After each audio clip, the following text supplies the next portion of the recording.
In the world of medicine where every second, every minute is a thin line between life and death, only the most brilliant minds can stand firm in the city's top hospital. Among countless outstanding doctors, there exists a name whispered, like a legend, a genius among geniuses when seemingly hopeless emergency cases kept coming in. When the entire operating room was plunged into chaos and despair, he was the only one who made time seem to stop. They called him the Hand of God. Shin Yu-sung, I can still save him, was a statement full of certainty and determination. But the person who had just been pronounced dead was now undergoing surgery, which was utterly absurd. What can you do? Because Shin Yu-sung was the gold standard in medical technique, he was the one who could bring the dead back to life. Like the Hand of God, once Yu-sung picked up a scalpel, any difficult surgery could be solved, and the celebration party tonight proved it. Even though he was the one with the biggest contribution, this time, Yu-sung wasn't very happy because he didn't know since when. He had lost his personal rest time every day for him repeated in the operating room. Known for being able to save even the dead, Yu-sung was called the Hand of God. At first, he felt it was a good thing because saving one person would make 10 people happy. However, doctors with that talent were not many, in fact very rare. Therefore, after patients flocked in upon hearing the rumors, Yu-sung didn't get a single second of rest. He was even treated like a portable medical device for VIP patients. Was this nickname really good, or was it meaningless? Not only was he physically exhausted, but his spirit and relationships around him also gradually worsened, and Yu-sung couldn't even remember the last time he spent time for himself. Earning money was good, but now he didn't even have time to spend it. He had to accept it. Yu-sung thought the rest of his life would be like this forever. But life is impermanent. While he was about to go home and crack open a beer to reward himself, in front of him appeared the blinding headlights of a car rushing towards him. Before he died, Yu-sung's whole life flashed by. Ironically, it was all scenes from the operating room. Could it be that the rare genius just ended his short life here? No, perhaps. Yu-sung's story will continue. The scene suddenly changes from modern to an ancient castle. From the small house, a calling voice echoed. Along with that were countless questions of why. As Yu-sung slowly opened his eyes, he saw his hands had now become chubby, and before him was the happy face of a couple. Yu-sung was bewildered, letting the mother of this body cherish him, dazed, not knowing what was happening. The last time he was conscious was when he was on his way home from the hospital and ended up being hit and killed by a truck. For that reason, this scene confused Yu-sung. He didn't know how he was still alive, and these two people were very strange to him. The young couple loved this boy named Ray dearly, lying snugly in the arms of the body's father. He was shocked to realize his body was tiny at the same time. Yu-sung vaguely realized he had been reborn as their child. A scratch on his hand caught the mother's attention. The boy's father also wanted to call a priest, but surprisingly, the mother insisted she could heal it. Yu-sung thought she was talking about medicine, but one thing he didn't expect was that the woman in front of him could use healing magic. It only took a few seconds for the scratch that should have left a scar as to now be completely gone. This meant that Yu-sung had been reincarnated into a new world, a world where magic exists. The peaceful night sky covered the small house with the gentle sound of the wind blowing inside. Ray groggily opened his eyes and looked around. He sat up and looked out the window. It's been a while since I've slept this much. He sat there pondering. It has been 3 months since Ray was reincarnated into this world. During that time, he had learned a few things. First, this world was different from his previous one. It's what you're thinking. A typical fantasy world, a world where monsters and races similar to humanity exist. Because of that, humans are attacked by monsters. As a result, people had to choose paths that required risking their lives to become stronger. One rather interesting thing Jay realized was that they decided to develop magic rather than science. Every time he watched his wounds being treated, it seemed to him they relied on magic instead of medical techniques. For even the most common things, the last thing he realized was that this wasn't a dream, but his new reality, and for some reason, Jay could still retain the memories and knowledge of his past life. He never thought he could be this relaxed. Again, now that he thinks about it, he never had a chance to love himself. Because of his job, if it weren't for the car accident, he would have probably died from overwork anyway, so he just lay down and enjoyed it. Since I've been reincarnated, I should also enjoy the moments I have. When will I be able to sleep this well again? A faint light shone on the potted plant in the room, the rare peace he had after being reincarnated as a young boy, carefree. Ray closed his eyes and drifted off to sleep, then realized something. Huh, what is this? It's like a thin thread passing through my body. What is this cool sensation? I feel so refreshed. Is this the mana? Ellen Sen mentioned it doesn't seem easy to control. If I try to force it, it will scatter everywhere. I have to focus precisely on where the mana thread begins and ends. Mana should work the same way as blood. I'll try to visualize the flow of mana like a bloodstream and feel it fill my body. An endless flow of mana just like that. No need to rush, just slowly. Time passed. Autumn leaves fell gently in the blink of an eye. The cold winter arrived. Scene changes to another place. Ray's holding a flame in his hand. He shouted with joy. It finally worked. He didn't take his eyes off the flame in his hand and chuckled to himself. Haha, to think I could do this. A technique to control the flow of mana, to shoot a fireball. It was worth the 3 years of effort I put into it. Although I succeeded in understanding the flow of mana and memorizing the potential paths it could take, the problem was I couldn't understand how this book explained mana control. Ray carefully read every part of the book. The book told me to store mana inside the body and control it when needed. Since mana is said to be drawn from our surroundings, a question popped into his head. Why does it need to be stored inside us in the first place? Above all, this seems to limit what we can do with it once it's stored. No matter how you look at it, it's not efficient. Jay came up with a hypothesis. What if we let mana move naturally without trying to store it? Wouldn't it be easier to draw mana from our surroundings and use it? In that case, we wouldn't have to worry about the quality of mana anymore. We could even avoid mana circles, although this is a dangerous method. Not written in the books, it's worth trying once. He smiled again. I never thought it would bring results. Beyond my expectations. I need to try it more. At this moment, Sen stood outside, observing him and whispered, "Look, I can't tell you how proud I feel every time I see Ray reading a book whenever he gets a chance." She covered her mouth and giggled. "I'm telling you, our child will definitely be a mage," Elle retorted. "What are you talking about with his physique? He needs to train as a swordsman." She waved her hand. "If that happens, our lovely Ray will be forced to become a lump of muscle like you." Elle sighed in frustration. At least a handsome lump of muscle inside. Ray heard all of that and thought to himself, if they keep talking that loudly, what's the point of hiding it from me? Sen felt a little worried in her heart, although I feel proud of our little Ray. Don't you think our child is too focused on books? What do you mean? She continued. Don't children his age go out and play with friends? I'm just worried that all our Ray wants to do is read books. Elle reassured. Come on, there's nothing to worry about too much. Most people worry. My child doesn't like reading books, right? I even said I want to raise my child to be a great mage. But what's wrong with that? Sen looked at her little child, unable to say anything more. Back to Jay, he thought this still wasn't enough. I need to create a perfect path for mana to flow through as perfectly as possible. The next morning at Jay's house, Sen burst through the door full of energy. Is our lovely Jay here? Yes, Jay, holding a book, looked up and replied, yes, I'm here. She couldn't stop worrying again. He's reading again. Even though I'm proud that my child is here reading books, I still want my child to meet friends his age and play. Is it because I haven't had a chance to play with him? Seeing his mother say nothing, Jay felt confused. After a moment of silent thought, Sen approached and asked Jay, do you want to have fun with me? He was surprised. Play with mom. A thought flashed in his mind. Is mom going to teach me magic? I'm sure she's trying to play with me so she can teach me a few things. Jay became excited and immediately agreed. Yes, let's play. But Sen paused for a beat, called Jay in a soft voice and hugged him tightly. To think my child is this excited just because he gets to play with me? I should have asked him sooner. A moment later, Jay was taken to another place. A bewildered look appeared on his face. Mom, where are the books? Why are we at the door? She replied. That's right, you don't need to read books today. We're going to play outside. Jay immediately turned around and refused the offer. Oh no, I think I need to study more. I can't spend time playing outside when I should be practicing. Sen was proud of Jay and lovingly hugged him. I didn't think you were so eager to learn. What am I to do with you? She tried to persuade him again, but it'll be okay for today. Don't you want to see what it's like outside? Let's go out and try to have fun. Only then did he think about it. Now that I think about it, I've never been outside after reincarnating. I don't even know what this world is like. All right, I think one day is fine. Having decided, he replied, okay, let's go out and have fun. Sen was overjoyed. Perfect, let's go right away. Stepping outside, Jay's eyes seemed to light up, taking in the entire view. He looked at the whole scenery around him, which was so close, yet he never paid attention to it once. For 3 years I've spent reading books at home. I never even thought about going outside. Looking at the leaves, the huge towering windmills, I was imprisoned by myself. A gentle breeze blew by, refreshing Jay's soul. Seeing him standing there motionless, Sen spoke up. Jay, what are you doing? Why don't you try exploring? Jay looked up and started to walk, taking his first steps outside, then running quickly across the vast green field. At this moment, Jay seemed to blend into nature. The scent of flowers and wild grass stirred his heart. Then he stopped in front of a cliff, gazing out at the magnificent scenery around him. The beautiful scene before him made him gasp in awe. Before I was reincarnated, I never had a chance to take care of myself. I was forced to live under pressure. Surviving was the best I could do. I've never felt so liberated like this before. However, I'm glad I was born into this world. Jay called out. Mom. Sen hummed a reply. Jay turned his head to look at her, smiling happily. He said to her with his most sincere words, thank you, Mom, for bringing me outside. In a certain hospital, there was an emergency case. Sung had to use all his strength with the nurses to quickly push the gurney of an emergency patient. A repetitive life where I'm with patients all day. He never rested his hands even for a few short minutes, and during surgeries, someone was always rushing him. That voice was always echoing. Doctor, the next surgery will arrive in 5 minutes. After the surgery ended, Du Sung collapsed. I'm exhausted. Now I have no strength left. I've reached my limit. But the voices of nurses and patients kept holding me back. Save me, doctor. You need to go. Suddenly, somewhere there was a soft voice calling Jay. Jay Sen's voice.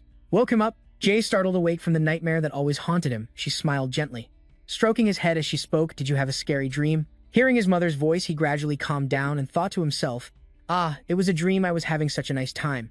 And then I dreamed of something like this. Jay struggled to open one eye under the bright sun. In front of him, the strange city he had transmigrated to appear. This isn't the world where he had to work non-stop. Thinking of this, Jay's mood became much more relaxed. He was now a carefree child. That's right, I've been reborn into this world. I will definitely not live the same way I did in my previous life. The scenery here seemed to have a filter on it in Jay's eyes. Even the house he was living in was very different from his previous life. Jay and Sen returned after a stroll outside. Seeing her, his father happily greeted, "I'm home." He looked at his wife and child, smiled, and didn't forget to ask, "Welcome home. Did you have fun playing?" Jay answered excitedly, "Yes, I did." Suddenly, a thought flashed in his mind. That's right. He reached out and tugged on Sen's skirt, calling softly, "Mom." Jay's eyes widened at this moment. "Please, teach me magic." Hearing the request of her precious son, Sen couldn't help but be moved. She exclaimed, "Wait a minute," then uncontrollably fell into her beloved husband's arms. "How can my child be this cute and adorable?" She couldn't stop exclaiming. "You want to start training already? If you want to, I'll always be happy to teach you." Seeing Sen's reaction, he could only give a wry smile to get through it. He felt a little awkward inside. Even though I've seen this reaction many times, I still can't get used to it. A moment later, Sen began to teach Jay his first lesson. "Since this is a request from Jay, shall we begin then?" She started with the most basic human element. A small flame appeared from Sen's hand, burning brightly. Jay was extremely intrigued by the unprecedented magic. Seeing Jay's intrigued reaction, Sen was surprised by her son's reaction, so she was determined to teach Jay thoroughly and clearly. "Ah, this is fire. Isn't it interesting?" Jay gave a forced laugh. Seeing him like that, Sen blushed and mumbled to herself. "Or is it not impressive enough?" He thought to himself, "That's because this is magic that I've used a few times before." At this moment, Sen thought of something. She called him. "We should sit down first, shouldn't we?" Jay obediently replied, "Yes, ma'am." Once seated properly on the bed, Sen started again. "The thing about magic is, the central light that radiates will gather the surrounding energy sources to create what the user wants. With the magic you want to use, transform it into mana. The formula for success is with an activation word and with an activation action. That's it, easy right." Then she used the earlier flame as an example. "Just follow the formula, concentrate your mana, point at the air and shout fire and there will be a flame." I see the basic knowledge is just applying the formula. Jay became even more curious. "Mom, I have a question," Sen replied. "Okay, student Jay." He started asking questions like short answers on a final exam. "Mom, can mana be converted through another method?" Sen was a little surprised. A different method. After thinking for a moment, Jay began to give his explanation. "What I mean is taking fire as an example. Suppose we have 3 red mana particles. You burn the mana. Then it will turn into blue mana and you gather the mana you want to burn. Finally, applying physics and using friction will create the desired flame for the user." At this point, he asked another short answer question. "Instead of converting mana 3 times, why not make it simpler? Although if you do that, the mana will quickly disperse." Sen had been staring wide-eyed at her son, who suddenly had so many bold ideas. "Oh my.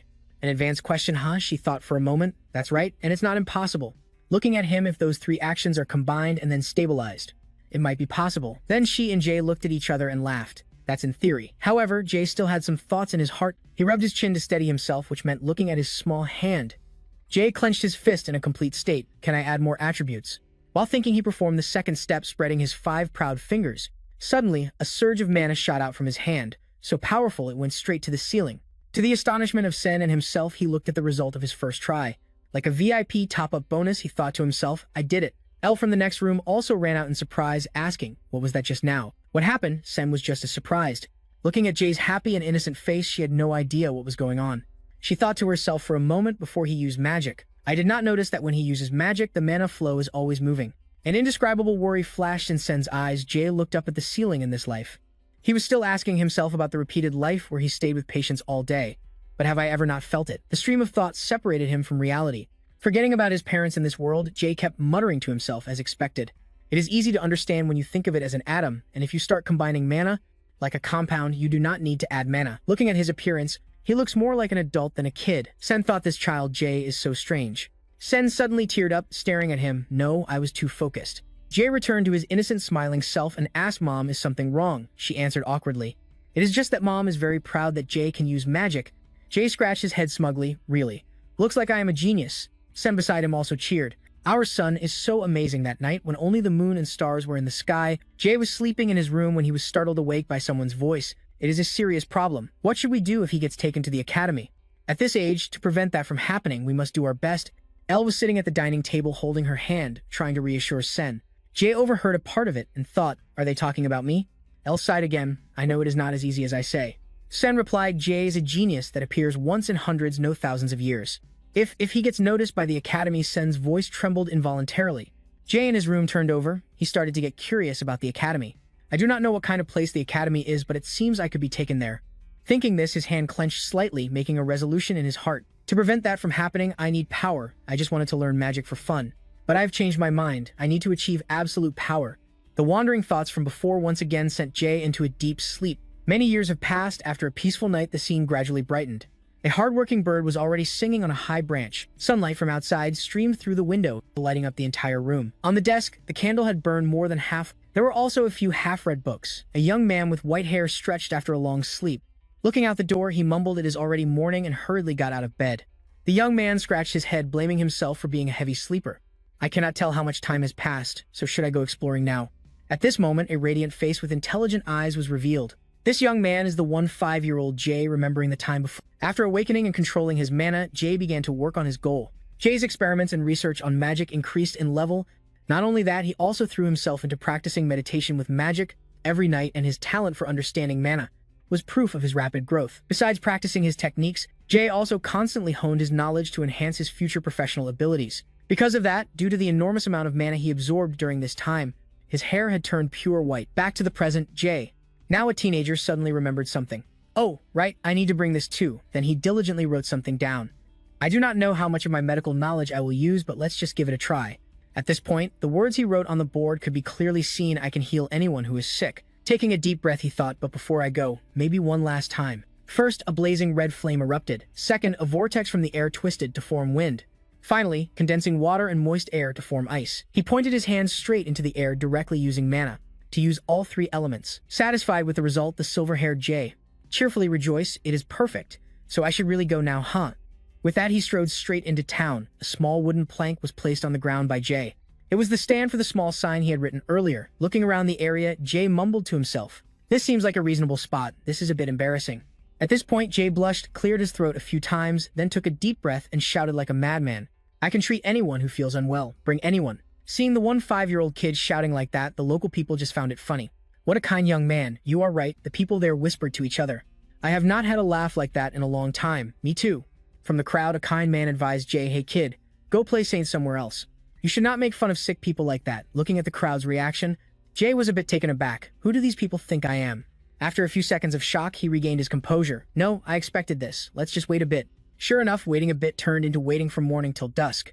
Still, no one asked him for treatment. In the end, his first day of business was a failure. I cannot believe no one came. At that moment, he got up thinking, I guess I cannot help it. I should just go home for today. In his moment of despair, someone came up to him. The person asked, "Can you really treat sick people?" Just as tears were about to fall, someone asked that. Jay was a little surprised. A young girl about his age, her clothes looked like those of an upper-class girl. She asked again, no matter what kind of patient, right? Seeing Von Alicia, he thought to himself, will this be my first patient? Before Jay could answer, Von Alicia rushed forward and asked for the third time, "Can you really treat them?" Jay shuffled back and replied, "Well, I need to examine them first." The little girl pursed her lips, looking straight into Jay's eyes with a scrutinizing gaze, and Von Alicia bluntly criticized him, showing her distrust. "I knew it. It is absurd to think an idiot like you could cure anyone." These words were like an arrow piercing his chest, which made Jay truly angry. "Hey, Shorty," he yelled. Von Alicia had just turned to leave when she was pulled back. She looked at him annoyed. What Shorty Jay's face darkened. Every word came out clearly. "I may look like a useless 5-year-old on the street, but there is not a single patient in this world I cannot treat. Stop judging by appearances." His words and confident aura were like a filter, making him sparkle. Seeing Jay like that, Von Alicia blushed slightly. He is a foolish kid. Who would have known that, in the body of a 5-year-old teenager, was a skilled doctor who was at the hospital more than at home? Looking at his face now, Von Alicia thought, but what is this strange feeling of trust? Thinking this, she reconsidered. "Right, you are right. I am sorry." Von Alicia held her blue dress, curtsied slightly, bowed her head, and introduced herself. "Let me formally introduce myself. I am the only daughter of Viscount Gat." After introducing herself, Von Alicia frowned and emphasized again, "Not Shorty." At this, Jay smiled awkwardly. "My name is Jay." He thought to himself, is she a noble? No wonder her clothes look so luxurious. Then the two had a short conversation before the sun disappeared below the horizon. "Why are you suddenly using such formal language? Just speak like you did before." Von Alicia said in a low voice, "Anyway, the patient I mentioned earlier is my father." His eyes widened, remembering Viscount Gak and how she had sadly recounted her father's illness. The skin on his chest turned red and developed into a lump. Then it swelled up into a ball. Hearing these symptoms, a thought crossed his mind. Could it be a malignant tumor? He frowned like a doctor. "Then we should go take a look. If this is an emergency, every second counts." Suddenly, his expression fell. But if it's a tumor the size of a ball, it might already be too late. With this in mind, he ran nonstop following Von Alicia home. A moment later, Von Alicia's footsteps stopped, and she led him to a mansion with high walls and a closed gate. Von Alicia looked at him. "We're here, let's go inside." Jay reassured himself. Of course it's big. This is the house of a noble after all. Before she could even reach the door, an elderly man ran out calling loudly, "Young miss, you're back." Von Alicia replied, "Butler." She ran and grabbed the butler's hand, her voice trembling. "How is my father?" he stammered in reply. "Young miss, it's about the Viscount." The impending news shocked Von Alicia. His condition suddenly worsened, and he has passed away. She couldn't believe what she just heard. "You're lying." Immediately, Von Alicia ran towards her father's room. The butler called after her helplessly. Young Miss Von Alicia ran as fast as she could, telling herself, "No, no." She burst the door open. Von Alicia called out with tears streaming down her face, "Father." The Viscount was lying motionless on the bed, while the Viscountess cried non-stop. She softly called Alicia, unable to bear it. Von Alicia ran to her and sobbed. "No, father, please." At this moment, Jay appeared, observing the patient's condition. "Can I take a look?" A stream of black aura floated in the air. In the middle of the Viscount's chest, the tumor was pitch black. Jay focused on its faint pulse. He thought to himself, "It's quite weak, but I can still feel it." Then a glowing mana orb appeared in his palm, and he declared he's still alive. The Viscountess and the captain of the guard widened their eyes at his words. Von Alicia gently grabbed the hem of his clothes and whispered, "Jay, my father." She looked at him with teary eyes. "Please save him." Jay smirked. He looked at her with a reliable expression and replied, "Don't worry." Jay's presence made everyone in the mansion curious. A man walked up and asked, "Who is that kid?" The Viscountess next to him replied, "I'm not sure." It seems he came with Alicia. Hearing this, the man became agitated. How can an unknown commoner be allowed into a Viscount's mansion? After hearing that Jay could save the Viscount, the guard's eyes widened as he spoke. "Wait a minute, did he just say he could save the Viscount?" The maid beside him added with a trembling voice, "He's probably just a con artist. Maybe he intends to steal something valuable." The Viscountess was very worried about her husband, so she didn't pay much attention. She said, calmly through her tears, "This isn't important right now. I just want to cling to the last bit of hope that this boy can perform a miracle." Then she looked at his bright and trustworthy face, placing all her faith in the young man before her. Back to Jay's case. He looked at the tumor on the Viscount's chest, thinking, "I can't believe this thing could grow so large, and even rot to the point of turning pitch black like this." Thinking this, a sharp blade appeared from his fingertip. "First, I have to focus my mana to form a scalpel." At this moment, the guard and the butler saw his strange action. Their faces turned pale. The guard immediately shouted, "You, what are you trying to do?" Jay's ears rang from the guard's shout. After the deafening noise subsided, Jay turned to ask the guard, "What do you mean? What am I doing? I'm trying to treat him." He shouted again, "Don't be ridiculous. How can you treat him like that?" Seeing the patient's family distrusting the doctor, he made a threat. "If you don't trust me, I can stop right now." No problem at all. He was rendered speechless. This bastard. Seeing the guard's overreaction, the Viscountess spoke up, "Captain." She looked at him, her face clearly weary. "For now, just trust this boy." Being reminded, he had no choice but to accept. "I understand, my lady." Then Jay casually waved the guard away. Yeah, shut up and go somewhere else. You're bothering me." Unable to do anything, he gritted his teeth. This arrogant brat. Back to the task, he let out a sigh. "When I poke this tumor, it oozes pus instead of blood."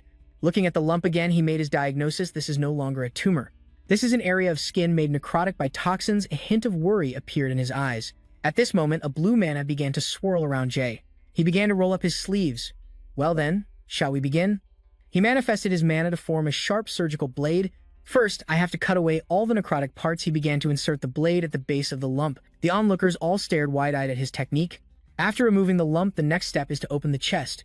Then I'll make an incision here on his chest. Suddenly, something caught his eye, making Jay flinch behind the ribs. His two lungs were dark red. He thought to himself, just as I thought. His lungs have also started to become necrotic. I wonder how long it's been like this. Then he continued with the surgery, but from another perspective. You could say he's quite lucky. This necrotic part isn't very large, so even if I cut it all out, he should be able to recover. A new stream of mana appeared, making the Viscount's chest glow. After dealing with the root cause, he began using mana to create medical sutures. "I'll stitch the cut area with mana thread." He was completely focused on the chest wound. The onlookers were completely silent. No one dared to speak or even breathe loudly. The butler stared at Jay's back and mumbled the boy that the young miss brought here. He hesitated. I truly have no words. Looking at the bright face and his intense concentration, he thought to himself. He not only has an aura that his peers of the young miss's age do not possess, but also the masterful movements of his hands. At this moment, his mana-covered hands were still moving with ceaseless grace. Threads extended from all 5 of his fingertips, twisting in a few basic patterns. He thought to himself, for the final step, I'll finish with a knot. Watching him, the butler felt he was as skilled as a puppet master. No, like a god of puppetry. Jay paid no mind to the other's stares. He was only focused on his work at this moment. The butler spoke softly. That boy might actually be able to perform a miracle. The maid beside him glanced at him upon hearing this. Then the maid looked at the young man before her. She, who had initially seen him as a con artist, had now changed her mind. I agree. A moment later, Jay stopped his hands and wiped the sweat from his forehead. All right, almost done, looking at the Viscount's chest.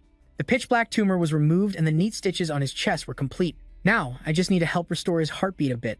Then he began chest compressions to stimulate it. I'll use mana to perform emergency resuscitation. His mana now acted like a defibrillator's current, Jay thought. I just need to assist with his heart massage. One push sent the current into the heart, making it beat strongly once before stabilizing. Hearing the first heartbeat, he smiled brightly. It's done. He's alive. The surgery was a great success. He quickly turned to inform the family. But something made him pause. The Viscount's family was staring at Jay like you're some talented weirdo with a strange treatment method. Jay stared at them wide-eyed, wondering what their expressions meant. Then he glanced at the Viscount. The corners of his mouth were bleeding. Jay realized it as well. Blood suddenly started circulating in that dead body, so he's hemorrhaging. To an ignorant outsider, the guard gritted his teeth and hissed, "You bastard." He pointed straight at Jay's face and blamed him. "I knew it. I knew you were just a quack." Seeing his agitated reaction, Jay raised his hands with a wry smile and quickly explained, "You again. I'm sorry. Please allow me to explain." He didn't give him a chance to speak. "You're still trying to make excuses to escape blame." Looking at the Viscount's complexion, he asked, "But he's alive now, isn't he?" The guard ignored the result and just roared, "Are you still being stubborn?" The more he spoke, the more agitated he became. "In what ways, Lord Piccolo alive? All I see is a blood-soaked body." He felt helpless against this stubborn guy. "That won't be a problem. He's really alive." The guard just kept yelling, "Shut up. I can't believe you cut open a noble's body. Are you even human?" Jay let out a sigh. "Wait a minute, let's see." As the situation grew chaotic, a soft voice called out, "Jay, you told me you could definitely save him." Fawn Alicia yelled, "I trusted you." He unconsciously took a step back, trying to say again, "Wait a minute, let's see. He's really not dead." Looking at her father's motionless body, she mumbled, "But now, he's like this." Tears streamed down her face uncontrollably. "My father died because I brought you here." Seeing her become so regretful, he immediately explained to reassure her, "Fawn Alicia, he's really healed. Just wait and see." Jay was starting to question life. Why is everyone like this? Is it because they have no experience with surgery? Before he could finish the thought, a sharp sword was pointed straight at his chest. "You lowly commoners, not only did you harm the Viscount, but you also deceived the young lady." It was the voice of the guard captain. He ordered the other soldiers present, pinning the blame on Jay. "Wasn't desecrating the Viscount's body enough for you?" Seeing their reaction, he swallowed his bitterness and took a deep breath.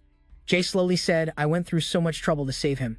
And not only do I not get a single word of thanks, but you also point a sword at my face." His voice was filled with disappointment. Jay looked the guard straight in the eye and asked him, "What did you just say, that I'm a fraud and a murderer?" He frowned, a flash of anger in his eyes. "You've all messed with the wrong person." After being berated by the guard, he became harsh. Jay thought to himself, "I know their reaction is infuriating, but..." Standing proudly alone, facing the people before him, Jay knew in his heart, medically speaking, if you consider the standards of this world, their reaction is actually quite normal. At this, Jay's face darkened and he repeated word for word, "I'll say it again. The treatment was a success. We just need to wait for him to recover. I'm leaving now." As he spoke, he walked straight toward the main door. Before leaving, Jay glanced at the crowd, who had just pointed their swords at him and warned, "And I'm warning you, don't you dare block my path." Knowing he was the target, the guard couldn't help but get angry and hiss. Unable to control his anger, he gripped his sword hilt and swung. "You arrogant bastard." Jay stopped and took a deep breath. He used his magic to create mana chains. They bound the guard's entire body. Jay clenched his fist and mumbled, "Bind." The guard recognized what had bound him, and he was a little surprised. A binding spell. How can he use this kind of magic? The accompanying soldiers looked bewildered, seeing them standing still without taking action. The guard scolded, "What are you all doing?" "Get him quick," he added. "He can't use multiple spells at once. Hurry up." His subordinates immediately replied, "Yes, yes, sir." But again, Jay opened his hand and the word "bind" rang out. The armored men who were about to seize him were also tightly bound by the mana chains. Disbelieving what Jay had just done, the guard's eyes widened as he stammered dual magic. Seeing the amount of mana radiating from him, the guard couldn't help but be surprised. He can use dual magic at his age, he thought to himself. Just what is this brat? What is he? A moment later, the mana retracted back into Jay. The bound men were also released. Before leaving, Jay left one last message. "This is the final warning, don't get in my way." After completing the surgery and leaving the mansion, after all that trouble, it was already dark. Jay rubbed his head. The difference in medical knowledge is really huge. But this is too much, he mumbled to himself as he walked. In a moment, he was at his front door, silently blaming the guard. How dare he treat me like some ignorant, fraudulent brat? But he was my first patient in this place. As he unlatched the door, he suddenly felt a sense of accomplishment. Stepping inside, he sighed about his fate, just as I thought. My medical skills are useless here. Suddenly, while Jay was spacing out, a voice called out to him. "You're home very late." Only then did he realize someone else was home. Oh no. I was so lost in thought, I completely forgot. The person who had just called out to Jay was his mother. Mrs. Sen frowned unhappily. What time did I tell you to be home? He stammered 7, and what time is it now? Do you know how many bad people there are in this world? You're grounded for 2 days. Unfortunately, for Jay, no matter what world he was in, mothers were all the same. Being late meant being grounded. Jay had nothing left to say. He could only listen to the scolding. At that moment, he had only one thought. Even here, I'm still treated like a child, and so the night grew later. The last light in the house was extinguished while Jay was sound asleep. Meanwhile, at the Viscount's mansion in the Viscount's room, the room stirred with a strained voice. What the hell just happened? Who was that kid? Von Alicia called out softly. Father, he had now woken up and seemed to be in discomfort, and Von Alicia and the lady saw his reaction. They were startled and quickly turned to look at the guard, who was also gaping. The Viscount is alive. How? How is this possible? The guard was still in his sword-wielding pose, bound by Jay's mana. His face turned pale. Is the Viscount really alive? The lady could only sigh. Von Alicia's words of distrust flooded back into her memory. She cried emotionally, how do you expect me to believe you? Or the guard pointing his sword at Jay's neck and speaking with contempt. You lowly commoner. Just thinking about it made the Viscountess want to dig a hole and hide. She spoke up. I didn't even recognize our savior. We have truly made a grave mistake. The Viscountess endlessly blamed herself and gave an order to find Jay. Take responsibility for this and go find him right now. This directly damages our family's reputation. The guard cried out in confusion, me. Suddenly, he could move freely. He yelled the magic. As he spoke, he lost his balance and fell to the ground. The lady helplessly turned to leave, tossing back one sentence. Find him and apologize directly for your rudeness. The guard replied. Yes, I understand. At this, the butler looked thoughtful. This is quite interesting. How could such a young man be able to perform such a miracle? Suddenly, another voice chimed in. Could he be a saint? Her words made everyone's eyes widen. A saint, they asked. They continued their lively discussion, but I've never heard of a saint who can use magic. Me neither. A while later, the Viscount was sleeping soundly in bed. Someone exclaimed, look at the Viscount's relaxed expression. Look, he must have just fainted. Everyone saw that, right? The royal guard suddenly blurted out if it was not a saint with the ability to bring the dead back to life. Then how could this be possible? So to know about the saints, we need a brief overview of human history. Who are the saints? Ancient records have recorded that they are the ones chosen by the gods. They possess immense divine power and can also hear the words of the gods. They are greatly loved by the gods and are even their representatives, and the reincarnation of the gods. Hearing this, the lady was a bit doubtful. But really, that boy. How come I have never heard rumors that our kingdom has a saint? Could it be a yet unknown saint? And Von Alicia shared her mother's thoughts. That's right, isn't this an illness that even the archbishops couldn't cure? Another person chimed in, confirming the speculation. The one who cured the Viscount must certainly be a saint. The butler looked worriedly at the royal guard and asked, so how did you treat a saint? The captain turned his face away in shame. I am very sorry for my foolishness. I have caused the Viscount trouble. The lady was no better, taking responsibility herself. No, didn't we all just stand by and watch indifferently? This is all of our fault. Von Alicia beside them was also filled with regret for her wavering faith. Jay, know that saint, let's go meet him and apologize. Suddenly, a soft voice asked, what is everyone talking about? These words startled Von Alicia. Father, the Viscount was being helped up by a maid. He clutched the stitches on his chest and asked with difficulty, you all just said, a saint, I'm asking you. What in the world happened while I was unconscious? Von Alicia lowered her head and whispered, yes, a saint has healed you, father. Hearing this, he clenched his fists. So I was able to wake up thanks to that saint. Realizing his benefactor had been insulted by the guards, even though he had just woken up, he berated them harshly. And yet you dare to be proud of your own rudeness. Suddenly, the Viscount's body twinged. What the hell? Seeing this, the royal guard's eyes nearly popped out as he yelled, Lord Viscount. He angrily scolded, stop shouting. Looking at his hand trembling with anger, the Viscount gave an order. Use all the manpower in this mansion. Use every means possible to find him. The order echoed throughout the room. At the same time, Jay, who was reading, felt his ears itching. Is someone talking about me? On a beautiful morning, on a path leading into the forest. Cian enthusiastically cheered for Jay. Good luck, Jay. He began the formula to concentrate his mana. He raised his hand and said heal. He healed it until it was broken. The branch broke in two. This made Jay stare in stunned surprise. His mother, seeing this, teased him. Oh my, your failure is so adorable. Unable to accept it, he tried again with fire. He shouted fire, it looked strange. He continued to experiment with light. Cian next to him was already wearing 3D glasses and holding popcorn. Feeling that normal magic was still working correctly, he tried again. Heal. Just like before, it went from bad to worse. This is unacceptable. Jay started to throw a fit. Why isn't this working? Why, Cian? Seeing how childish he was, burst out laughing. Now, let me explain. Listen carefully. She began her explanation. Healing is a spell that uses mana to enhance the target's life force. Hearing his mother's words, he thought to himself, that's way too simplified, not one for just theory. Cian prepared to demonstrate for him. Try to imagine you are using your mana to create a layer that envelops your target. She focused her mana on the broken branch. A light shone out, and the branch suddenly grew wooden fibers to cover the wound like this. Heal. In an instant, the branch was whole again without a single scar. There. Cian smiled reassuringly. It's not that difficult. Try again. I understand. Jay reluctantly agreed to try again. Yes. Suddenly, something caught Cian's attention. Rustle. What was that sound? A forest animal appeared before the mother and son. It was a deer. The most noticeable thing was the blood on its leg joint. It seemed to have a serious leg injury. How unfortunate. Just then, Cian had an idea. She cheerfully said to Jay, Perfect, Jay. Why don't you try treating the deer? He asked back. The deer. She added, Think of it as practice. Her words seemed to make sense. He rubbed his chin and thought, It needs help anyway. I guess this is better than practicing on a branch. So Cian sealed the deal. First, to save the deer, you have to make it stay. Try to approach the deer without startling it. Seeing her expression, Jay had a bad feeling. Why does it seem like Mom is enjoying this? Then he began his deer-catching quest. As he got close, he stepped on a branch making a loud noise. Due to its animal instincts, the deer was startled and frightened. In an instant, the deer bolted. He shouted, It's running away. Cian looked at him encouragingly. Go on, Jay, catch it. He had no idea what she was up to. He chased after the deer, wondering to himself, Why am I doing this? He gritted his teeth and ran with all his might. Is it really worth it for the hand of God to put so much effort into learning healing? And then he answered his own question. Of course, I have to do everything I can to save as many lives as possible. He cast a spell to catch the deer. A hand swung out as the binding spell was cast. Thinking back on what happened in the past, Jay remembered the strange attitudes and gazes mixed with wariness from the people in the Viscount's mansion. He realized something. The people here, rather than understanding my modern medical knowledge, feared it because it was unfamiliar. At that moment, the flashback ended. Jay had successfully bound the deer. He looked at it happily. Gotcha. After bringing the deer back to Cian, he examined it for a moment and concluded, It runs surprisingly well for having an injured leg. He tried to pet it, but the deer seemed more scared than anything else. All right, lie still. I'm going to heal you.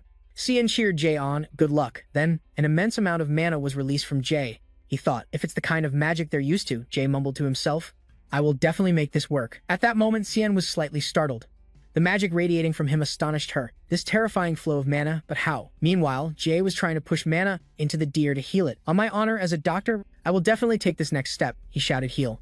A blue light radiated throughout the forest. Nothing could withstand a hit like that. The deer let out a cry of pain and then went still. Jay and Cian silently blinked at their patient. It took about 3 seconds for the mother and son to realize the deer had been healed. Well, it was healed to death, not just healed of its lameness. They were both confused. Oh dear. It died instantly. What just happened? It was supposed to be healed. Jay sighed helplessly. Thinking about how he failed to save a life as a doctor, he frowned in contemplation. Use mana to create a membrane and enhance life force. Isn't that what Mom said? Looking at Cian's smiling face, he felt puzzled. Why can't I figure out how to heal when every other mage can? Thinking this, Jay looked into his palm. Or is it because of the mana path that I have? Jay then formed a hypothesis. Suppose I use heal on a person, an elderly patient. Young doctor, can you please heal me? Then I would apply the formula. Of course, just a moment, heal. And the old man would smile and thank me. Thank heavens. How can I ever repay you? And then it would be his funeral. Then his family would put up a tombstone for him. Just thinking about it sent a chill down Jay's spine. I have to stay away from healing magic from now on. I can't risk anyone getting hurt.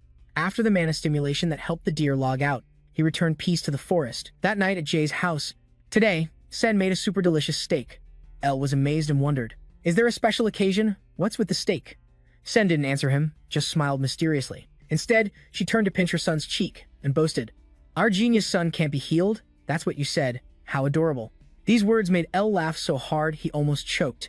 The couple then burst out laughing to tease Dam Ray. It was from that moment that he became extremely determined. He would never learn healing magic from now on. The scene changes to a beautiful morning in the Holy Empire of Gaia, at an exquisitely carved statue of a goddess. My era, my era. A man knelt before the statue, constantly whispering, My lady. His pupils contracted. Are you calling for me? This person was the Pope of the Holy Empire. The statue then emitted a resounding voice, Find him. The statue's voice rang out again. Find the new white-haired saint. Somewhere on a trail in a deserted forest, a squad of soldiers was led by a knight on horseback. They were chattering excitedly. Have you heard about the new saint? Of course I've heard about him. We already have a saintess. I can't believe another one has appeared, one person replied softly. I heard this new saint is quite young.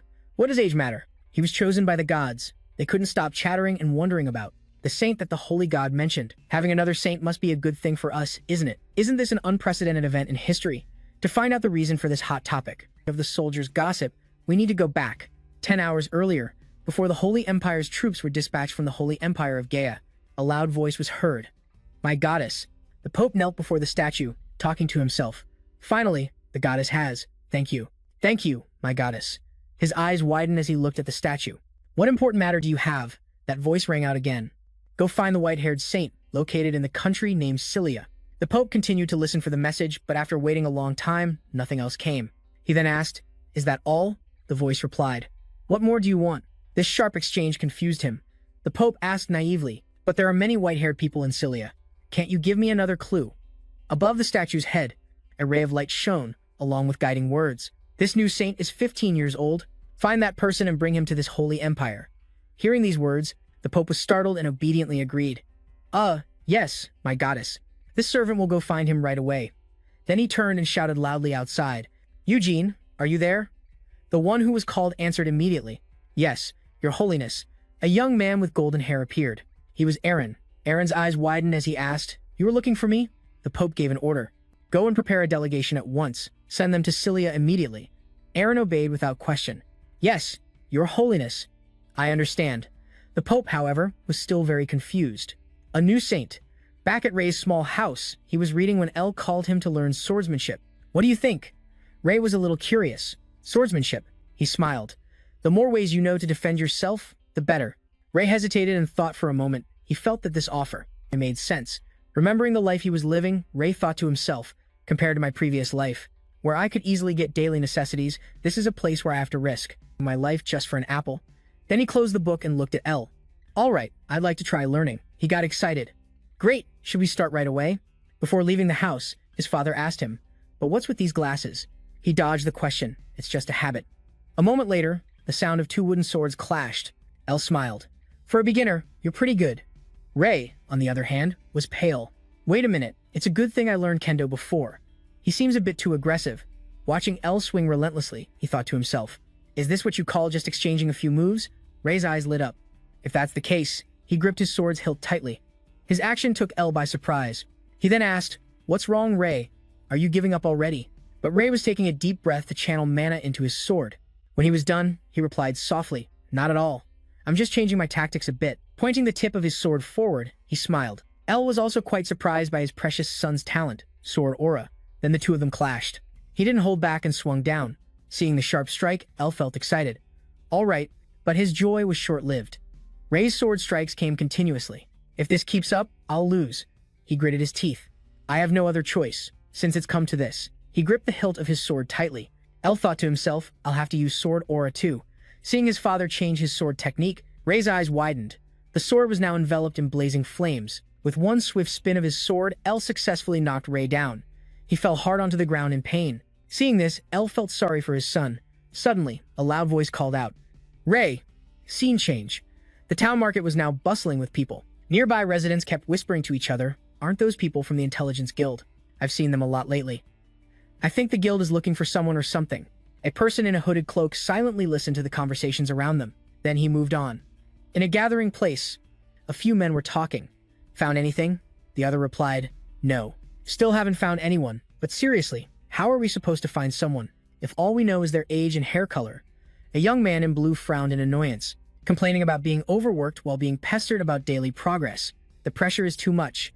The guard revealed his face from under the hood. Someone else said, "Look, he's coming again." He asked, "Have you guys found anything yet?" The young man in blue looked openly annoyed. "Look, Sir Knight, finding a needle in a desert would be easier than this." The guy next to him chimed in. "A 15-year-old, white-haired kid. How are we supposed to find him with just that information?" Seeing the attitude of these lower-class people, the guard gritted his teeth in anger. These useless bastards. Suddenly, the memory of the Viscount's threats came flooding back. A pair of glasses was thrown to the ground, shattering. A voice shouted, "You mean you still haven't found him? What kind of work are you people doing?" The guard bowed his head and spoke in a low voice. "I am very sorry, Lord Viscount." Unable to find his benefactor, the Viscount furiously vented his anger. "Do you think he's just an ordinary kid?" he rambled on. "He is a saint. Good heavens, if people find out how badly we treated a saint, what would happen?" He then mentioned an even more important issue with a grim face. "There will definitely be a war. The Holy Empire might declare war on us. Do you want to destroy this family? Go find him now. Right now." No matter how he was treated, the guard could only swallow his feelings. He humbled himself and begged, "Please, everyone, do your best. I'll pay whatever it takes." In his heart, he reminded himself, "I have to find him." Suddenly, a young man spoke up. "Did you just say you'd pay whatever it takes?" He gave a mischievous smile. "In that case, let me handle this for you." He finished with a sly, squinting smile. Back to the swordsmanship lesson with L. Ray's hand was bleeding. He whimpered softly. Ah, it hurts. Seeing him like that, L couldn't help but feel sorry. Damn, that looks bad. I'm sorry, son. To ease his worry, Ray smiled reassuringly and replied, It's okay. Sen appeared just then and saw the long cut on Ray's hand. Ray, what happened to your hand? She ran over, worrying about Ray while scolding his father. It looks like his bone is broken, dear. Elle sighed, while Ray felt a bit awkward. It's okay, Mom. I can heal it with magic. Even though he said that, Sen was still quite worried. Let me help you now. This time he refused. No, I want to try it myself. Then a circle of energy appeared and surrounded Jay's injured arm. As soon as the chant ended, the energy shone even more powerfully than before. Sen couldn't hide the surprise on her face as the wound on his arm was now gone. It's completely healed. It's just like it was before Sen's eyes became more dazed. But how, at that moment, she met her husband's gaze, Elle asked again to be sure. Didn't you say last time that the kid couldn't do it? She nervously explained to Elle it's because the kid killed the deer with a single blow. Hearing this, Elle could only think of his wife's delicious steak. It's enough to know its origin. Over here, Jay mumbled with a broken chin. I guess I have to explain everything again. Jay took a deep breath to compose himself and then called out Mom, Dad. I have something I need to tell you. Then a conversation began among the three of them in the small house. What is it, Jay? The thing is, he frankly revealed his secret to his parents. I'm different from normal people. Day must have gotten a perfect 30 on the Group B exam in his past life. But he probably barely passed literature because no one understood a thing he said. Sen spoke up, breaking the silence. Even if you do look like that, but... Just then Elle whispered softly into her ear, Honey, what's important? The two seemed to have come to an agreement, and then he offered words of encouragement to Jay. Even though we don't know what's going on, Jay, whatever you decide, Mom and I will always be by your side, Sen smiled. Even if you bring home an elf wife. If you're happy, we'll accept it. It's good that you're not prejudiced, but you're overdoing it. Back in the small house, Jay explained his secret, so Sen and Elle wouldn't think he was going to marry an elf wife. So it was about your mana amount, we thought. Instead of using a magic circle to store mana, your body lets it form on its own. It's like being born a VIP player, unlike a free-to-play grinder who needs an inventory bag. Mom used all her knowledge to clarify, because pure mana is stronger than stored mana. So that's why your magic is so strong. Hearing this, Jay seemed to have an epiphany. So if I use a healing spell on someone who can't handle mana, pure mana, and then the image of the delicious venison turned steak appeared in his mind. The three of them returned to the main topic. Sen seriously expressed her thoughts to Jay. Son, I think you're a genius, but you used our family's secret arts to... Elle interrupted her again with a completely opposite attitude. I'm sure you can't use it on ordinary people. What a useless talent. Just kidding. But Jay was thinking differently. That's right, I can't use my magic to save ordinary people. If I want to save more people like a doctor, I have to think more carefully. Looking at Sen and Elle's worried faces, he thought to himself, that's right, I need more surgical experience. He glanced down at his hands that had been through so many emergencies. Suddenly, Jay spoke up. I'll be right back. Elle asked, where are you going? Jay made up an excuse, just for a little walk. He now had another secret. He couldn't tell them he was going to perform surgery. However, before leaving, he had to get past Sen. She warned him, don't follow strangers, you hear? He helplessly reassured her. Mom, I'm a grown-up now. Elle also smiled. He's at that age where he wants to have fun. Then he left just saying, I'll be back soon. Outside the border of Balu Village, a man was carrying a pile of luggage on his shoulder. It's an eye-opener. Balu Village is bigger than I imagined. Then Glasses continued on with one eye. One eye said, I was planning to just pass through, but maybe resting here would be good. Suddenly, a voice called out from behind them. Hey, Mr. Traveler, can I ask you something? It was the young man with bangs hired by the guard to find Jay. He held a piece of paper and asked, have you seen a kid who looks like this? Glasses replied, a kid, huh? He looked at the sketch, which was like a Picasso painting. The guy with the bangs described him blue eyes, white hair, and handsome. The two men looked again at the abstract drawing by Bangs. Handsome One Eye bluntly criticized, this drawing is hideous. Hearing that, Bangs snatched the paper back and yelled, how rude, I just asked if you've seen him or not. Glasses wasn't one to back down and retorted, how would we know what's with the attitude? Bangs and Glasses kept bickering back and forth. But he didn't know that the person he was looking for was standing just a few meters away. This seems more complicated now. Wait, did he say? Viscount watching them bicker, he thought to himself. Is it because there are more people? But then he recalled what Bangs had just said about the Viscount, who also flexed a few things. He's spending a lot of money to find this person, Glasses replied. No, that's why I'm asking. Who is this kid? Bangs heard the traveler's naive question and answered coldly. If I knew, would I be searching like this? Apparently, that kid is an outstanding genius. Suddenly, Bangs' gaze landed on something. Meanwhile, I was guessing the Duke was looking for someone and wondered if it was me. The person Bangs' eyes landed on was a young man about 15 years old. Black hair, blue eyes. He immediately called out, wait a minute. Jay and Bangs were now face to face. He leaned in close to his face to scrutinize him. Jay asked softly, what is it? In his mind, Bangs was reviewing the description. Blue eyes, white hair. Found him. It's definitely him. After a moment of inspection, Bangs excitedly turned to the person behind him. "Hey, tell the guild I found the kid." Then he smiled at Jay. "Hey kid, I'm not a stranger, I work for the Information Guild." Before he could finish, Jay cut him off. Knowing the Viscount was looking for him, he immediately agreed. "I understand, I'll go with you." Seeing that the kid had no hesitation, Bangs was a bit taken aback. He casually asked, "Didn't your mother teach you not to follow strangers?" Jay gave him a strange look and readily replied, "Would a stranger ask something like that? In that case, I won't go." Seeing the bewildered look on Bangs' face, Jay was willing to explain. "You said the Viscount is looking for me. I need to check on the patient, so I'll go." He replied, "I'll call for a carriage, so wait a moment." So the two of them set off. Jay was now curious. "Can I ask you something?" Bangs asked from inside the carriage. "Patient? What did you mean by that? The sick people at the Viscount's place?" Jay didn't know how to explain it simply. He hesitated. "That's right." Suddenly, Jay's demeanor turned grim. "I really want to know what they're doing." Seeing the expression on the 15-year-old brat, a chill ran down Bangs' spine. "Don't tell me. This kid is a little crazy." The two of them fell silent. A while later, the carriage stopped. "We're here, let's go." Jay excitedly stepped down, but his smile vanished as soon as it appeared. A young man shouted loudly, "Welcome." All the maids and butlers bowed in unison, shouting, "Your Holiness, welcome, Your Holiness." They lined up on both sides, bowing at a 90-degree angle. Jay's face went blank. "You're calling me Your Holiness?" After receiving a special welcome from the line of respectful servants, Jay was feeling a bit awkward. In front of him was a lavish feast. Jay was extremely flustered. "I'm not the saint you're looking for." The Viscount slammed his hand on the table and shouted, "How can you say such a thing about yourself?" His face was filled with emotion and admiration as he clutched his chest. "You saved my life, you saved my family." The Viscount then shouted out of emotion, "You have blessed a sinner like me, there's no way you're not a saint." Jay watched the man's emotional state change constantly and felt dizzy. It was just medicine. "How am I supposed to explain this?" Suddenly, a soft voice called out, "Sir Jay."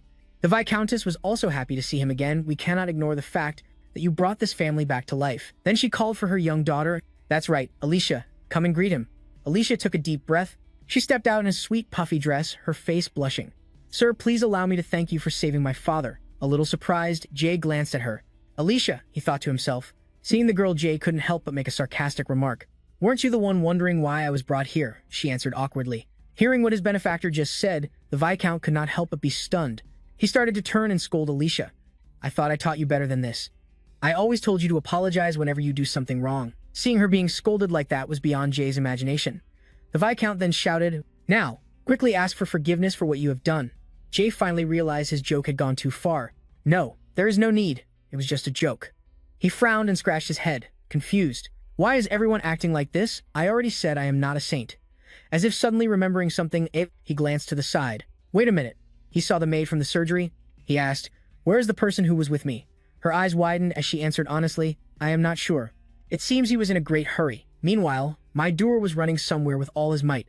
Incredibly, he still suspected that silver-haired kid from earlier. Is that kid really a saint? At that moment, Maidu revealed a sinister look and smile. "This is important news. I must report it to the guild." With that thought, he dashed off. Back with the Viscount's family and Jay. He was still stunned by the Viscount's behavior towards me. "I guess nothing bad is going to happen, right?" A maid poured a cup of hot tea. "Is the food to your liking, sir?" "Yes, everything is very delicious." He kept acting awkwardly in front of Jay. "We went to great lengths to ensure you would enjoy the meal. I am very glad you like it." Jay picked up the steaming teacup. "I do not think it could be any better." Hearing Jay's words, the Viscount felt grateful and said, "I am grateful for that. There is no need to worry, because you will be enjoying meals like this every day in the Holy Nation." Suddenly, the topic shifted from gratitude, eating like this every day in the Holy Nation. Jay was completely stunned as if hit by Alicia's first skill. Jay asked again to be sure, "What do you mean?" The Viscount's eyes widened in surprise. "Have you not been informed?" Then he explained with a brilliant smile. "I heard the delegation from the Holy Nation has arrived, ready to take you back." The news hit him like a ton of bricks. His nerves tensed up. Jay slammed the table and asked, "Who is here to take who? And more importantly, how did they know I was here?" The Viscount became a bit cautious. "We have heard many rumors that the Pope himself received a message." The confusion on Jay's face grew. He turned pale. "What kind of message would make him need me?" The Viscount replied softly, "About that." He began to explain things about the Holy Nation. The Holy Nation is a country blessed by the gods. When necessary, the gods send messages to the saints of the Holy Nation. He asked curiously, "The gods can communicate directly with humans?" The Viscount was not entirely sure. Communication is not quite right. More accurately, they leave signs or send visions. It is said that those who are suspected of being saints have a halo that follows them. If one is considered a saint, then that person is quite different from others. Is he the new saint? So radiant, Jay thought. What is with the light? But he was still in shock. So what will happen to me? The Viscount, not noticing his expression, replied cheerfully, "You will be going to the Holy Nation. Congratulations, Sir Jay." Jay froze, the words hitting him like a blow. That night at Jay's house. "How is Jay?" Sen looked at her husband. "He must be very tired. He has not come out of his room." He replied with concern, "It is best to let him rest." Meanwhile, Jay lay sprawled on his bed, his spirit crushed. The message, the Holy Nation. Then he buried his face in his pillow and cried. That night, the moon was bright and clear. Only Jay's heart was screaming, "I just wanted to live a comfortable second life in this fantasy world." The next day, at the Syria Palace, along the luxurious palace corridor, people were whispering to each other, "Do you know who the people in the palace are?" A maid started gossiping, "I heard it is the saint from the Holy Nation of Gaer." The other person sounded surprised, "A saint has come to our kingdom." The two whispered as they walked, "I wonder what she is like. They say she has been blessed since she was a small child. I have heard that as well." The rumored saint is described as having waist-length hair and eyes that sparkle like rubies. The other added, "Rumors say she is so beautiful it feels like a ray of light is always shining upon her." Really? I am so curious. If we are lucky, do you think we could meet her? That would be amazing. And so, this became a hot topic of gossip among the palace servants. As the two left, inside a room, a curtain was parted. A voice called out softly, "My lady, may I enter?" The girl with the long hair replied, "Yes, come in." The door opened to reveal a shoe with a cross emblem. "Thank you. It is almost time for the banquet." There was a hint of anger in the girl's voice. "They really do not let anyone rest." The young man seemed timid, clasping his hands. "If you could please prepare yourself." The girl replied, "I understand. I will leave in a moment." Suddenly, she stopped as if remembering something. "Oh, right. The person with a proud demeanor and a nonchalant gaze is the saint the two maids were talking about, Saint Iriel of the Holy Nation of Gaer." She looked at the young man. "What of the news about the saint I inquired about?" He replied, "Ah yes, I have good news." He then placed a white cloth on her shoulder and whispered something. The corner of Iriel's mouth turned up slightly, her face growing even more radiant. She thought to herself, "He has finally appeared. The one Iriel has waited for so long. Someone who can understand me." A normal morning in Jay's ordinary house. But Jay was not feeling normal. His face was strangely gaunt and pale. All day, he sat sullenly at the table, holding his head. "I have tried my best, but I still cannot think of anything. If I get caught by the Holy Empire, it is all over.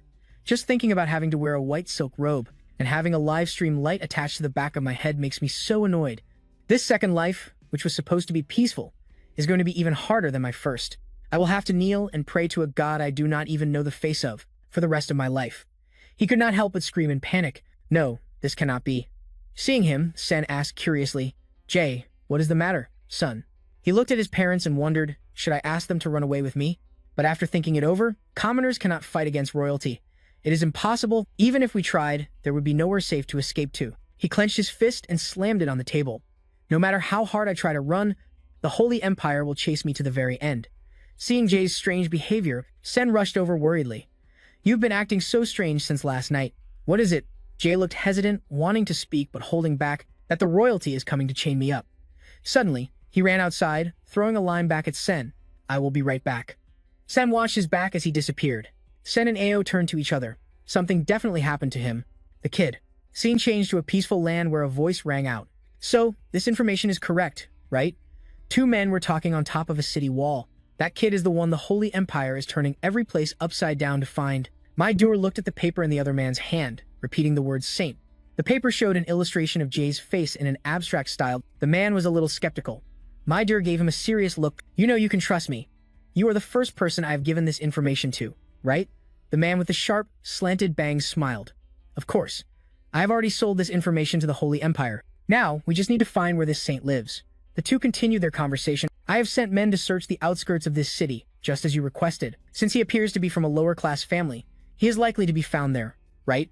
My duo rubbed his fingers together in the money gesture. "Unlike us, everyone else will just be blindly searching around this village. That is why high-quality information is so important. It saves time." Maze shifted his gaze and said, "And as we agreed, I will return as soon as the Holy Empire pays the fee." He looked towards the distant forest. Maze saw this and asked curiously, "What are you thinking?" He pointed directly at the circle of light ahead. "Have you people investigated that forest yet?" Maze was surprised you were investigating that area too. He casually replied, "Well, that is why I brought it up. Would not that be a very convenient hiding place for that saint to hide?" In Maze's mind, the image of an elf appeared. Holding a bow, his face filled with fear. "No way, if the saint tries to hide there, he will die." He was referring to you know who you know they hate humans. He frowned in agreement. "You have a point." He glanced at the forest again. He thought to himself, there is no way he is in there, right? But they would never have guessed. Inside the quiet forest, filled with sunlight and fairy dust, a figure with silver hair strolled leisurely. Hoping to come up with a good idea while walking around, he pondered as he walked, but he still could not think of a way to escape those people just then. A thought flashed in his mind, is running away. The only option. The thought had just barely formed before Jay dismissed it. But that would mean I would have to run for the rest of my life. I do not like that at all. Finding a suitable rock to sit on, Jay sighed, let us cool my head for a bit. Suddenly, his pupils contracted, a chill ran down his spine. He immediately jumped up into a defensive stance inside the deep, lightless forest. Something was coming. He frowned, guessing the Holy Empire so soon. But after waiting for a while, there was no movement, so Jay sat down again. He thought to himself, I cannot sense any presence anymore. Suddenly, a sound from another direction caught his attention. He hurried over to check it out, stopping in front of a large tree. Suddenly, a voice spoke out. A human. Jay was quite surprised. His nerves were on edge. The voice echoed again. Little human, what are you doing here? More doubts appeared in Jay's mind. What is this? A forest spirit or something? He gave a wry smile and replied softly, I just want to rest for a bit. The tree bluntly told him to leave. Then leave, human. This is our territory. Jay sat back down on the rock, letting out a breath. All right, I will go. Just let me sit here for a bit. But the voice repeated, I said, leave now. Its volume increasing. He was a little annoyed and confused by the voice coming from the large tree, but he had trespassed on their territory. Being a reasonable person, he stood up intending to leave. First, the Holy Empire now. This can. Not anyone. Leave me in peace. He pointed at the tree. I am leaving right now, all right, just like you said. But let me see your face first. His threat was like that of a 3-year-old. It had no effect at all to live up to his title as the king of stubbornness. The silver-haired Jay decided to sit back down. If not, I will just sit here. I do not mind. The tree grew angrier. Get lost. He did not even bother to look, showing his contempt. He straight up lay down, not giving a damn. From behind the tree, a figure peeked out, issuing a warning. Do not say I did not warn you, human child. He was fine with whatever. If you will not listen to my condition, then fine. You think you have the right to chase me away, without even showing me your face. Once again, the forest was silent. Suddenly, a murderous aura flew towards him. It was a girl trying to attack him. Ray's eyes snapped open. In that dangerous moment, he deployed his mana, defending against the person's attack. A pair of green boots landed on the ground. Now Ray was finally satisfied, facing the one who had tried to chase him away. He thought to himself, damn it, I did not expect that thing to suddenly attack like that. A spark of excitement appeared in his eyes. If my mana had not been active, I would have been a goner. Suddenly, he widened his eyes as if not believing what was in front of him. Slender arms holding a bow and arrow, long pointed ears. Before him now was a humanoid girl, but her ears were completely different. An elf facing an elf. Ray was not scared at all. Instead, he was a little curious. There are elves here. Fia looked at her own hand. Her mana was flaring. You blocked my attack. Clenching her fist, she voiced her suspicion. You are no ordinary human. Are you hearing that? Ray laughed heartily. The elf girl looked annoyed at the sight. Well, not exactly. She started making hand signs. A source of mana was gathered, and Fia shot towards Ray. She yelled, you cannot stay here anymore. Seeing the situation was getting tough, Ray was forced to activate his mana. The two sources of mana clashed, creating a huge explosion. It threw them both back due to the impact of the explosion. Fia seemed a bit dazed. When she saw Ray was still unharmed, she could not hide her surprise. He is fine. Fia now began to doubt Ray's origins. Impossible, a higher race. Hearing her words, Ray's face soured as he repeated, wait, what? Higher Fia pointed straight at his face and demanded in a loud voice, I have changed my mind. Human, follow me. I will let you stay in the forest, but Ray did not seem interested. He pointed behind him and gave a forced smile. It is okay, I have to go home now anyway. However, Fia was a rather stubborn girl. Refusing her would be a bit difficult. We respect strength. This is the law of the Grandin Forest Elves. I will invite you to our village. He realized this was quite interesting. There is an entire elf village in the forest. He glanced at the girl in front of him. Remembering her offer, Ray's resolve wavered a little. Even though she attacked me first, she does not seem like a bad elf. Should I go? But for now, there was still no way to escape. Ray decided, all right, but you have to promise not to attack me. Going deeper into the forest, the grass and trees here were lush. Ray trailed behind Fia. I just remembered, what is your name? She replied coldly. I am Fia, from the Grandin Forest tribe. He looked up, biting his fingertip. Fia, your name is beautiful. Suddenly, Fia became agitated, spinning around to glare at him. What? In an instant, she turned back around, her cheeks blushing. Well, it is not that beautiful.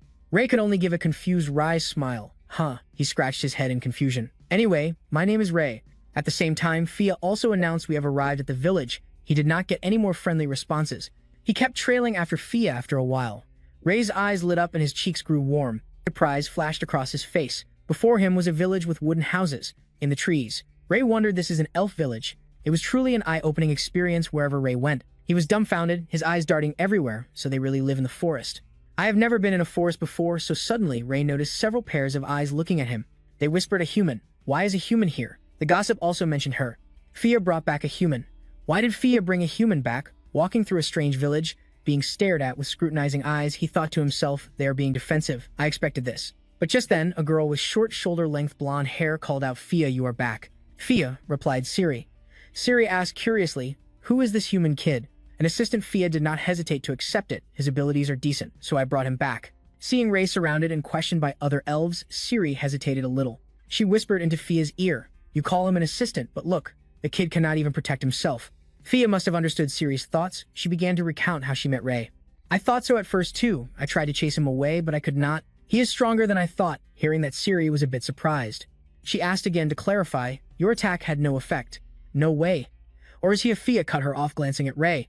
He was getting comfortable with the person he liked and replied, I tried to confirm, to see if it was a higher level race or not, but it wasn't. Silly looked at Ray with a scrutinizing gaze and casually uttered 2 words. Really? Fia then changed the subject. What about Era? The two of them looked up at the treehouse at the same time. It was a house that was always closed up. Silly said softly, she's still not awake, Fia added. Still not awake? Huh, I see. Just then, Silly remembered something important to say. That's right, the elder is looking for you. Fia replied, I'll go right now. Then she turned and called, let's go, Jay. He immediately ran over. I knew the elves would. You'd be wary of an outsider like me, but it's not too serious, is it?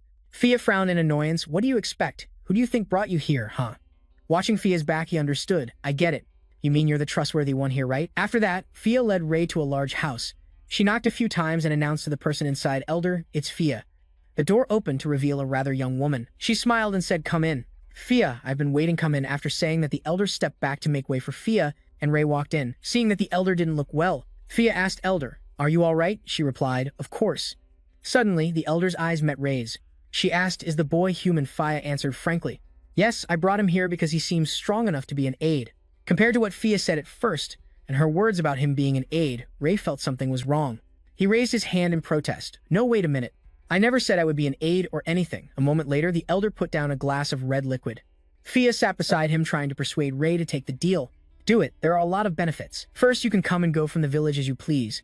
You'll also be considered a friend of the elves. The elder watched the 2 chatterboxes. They seemed to get along very well. Ray explained helplessly, no, I mean, I don't need those things. Suddenly, the elder interrupted their conversation. Fia, I called you here because I have something to tell you. Keep this a secret from the other elves. Okay, Fia seemed quite surprised. Knowing this was important, her expression became more serious. Yes. Then she looked at Ray, human boy, could you step outside? He slowly walked outside to wait. Ray could only lean on the railing outside, letting out a sigh. Told me to come in, then told me to get out. What a drag. He looked at the scenery of the elven village. He thought to himself, Saint of the Empire or aid to the elf tribe. Neither choice is particularly good. Ray grimaced. My life is such a roller coaster. Back at the Syria Palace somewhere, is there any news of the saint yet? The other person replied, my apologies, your grace. 2 young men were kneeling on the floor with their hands clasped. There is no news yet, a girl's voice rang out. Finding the saint is the Lord's wish. Iriel arrogantly questioned them. Doesn't this just prove that you are being lazy in your search for him? Being blamed so mercilessly, the 2 men sobbed. No, we will do our absolute best, she growled. Your best. A gloom covered St. Iriel's room, but there is still no news to this day. If you've done your best and still have no results, then it just proves you're a bunch of useless fools. The 2 begged her with trembling voices, please just give us more time. We will definitely find him. Seeing their sincere attitude, Iriel felt she had achieved her goal. She agreed with a condition. Very well. I will trust you one more time, but I am not as patient as the Lord. I expect you to keep your promise. With that, Iriel turned and walked away. He didn't know what they were talking about, but suddenly, Fia's loud voice could be heard from outside. What do you mean clan leader Era died because of Mana? The elder sighed. She crossed her arms grimly. Her breathing has already stopped. She was also cursed and on the verge of death. After that, she never woke up again. Fia's eyes widened with shock. A moment later, the elder's door opened. Fia stepped outside in a gloomy mood, leaned against the railing and sighed. Ray saw her and grew curious. Fia hadn't said a single word. She just glanced around, then turned her sad gaze towards the house. High above, Fia continued to let out sighs. Seeing this, Jay asked, is the person in that house sick? She whispered. She really is sick. Suddenly, Fia felt something was wrong and shot up. Wait, you heard everything, Jay replied calmly. Sorry, I didn't mean to eavesdrop. Suddenly, he turned his gaze back to the treehouse and let out a sudden gasp. Seeing this, Fia smiled sadly. Are you worried? A human like you is worried for an elf. Why, we are different species. Ray looked up and replied softly. You're right. We are different. How can we understand another species when we haven't even understood ourselves? He suddenly gripped the wooden railing tightly. But that doesn't mean I can't worry about them. Who I choose to worry about is my own business. Even if that person is from a different species, Jay's aura changed at that moment. He wasn't like a 15-year-old boy, but a dependable young man. His words made Fia's heart skip a beat. In a small house in the village, Fia was now staring at Ray constantly, even while he was drinking tea. Her eyes seemed to have a rose and heart filter when she looked at the silver-haired Ray. Fia's young heart skipped a beat, realizing her own unusual state. She panicked a little. Fia quickly held her head and asked herself, "What's wrong with me?" Just then, Ray turned to her. Fia, there's something I want to ask you." Blushing, she stammered, "Go ahead and ask," he replied. "It's about the elf era. You said she was dead, right?" Jay wanted to give it a try. He said boldly, "Can I help her?" Jay's tone and words took Fia by surprise. Seeing her stunned look, he explained, "I want to heal people who are sick even if they are from another race." At this, Fia frowned doubtfully and asked, "You think you can do that?" He looked down. "I'm not sure if I can do it myself. But even so, I will still try my best to help that elf." Fia squinted at him, her brows furrowing deeply. "What you're saying isn't believable at all." He looked at her speechless. Jay was now quite calm. He mumbled to himself, then suddenly a sharp blade made of mana shot out from his hand. This strange act from Jay made Fia instinctively move away, drawing her sword defensively. "What is it, Jay?" Without a word of explanation, he just grabbed the sharp end of the mana with his other hand, directly stabbing himself in the thigh until it bled. The pain made his face contort as he cried out, "Gana." His strange behavior made it impossible for Fia to understand. "What do you think you're doing?" She rushed over to see the hole in his thigh made by the mana, and asked worriedly, "What should I do?" Not letting Fia worry for too long, Jay started using his mana and chanting a healing spell. A ray of light shone out and filled the whole room. Fia couldn't believe her eyes as she witnessed the phenomenon. She mumbled, "The mana is..." Instantly, all the mana from before gathered at Jay's thigh. The large wound began to close. He gritted his teeth, enduring the excruciating pain outside Fia's house. Other elves were also drawn in by Jay's mana. "What's happening? That mana..." In their eyes, a powerful source of mana was bursting out. A moment later, he stopped finishing the healing process. Fia was extremely surprised because the gaping hole had healed without a trace. She stammered, "The wound is healed." She said this while looking at him in utter shock. After showing Fia the demonstration, he stood up, looked at her, and asked, "If there is one person in this world who can help the elves, then that person must be me," Ray declared boldly. After witnessing the healing, she ran to ask the elder for permission late one night, but she flatly refused, saying, "I will not allow it." Losing her composure, she asked again why. The elder simply replied, "It would disrespect the reputation of the Ariel clan. For the elf village, reputation is everything. Let alone that person is the elder of the Era clan. Someone who is highly respected by others, even if it is with good intentions. But using a method of unknown origin, I cannot allow that to happen to the Era clan elder." Fia still didn't give up. She still wanted to persuade the elder, but we really want to save her. The elder raised her hand to cut her off. She looked at her with a cold gaze and said, "Leave." There was nothing more Fia could do. Her eyes lowered in sadness. Beside her, Jay was thinking to himself, what good is respect if she dies? The sun was setting in the west, casting a golden glow over the leaves and branches. Fia said softly, "I'm sorry, I failed." She seemed to have given up. "I really thought we could do it." Jay immediately comforted her. "It's okay. There's always a way to solve things." Hearing these words of encouragement, Fia felt a bit better. Suddenly, Jay burst out laughing and asked, "Can I continue exploring the village?" Fia had regained her composure by now. She replied, "Of course, you're allowed to be in the village. And it seems the other elves have accepted you too." "Yes," Jay smiled slightly. "Thank you." Then he had another idea. "I think I'll head out in a bit." Fia's eyes widened with curiosity. "What really?" He looked at her, a smile still on his face. "Yes, actually, I still have some things to do." Hearing that Fia had no reason to keep him. "If that's the case, I guess I have no other choice." Then he waved goodbye to her. "I'll be back tomorrow, so don't be disappointed." At these words, Fia's expression turned menacing. "Who said I'm disappointed? Hurry and go before I change my mind." He felt he should leave quickly. "Yes, see you tomorrow." Watching him leave, Fia smiled to herself. Jay followed the path from this morning. But after he left, the sadness returned to Fia's face. She turned to go back to the village, but when she wasn't looking, Jay quickly veered off in another direction. His pace quickened. From the treetops, he looked down at the house with the closed door. It seemed he already had his own plan. A golden light shone from the roof of that house. Jay frowned, thinking, "I can't just ignore a patient like this." He then boldly grabbed the doorknob and pushed the door open. Inside was a forest full of flowers and grass. Jay couldn't believe his eyes. "It's so spacious in here." Looking at the door ahead, he thought to himself, "This space must be as big as the entire treehouse." With that, he opened the door and stepped inside. His pupils contracted at the sight before him. In the middle of the room, someone was lying completely still. She had a beautiful face and platinum blonde hair, like a sleeping beauty. Jay thought to himself, who is that elf? A young woman in a white dress lay there, her long legs hidden beneath the flowing fabric. Someone was sleeping. Seeing this, Jay couldn't help but be mesmerized. A few seconds later, he slapped his cheeks to snap out of it. So this is what it feels like to be captivated by beauty. Stay focused. I can't lose my composure in front of a patient. After composing himself, he gently took her hand. He leaned close to Era's face to check her breathing and quickly made an assessment. Her pulse and breathing are normal. I'll have to check something else then. Jay changed his grip on Era's hand. His hand emitted a blue light as he frowned in thought. I'll use mana to check her internally. The mana spread out like a net. Jay frowned once the scan was complete. There's nothing wrong with her body. Is it just the end of her lifespan? Impossible. He couldn't help but feel frustrated and helpless, muttering to himself, I can't believe there's nothing I can do for this patient. I'll have to research more about the diseases in this world. Just then, a dark aura suddenly appeared, seeping into the air. Jay's eyes narrowed as he sensed it. Wait a minute, he glanced at Era, wondering what is that smell. Without hesitation, Jay gently turned her over. Impossible. He was shocked to see gruesome purple patches all over her back. Bedsores. Jay's expression was a mixture of outrage and disbelief. They haven't checked her body this entire time. This is what they call respect nonsense. Jay sighed and muttered, I need to find some disinfectant. He began to think of a plan. Before Jay was a pool of water. In his hand was a bowl made of leaves. Jay went to it, bent down, filled the bowl, and then cast a spell on it. Heal. He thought, if I use magic, healing her directly would be too dangerous. Then while chanting a spell to clean his hands, he thought disinfect. I can only do this one step at a time. Jay dipped his hand into the water, then he slowly moved it towards Era's back, thinking to himself, Clan leader Era is highly respected by others.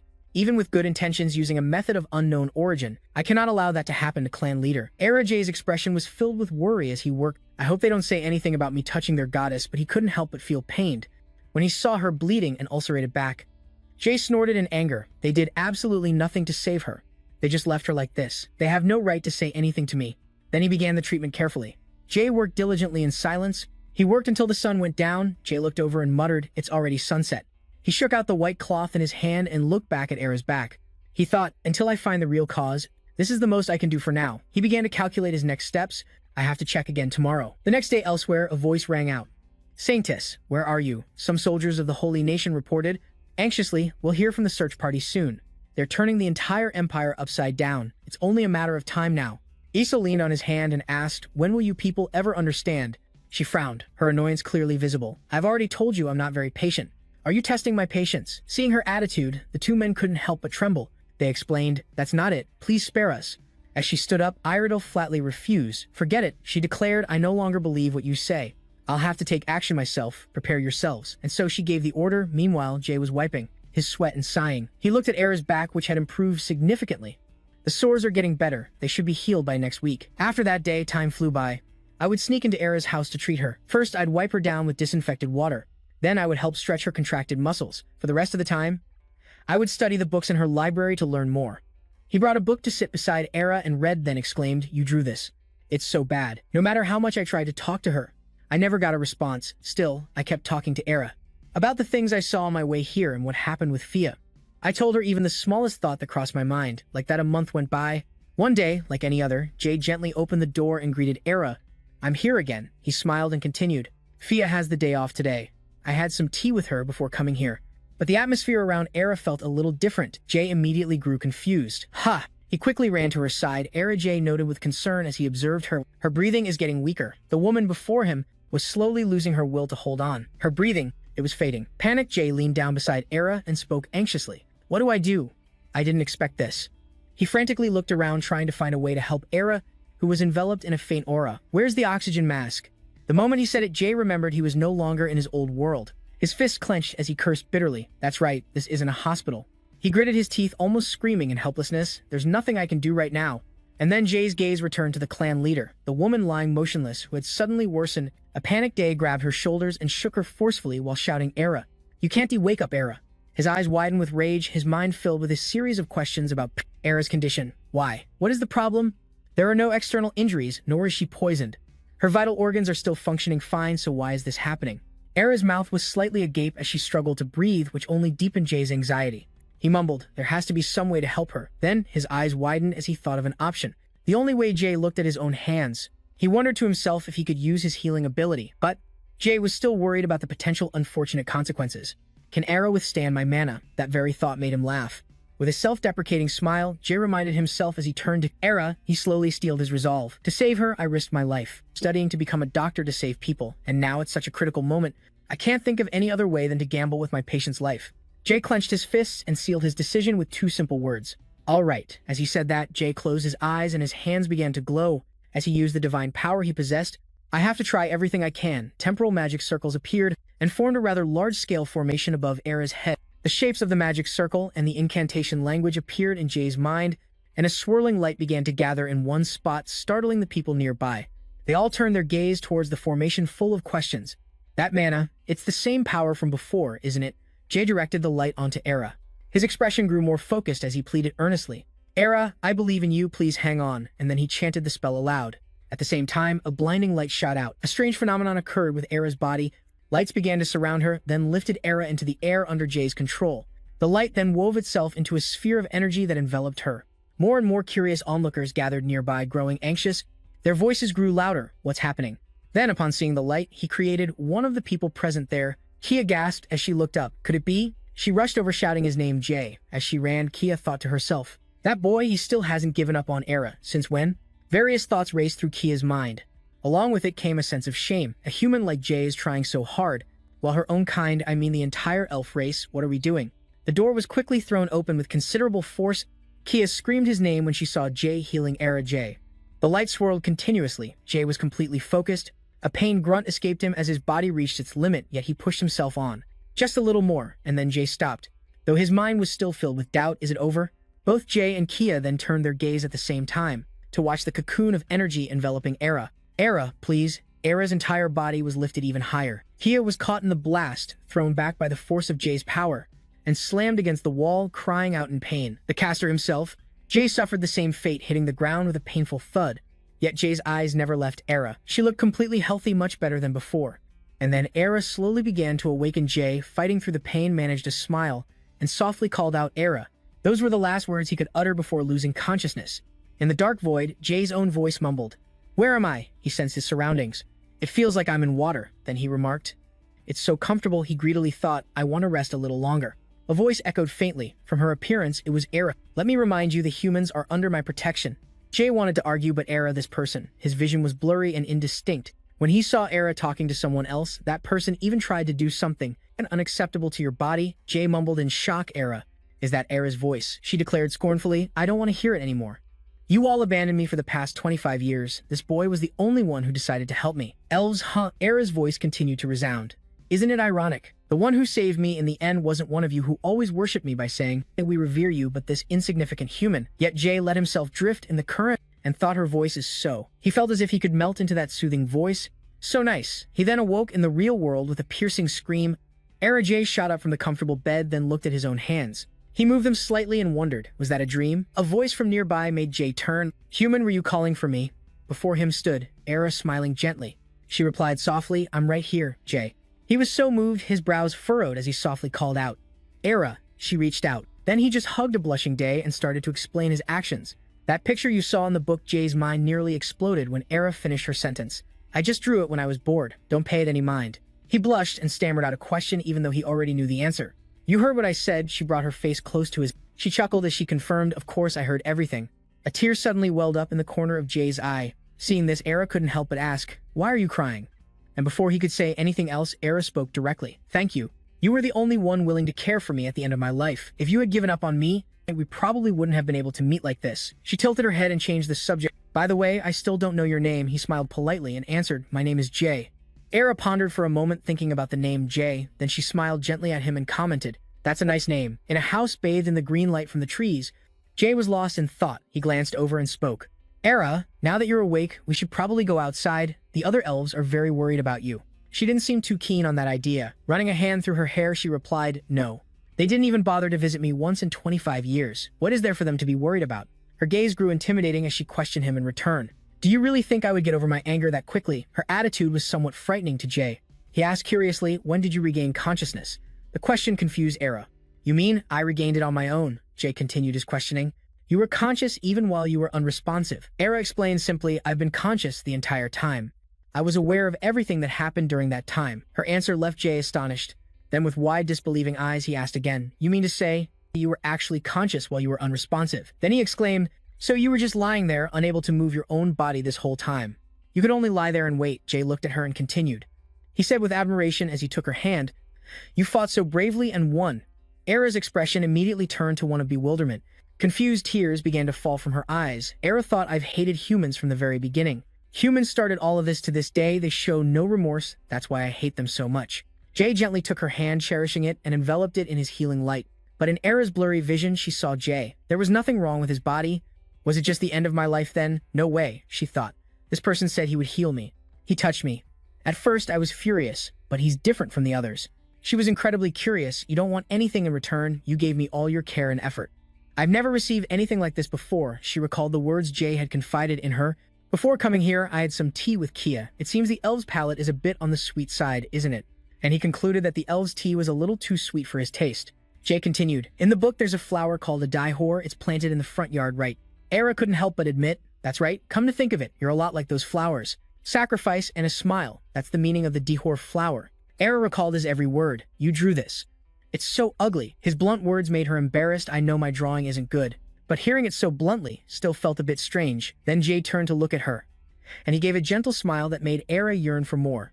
If I could just once respond to your words, I would wish for nothing more. A single tear fell, and then many more followed. Era burst into tears, overcome with gratitude. He didn't stop her. Era thought to herself, thank you, Jay, as she threw her arms around him. Her actions spoke the words she couldn't say. Thank you for not leaving me behind in the forest. They're still far off, Jay exclaimed. He and Era ran together. Leading the way, she replied, I can feel them. A moment later, Era announced, they're almost here. Her words made Jay wonder, just how many of them are there? Surely they didn't bring an entire army just to capture me when they finally arrived. The scene before them was shocking. Large bloodstains were splattered everywhere. Ahead, Kia stood alone, surrounded by the holy knights. Unable to contain his anxiety, Jay yelled out Kia. Her body was covered in severe injuries. She stood there silently, gasping for breath. Jay pushed through the knights, rushing to her side. Get out of the way. Kia, why didn't you listen to me? The men noticed his features, white hair.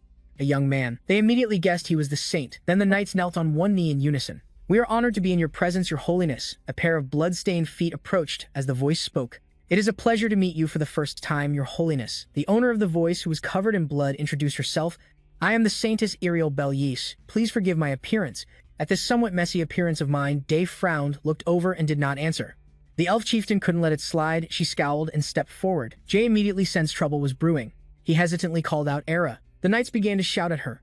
Halt, you may not approach the Saintess. Era scowled, giving them a warning. If you don't want to die, get out of my way. Her words left the knights stunned. Huh. She and Jay approached to support Kia, asking with concern, are you all right? Kia endured the pain and growled, I have to stop them. I have to stop them. Can't let them reach the village. Must stop them. But her injuries were too severe. As she said this, she started to collapse, alarming both Jay and Era. Jay carefully examined her wounds, thinking, her shoulder is covered in blood too. How could she have endured all this alone? He then took Kia's arm and gently lifted it. I'm setting the bones, so this might hurt a bit. At that moment, Ariel interjected inopportunely. Saint, please come with me to the holy nation. Tens of thousands of our people are waiting for you. Jay ignored her, tearing off his sleeve with his teeth and using it to bandage Kia's abdomen. Ariel, however, calmly continued, the deity has guided you, so you will achieve great things. It is time for you to step out into the world. Hearing this, Jay frowned in shock. What, he asked, confused. Achievements. What achievements are you talking about now? Ariel answered nonchalantly. That's right, is following the will of the heavens. Not an achievement, a great work that we have always strived for is only just beginning. Jay repeated her words in disbelief. Great work. He looked over at the injured Kia, then asked, is this situation what you call a great work? At this, Ariel's expression turned cold. I made a clear request, and she was the one who refused. One cannot defy the will of the deity. Besides, a reward was already offered. I even warned her with force, but she still refused to listen. She added as if it were nothing. Besides, she isn't dead yet. Jay retorted irritably. So because you weren't given permission, you decided to trespass on their land and use force to abduct me. But Ariel, holding fast to her ideals, replied emotionlessly. There was no other way. Seeing they would not agree, Jay calmly asked again, and you think I'll just obediently follow you? Ariel's eyes. She grew cold and sharp as she replied in a dark, threatening tone. I do not wish to use force on the saint. Just then, Era, who had been silent until now, could no longer contain her rage and spoke up. I'm speechless. You cause a ruckus in our territory and dare to use force on our benefactor. In that case, I will show you this power you're so proud of, she declared coldly. Hearing this, Ariel was openly contemptuous, an elf making threats. Against our holy nation, Era scowled and stepped closer to her. You'll soon find out if my words are bravery or mere arrogance. Ariel cut in dismissively. You'll find out faster by experiencing it firsthand. The knights behind her, also displeased, rushed toward Era. How dare you act that way toward the saintess? How dare you speak so arrogantly to your superior? And then in a single moment, all of their swords shattered. The knights were terrified. Era, now radiating killing intent, stared them down. Anyone else want to try? The group froze before her powerful aura, then wisely knelt at her feet. Mercy, please spare our lives. She looked on with a contemptuous sneer. Is this the force you take so much pride in? Can you achieve greatness with these men? Ariel looked at them like they were garbage. Their faith is easily shaken. Era scoffed at her words, so stubborn. It seems your deity only granted you strength. You, on the other hand, seem unaware that you're shackled by your devotion to the divine. Feeling insulted, Ariel wasted no more time. She began to concentrate power into her fist, and then charged at Era. This is taking too long. She did nothing but quietly chant and hold on tight. Instantly, iron chains appeared from nowhere, binding Ariel tightly. She was unable to move. Era placed her hands on her hips and jeered. How does it feel? The power of the holy nation that you have so much faith in has been bound by a mere elf? Ariel remained defiant. The power of the holy nation is more than just this, she said, with profound determination. By any means necessary, we will bring the saint to the holy nation, even if it's only his corpse. And then a loud slap echoed. One of Ariel's cheeks swelled and reddened. The one who struck was Era, who warned in a low voice. Don't you dare speak so freely with that filthy mouth. The saint you wish to take is more important to me than my own life. Even if it means I die right now. Ariel still couldn't seem to believe what just happened. Era glared, bringing her face close to Ariel's. I will wipe your disgusting kingdom off the map. Just then, Jay's voice cut in. That's enough, Era. That's enough. He calmly reminded her, I already said, I will go to the holy nation. Ariel's face lit up with joy. But before she could celebrate, Jay added, however, he finished coldly, I have conditions. Instantly confused by his words, she asked conditions. Jay held up one finger and began to list his terms while she was still bound by Era's spell. First, he stated boldly, I will not become a saint just for the sake of your god. I will become a saint by my own will, and I will stop being one when I choose to. Ariel was immediately displeased. Stop being a saint. That is not permitted. Before she could finish, Jay held up a second finger. Second, if anything like this ever happens again, I can't say what will happen, Ariel asked. What will happen? He replied nonchalantly, I already told you I don't know. I'll probably just leave the holy nation and try being the saint for an enemy nation. He made such a shocking declaration so casually, which shocked Ariel what her heart was in turmoil. A saint betraying God? And then Ariel reassured herself, it is fine anyway, if he betrays God, then all the holy arts he possesses will be gone. Then she continued to ask, is there anything else? Day calmly crossed his arms and said, of course there is more. He held up another finger. Third, give me access to all the libraries in the holy city. Finally, a condition that satisfied Ariel. That is simple enough. But Day immediately threw cold water on it by adding another finger. Fourth, Ariel shouted, there is more. He made his demand. You must compensate me for the entire duration of my work. That is a given. But what about clothes, food, a house? You will provide all of that for me, right? Ariel suddenly became wary and questioned. Compensation. What do you mean by compensation? Day immediately made a coin gesture with his hand. Come on, do you even have to ask? Of course, I mean money. This greedy attitude left Ariel speechless. The knights could not stand his arrogance and angrily interrupted. That is enough, Saintess. A saint holds an incredibly noble position. Why must we accept these conditions? Another clueless one added, that is right. Besides, what kind of saint would demand money? Surely God must have made a mistake. This sentence was like hitting Ariel's trigger. She seethed with murderous intent, growling, you dare say God made a mistake. The two knights cowered together. Please forgive us. Then she started to negotiate. Among the conditions you have just proposed, I am not sure about the first one, but I will accept all the rest. Day let out a careless sigh. But the first condition is the most important one. Ariel was rendered helpless by his fickle attitude. Oh God, then he returned to the topic. And fifth, Day extended his hand towards Fia, who was resting by a tree, and proposed, apologize to me. He added solemnly, then turned his head to ask the elven elder. Era let her go. She was not very willing, but she did as he asked. And after Ariel was released, she hesitated and said, I cannot apologize. She wore a troubled expression. Please understand my position. I am merely a saintess carrying out God's command. Day sighed. He obviously was not going to let it go. Easily in question, understand you. Then who was it that refused to consider the elves' perspective and threatened them first? Who was that, I wonder? Ariel defended herself. I had to do that, to get you to come with me. Because you ignored all of our previous requests. Before she could finish, Day concluded, so in the end, you cannot apologize, right? Ariel closed her eyes and firmly confirmed, right? To keep the situation from getting too tense, she explained further. If a simple apology would solve everything, I would apologize as many times as needed. But our responsibility is immense. A single word could incur God's wrath. Hearing that Day had nothing more to discuss, is that so fine? He turned around and spoke coldly. Then let us end this. Go back and tell your God. But to find someone else to be the saint. These words irritated Ariel. Then Day glanced at the elven elder. Let us go, Era. We still have to treat Fia. She agreed almost immediately. All right, the two of them just ignored in the saintess and walked to the tree to help Fia up. Seeing this, Ariel became hesitant. Wait, she reached out wanting to stop them. Hey, wait. Ariel placed a hand on her chest and expressed, although I cannot apologize, I will do my best to help her. So please be generous, Day. Cut her off coldly. Nobody needs your help or anything. He turned his head and glanced at her. I just want you to say sorry. After saying that, he ignored her and walked away. Ariel looked like she was about to cry. Day carried Fia on his back and called out to Era, let us go. The sun was setting amidst the canopy of the forest. Era's voice rang out. Will it really be okay? She advised. It is not too late yet. As soon as you agree, they will welcome you. Day stood firm in his ideals and replied, I do not regret it. If that is a place full of people who do not know how to apologize for what they have done, I would rather not go. Hearing that Era had a question, why do you have to sacrifice for people who are not your own kind like this? He smirked and replied, I just want to do what I want. Hearing that, she continued, what is it that you want? Day did not hide it, a happy life. This answer made Era even more confused. Then you should become a saint even more. Day did not deny it. Being a saint is good too, he added. But even the little things bother me. Helping someone who is sick living like that is peaceful is not it. He smiled, looking up at the sky, living in a small place. But feeling happy is enough to satisfy me. Era also smiled as if she was helpless against him. She complimented, you really are special. The sun was setting, painting the sky orange-red. Ariel stood silently as if deep in thought. She recalled Day's words before he left. Then let us end this. Go back and tell your god to find someone else to be the saint. Ariel was pensive and said nothing. Suddenly, a knight approached and spoke. Saintess, there must be some kind of mistake, right? Otherwise, how could someone like that become a saint? She quietly repeated. A mistake, huh? Suddenly, she took off her armor, shocking the knight. Saintess, what are you doing? Ariel gave an order. You all return first. She made a shocking decision. I am going to the elven village. In the village deep within the forest, 2 young elf guards were starting to gossip. Will Fia be okay? It is hard to say. Fia's condition is very serious right now. Suddenly, the 2 of them noticed someone approaching from a distance. Immediately, the 2 young men went into defense mode, ready to attack at any moment. Stop right there, human. You are not allowed to take another step. Ariel raised both hands and quickly explained, I did not come here to fight.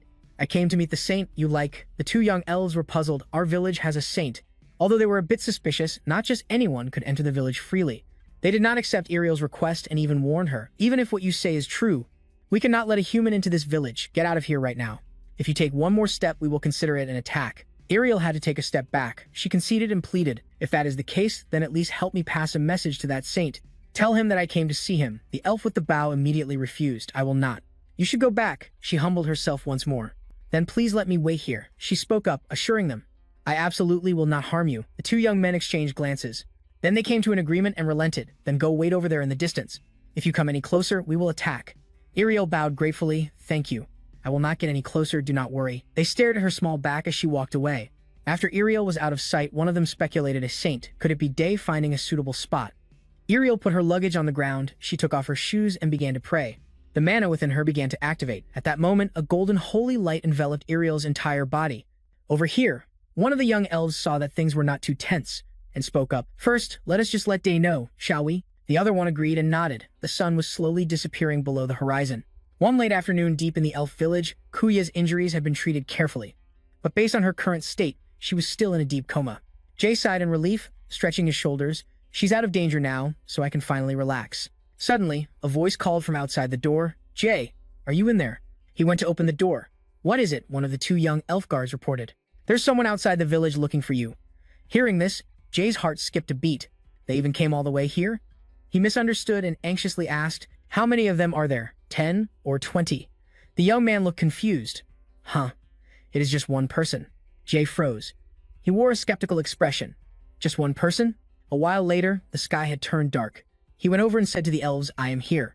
They immediately called out to Jay. A cheerful young man ran over and put his arm around his shoulder. Where did the host of the party run off to? Jay gave a forced laugh. You guys are still having fun without me, huh? He quickly got back to the main topic. Ahem, so who was looking for me? The young man hesitated. Ah, about that. He pointed in a direction. Over there, Jay followed his finger and saw. Ariel was still in a praying posture, the same one since she arrived, making him click his tongue. What is she doing all the way here? Then he walked closer to her and spoke. Hey, Saintess, are you looking for me? Ariel did not answer. An elf approached and said, it is no use. She has been like that since sunset. That is at least 3 hours, right? Hearing that, Jay was speechless. He observed Ariel and said to himself, she will probably get up soon. Should I wait? In the end, Jay really did wait. He waited the entire night. And then, at dawn the next day, Ariel let out a breath. She stretched her stiff neck from holding the same position for over 10 hours. At the same time, Jay's tired voice rang out, how can someone in this world pray for a whole day like that? Ariel's eyes shot open. The first thing she saw was his impatient face of Jay. She was so shocked she could not process it, stammering, holy. He cut her off. Holy what? What are you doing here? Ariel did not dare to look him in the eye. She turned her face away to avoid his gaze. I have something to tell you. Jay immediately asked to apologize. She said awkwardly, I cannot apologize, but instead, I want to do something to show my sincerity. Hearing that, Jay looked disgusted. So you will not apologize, and that is why you came here to salvage the situation, right? Ariel immediately panicked, pushing herself off the ground, wanting to get up and explain to him. That is not what I meant. Her rambling was making Jay a little annoyed. So how do you plan to show your sincerity? She expressed guiltily. Because of my position, I cannot apologize, but I will stay here and atone until all the elves forgive me. Jay analyzed calmly. If you are missing, the holy nation will come looking for you, right? Then the two sides will just start fighting again. Have you thought about that? He asked bluntly, and Ariel replied softly. Of course, I have. That is why I was praying. Because I have spoken with God, the holy nation will not be able to come for me as they please. Her words were a bit hard to believe. Jay showed a skeptical attitude. So how can I trust you? She sighed. It is true, there is no way for you to believe me. Then Ariel continued, but if I really am lying, would not the elves here be able to tell if I am lying or not? Besides, the number of people here could easily overpower me in an instant. All right. Jay stared at her, wondering whether to trust her. After a moment, he finally chose to trust her. All right. Jay only made one request. Do as you please, but in return, whatever you do has nothing to do with me. If the elves make you go back, you have to do it. Not expecting anything more, Ariel showed a joyful expression. All right, thank you very much. Then he turned his back and scoffed. As for Ariel, she reached out and stammered, Hey, holy. Jay turned back, annoyed. What now? She hesitated. The thing is, Ariel was currently dirty all over. She asked shyly if I want to take a bath. Then where am I supposed to bathe? Jay gritted his teeth, silently assessing the situation. She is so troublesome. Another clear day with sunlight, gently shining down on the old forest. After cleaning herself up, Ariel began to pray again. Holy power enveloped her entire body. Nearby, two elves were watching her. One young man said in disbelief, From yesterday until today, she has been kneeling like that all day long. The other one wondered, Does not she get tired from kneeling like that? Just then, they noticed someone approaching and exclaimed, Jay, you are back home? With a bag on his shoulder, he replied, Yes, you've all worked hard. An elf asked, But Jay, are you just going to leave that girl like that? He also glanced in Ariel's direction and wondered, what exactly is God that she has to go to such lengths? Sunset fell upon the small house at the edge of the forest. Jay opened the door and entered, calling out, I am home. Inside, he saw his parents being lovey-dovey. Eo saw Jay and casually greeted, Oh Jay, you are back? He held back a laugh. Just continue whatever you two were doing. His father wanted to explain. No, it is not that. Jay. By the second call, he had already slammed the door and gone into his room. Jay tossed his bag on the floor and flopped onto the bed, sighing. I am so tired. I do not have any energy. Suddenly, he fell into deep thought. He recalled what had happened earlier. Era had frankly advised Jay, I hope you will go to the Holy Nation. While taking care of Kuya, he asked in surprise, What did you say? She put her hands on her hips and gave serious advice. You are Yustaf's brother, so I cannot hold you back. I am very happy that you are thinking of us, but seizing an opportunity when it comes is very important. Back to the present. He looked up at the ceiling, thinking to himself, Ira is right. I promised that I would go to the Holy Nation to study medicine and cure all the diseases that cannot be cured here. After thinking it through, Jay sat up. He opened his bag, took out a book, and said to himself, That is right. Jay's determination grew. I cannot miss an opportunity like this. A moment later, a high-pitched scream came from inside the house. What? What did you just say? Along with the question, a fork dropped to the floor. The speaker was Sen. She asked in disbelief, You are going to become a saint, and what do you mean you have to go to the Holy Nation? Jay was silent, not trying to hide it, and admitted the truth. That is right, he was leaving. Sen knew her son too well. She hid her tears, covering her mouth with both hands. Are you serious? Eo also asked another question in disbelief. When are you leaving? Won't you be able to come home? At this point, Jay finally spoke. I plan to leave tomorrow. I am not sure when I will be back, but I will definitely return. Sen covered her face, her voice choked with sobs. No way. Eo hugged his wife and continued. Saints have to live their entire lives in the Holy Nation. Jay once again assured them, I will come back. I definitely will, Mom. Suddenly, Sen rushed to hug her son. Why do you suddenly want to become a saint? Eo acted strong, comforting his wife. Honey, he is about to leave. Why are you crying and making him sad? Even as he said that, his own face was covered in tears. Until you come back, I will take good care of your mother, so do not worry. Just go and come back, son. Jay's eyes also welled up with tears. He smiled brightly and replied, I will take care of myself.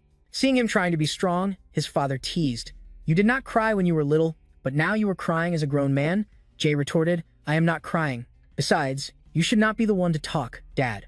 The next morning in the elf village, Ariel sat on the ground and let out a long sigh. Her stomach was rumbling violently. Ariel clutched her stomach and groaned. She was so hungry it made her mood gloomy. Earlier, Jay had pointed out to her, "That grass is edible. Just eat it," he said, then waved and turned to leave, not forgetting to add one more thing. So, self-sufficiency is a virtue. Iriel looked at the strange plant that Jay had pointed to, which was emitting a suspicious aura, and wondered, "Eat that thing?" She tried picking one and held it up, but some sticky liquid from it dripped all over her hand. Iriel showed her deep disgust. But out of sheer hunger, she ate it anyway, and then her eyes shot open with an indescribable expression. She thought to herself that it was so spicy and bitter she could die. Then, her stomach began to protest. Iriel broke out in a cold sweat, clutching her stomach as two elven guards watched. Witnessing that tragic scene, they could not help but turn pale. What? She ate it raw? Is this the kind of penance humans have to endure? As for Iriel, her mind was screaming only one thought: water, water. Luckily, there was a lake nearby. Iriel ran for her life towards her only salvation. Then, without hesitation, she jumped in. Iriel put her face to the lake's surface, drinking gulp after gulp. Just then, Jay's damn face appeared in her mind. Iriel's heart filled with resentment. "Saint, what on earth did you tell me to do?" Now, under this clear blue sky, Iriel lay stretched out on the ground, letting out a sigh, her face clearly showing her exhaustion as she wondered. "Maybe I should just give up here and go back," she thought, sighing wearily. Then she convinced herself, "No, this is a trial from the Lord. I must be patient." Just then, a figure approached. "Hey, Saintess, get up," Jay said, looking down at her. "Get ready, we're going to the Holy Kingdom." Hearing Jay's words, Iriel asked in astonishment, "What?" Jay repeated, "I said get up so we can start heading to the Holy Empire." She stammered, "Does that mean you've forgiven me?" He immediately shot her down. "Of course not." Hearing that, Iriel's eyes welled up with tears. "I knew it." He sighed and reminded her, "Go get ready first. I have to say my goodbyes before we leave." Just then, a female elf approached. "Jay, you're back?" Jay quickly replied, "Yes. How is Fia?" She unexpectedly announced, "We were actually waiting for you. I heard Fia just woke up. Go see her." After that, Jay hurriedly ran towards the house, calling out, "Fia." He joyfully threw the door open and called again, "Fia." She was surprised. "Jay," he said, somewhat relieved, "I'm so glad you're awake. Are you okay? Is everything all right?" Fia replied softly, "Fortunately, yes." Just then, Era walked in. "It's good to see you've recovered faster than expected." Jay asked with a smile, "Did you come because you were worried about Fia too?" Era crossed her arms, putting on a cold front, and replied, "I'm just fulfilling my duty as the clan chief and taking care of the other elves." Meanwhile, Fia, flustered, tried to throw off the blanket and stand up. "Chief Era, I'm sorry." Before she could finish, Era raised a hand to stop her. "It's fine, don't move. You haven't fully recovered yet." Suddenly, she noticed the bag on Jay's back. Era said assertively, "It seems you've changed your mind." Jay didn't hide it and calmly replied, "Yes, I will go to the Holy Empire, because this opportunity might never come again. I think I'll follow your advice and do everything I can." Era lowered her eyes and gave a slight smile. "That's the right decision. Then you should leave soon." These words startled Fia, and she let out a loud, "Huh." Then, realizing she had been a bit disrespectful, she lowered her voice and glanced at the chief. "Ah, I apologize for shouting in front of you, Chief." Era replied calmly, "It's fine, don't worry about me." Jay interjected at the wrong moment. "Yeah, if you have any questions, just ask me." As soon as he finished, the two female elves' faces darkened. Era asked in a low voice, "Are you mocking me?" Fia didn't let it slide either. "How dare you?" Jay bowed his head apologetically. "I'm sorry." Fia returned to the main topic, asking, "Where are you going?" "I thought you were going to stay here." "Don't tell me you're going with those people to the Holy Empire." She guessed. Jay rubbed his chin and confirmed, "I'm not exactly going with them. I was already planning to go anyway. But you're right, I'm going to the Holy Empire." She immediately asked, "For how long?" Jay hesitated. "I'm not sure, but probably a few years." Hearing that, Fia's face went blank, confusing him. Then she smiled cheerfully and said, "All right then, I was worried for nothing. Have a safe trip." Fia's attitude made him a little disappointed. "Oh, okay, I'll be back." He scratched his head, forcing a smile and thinking to himself, "I forgot that wood elves have a different concept of time." Suddenly, Era spoke up, "Is that all you're going to say? Can we talk for a moment?" Jay was curious, but agreed. "Huh? Yes." With that, he left. "See you later, Fia." In Era's house, her expression was completely calm as she said, "I want to give you this. Please accept it." Hearing there was a gift, Jay immediately became a little excited. "You want to give me something? What is it?" Era requested, "Give me your hand." He obeyed and placed his hand in her palm. "Like this?" Era placed her other hand on top of his and began to chant, "This is my mark, and it will be proof that I am always with you." A blue light flashed where they touched. When Era let go, Jay stared in shock at the back of his hand. A mark had appeared there. "What is this?" Era placed a hand on her chest and confidently admitted, "It's me." Jay looked at the mark, then back at her, completely confused. Then his jaw dropped as he guessed. This is a type of contract, the one that forces humans to see wood elves as their masters. I heard they use this to enslave humans, until they die. Seeing his horrified expression, Era spoke up to stop his wild thoughts. "Whatever you're thinking, it's not that. It's just my mark, don't worry about it." Jay repeated in disbelief. "A mark?" Era answered, "Yes. It's a seal made from my magic that I've placed on you. It's like I'm giving myself to you as a gift. I believe humans would call it possession." Her words made him a little embarrassed. "Possession, huh?" She gave him a gentle, affectionate smile. "I will always be with you. I hope it will protect you on your journey, Jay." He observed the mark on his hand carefully, then broke into a bright, grateful smile and said, "Thank you. I'll see you again soon." Afterwards, as dusk fell, the sun had nearly set. Ariel was smiling to herself the whole way. Seeing her so cheerful, Jay gave her a judgmental look. Finally, he couldn't help but ask, "Why are you so happy, Saintess?" Ariel, feeling ecstatic, replied, "Of course, I'm happy. How could I not be happy when I'm finally returning to the Lord?" Jay was speechless, thinking to himself, living in the wilderness must have been hard for her. She urged, "Let's go, Saint Jay." Looking towards the forest, Jay replied, "Yeah, let's go." He looked towards the sky as the sun gradually disappeared behind the treetops. A gentle breeze blew across his face. Just then, Ariel asked, "Do you have any regrets?" Jay continued to look into the distance and replied firmly, "I'll be coming back here anyway." He returned to the old topic. "And the conditions I mentioned still stand, right?" Ariel winked and said, "I think we'll have to discuss your first condition a bit more, but the others are fine." Naturally, Jay's expression was full of disgust. After that, he didn't bother arguing and just turned to leave. Jay thought to himself, this is going to be a long journey. After that, Jay and Ariel set off. In just a short while, it was dusk. The two arrived at a small town. Jay held the map, thinking to himself, where is it? Earlier, Ariel said there was a place we needed to visit before going to the Holy Land. Earlier, Ariel had held the map and instructed him. "First, we're going to the Imperial City, not the Holy Land." Jay repeated, confused. "The Imperial City?" She pointed at the map and began to explain. "Exactly. Because our companions are in the Imperial City of Celia. We will go to Celia and join up with those companions. And finally, everyone will head to the Holy Land together." She sighed contentedly. "Then we'll have to travel with great enthusiasm." Jay wondered to himself, why is she so excited, he thought, rubbing his chin. It takes about 3 days to get to the Imperial City. If I use mana to speed up, it would only take about a day. I'm not happy about it. It feels like we're taking a pointless detour. If I'm going to run all day, I should stretch a bit. Seeing him stretching his legs made Ariel curious. "What are you doing?" she asked in disbelief, holding the reins of a horse. "You're not planning on running, are you?" Jay looked at her like she'd asked a strange question. He replied innocently, "Isn't it faster to run?" Ariel was so exasperated she could only sigh. "Oh my god." She tried her best to explain, even for me, traveling like that using divine power would be a risky challenge. And of course, it's impossible with just mana, for a saint who doesn't yet have divine power. Jay closed his eyes, calculating silently. If it's my own mana path, there's no way it's impossible. It's faster than a horse, but she bought that horse to travel comfortably, and I just dismissed it. After figuring things out, he said nonchalantly, "So what? We don't have to sweat too much. That's great." Ariel, who had already mounted the horse, said, "I only bought one as a backup for emergencies. Is that okay? If you feel uncomfortable traveling together." Before she could finish, he interrupted, "I don't know how to ride a horse anyway, so I couldn't ride by myself." As he finished speaking, he jumped on. Ariel spurred the horse on. The two set off sharing the horse, and Jay felt a bit excited. "Let's go!" To Celia. After riding for a while, the sky grew dark and Ariel spoke up. "We'll rest here for tonight." Jay piped up, "I'll cook." "Wait a moment." After saying that, he pointed a finger and whispered, "Fire." Immediately, a flame erupted from the stone stove. Ariel asked in amazement, "You activated a spell just with the activation word? You're very skilled for your age." "Are you the commander of the second squad?" Jay replied while opening his bag. "Of course not." He hung a pot over the flame and pointed at it again. He chanted water. Ariel watched his every move, thinking, the bowl is ready, now for the ingredients. Suddenly, among the things Jay took out, there was one that she remembered vividly. Then Ariel looked in horror at the plant that had tormented her stomach and shouted, "Wait a minute, don't put that in." But it was too late. He'd already put it in the pot and casually asked, "Why?" "It's delicious. Try it." Ariel thought, still frightened. How can something so spicy and bitter be delicious? Jay understood, let out a sigh, and asked with a smile, "Have you eaten the leaves of this herb or just the root?"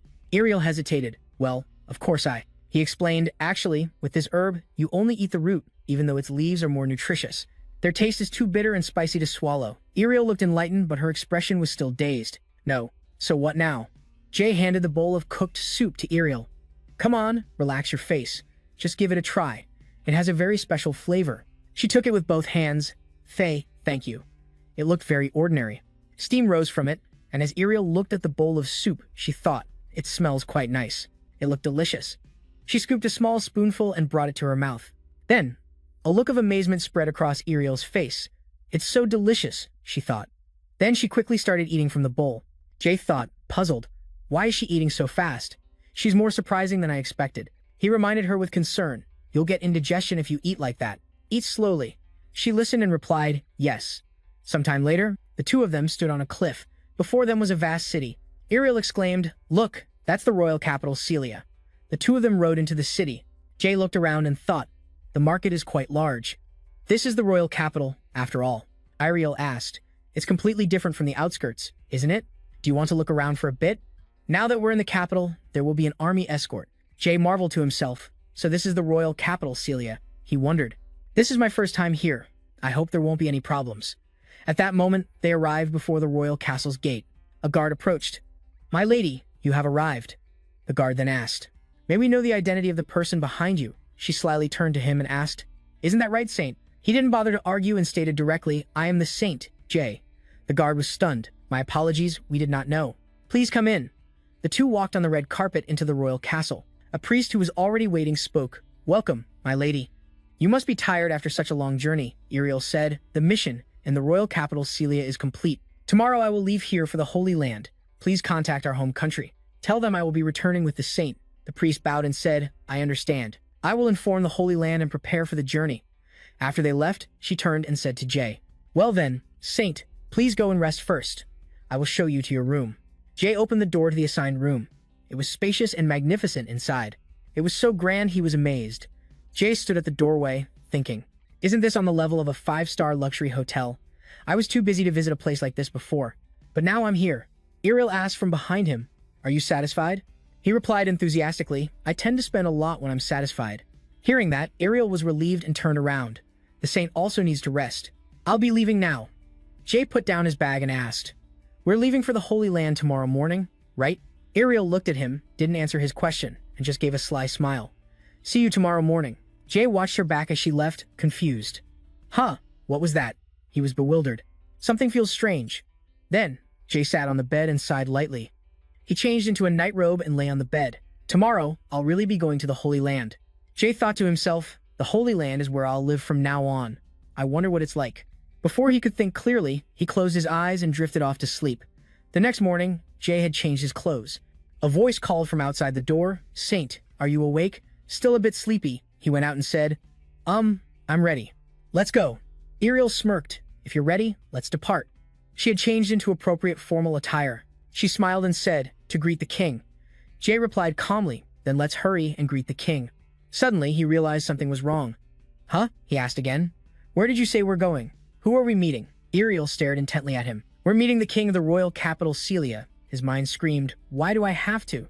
He accepted his fate, but still complained a bit. You should have told me beforehand. If you had told me last night. Ariel smiled gently and said, there's no need to rush. It's mainly to say thank you and report that you'll be leaving. Jay scratched his head awkwardly. No, I can't do that. If I'm meeting the king, I need to be mentally prepared for the etiquette and all the formalities, she explained with deep concern. I didn't tell you because I was afraid the Saint might lose sleep and have difficulty with the upcoming schedule. Is something wrong? Jay wasn't moved at all and instead grew more cautious, thinking to himself, her being this kind makes me suspicious. This is bad. After that, they arrived at the royal palace. Please come in, you've had a long journey. Someone asked, are you the newly chosen saint? Sweating, Jay looked ahead and replied, yes. The person sitting on the throne before him was King Diagator, of Celia. He wondered, so this is the king of the royal capital, Celia. Welcome. You both must be very tired after your long journey. Someone replied, thank you, your majesty, and for allowing us to rest before this audience. Below, Ariel curtsied and bowed to him, but Jay remained standing like a statue. At that moment, Ariel signaled to him, your holiness. He seemed to understand her signal and said, oh. Then Jay quickly bowed as well. Ariel sighed, while Jay gritted his teeth, glaring at her and thinking, you didn't tell me anything just to humiliate me, didn't you? Then Diagator spoke with a thoughtful expression. You may raise your heads, they replied in unison. Thank you, Your Majesty. Then he began, I hear you are returning to the Holy Nation today. The two of them replied in unison, yes, that is correct. Iriel replied confidently, the reason we are able to return to the Holy Nation is all thanks to your grace. My lord allows me to, on behalf of the Holy Nation, sincerely thank you. Hearing this, Diagator waved his hand and smiled. I did nothing. The Holy Nation protected you during your journey. Iriel placed a hand on her chest gratefully. It is because you allowed us to stay in the kingdom, Celia, that we were able to safely find and return with the saint. We will surely repay this debt. Hearing this, Diagator looked curious and stroked his chin. Repay a debt, you say? I will remember your words, to recall them whenever I might need them. Then he continued, Ah, that reminds me. You are the newly chosen saint, are you not? Jay looked surprised and introduced himself. Yes, my name is Jay. Diagator scanned him with a scrutinizing gaze.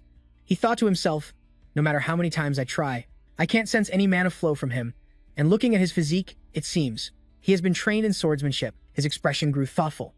Even though I was worried that another saint had appeared, it seems I don't have to worry about him. What a relief, he thought. Then he said, I never expected to meet the saint and a saintess at the same time like this. What an honor. Jay was a bit surprised, but Iriel calmly replied, Thank you, Your Majesty. Jay frowned and turned to her, Hey saintess, shouldn't we be leaving now? At that moment, a voice spoke up. Well then, I will now. At that moment, Diagator suddenly interrupted, Oh, Saintess Iriel, you said you would repay a debt, correct? She was slightly surprised but still replied calmly, Yes, that's right. Is there something you need help with, sir? Diagator hesitated. Well, about that. A memory suddenly flashed back, and he began to explain.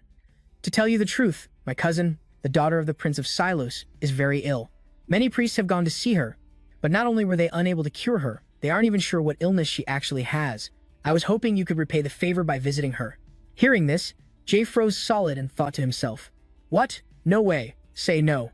Jay gritted his teeth, signaling to Iriel, We still have a long way to go. Just refuse him quickly. Seeing this, she silently replied, I understand.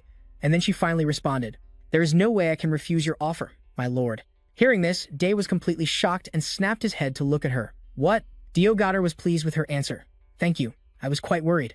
But with a saint by her side, I'm sure the two of you will manage just fine. Thank you, Saintess Iriel. She forced a smile, her expression dark. This isn't what I was thinking. Meanwhile, outside, Jay sighed, seriously. Why is the road to the Holy Nation taking so long? Iriel didn't know what to say. In an awkward situation like this, all you need is a confident smile. Oh, about that, she said, finding an excuse to change Jay's mind. That's because you're a member of the Holy Nation now.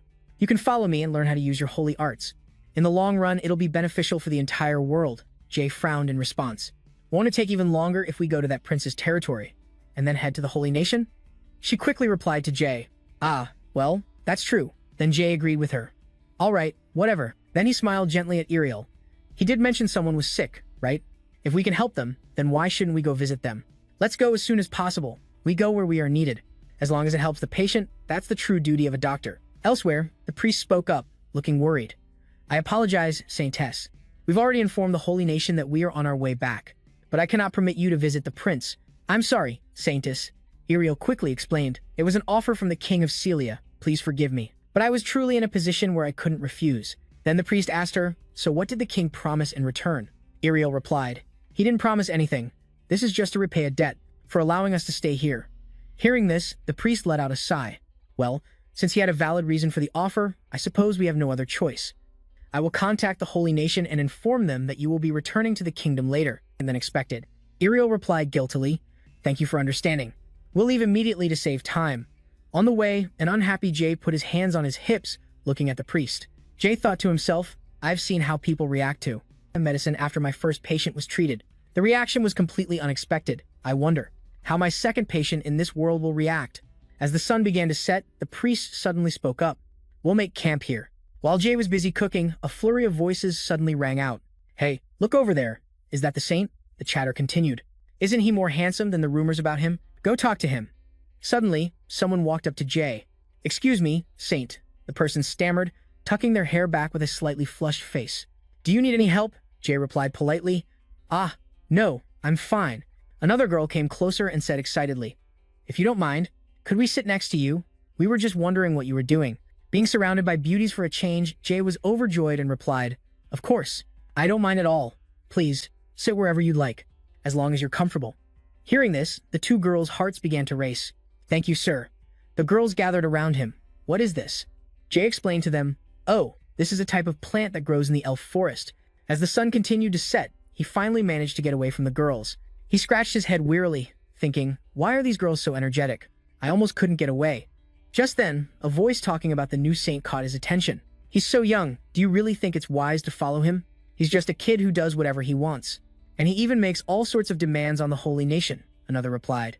Do you remember when the saintess was slapped by an elf? Jay hid behind a tree. Hearing this, he became furious. So that's how it is. Seriously, they think it's okay to talk behind people's backs like this? The woman continued, we'll only know for sure once we get to the holy nation, that he's just a puppet saint. Just then, Ariel appeared and spoke. What were you saying about me and the saint? Why don't you say it again for me? She gave a terrifying smile. A puppet saint, was it? Ariel asked again. Or did I perhaps mishear? Her eyes took on a demonic glint. May I ask why you were speaking about me and the saint? Perhaps there's something I don't know. But why don't you continue your chat? It looked like you had much more to say. The two of them fell, dead silent. She continued, if you have nothing to say now, then I will assume everything I heard is true, that it's the truth and your genuine opinion, and then I can do as I please. Isn't that right? The man from earlier answered awkwardly.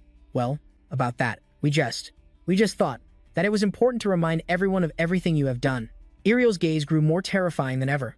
Everything I've done? What does that have to do with you? Did I tell you to complain about it to everyone? You say you did it for my sake. But did I ever ask you to do that? Just then, the priest stepped forward, Saintess. He was sweating bullets. These children merely made a mistake. They still have much to learn. They meant you no harm, so please forgive them. He then pushed the man's head down. What are you doing? Hurry up and apologize to the saintess, Ariel replied coldly. You think a simple apology is enough? You dared to speak ill of the saint behind his back, and called him a foolish child and even an ignorant puppet. And now you want me to forgive them? Faced with her barrage of questions, everyone was terrified, and Ariel looked at them, her voice stern. The saint is chosen by God.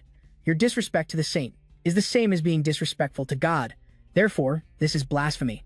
She continued, do you really think a sincere apology is enough to resolve this? However, if you failed to make me understand your reasoning, Jay was still behind the tree, hearing everything.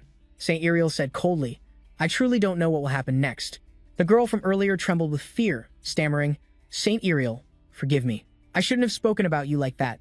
Hearing this, Ariel shouted in anger, you're apologizing to the wrong person. You insulted a saint chosen by God, and you can't even apologize properly? She gritted her teeth. There are people who can't apologize even if they want to. Hearing this, Jay's heart felt heavy. What did she just say? Is she talking about herself? He thought. I know what it's like to bear a heavy title like saint. It's not easy for someone as young as her. She understands how that pressure can make people feel. Day chuckled faintly. I know that feeling all too well. He was called a surgical genius in his past life. Day let out a long sigh, wondering why don't I just go out? With that thought, he spoke up. Are you all done talking? He had just stepped out, finding it hard to listen anymore. Seeing him, the people called out, Your Holiness. Day continued. So that's what you all think of me? You think I'm just a child and a saint? Puppet. The girl who had been bad-mouthing him stammered in shame. That's not what we meant. The guy next to her also chimed in. We were trying to say, when suddenly, Day cut in. Come to think of it, you're not wrong. If I don't do anything, I'm just a saint. Puppet. Hearing this, Ariel unhappily shouted, Your Holiness. What do you mean? How are you a puppet? Day smiled and replied, Think about it. I have no holy power. What can I do just by going to the holy nation? Even though I was chosen by God, don't you think I'd make a perfect puppet? Isn't that what everyone is thinking? At his words, they just stood there, looking at each other. And Ariel denied what Jay said. Of course not. Who would think of you like that? I'm sure God had a reason for choosing you as the saint. Jay heard this and retorted. Wait, who said God chose me like that? I'm just saying that many people in the Holy Empire think of me that way, he continued, since they are the ones bad-mouthing me. Do you mind if I handle them myself? Ariel replied to him, Sure, go ahead. At this, Day spoke up and asked, If I wanted these people to be punished, what would happen? Ariel answered him, At worst, the heresy inquisitors will capture and kill them. Hearing about the heresy inquisitors, they fearfully begged, Your Holiness, please forgive us. We spoke without thinking. Please forgive our mistake. Day glanced at the people behind him, then pointed his hand towards these two gossipers. Everyone, I'm sure there are many others who joke about me. It's not just the people here who say things like, I'm just a puppet, or that I'm an arrogant child, or that I have no authority at all. He continued, I don't think what you all are saying is wrong. Just as you think I am young and I have no faith, power, ability, opinions, or any connection to you. Jay's eyes turned serious. That's why I will go to the Holy Empire for a few years to prove to each and every one of you. A confused man asked, What do you mean? The one next to him also asked, What are you trying to prove? Jay turned his back, clenching his fists. All of you who badmouth me, I will definitely make you regret it, and I will make those who disrespected me remember this moment. And as proof and a promise for that day, he held out his hand. I will not punish the people here. Hearing this, the two of them were deeply moved. Your Holiness, the young man said, with tears streaming down his face, I'm sorry. We should have thought before speaking about you. The girl beside him said the same. We will repent for this mistake and learn from it. We are truly sorry. Jay smiled gently. I hope I won't regret this decision. Furthermore, in the future and to achieve my goals, I will do my best to bring honor back to the Holy Empire. The bright full moon witnessed Day's words. I don't know how long it will take. It could be many years. But I will do everything I can to make you regret what you did today. Hearing this, everyone admired Jay. The atmosphere became strangely silent. A moment later, Jay returned to his spot to cook. Ariel spoke up. That was an impressive speech. Hearing that he called her name Ariel, she squatted down and teased Jay. To make you regret what you did today, right? He stiffened and grumbled. Go on, keep teasing me. Suddenly, Ariel turned to look at what Jay was cooking. Huh, isn't that the soup from last time? He replied cheerfully. Yeah, the priest ate my portion too. I'm quite hungry after all that. Do you want some? It's better hot. Ariel smiled. Yes, please. Just then, a shooting star appeared sparkling in the sky. Ariel exclaimed, Hey, look, a shooting star. She smiled brightly. It's been a while since I've looked up at the night sky. Do you think seeing a shooting star is a good omen? Jay looked up and thought to himself, a shooting star? My name in the past meant shooting star. He closed his eyes, savoring the moment, but I'm used to the name Jay now. He slowly opened his eyes and remarked, Now that I think about it, in my homeland, if you make a wish upon a shooting star, they say the wish will come true. Ariel asked in amazement. Really? Then she clasped her hands and started praying. Seeing this, he asked in confusion, What are you doing? Are you really praying? Day wondered, does the saintess believe in legends? The two of them ate their soup while looking up at the starry sky. Ariel spoke up. Now that you mention it, we have something similar in the Empire. If you watch a shooting star with someone, you can die happily with them, Jay wondered. A happy death? Ariel immediately retorted. Of course, I don't believe in such things. How can death be happy? Then he also agreed with Ariel. I don't believe in that either. A happy death? I wonder what that feels like. The next day, the sun rose and everyone set out. Saintess, Your Holiness, you can see the Silos territory. Then they continued to announce, it seems we will be entering the Silos territory soon. The pastor turned back and asked the two, when we arrive, where should we go first? Ariel replied, since we're in a hurry, we must meet with the dukes all at once. Then she looked outside thoughtfully. Since there isn't much time, she continued speaking. We will treat them as soon as possible and head to the Holy Empire immediately. If we're late for the baptism ceremony, things will get complicated. Just then, they arrived at the duke's place. He looked at them. Welcome. I have been waiting for you too. When I heard about you, I was eagerly anticipating your arrival. The duke showed a delighted expression. I cannot express my joy that you've traveled such a long way for my daughter. Ariel solemnly replied to him, to bestow God's blessings upon the suffering is the duty of us saints, so please relax. Suddenly, the duke's expression became a little uneasy. I apologize for being so abrupt, but could you please take a look at my daughter? I don't know what I would do if I lost her. It breaks my heart to see her struggle with her illness. And Ariel replied, I understand, we can examine her condition right away.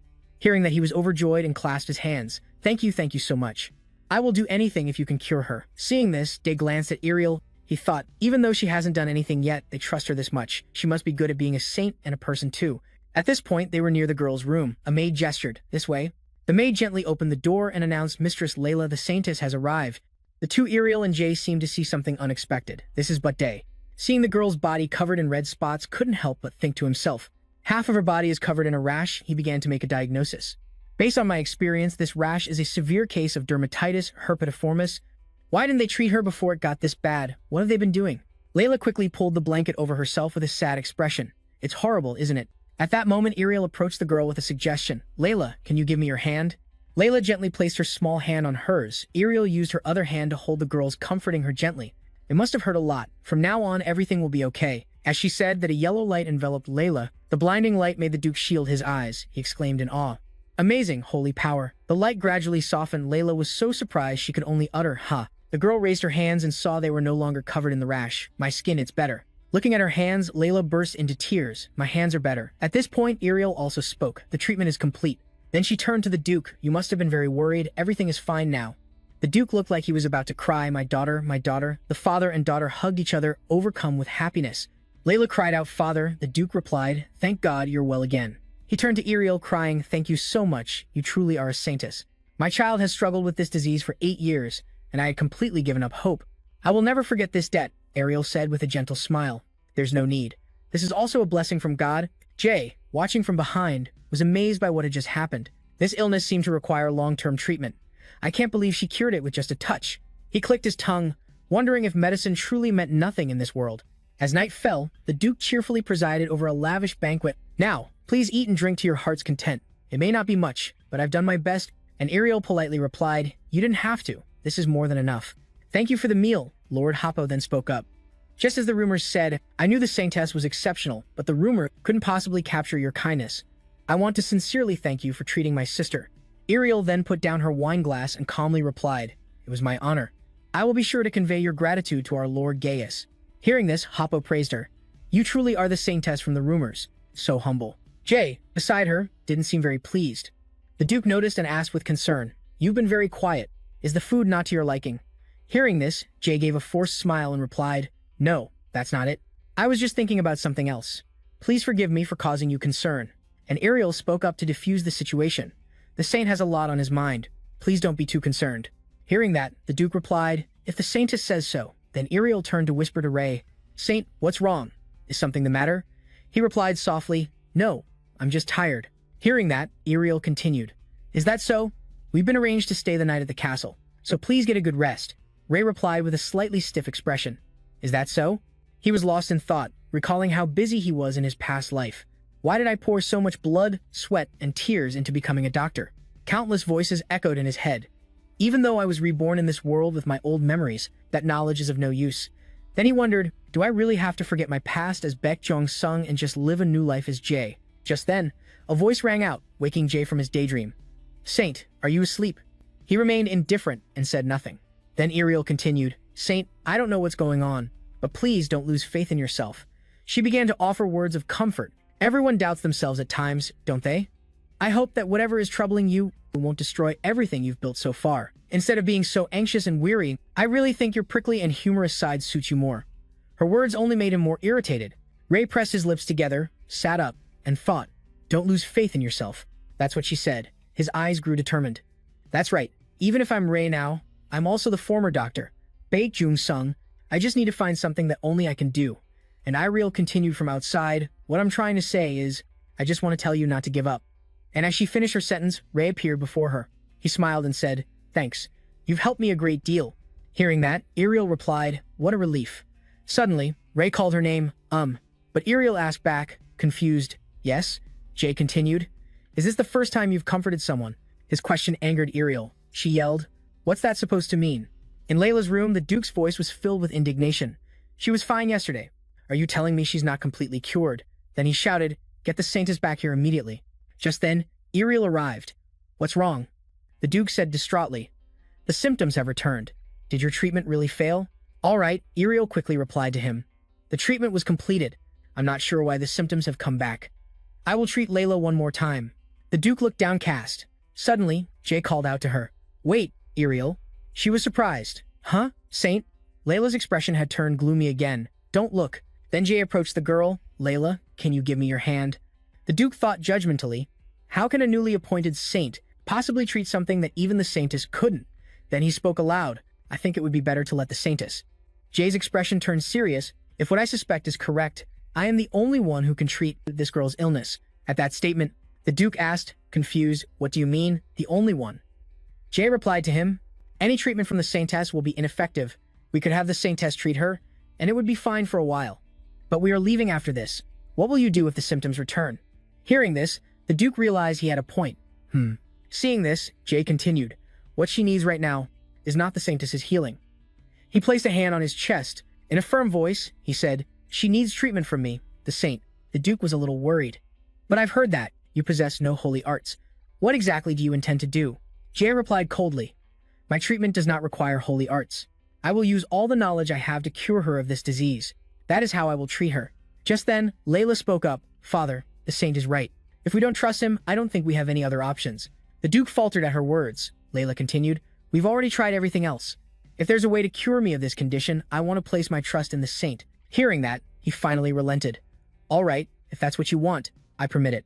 He pleaded, "Please, please save my child. Saint, from the bottom of my heart, I implore you." Jay replied firmly, "I promise. I will certainly cure the young lady." From the following day, I decided to investigate the cause of her skin condition. The first thing was to maintain hygiene, as that is the most fundamental step towards good health. I checked everything, but when I saw that they washed the blankets, tablecloths, and clothes once every day, we could rule out hygiene as the cause.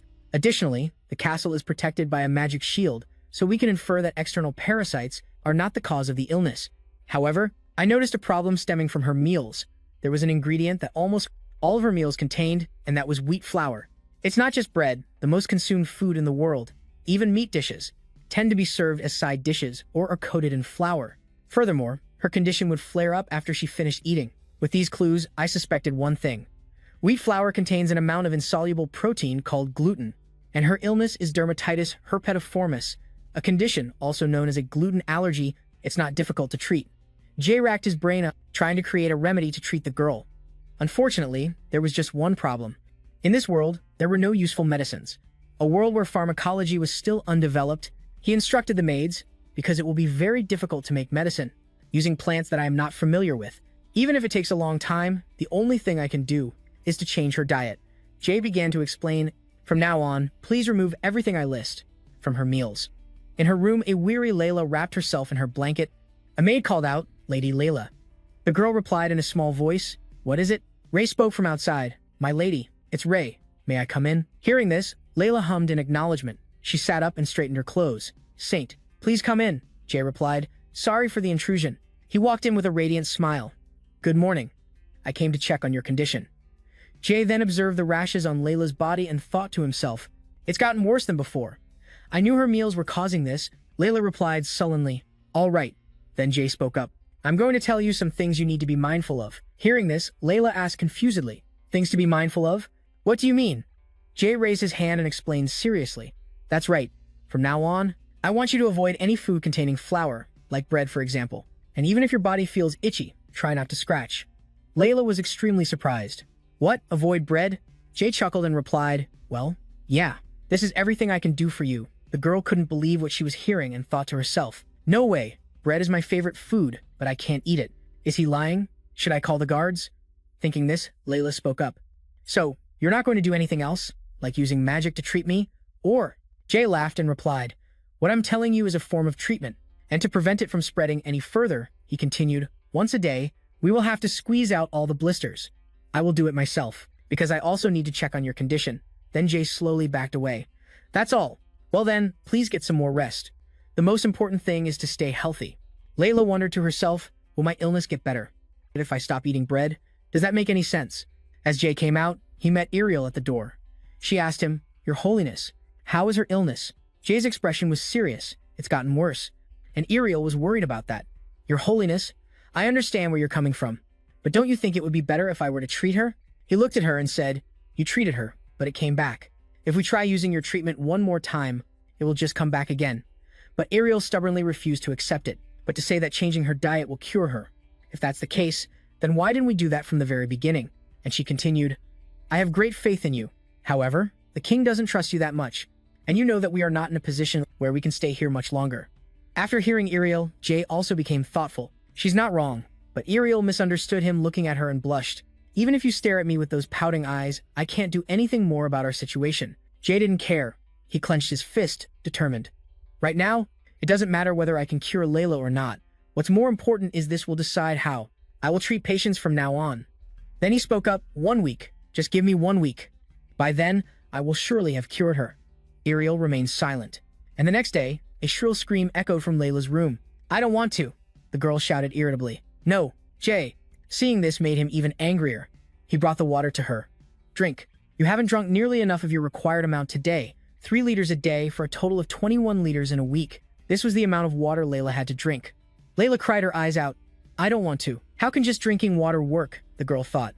This isn't even holy water, so why do I have to drink so much water? Jay reassured Layla. When you're having an allergic reaction, drinking water is the best thing for you. Trust me and just drink. When a foreign substance enters the body, the immune system creates a chemical. Although this chemical is produced as a defense mechanism to protect the body from the invading foreign substance, in people with allergies, this chemical is produced in excessive amounts and can cause toxic reactions. He continued to hold out the glass of water. Come on, drink. When that happens, drinking enough water allows the body's cells to function properly and minimizes the effects of the allergy. Therefore, this is the best way to treat her condition. With an excited look, Jay poured the water into her mouth. Drink up. Layla collapsed in pain, thinking, there's still one more glass. Layla's tears fell. How can he be a saint? he's just a handsome lunatic. 4 days passed like this. At first, Layla was only allowed to eat salad. After being forbidden from eating starchy foods and forced to drink lots of water, she hated me. However, Layla decided to trust me, because she had no other choice. As a result, Layla looked in the mirror in amazement and exclaimed, "Your Holiness, look, is this real? My skin is back to normal." Her condition had improved at a remarkable speed.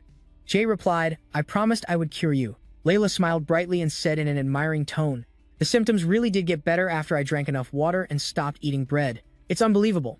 At that moment, Jay winked at her. "Even so, we still have to be careful. We must continue with this treatment method. Understand?" Layla's initial annoyed expression was replaced by cheerful acceptance. "Yes." Jay stood with his hands on his hips, thinking, "Although I was worried that people in this world would react differently than in my world, it seems I don't need to worry about that anymore. Now, it's just a matter of time until Layla is fully cured. At least, that's what I thought." On the 6th day, another problem arose. Layla threw food everywhere, breaking all 8 plates. She screamed and cried, "Bread." Layla began to experience withdrawal symptoms.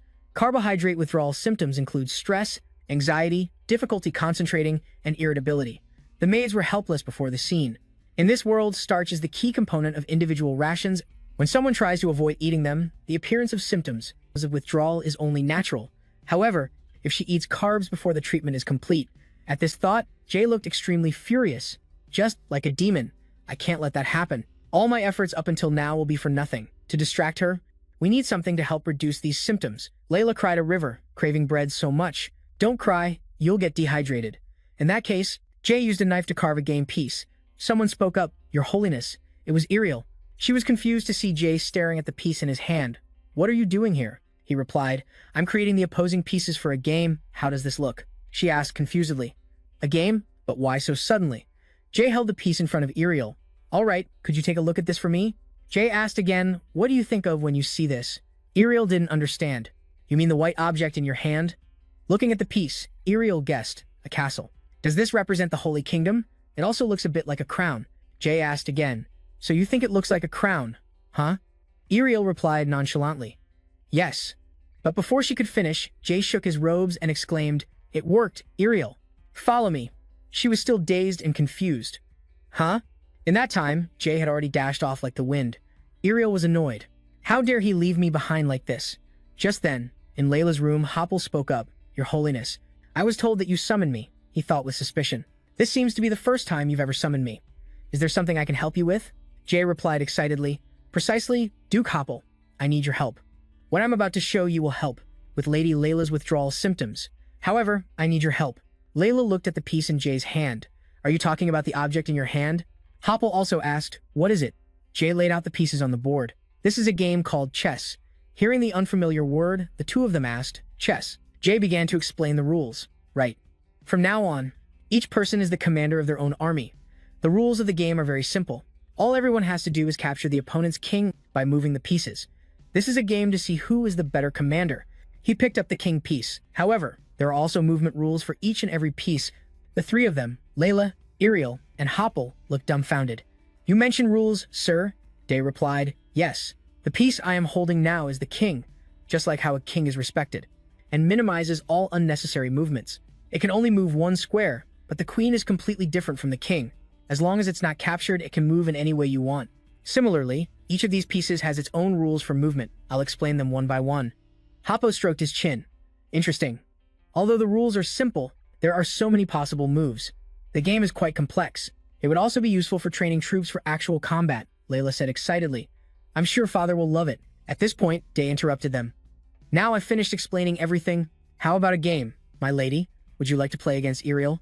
Then, Ariel and Layla sat at the chessboard.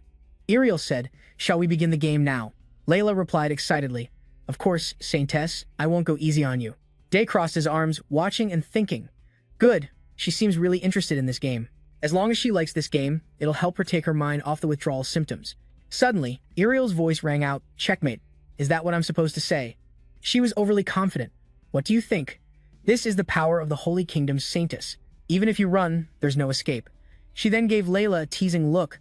"Why don't you surrender now? I will pardon you if you become my subject." Her words brought Layla to tears as she finally accepted the truth. "I lost." Ariel laughed out loud in excitement. "This game is so much fun."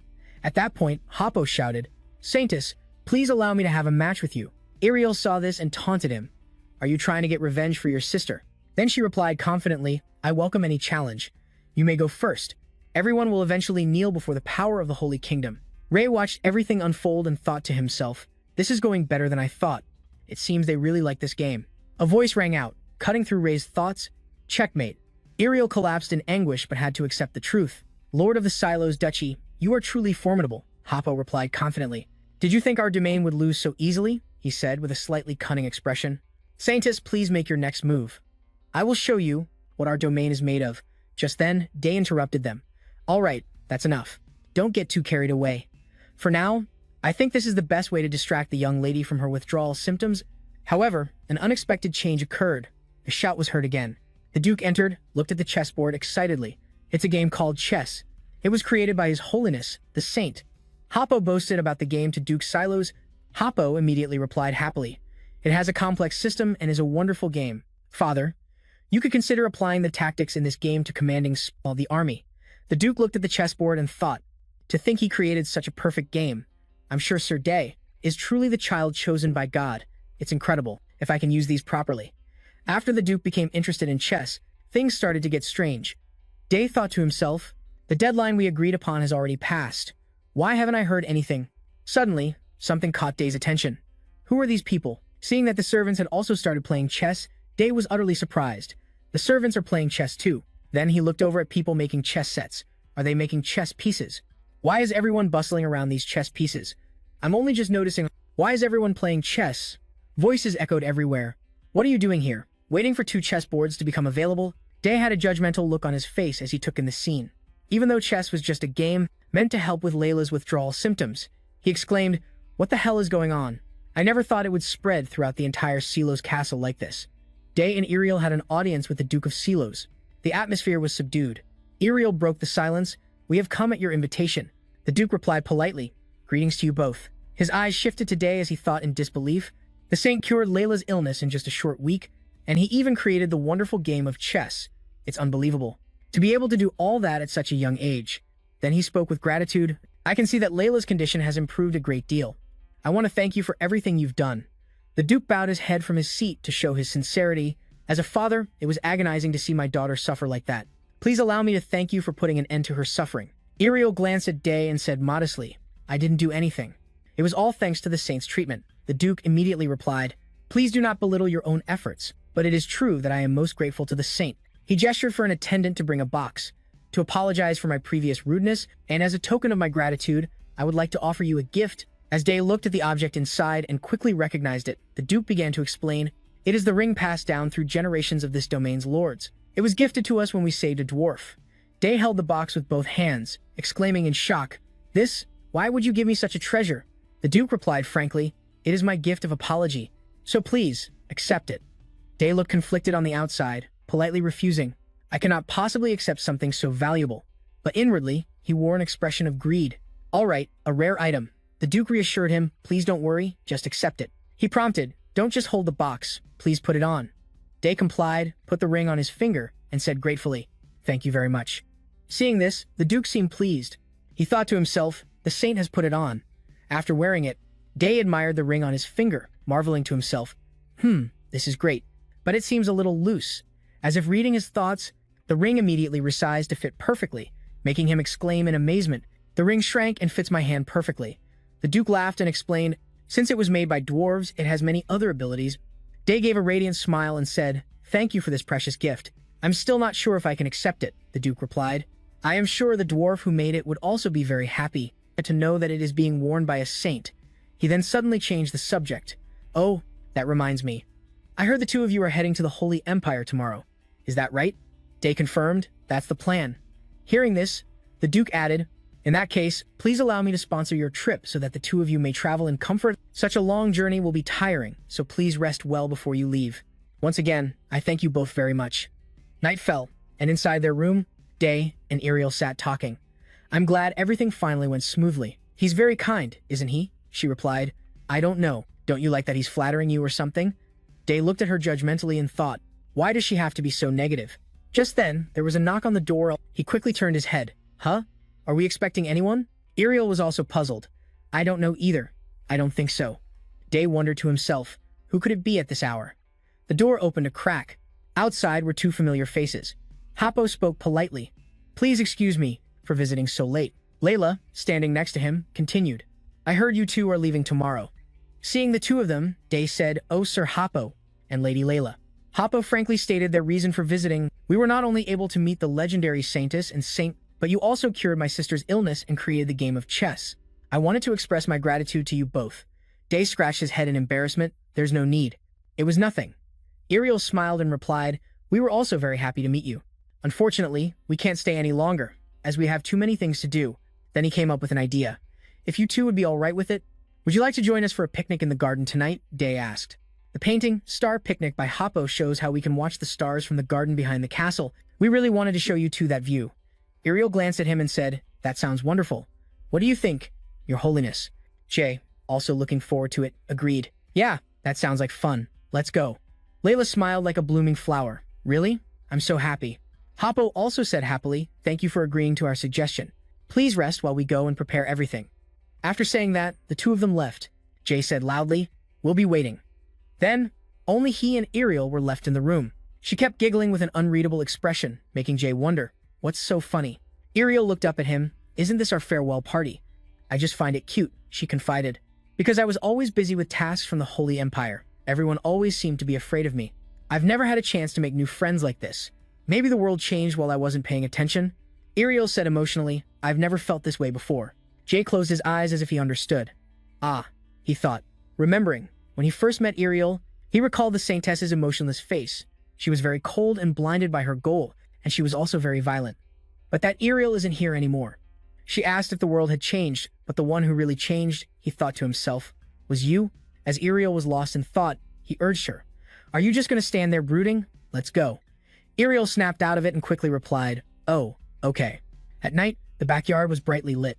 Someone's voice called out, The Saints are over here. A table full of carefully prepared refreshments was nearby, although it wasn't a grand feast. But the important thing is that we're all here together. Jay suddenly remembered something and reminded Layla, Oh, I forgot. You have to avoid eating carbs after I leave. If you eat them, your illness will relapse. The little girl asked worriedly, I'm not completely cured? He explained, No, because your body treats the substances in carbohydrates as toxins. It's very difficult to cure completely. He offered her a solution. But how about this? If you try not to eat them for, let's see, about 5 years, then it might get better. Layla was shocked to hear that. 5 years? I can't go that long without carbs. Hoppo came to the Saintess's rescue. Saintess, I have prepared something else for you too. Jay wondered, what is it? Meanwhile, Layla was crying her eyes out, mourning the fact that she wanted to eat bread. He raised a finger to the sky. For you too, he said, as the whole area lit up. Then he began to chant, Light. Immediately, fireworks bloomed in the night sky. Jay, moved, looked up at the scene. It's beautiful, he exclaimed. Hoppo said happily, Really? I'm glad you two like it. Jay turned and asked, That must have cost a lot of mana, right? He scratched his head shyly. This might be the last time we see each other. So I wanted to do everything I could. Hoppo's kindness moved Jay. He closed his eyes and spoke. If that's the case, then allow me to return the favor. Hoppo repeated excitedly, Return the favor? With that, Jay also pointed a finger at the sky and chanted 3 spells in succession. A sparkling light exploded, and then a bolt of lightning flashed. Jay's response was a brilliant fireworks display. Even grander than before, they covered a huge part of the sky. Even the servants in the mansion could see it from their windows. Duke Silos also watched the fireworks from his study. Layla, deeply moved, cupped her cheeks and exclaimed, Your Holiness, that's amazing. I've never seen such beautiful fireworks before. But Hoppo wore a slightly forced smile to have such an advanced level of magic. Your Holiness, you truly are. I will never forget tonight. Jay smiled brightly and said, I'm glad we could make this memory. This beautiful memory with everyone, he thought to himself. There were times I wavered because of magic's convenience. I even denied my own goal, but in the end, I was able to confirm that my medical skills are useful. Amidst the shocking scene caused by the fireworks, Day reminded himself, I can make new friends and create beautiful memories. I will continue my journey of saving people.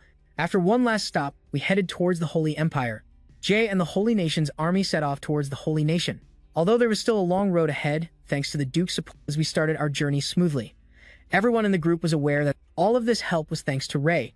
The group following him cheered excitedly. I can't believe we're enjoying such a lavish meal in the middle of the wilderness. Thank you, Your Holiness.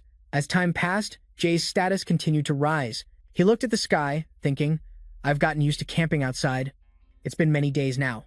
Suddenly, someone called out to him. Hello, Your Holiness. Jay noticed and looked over. A nun smiled and said, We were inspired by the game called chess that you created, and we formed a group to learn and practice playing it. She brought a chessboard and suggested, If you don't mind, we were hoping to learn a few moves from you. Following behind her was a crowd of people, which startled Jay. Why are there so many of them? He spoke up. Huh? Why would I mind? I was getting bored anyway.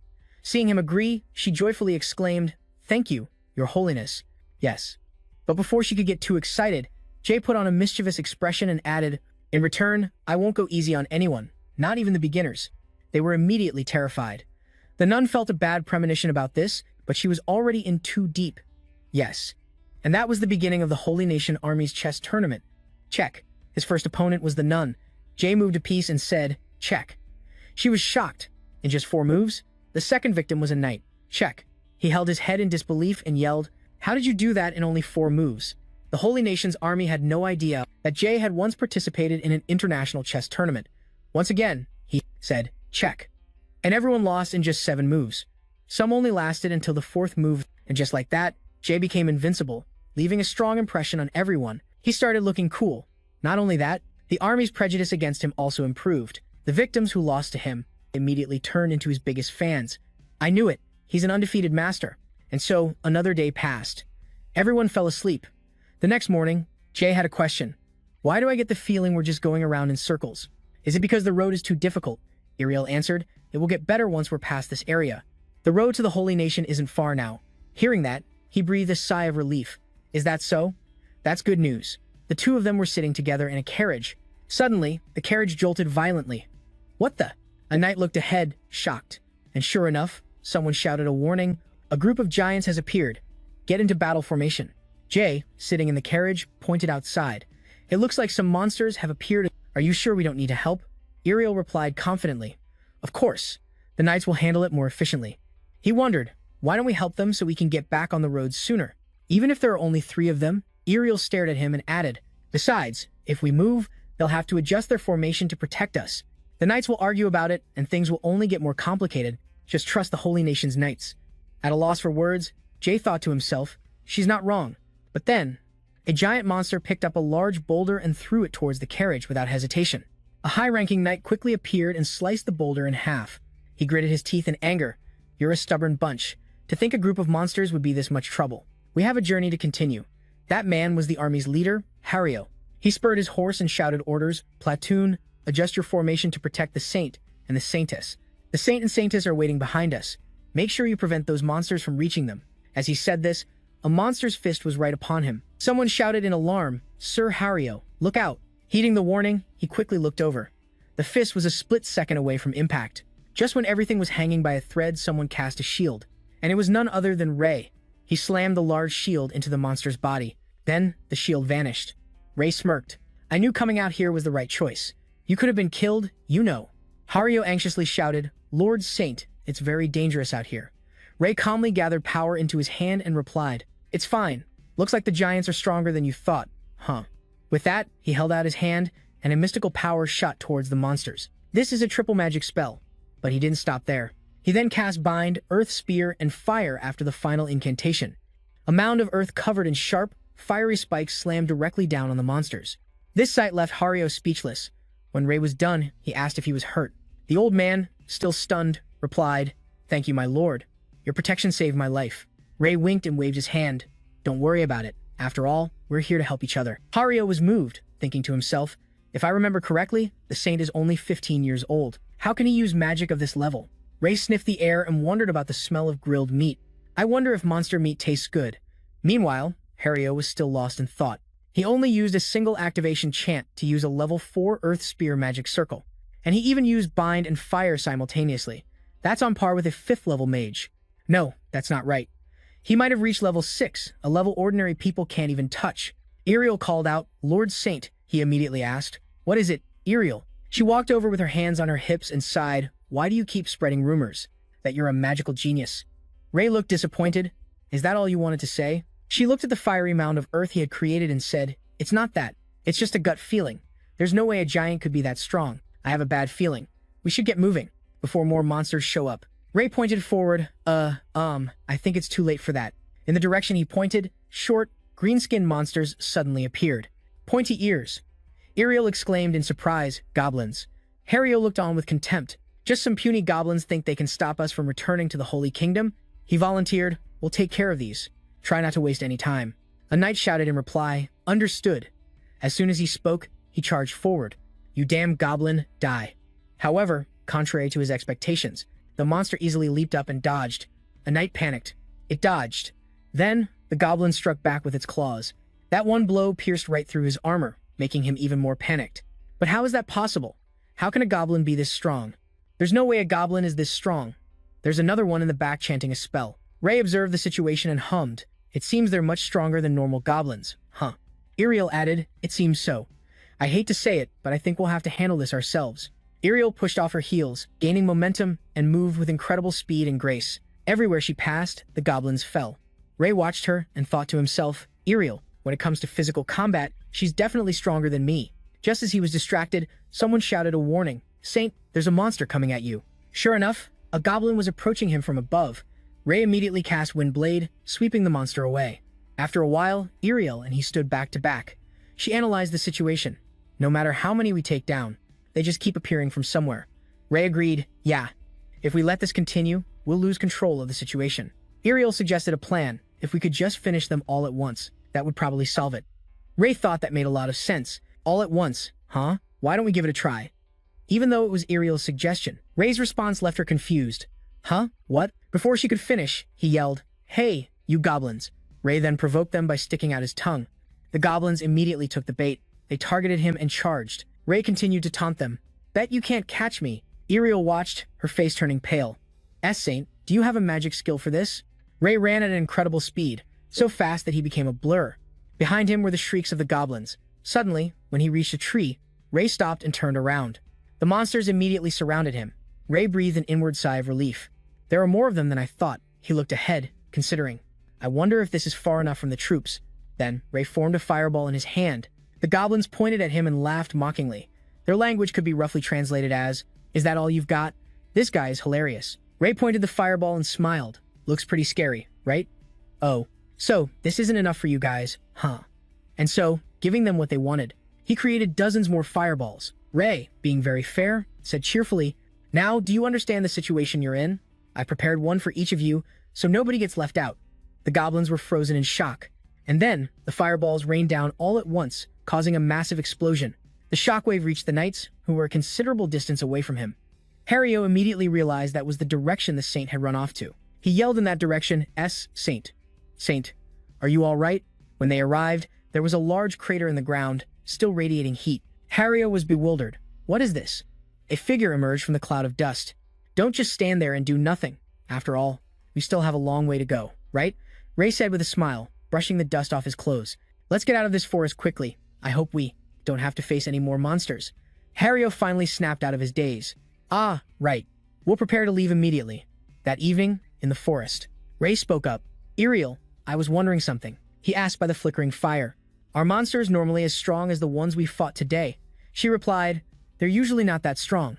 That's why the soldiers were so confused and had such a hard time dealing with them. And Ariel brought up another issue. Speaking of which, Saint, your mana. Ray asked, what's wrong with it? She then explained, after your baptism, your mana will disappear. Hearing this, Ray tried to process it. Disappear? My mana? Does that mean it will completely vanish from my body? Ariel held up a finger and explained, if you are baptized in the Holy Kingdom, God himself will grant you holy power. But as you know, the human body can only contain a single type of mana. Since holy power is quite similar to mana, she described, if holy power enters your body while your mana is still present, your body will explode from being unable to control them both. That's why before your body can receive the full holy power, the mana inside you must be removed and gradually replaced by holy power. Ray had a question. What about people who don't have any mana to begin with? Ariel answered, in that case, the holy power can enter the body, without any issues at all. He exclaimed in surprise. Really? So the reason mages can hold so much mana is because of their magic circles. But normal people without magic circles can't hold that much, right? Ariel complimented him. That's a good question. He continued with his speculation. So does that mean people without magic circles can't be granted holy power, right? Ariel quickly corrected him. No, That's not right at all. God, it will create a vessel for mana within your body to ensure that you can use holy power should anything happen. With the energy vessel created by God, something we call a taboo will contain all the mana circulating within your body. That word caught Ray's attention. Taboo? Ariel explained, it's a term that the other saints came up with. She lowered her gaze to her hands and continued, just as we cannot do the opposite of what God commands. We are also not allowed to say or do anything that violates our faith. People call them taboos. She said with self-deprecation. Sounds funny, doesn't it? We can't even say what we want to. Hearing this, Ray spoke up. Actions that defy the taboos. What happens if we do something that violates our faith? He asked with a serious expression. Ariel grabbed a few twigs and said, remember when I mentioned the taboos raging inside your body? No, if you go against the taboo, then all the mana in your body will disappear. She threw some firewood into the fire as proof, and you will disappear along with them. Ariel watched the burning branches and slowly added, forever from this world. Then Day frowned. Just saying one wrong word can make me disappear from this world? It sounds a lot like a threat for anyone who dares to speak profanities. And Ariel, avoiding his gaze, smiled and replied, I have heard of a few cases about people who disappeared for that very reason. Yeah, well, that is why I have to make sure I always understand everything. In any case, it will not actually happen to you like that. Just know that the mana you currently have will disappear someday. Then Day had another question. I have one more question. If all the mana disappears and my body is filled with holy power, will the mana never come back?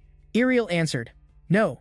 Not only will you be unable to regenerate that mana, but the magic circle inside your body will also no longer be able to function. Day quickly put it together. So I will lose my mana forever. She gave a strange smile, not denying it. Well, once you get used to it, you will see that holy power has its own merits. While you cannot use magic, you can provide it to others through holy spells, and you will still be able to help people during battles. Day crossed his arms, deep in thought. He thought unhappily, if it were not for this whole mana of mine disappearing, I would be very happy to be able to use holy power. If there is another way, I have to find it. Sometime later, his party arrived at their destination. Someone shouted, Saintess, we have arrived at the Holy Nation. Day looked out from the carriage.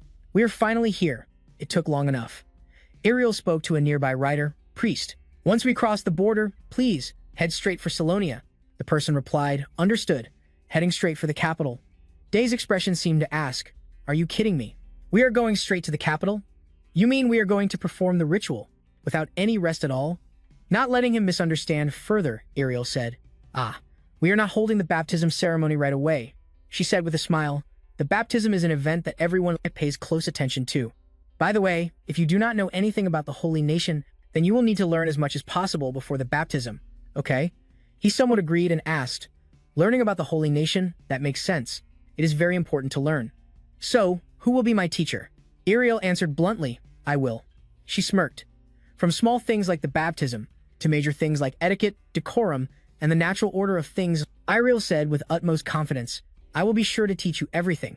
Upon arriving at the mansion, Day could not help but marvel to himself. It already looks so grand from the outside, but the inside is even more magnificent. It is on a completely different level from Solaxia. Earlier, he had shouted in disbelief, all of this is for me? The two of them were standing before an incredibly magnificent mansion. Ariel answered his previous question. This is the residence for all the saints. It is a sacred place that even the Pope must request permission to enter. The staff who work here are all carefully selected, and they are all quite influential, so you have nothing to worry about. Once you are settled in, I will teach you everything I mentioned on our way here. She seemed to enjoy his suffering, adding, of course, I will be the one doing the teaching. Currently, Day was walking alone down the hall, wondering why the attendant assigned to guide him was busy. Suddenly, someone appeared in front of him. It is a pleasure to meet you, Your Holiness. A very proper-looking maid gestured and said, I will guide you to your room. Please follow me. Day observed her and thought with amazement, wow, what an imposing aura, just as Ariel described. She is definitely someone of high standing. She cannot be an ordinary person. The maid led the way. This way, Your Holiness. He hurried to follow. Oh, all right. She led him to a lavish room. This will be your room. Day could not help but scream internally. What is this place? It is incredible. She continued, please rest well. I shall take my leave. He turned and replied politely, thank you. He surveyed the room in disbelief. To be treated this well, I am starting to feel the difference now. I have really become a saint. Only now did the realization truly sink in. The next morning, a voice rang out in the mansion. Your Holiness, pay attention. We do not have much time, so let us focus. Ariel had changed into a mature, teacher-like outfit, holding a pointer and winking playfully. Why have you not read the materials I gave you? Day was busy checking her out. He wondered why she was so excited. She placed a document on the table and began her lesson. Now then, if you look at the first page. Before Ariel could finish, he cut in. I have memorized it all. She was astonished. What? Day began to recite it like a student. He began to recite the rules fluently. The baptism takes place over 4 days and has 3 parts: a ceremony to welcome God, a pilgrimage to announce the new saint, and finally, receiving holy power from God. Among those 3 steps, the final step will take place at a holy site, with the saint in seclusion. During the baptism, the saint must not bow their head, and they may only greet others by placing their left hand on their chest at a 70-degree angle. There are 3 rules of table etiquette to observe. First, do not make noise while eating. Second, do not bow your head. Third, always keep your back straight with your elbows in front of your chest. So, did I miss anything? Ariel, slightly annoyed, crossed her arms. You actually memorized everything. Are you even human? He then posed a question. I have a question about the third part of the ceremony. It does not specify what exactly I am supposed to do. I only know that I have to show my sincerity to God. What did you do? Just so I have a reference. Ariel replied bluntly. I did nothing. Day protested. Nothing? Stop joking around. I am serious. Ariel calmly confirmed. That is right. I just ate and slept for an entire week. After that, a flow of mana appeared on me, and I could feel holy power coursing through my body. Ariel said it as if it was something incredibly simple. Day was filled with skepticism. The holy power and mana flow just appeared naturally? Really? I mean, he is God, after all. Suddenly, Ariel frowned at him. You got all the facts right, but your attitude is the problem. She lectured him without holding back. Even if you have a superhuman memory, it does not mean you can adapt to these customs. Remembering and executing are 2 different things. After her speech, Ariel took off her glasses. Since it is mealtime, why do not we use this as a chance to practice? Day had no choice but to agree. Yeah, all right. At the dinner table, Day cut his steak with perfect form, and Ariel was left speechless. She was a little disappointed. You are doing quite well, he said smugly. Of course. Not willing to concede, she pointed at him challengingly. But there is still much more. You just wait. Her aggressive attitude left him confused. What now, are you trying to pick a fight? He asked, putting a piece of meat in his mouth. Why are you so strict? Ariel, waiting for him to slip up, seized the moment to remind him, hey, cover your mouth when you talk while eating. Jay was annoyed. But why? And Ariel winked, replying, exactly for situations like this. Petty nobles will scrutinize your every move, so we have to make sure they find nothing. Everything we've talked about now has to become instinct. Jay's mood sank. Seriously, let's just take a break. Ariel said with a sly look, how can we possibly rest? Not when I have such an important mission. Besides, I want to stay here with you. Suddenly, someone called out. Saintus, the maid who had guided Jay yesterday, entered. I'm very sorry, but please allow me to say this, Ariel asked. Yes. What is it? She bluntly reminded her. For a saintess such as yourself, staying in the residence of the new saint will attract too much attention and create rumors, detrimental to both of you. Jay immediately recognized her. Oh, it's her, she continued. I know this might be rude, but please understand that I only wish to help you both. Avoid unnecessary trouble. Ariel looked at the maid thoughtfully before speaking. What is your name? The maid, realizing her omission, said, Oh, I am, and introduced herself. Bellacrux Sirius. That name caught Ariel's attention as she thought to herself, did she just say Bellacrux? From the 3 great noble families? Among the many noble families throughout the Holy Empire, 3 families serve the saints. In addition, 6 families received the title of Shia for their achievements. Ariel wondered why someone so important, like her, would be chosen as a servant in the saint's residence. With that thought, she showed understanding and said, even though I joked about it, I understand the need to be careful. Jay quickly interjected, I should probably head back now. Ariel Bunker replied, all right, goodbye. Hurry up and go. She glanced at the maid. And you are Acleus of the Bellacross family, aren't you? I will remember you. Thank you for the advice, she replied humbly. It is my honor. Jay also repeated her name in his head, Bellacrux. He thought, if she has a title, she must be a noble. A noble working as a servant? The saint is more important than I thought. That night, Jay's door creaked open, while he had already fallen asleep. Acleus stood silently by his bed, staring at him with a terrifying killing intent. The saint. She reached out her hand as if to do something, but stopped halfway and clenched her fist. Acleus's face was cold, her thoughts unreadable. A moment later, she abruptly turned and left. The next morning, Jay acted as if nothing had happened, enjoying his tea. He praised her generously. Your tea-making skills are truly top-notch, Acleus, she humbly replied. Thank you, sir. This tea is brewed with petals extracted from chamomile flowers. The previous night, Acleus had silently slipped into his room, so quietly that even the perceptive Jay didn't notice at all. However, she did nothing, and the next day passed as peacefully as any other, as if nothing had ever happened. Ariel shot a sharp glare towards Acleus, who was whispering with another nun.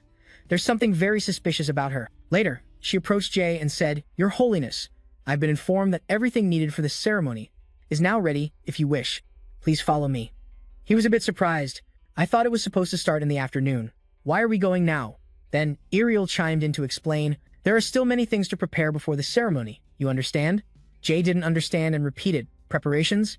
Ariel smiled slyly. "Today, you have to impress a great many people." A while later, Ariel admired him and praised, "The ceremonial robes suit you very well. Surprising, isn't it? Who could possibly take their eyes off you? It's my fault. I will certainly gather everyone and train them." Jay strode forward. "Don't worry about that. We've arrived at the venue now, right?" Aclius stood before the door and confirmed, "Yes, Your Holiness. It's inside. The Pope and the High Nobility are waiting for you."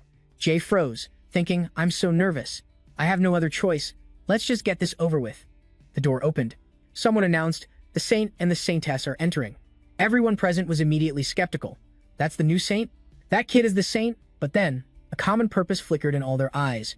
"This is my chance." Two nobles eagerly approached Jay to greet him. "It's a pleasure to meet you, Your Holiness." "I am. It is an honor to meet you. If you don't mind, please allow me to introduce myself." Suddenly, a hand blocked them, protecting Jay from behind. Ariel sternly reminded them, "I understand that you are all very excited to meet the saint, but the ceremony hasn't started yet. Behaving like this is not proper. After everything is finished, I believe you will have the opportunity to greet him." The two nobles immediately turned pale. "Saintess, you are right," Aclius also added. "Please maintain proper etiquette with the saint before the ceremony and absolutely refrain from any rude behavior." Someone recognized her as the young lady of the Bellacross house. At that point, no one dared to make a sound. "Yes, our apologies." However, they all had the same question. "Why is she wearing a maid's uniform?" Aclius stepped forward to lead the way. "This way, Your Holiness. I will lead you outside." Jay forced a smile. "We're already outside, aren't we?" She instructed, "When we arrive, please be prepared to say a few words about your readiness to officially assume the duties of a saint." Jay was shocked and yelled, "You want me to give a speech? This is the first I'm hearing of this. Why didn't you tell me beforehand?" Aclius calmly feigned ignorance. "Is this matter that important?" Hearing that, he lamented internally. So this is what she meant by impressing a great many people. This was the implication.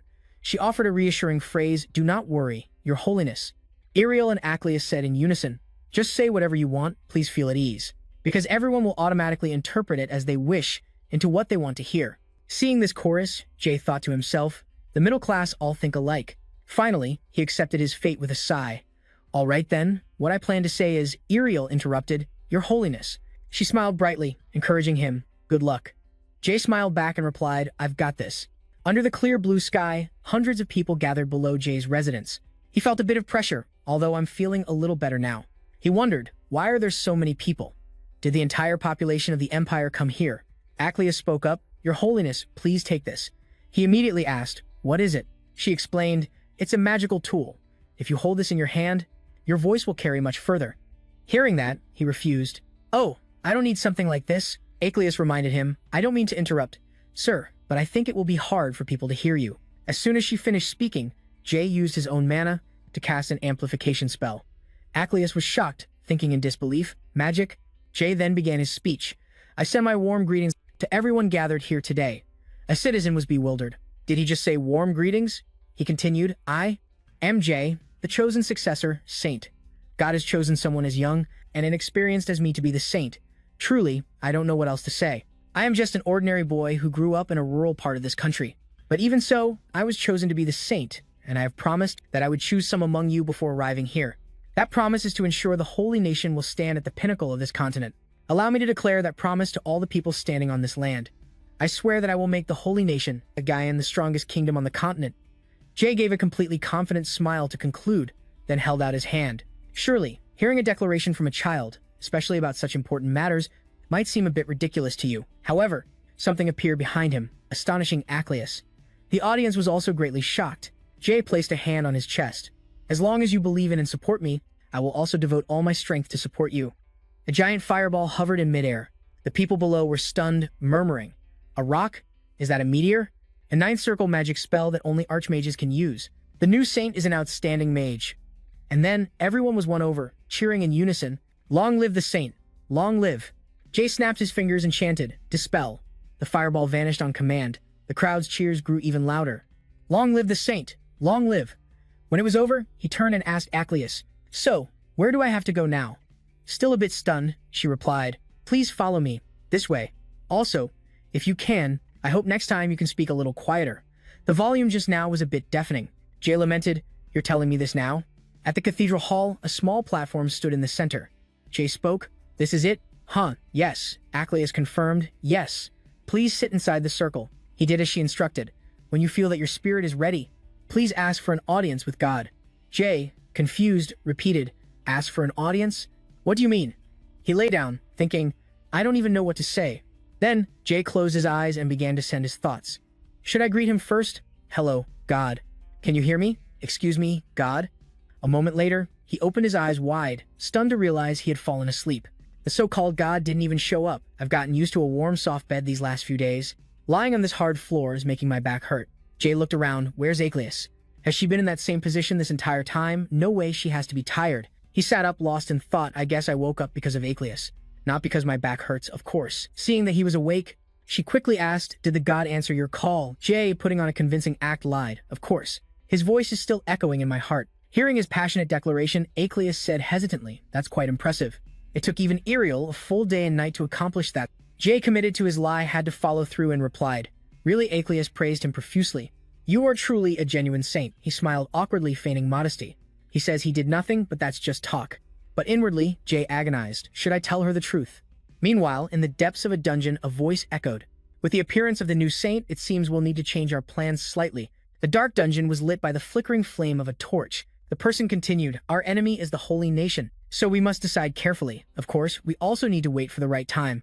The speaker's figure then came into view. He wore a heavy cloak obscuring his face. He concluded grimly, "However, when the time comes, we must ensure that the holy nation is crushed to pieces at any cost." Meanwhile, elsewhere, a voice cried out, "He already performed the ritual." Another calmer voice spoke. "Why are you so worked up? That's why the ceremony was performed correctly." The hot-tempered man was confused. "What you said, the ceremony was ready." The calm one replied, "Yes. I heard that Marquis Harrow also urged for the ceremony to proceed." In yet another place a voice was heard. "Father, you called for me."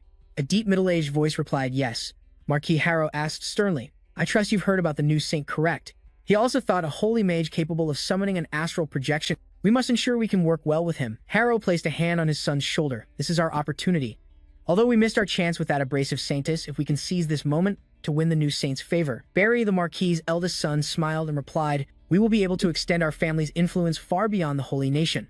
Pleased that his son understood, he instructed, "Exactly, therefore. Make sure you build a relationship with him at the banquet. However, you must treat him with the utmost respect regardless of his age. Remember, he won't just leave. Just make sure you don't give him a bad impression." He quickly understood. "Yes, father." Then walking confidently, he thought smugly, "Of course. Father, there's no need to worry. I've heard. He's just a puppet for the kingdom." Barry, greatly amused, wondered to himself, "How should I play with him, I wonder?" At the banquet, people were whispering about Jay. "Have you heard about the new saint?" "Yes, I heard. Is it true the new saint is a commoner? He's incredibly lucky to be chosen and rise through the ranks so suddenly." "So that's the gist of it," Barry chimed in. "Perhaps we should teach him some basic etiquette." Ryan from the Ryan family suddenly noticed something. He said, "That person is Barry." Jack gritted his teeth. "That bastard. He never shows up to these kinds of banquets. Why is he suddenly here?"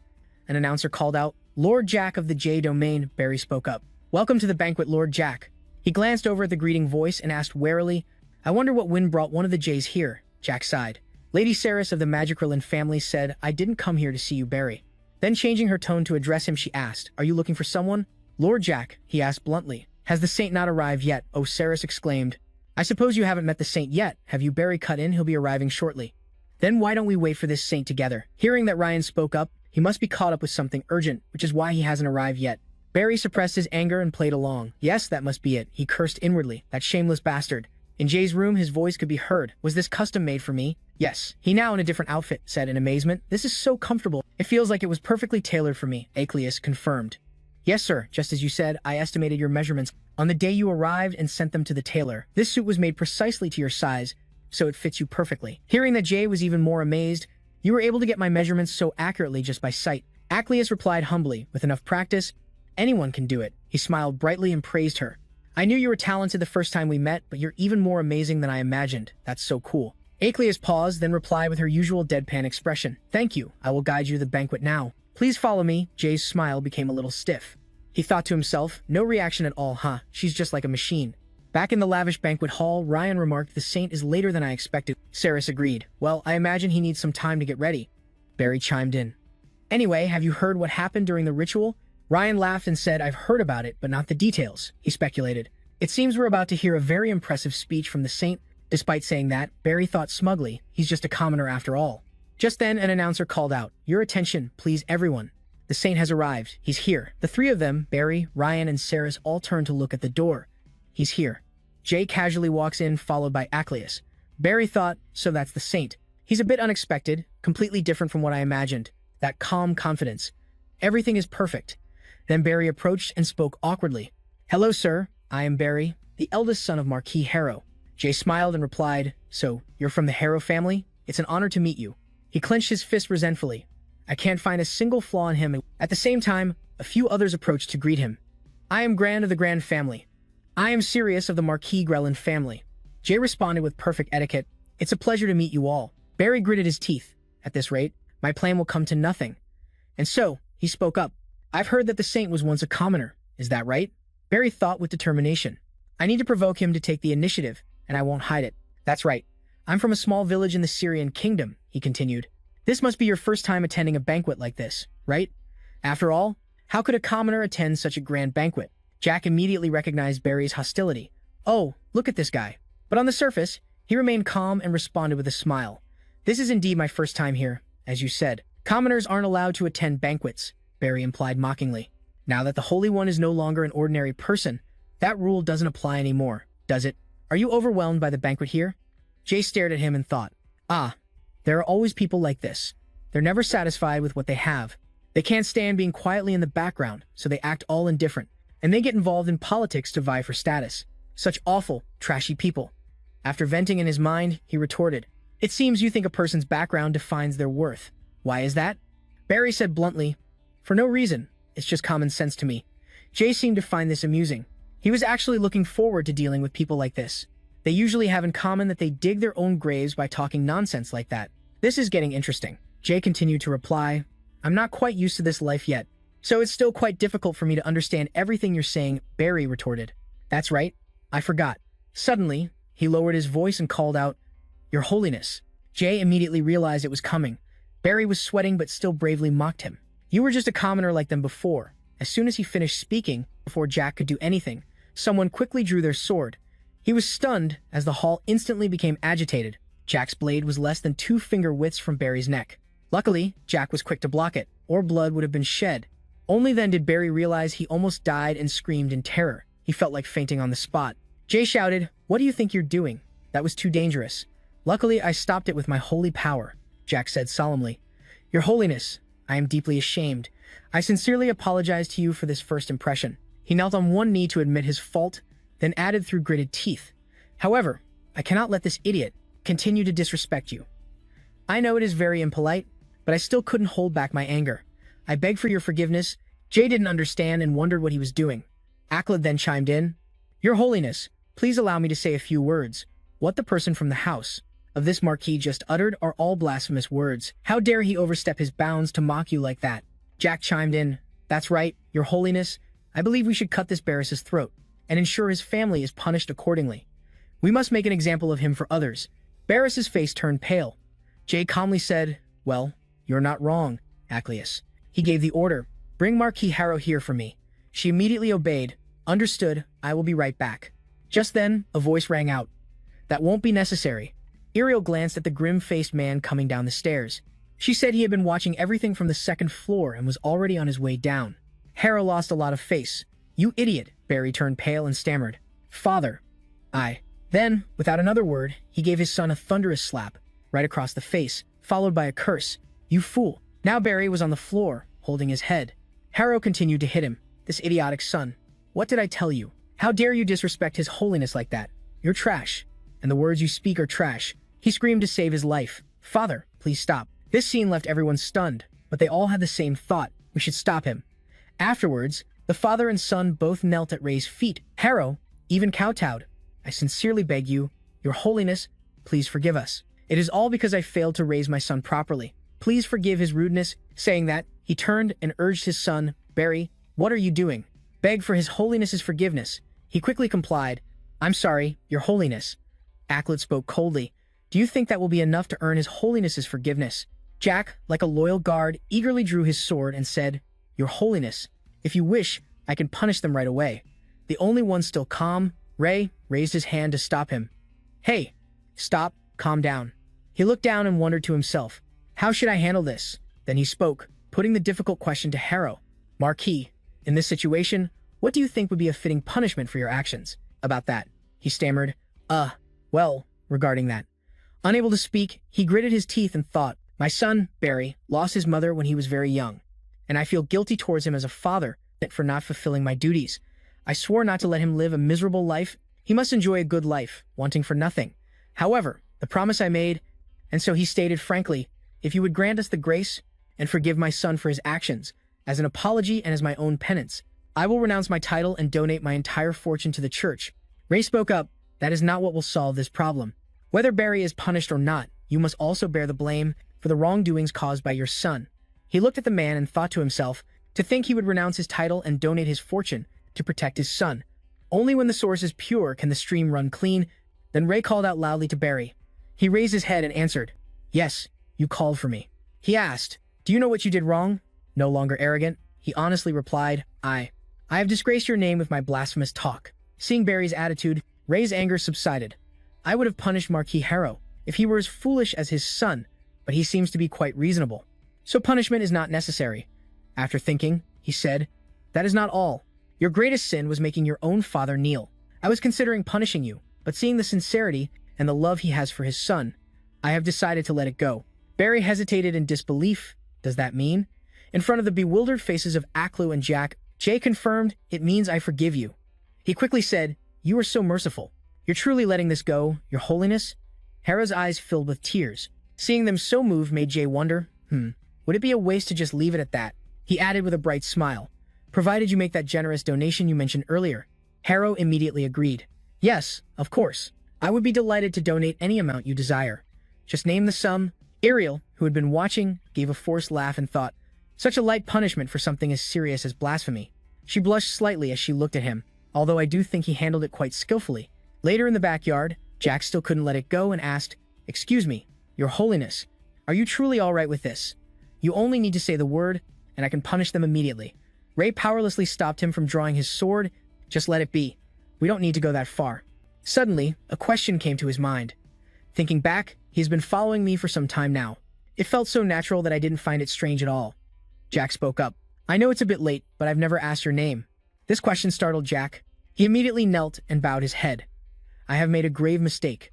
Ray felt completely exasperated. "No, I just want to know your name." He introduced himself. "I'm Jay, Sia Jack of the Duchy of Jay." Ray was surprised to hear this. "Huh, you also have Sia in your name? What does that mean?" Aklu chimed in. "Sia is a title. The only people with the title Sia in their names are from the 3 families that serve the saint and saintess." Jack added, "It is a symbol of our loyalty to you, Your Holiness." Ray was enlightened. "Oh, so that's what it is. But are so many people necessary? I don't think I really need 3 families serving me. In fact, 1 is enough." Aklu said sternly, "Your Holiness, this is a tradition established long ago. Please don't feel pressured by it.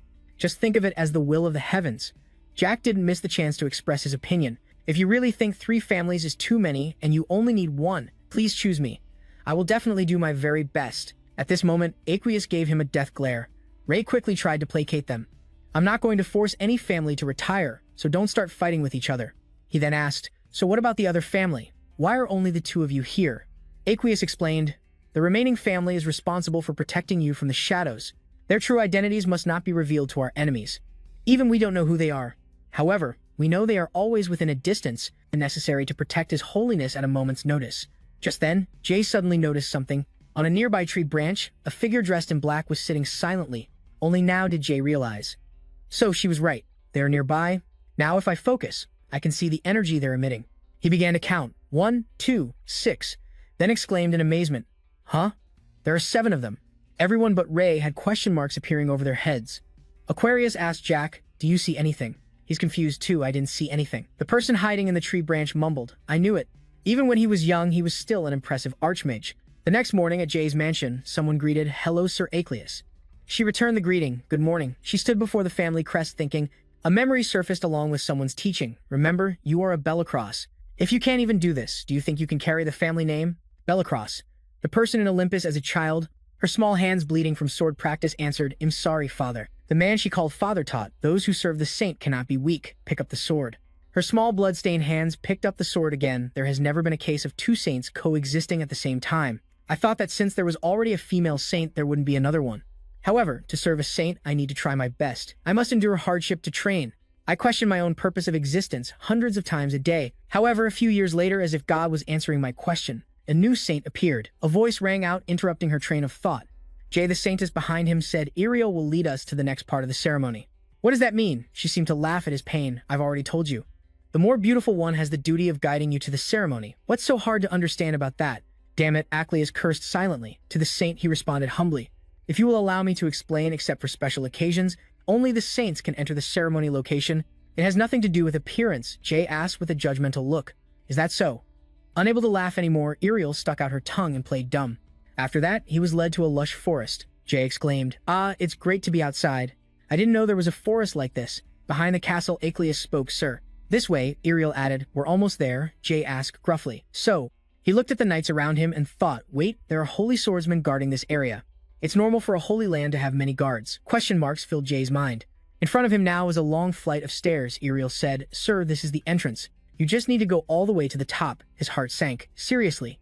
And Ariel smiled brightly and announced, "Because for this part of the ceremony, to show your respect to God, you are absolutely forbidden from using magic to go up." Jay couldn't hold it in anymore and shouted, "What do I have to do this under the sunset sky?" Jay was still in the process of climbing the stairs. He cried out, "Wait a minute." He turned pale and asked Ariel, "Hold on. Can we rest for a bit?" She smiled slyly and teased him. "Come on, we've only just started. Are you tired already? It seems your stamina could use some improvement, huh?" Jay, frustrated, tried to start a conversation. "I had to travel all over the holy nation yesterday. You saw it too. You can trust me." "Oh. 1,000 thanks to you, Saint," he panted, saying, "If I could use mana, these stairs would be nothing." Ariel coldly refused. "No. I've already told you, not just here. You can't use mana during the ritual either. Understand? From now on, you have to walk on your own 2 feet. Just keep climbing one step at a time and you'll get there." Ariel emphasized again, "You are not to use mana. You will see me when you finish this trial." Looking at the endless stairs, Jay still had a glimmer of hope, reassuring himself. "Hey, all right. It probably won't take that long." I don't know how much time passed. Jay, drenched in sweat and out of breath, said finally made it. He gave up and collapsed on the ground. What was I just saying? It took forever. He looked at the wooden house in front of him. Thank goodness, at least. There's a house here. It's probably an empty house. At least it's not a dragon's den or a tiger's lair. Jay opened the door and went in. I only need to live here for a week. He put his bag on the floor, even though she said, I have to show respect to God. I still don't really understand what I need to do, because Ariel said she did nothing for the whole week. Jay was very excited and concluded, so this must be a vacation, right? Then I have to rest as much as possible while I'm here. A week will pass by quickly. At that time, I couldn't have foreseen the challenges that awaited me, and the harsh reality I had to face during my rest here. Time passed. Jay reached out to pick a fruit from a tree and said happily, "The apples are so fresh today too. These fresh, delicious apples." He opened his mouth. He bit into the apple and chewed with a fed-up expression, muttering, "I'm so sick of this." And then Jay, frustrated, threw the apple away. "Stop it. This is so cruel," he screamed. "I will definitely not use mana, and I'll be self-sufficient, doing everything from starting a fire with sticks and leaves to catching fish. But they didn't even tell me exactly what to do. Okay, isn't this enough? What more do you people want?" And I even grilled and ate it myself. They said, 1 week, just 1 week. Finally, eating with endless dissatisfaction. So what was that whole past month about, huh? At least tell me what's going on. Jay stood in the middle of the forest and screamed. Do they think I came here to learn how to survive in the jungle or something holy? As he finished speaking, he felt something unusual. Ah, wait, this is holy power. Its appearance surprised him. Did you finally answer me because I was angry? Finally, Jay was lifted off the ground by the source of power. A pillar of light erupted. He cheered joyfully. I have holy power too. Then he landed back on the ground, but something wasn't quite right, making him go, huh. With a serious expression, Jay thought, my holy power is gone. What do I do now? Suddenly, the source of power reappeared. Ah, just kidding. Yes, that's it.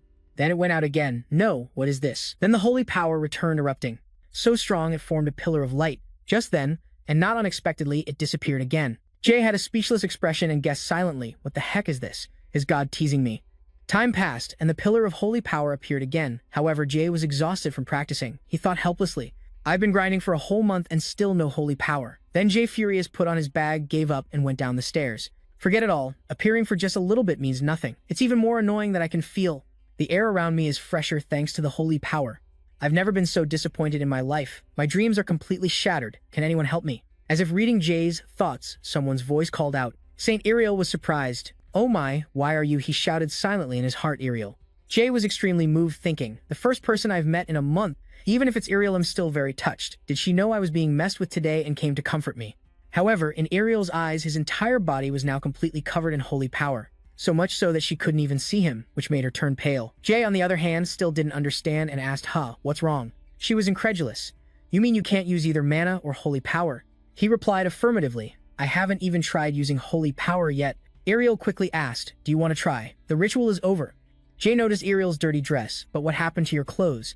She gave a forced smile and replied, I sensed a powerful source of holy power. So I came here in a bit of a hurry. Hearing that, he reached his hand towards her and chanted, clean. Immediately, the dress became like new. Jay was also surprised by himself. But it seems I can still use mana normally, Ariel exclaimed. Thank goodness. Jay rubbed his chin and mumbled, I can use the mana in the air, so why can't I use holy power? Ariel smiled brightly and said, it's a shame you can't use holy power. But so what? You are still the one chosen by God, and you're also a great mage. If anyone dares to spread nasty rumors, just teach them a lesson with your magic. By the way, it seems that thanks to the holy power, the atmosphere around you is very pleasant. There's also a nice scent. Ariel moved closer and sniffed, making Jay wonder. A nice scent. What do you mean? She described it enchantedly. A warm fragrance that makes people just want to get closer to you. This one sentence helped Jay make a decision. He thought to himself, I should keep my distance from others, until I can control my holy power. Just then, a loud voice called out, Your Holiness the Saint. We came to congratulate you on passing the ritual, Jack said clearly. Ackled added, Congratulations, Your Holiness. Jay laughed and replied, Ackled and Jack, you're here. Thanks. Jack said, Of course. We came as soon as we heard the news. Ackled added, Your Holiness, you've worked so hard. Before he could finish, both of them smelled something on him. Then Jack, without missing a beat, became overly enthusiastic. Let me take your bag. I'll carry it for you. Let me carry it. Do you need anything else, sir? Jay was extremely suspicious. What's wrong with you guys? Don't come any closer. He fearfully shouted the order. Stop it. Go away. I want to go home. Being tailed like this made Jay feel helpless. Why are you following me? Jack answered, matter-of-factly. As a member of the 3 tribes, I must always be by your side. Jay wasn't moved. Instead, he grew more vigilant. This is so suspicious. That night, at the residence's library, a sigh was heard. There's so much. Perhaps this will be useful for the time being. A pile of books and documents lay on the table. Before becoming the Holy One, I made a promise to myself to make the Holy Nation the greatest nation of all. Now that I've officially become the Holy One, it's time to fulfill that promise. The first step is to gain a thorough understanding of the Holy Nation, from its history and climate to its agriculture and commerce. I must understand everything down to its very roots. I have to read all of this. Jay put on his glasses and immersed himself in knowledge. He was filled with determination to make the Holy Nation the greatest nation. I must establish a new system, and he immediately set to work. When the sun was high, Jay gathered all the nobles of the Holy Nation. Most of the assembled nobles criticized the problems the empire was facing, saying he was unqualified. In response to their words, Jay suggested several adjustments in agriculture, commerce, and trade. Among his proposals was the Milpa system for developing the agricultural sector. It received a shower of praise from the nobles and was the first reform to be passed. Milpa is an ancient farming system of the ancient Mexican people. Countess Rain was the first to speak at the meeting. However, Your Holiness, regarding the clauses written here, what do you mean by using priests as mercenaries? Jay smiled and replied, It means exactly what it says. It's an idea to make the most of the priest resources we have, but to minimize the number of mercenaries we have to hire. An alarm bell rang in his mind. Here it comes. The next person to speak was Harrow. So you intend to send priests to the battlefield? Jay confirmed, Yes, that's correct. Countess Rain spoke again. In that case, the sacrifice of the priests will lead to the collapse of our holy nation. Moreover, the number of people who wish to become priests will also decrease. Jay explained, Of course, the priests will only be stationed in the rear lines. As long as the front line remains stable, we can minimize the number of priest casualties. The Countess, not letting it go, stood up. Even so, a battlefield is still a battlefield. Harrow agreed. The Countess is right. Not to mention, what if they're attacked from the flanks? Jay then calmly explained, I know that a battlefield isn't a safe place, and ideally, the priests would return unharmed after participating in battle. I will not force them to participate without a clear plan. I intend to dispatch a cavalry unit to accompany them to the battlefield. With a cavalry escort, the priest's safety can be ensured. However, using priests as mercenaries is just a contingency plan. Even if they don't fight on the front lines, they can serve as support to boost the soldiers' morale. Witnessing the casualties and sacrifices on the battlefield firsthand, as tragic as it is, will surely be an experience that is extremely useful for the priests. Countess Rain was determined to argue to the end. I agree that priests are a necessary force in combat, But aren't there plenty of other options if we need money or prestige? Jay crossed his arms and said, using priests as mercenaries isn't just for money and prestige. In fact, those benefits are just a bonus. What we are truly aiming for is support from other empires. He repeated in confusion. Support from other empires? Jay began to explain. From the perspective of a kingdom that needs the holy nation's support, they can't do anything to endanger us. And since we're only lending them our forces, we can demand compensation if the troops we send suffer any casualties. The Countess was somewhat convinced, but still had doubts. That's true. We would gain more control if we lend soldiers to other nations. But even so, isn't doing so too risky? Just then, someone stepped forward and said, using the lives of the priests as collateral, I think that's an excellent idea. Iredell smiled and raised her hand. I agree with the Holy One's idea. Her appearance surprised everyone, the Saintess. Earlier, Jay and she had discussed their strategy. She looked at the plan and analyzed it. I must say, while the Holy One's ideas are excellent, there are certainly inherent risks if we really use priests as mercenaries. Jay immediately asked, in that case, is there any way for us to win the trust of the nobles? Iredell didn't see it as a big deal and answered simply, all I have to do is help you. She placed her hand on the table. We don't need to win the trust of the nobility. We just need to overpower them. Iredell burst out laughing and stated her price. It's a quid pro quo, and I'll give you a discount. Just say, oh, most beautiful woman in the Empire, Lady Iredell, please help me. That's all. Jay sighed judgmentally. But now, her appearance had truly been a great help. It made him secretly admire Iredell's influence. It's truly impressive. It's no exaggeration to say that the entire nobility of this country sides with Iredell. So if she's on my side this time, it might be playing dirty, but it's the best way. I have no other choice. He put his hands on his hips, looked at the crowd, and declared, all right then, we'll consider this matter settled. If anyone else has ideas for promoting the development of the Holy Nation, feel free to tell me. Some of the nobles were genuinely convinced by him. I think his idea is quite good.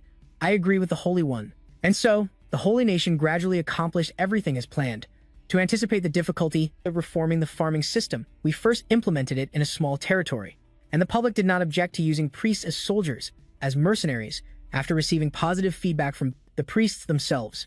Many kingdoms subsequently requested our priest forces as aid, and thus, the Holy Nation earned a significant profit. This helped promote further investment in agricultural and commercial improvements, helping the Holy Nation to develop further. Jay breathed a sigh of relief. He placed his hands on the windowsill, looking outside and thinking, to ensure that every sector undergoes reform smoothly, I'll need a specialist for each field. I have to find the right people. This will be difficult. I need to spend some time thinking about this. At the Holy Nation's library, the librarian yawned. A girl approached her. You look exhausted, she said. The librarian quickly stood up. Ah, Lady Eclair, you've returned. She replied, yes, it has been a while. Please, remain seated. It's been 3 months, hasn't it? The librarian replied, yes, that's about right. Eclair looked around and remarked, wow, the library is so crowded these days. That's strange. It's not usually this crowded, the librarian whispered. The Holy One has been coming here for a few days, she repeated in surprise. The Holy One? The librarian pointed towards Jay, who was engrossed in a book, and said, I bet they have all fallen for his handsome face. Then Eclair came over and pulled up a chair opposite Jay. She sat down and began, are you the Holy One? He admitted it and then asked, is something wrong? At the same time, he thought, who is this? Why is she?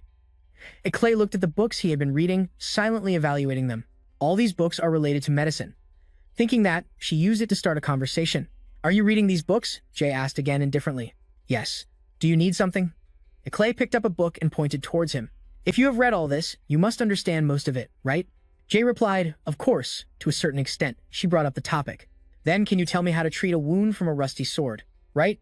Jay took off his glasses and replied, use holy light to stop the necrotic symptoms. And then heal it as usual? Eclair asked. Exactly, but do you agree with that? He answered bluntly. No. His answer intrigued her, so she probed further. Then how would you treat the patient? Jay explained his idea. I would cut away the surrounding necrotic flesh, Eclair asked confusedly. Cut it away? Why? He explained. Although people think that being cut by a rusty sword is the same as being poisoned, we can't be 100% sure of the consequences. It's just like being poisoned. If a rusty sword cuts into the flesh, you are not poisoned. Instead, the wound itself and the surrounding cells are destroyed. In that case, simply using holy light to stop the bleeding and then healing as usual won't lead to a full recovery. It's better to cut away the damaged flesh around the wound and then proceed with the proper treatment. He spoke at length, but Eclair focused on the key word and raised a question, So, what are these cells you mentioned? Jay panicked internally. I forgot. The concept of cells doesn't exist in this world. Without waiting for his answer, she continued. Anyway, regarding those cells you mentioned, they can't be healed with holy light, but isn't cutting away the rotten part a bit too barbaric? Jay himself partially agreed with this opinion. You're not wrong, but it's the best method. Hearing this, Eclair leaned back in her chair and concluded, as long as the patient can be cured, the method doesn't matter, right? Jay quickly objected, that's not what I meant. Suddenly, she slammed the table, stood up, and interrupted him. I completely understand what you mean. Eclair reached her hand out to Ray, proposing, please allow me to invite you to the library. We can surely discuss this matter in greater depth there. Finishing her sentence, she changed the subject. Forgive me for not introducing myself. My name is Eclair, leader of the conservative priest faction. This name stunned Jay. Eclair? He thought in disbelief. Eclair, the leader of the conservative priest faction? This person is head priest Eclair? This is probably the first time we have officially met. But I've heard many stories about you. Eclair smiled warmly. If you have any questions about medicine, feel free to ask. What I'm curious about is why a saint like you is studying such an ineffective field, Jay said, looking at the pile of books in front of him. Even if you say so, why are you studying medicine? I thought you said it was ineffective. You call this studying? Eclair gently swept her hair to one side, revealing her other eye. I was hoping it could help improve my eye. However, Jay wasn't surprised at all. He asked in a low voice, were you born like that? She was quite surprised by his reaction, thinking to herself.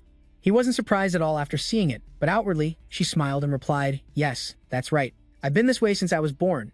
Jay continued to ask, can you not see anything with that eye? Do you feel any pain? I don't feel any pain, but I'm not blind either. He asked hesitantly, would it be okay if I took a quick look? Eclair agreed without hesitation. It's fine. Go ahead. He stepped closer to observe. Oh, this is a cataract. Hearing him, she asked in return. A cataract? What is that?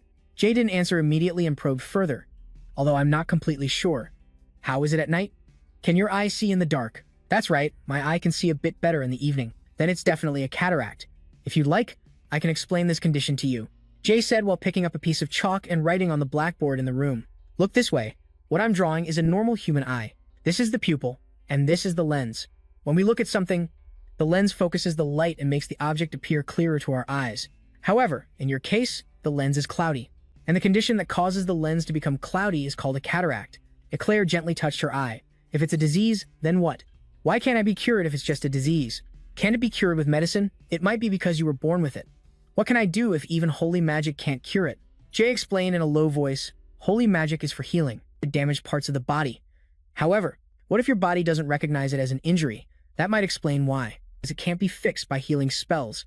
Eclair pointed to her eye and said, then isn't it wrong that I can't see like a normal person? He immediately answered, that's only for normal people, since you were born with it. Your body doesn't recognize that there's a problem. In any case, you need to make your eye clear to cure this disease. How do I make it clear? Jay said with a casual expression. How? We need to cut into your eye. Hearing that, she flinched and cried out, cut. You mean my eye? That's just one part of the treatment. We need to remove the cloudy part of your eye, and we need a replacement for that part of your eye. He frowned, thinking to himself, although it seems feasible to remove the cloudy part, there's no such thing as an artificial lens in this world. Even if we cure the disease, it's no use if she goes blind. Eclair stood aside, watching his pensive look. She smiled gently and said, it's all right. There's no need to worry about a chronic illness. I'm sure I'll find a cure soon. Jay was stunned. Me, unable to cure it.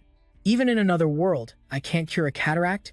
Eclair, he said with a determined voice, don't worry, I can definitely cure you. Hearing that, she burst out laughing. You're really funny. All right then, go for it. Follow me, there's a place I want to show you. The two of them went to another room inside. It was filled with various equipment and chemicals. This is my laboratory. This is the laboratory the Holy Kingdom set up for me to research medicine. Feel free to use it whenever you want. Really? Yes, it gets pretty lonely here. It's the least I can do for a fellow professional. Ray smiled excitedly. Thank you very much. And so, Ray began his research at Eclair's base. 1 month later. Let's see. This is giant's blood, right? He took out a small vial. He slowly poured it onto the glass dish below. After being exposed to the air for a short period, its property is very fluid. But it's already hardened as I'm speaking. It's as hard as jelly now. That's right. Blood samples from different monster species have different properties. If we can utilize that, we might be able to make some progress. Indeed. Jay asked Eclair in a low voice, but isn't it impossible to mix the blood of different species? Yes, they have different physical constitutions, so they could die instantly. Ah, there's one special case that's different from the others, the case of orcs, because they have extremely good adaptability. So it seems to be fine to mix their blood with that of other species. Hearing her say this, he wondered, Extremely good adaptability. Is there some way I can examine it? Scene change. It was late afternoon in the forest behind the Grand Palace. Jay was focused on foraging for some useful medicinal herbs there. After feeling like he had gathered enough, he slowly stood up and sighed. That's enough for today. Just then, he noticed a rustling sound nearby, along with some kind of dark shadow. What? What is that? Jay went straight to the spot and saw an orc and a giant. Both of them were knocked out. They had probably just fought. He quickly noticed their pained expressions. The orc's pain? Is he still alive? It seems he's in shock from losing too much blood. Looks like he fought a giant that was bigger than him. It's a miracle he's still alive. Then, he glanced over at the giant lying sprawled, out on the ground. Jay couldn't help but recall what Clay had said before. Unlike other species, in the case of orcs, because they have excellent adaptability, it should be fine to mix their blood with other species. He smiled, rummaging through his bag. This is the perfect opportunity for me to test it. I'll take this chance. Right after that, the orc suddenly cried out. It looked around dazedly and was startled to see the giant beside it. With teary eyes, it looked at Jay standing before it. Seeing this, he asked, "You're awake?" The orc screamed in panic. He immediately stopped it. "Stop. Don't move. Stay still." Jay quickly used magic to bind its limbs. "Calm down. I'm not going to kill you. I'm saving you. You've lost too much blood. So I gave you a transfusion of the giant's blood. I'm in a hurry, and I'm not done with you yet." He suddenly noticed a white fluid flowing from the orc's wound. Huh? What is this? Blood? But why is it so clear? It's slowly turning transparent. Jay laughed excitedly. Perfect. With this, I can do it now. The scene shifts to a brilliant, golden sunset sky, covering the dense forest. This must be the place Clay told me to come to. Jay thought as he walked. When I transferred the troll's blood to the orc, its color became clearer. I never expected mixing the blood of two different monster species would yield such a perfect result. If I focus on my research, I might be able to create an artifact lens. That way, Clay's cataracts can be cured. Now, I need to collect more troll and orc blood. Earlier, he had asked Clay if I want to do research on orcs and trolls. Where should I go? Orcs and trolls? She clicked her tongue and said, "There's a small abandoned village called Gihyo near the outskirts of the castle. They say the surrounding forests are where orcs and trolls often gather." Without much hesitation, Jay quickly made his way to the village. Just as Clay said, the village was completely abandoned. Everything here was run down and old. He looked around, a little scared. Since it was nighttime, everything looked even creepier. So these ruins were once the village of Yahello. I thought she was exaggerating, but I never thought it would actually be abandoned. Suddenly, he noticed something. In a corner, two children were sitting, leaning against each other. Were they abandoned too? Jay wondered. Soon after, one of the two children quickly noticed his presence. Jay didn't shy away and slowly walked over to them. "Hello, do you want some of this?"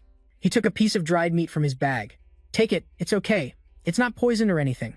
I swear." Although the little girl was still very cautious, she reached out her hand to take it. Jay smiled, thinking, at least they trust me. The only thing I can do to help is to give the children food and this. He continued to rummage through his bag. Then he took out a small pouch. The little girl opened it. Inside were shining gold and silver coins.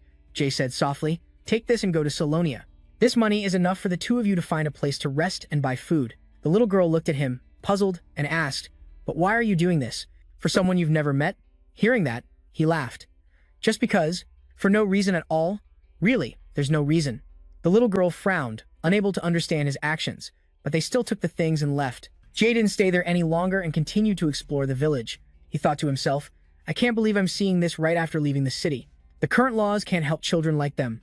I need to investigate this further. One day, I will bring prosperity back to this place to build the best version of the Holy Kingdom. The next morning, warm rays of the early morning Sunday filtered into the dense, desolate forest. Jay had been walking alone all night. Finally, he found a large cave. He slowly entered. Is this a troll's cave? Inside, a troll was sleeping quietly. Jay reminded himself to be careful. I can't let it wake up. He tiptoed slowly towards it. Then, Jay took a syringe out of his bag. Sorry for sneaking in. I'm just borrowing a little blood. After he was finished, he continued on his way to where the orcs lived. Hearing him, they all turned to look. I've come to ask you for a favor. The orcs immediately looked angry and waddled straight towards him. Jay forced a smile and asked, Aren't you going to listen to me? He quickly used magic to bind them. Bind. Looking at the bound orc, Jay suddenly realized. Wait a minute, it's you? Do you remember me? I saved you when you were on the verge of death, remember? Calm down and listen to me. He smiled, pointing to the pile of animal carcasses beside them. I'm just asking for one favor. I'll compensate you. Will you help me? And just like that, the matter was settled peacefully. Jay held a test tube of their blood in his hand. He said, Thanks to the orcs, I succeeded. First, I need to go back and get organized. Just then, the sound of hurried footsteps echoed. Huh, you're the little girl I helped last night. With tears in her eyes, she pointed ahead. What's the matter? What's happening over there? Over there, a little girl was being slammed hard against a wall. A large thug was holding the money pouch, sneering menacingly. Now do you see what happens when you do things the hard way? The kid growled. Give it back. What? Give me back the money. The kid glared at them. The thugs frowned, seeing the fierce aura emanating from the boy. You little brat, what did you just say? They raised a big club. You dare talk back to me? Stop. Fortunately, Jay arrived just in time to intervene. Seeing him, the thug yelled. Who the hell are you? Instead of answering, he asked, what are you doing? The thug quickly snatched the club. Let's see who you are. Jay silently scanned the area. So he stole the money. Then, the thugs immediately surrounded him. You look like you're from a rich family, but a rich guy like you shouldn't be in a place like this alone. Let me teach you a lesson. The leader of the thugs shouted an order. Get him. The whole group charged at once, but Jay just casually swung his arm, hitting one of them in the face. How could he take him down in just one hit? With a serious face, he asked, do you want to continue? Did you really think things would go your way? But the men didn't give up. Attack. A few seconds later, they were all lying sprawled on the ground. Dust clouds filled the air. The boy hurried over to hug his little sister. Jay stood nearby and asked gently, are you two okay? I'm sorry this happened. Let's go. I'll take you to a good place to rest. I'm sorry, but that won't be possible. Aklu said in a low voice, this is a sacred place. Only the holy ones and their people are permitted to stay here. We cannot allow children of unknown origin to stay here. All right. Jay pointed to the two children and said, even if the holy ones are staying here, surely a place as large as this. Can't you let these two children stay? I'm sorry, but those are the rules here. He let out a soft sigh. Such harsh rules. I didn't even know they existed. He smiled and turned to them saying, anyway, don't worry. I'll definitely find a place for you too. Then, the two children were stunned by the sight before them. How about this? This place should be fine, right? Before them was a fairly spacious two-story wooden house. This is where you two will live from now on. I just bought this house. I forgot to ask your names. Day asked softly. I just remembered I haven't even asked you two for your names. The little girl replied softly. We don't have names. No names? Well then, let's see. A name. I've got it. All right, how about this? Why don't we call you Chris? And your sister will be Mary. Those are very meaningful names where I'm from. Hearing that, the two children stared at him with wide eyes. Seeing this, Day was a little confused. Does it sound bad? You don't like it. No, that's not it. The little girl couldn't help but burst into tears. I don't know how to say it. I'm just so grateful to you. He looked at them with a compassionate gaze. Both children said thank you in unison. Scene change. In Iclay's laboratory, Jay is focused on tinkering with something. Iclay, beside him, called out softly, Jay, are you still working on that thing? What are you trying to do? Still concentrating on his work, he heard her and replied, just you wait. I'm doing all of this for you, Iclay.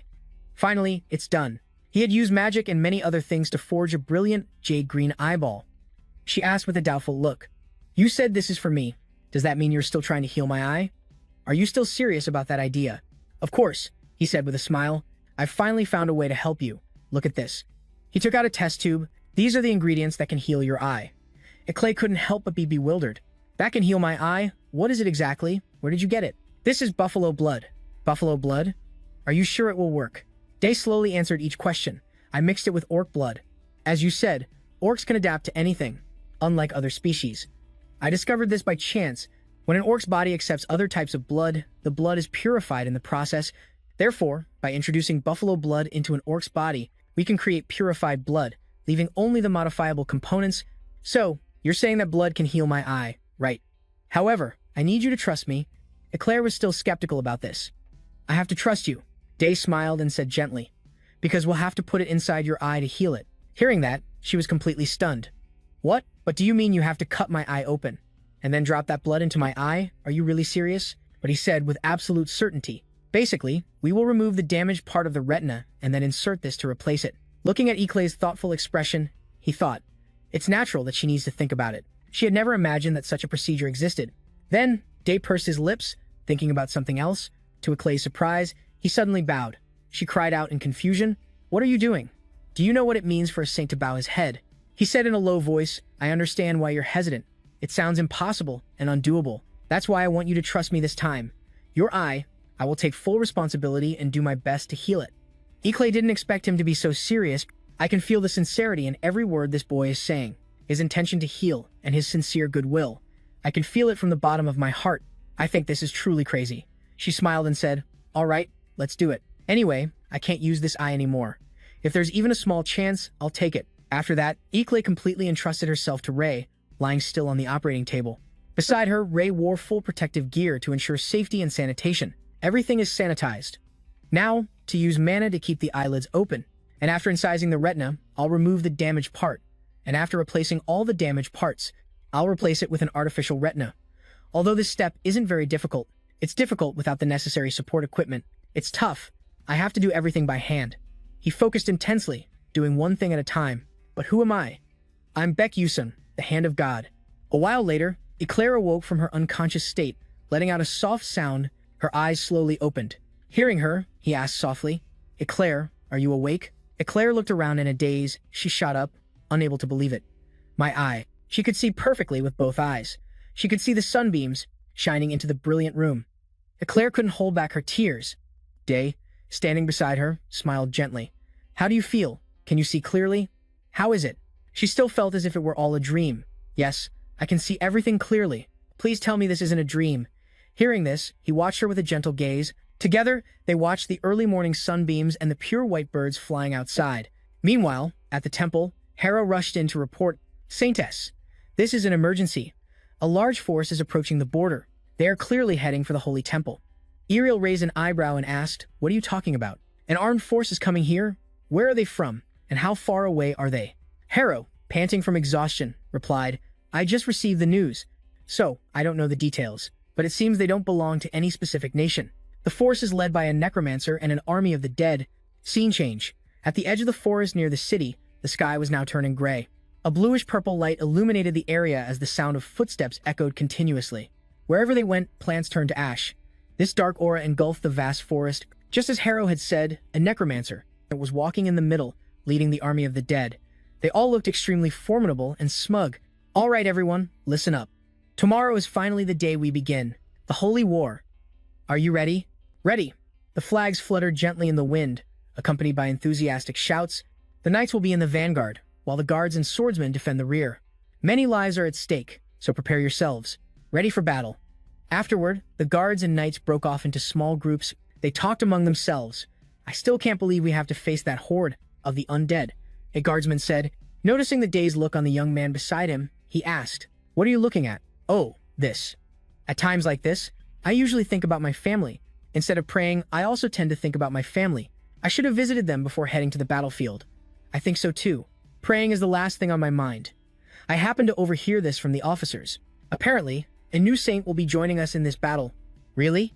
Are you talking about the one who can control meteors? Even so, it's a 4-day journey from Selena. That's right. And the problem is, whether we can hold out until the new saint arrives. Both of them looked up at the clear blue sky, worried. Please, may God be with us. Scene change. It was now late afternoon at the Holy Temple. Iriel frowned and sighed repeatedly. She said in a low voice, the Pope has requested the new saint to head to the border.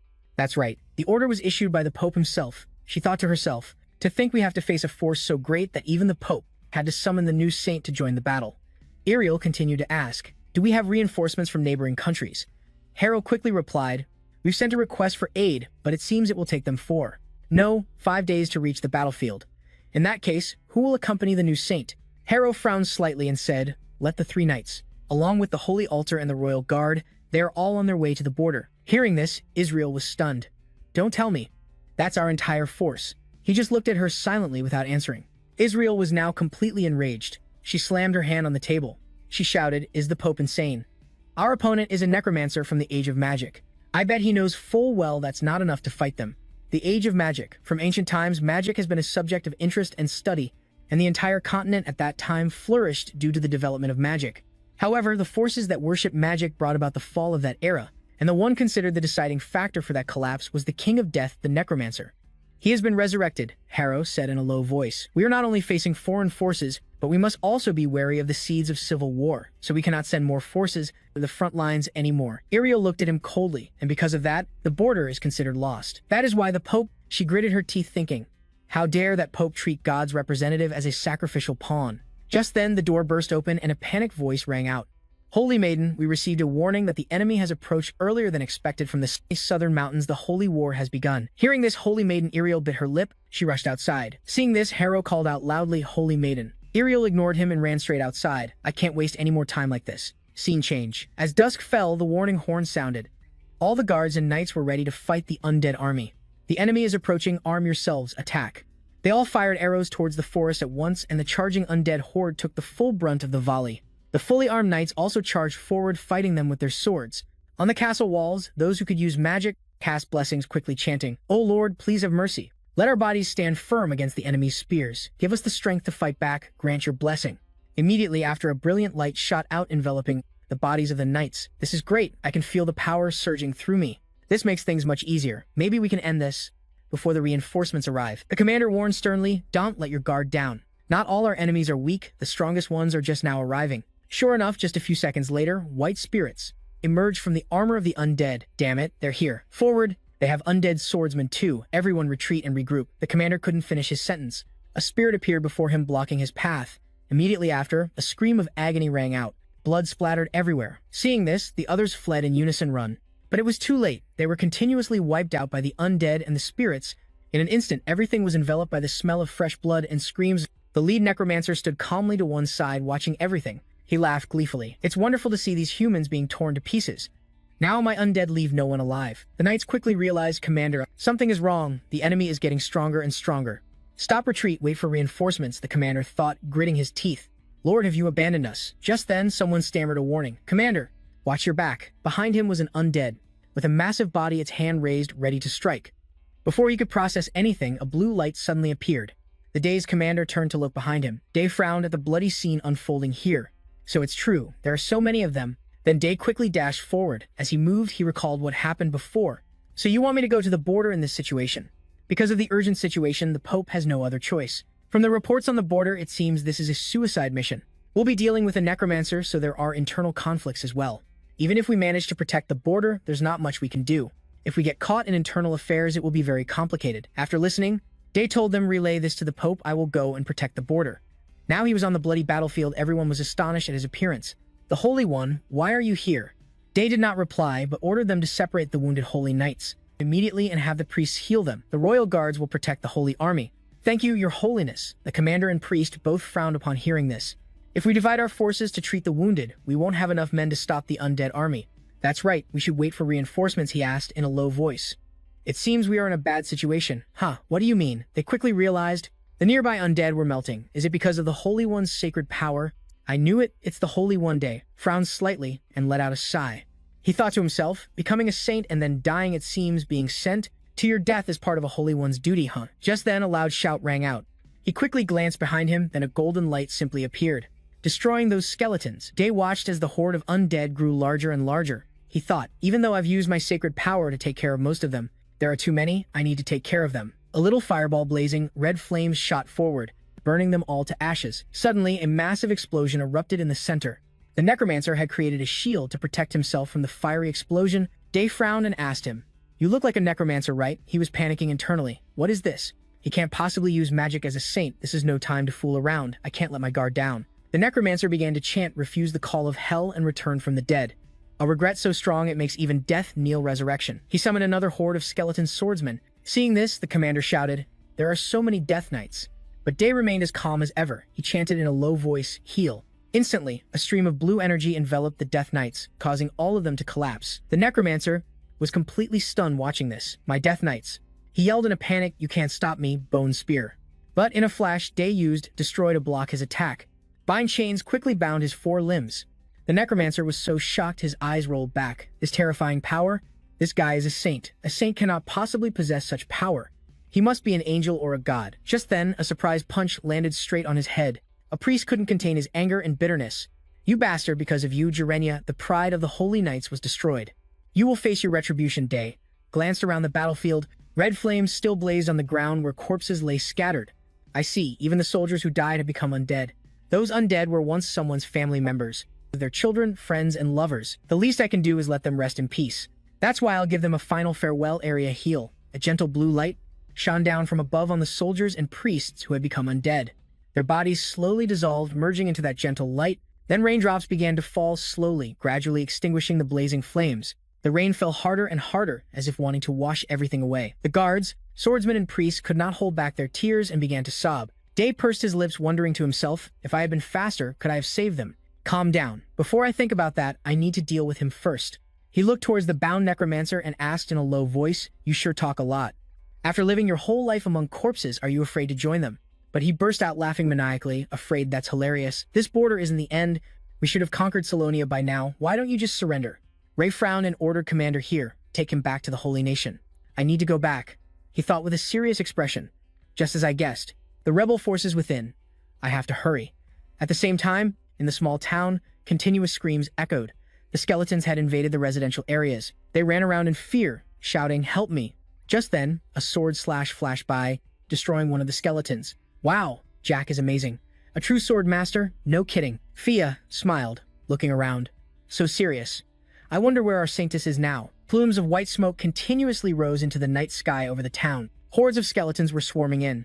They emitted an extremely powerful dark aura, making their opponents feel suffocated. The swordsman hurriedly shouted out a warning. The enemy is approaching. Everyone, retreat. Ariel quickly used her holy sword to destroy them. She frowned, thinking, no matter how many times I kill them, they just keep coming like this. They're not just undead, they're like an endless army now. The other swordsmen were also fighting relentlessly, but the numbers were extremely lopsided. Now, the available options were becoming limited. Just then, a soft shout was heard, followed by a sharp and decisive sword strike. That single strike shattered the skeletons to pieces. Ariel was stunned. This sword style, she immediately recognized them. Fiha, and Lord Jack too?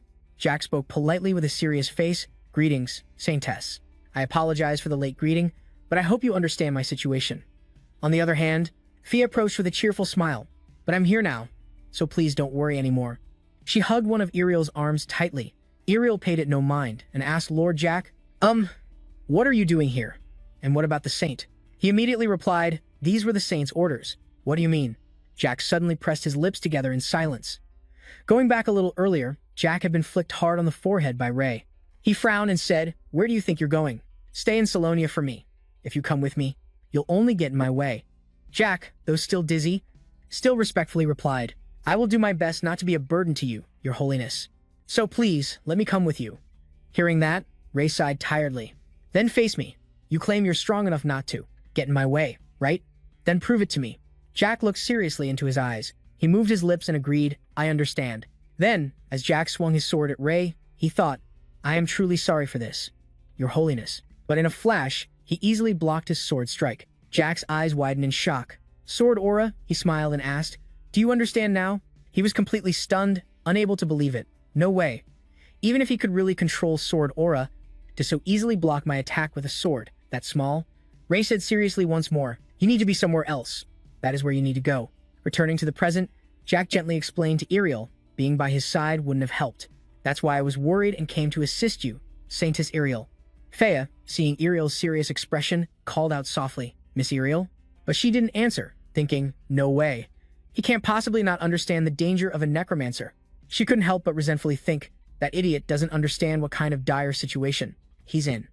And Ariel had no idea that. Ray had already returned to Salonia. What a shame. He stood looking at the bloody scene around him. I'm really worried about Mary and Chris. Just then, a voice called out, Your Holiness. Ray heard it and immediately turned his head. Behind him, Mary was crying and hugging Chris. Both children's bodies were covered in fresh blood. But Chris was lying still, not moving. Mary, His Holiness Ray rushed towards them. Mary, are you okay? And what about Chris? He reached out his hand to check. There was no pulse or sign of life. Judging by her condition, she's probably. Mary sobbed and said, Your Holiness, Chris, she's been frail since she was little. As her older sister, I should have protected her. He pursed his lips and said, Mary, I was wrong to bring you here. It seems I've only caused you more pain. I'm sorry. Hearing that, the little girl quickly retorted, That's not true. You did the best you could to give us a better life. It's not your fault. Even so, if only I were stronger. Could I have protected my sister then? I want to become stronger. Ray fell completely silent. He quietly looked at the corpses around them. Looking at the knight's body behind the two kids, these injuries weren't caused by a warrior of the Holy Nation. Based on the surrounding evidence, it seems Mary killed him, so the kid has talent. If that's the case, he said in a low voice, You people hiding over there, show yourselves now. But he was met with complete silence. Then Ray frowned, looking angry. Well now, you dare to ignore my words like that? 2 on the roof, 3 hiding under the tree, 1 by the fountain, and 1 more following me. You better come out. Immediately, a group of people with their faces completely covered appeared. The Black family, 7 messengers. We greet you, Your Holiness. Please allow me to introduce myself. My name is Hong Yang, one of the 7 messengers of the Black family. And, from the right are Huk Yang, Jung Yang, Sa Yang, Yuk Yang, So Yang, and Hyung Yang. After hearing that, Ray's face went blank. Whoever named them was so lazy. Setting that issue aside, he frowned slightly and said, All right, the reason I called you all here is, of course, to ask you to take care of this child. Hong glanced at Mary. That little girl? Yes. This child has a natural talent for being an assassin. She used her sharp eyes to observe the little girl once over. I see. Observations do show that this girl managed to survive even after the enemy swept through this area. But even so, you're training this girl to be an assassin. Before she could finish, Ray cut her off bluntly.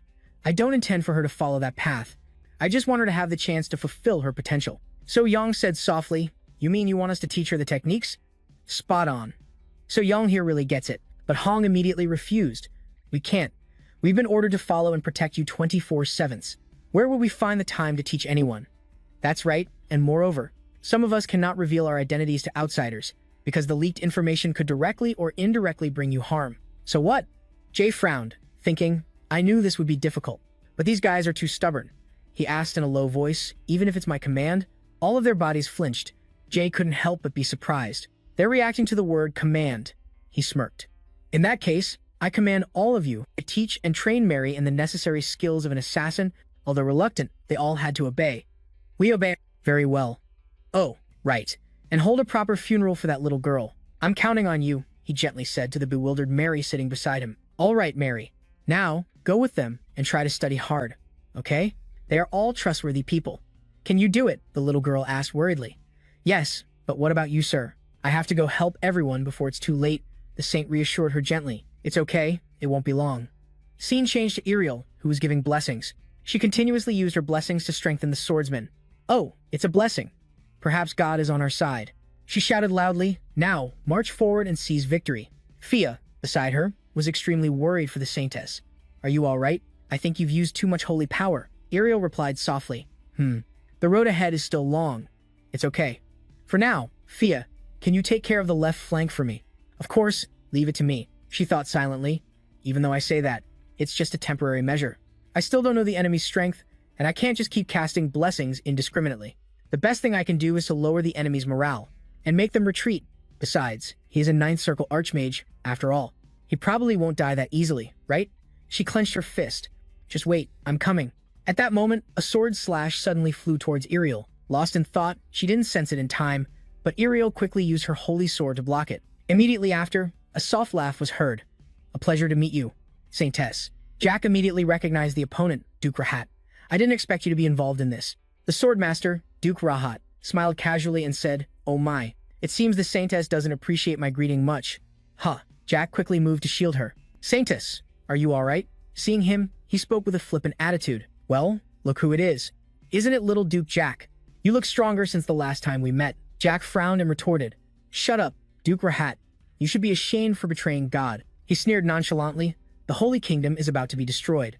You must have realized that yourself, right? The Holy Kingdom is insignificant before our superior power. Ariel gritted her teeth and thought, as always, this guy really pisses me off. But even though he's infuriating, I really don't stand a chance. He's a master swordsman. I'm not sure I could beat him even at my best. Especially not now, with my holy power depleted. He's one of the strongest swordsmen on the continent. Even if I attacked together with Jack, it would still be difficult to handle. Rahat lowered his voice and suggested, Saintess, why don't we take a break and have our troops fall back? Hearing this, Ariel was bewildered, not understanding what he was planning. Is he overestimating us? If not, did I miss something? Contrary to Ariel's worries, the immense amount of holy power she used had actually helped them gain the upper hand and successfully lowered the enemy's morale. He was also calculating in his mind, our troops are gradually being pushed back. Even for me, it's difficult to face a high-level swordsman and the Saintess at the same time. It's best to retreat and regroup for now. Those were Rahat's exact thoughts. Ariel was also considering the offer, which wasn't bad. It's very beneficial for Feta if we can hold out until reinforcements arrive. Then let's have a temporary truce. Hearing this, Rahat smiled. A wise decision indeed. Then it seems. We have nothing more to say to each other." Just then, another voice suddenly interjected. "Hey, you think you can just leave as you please?"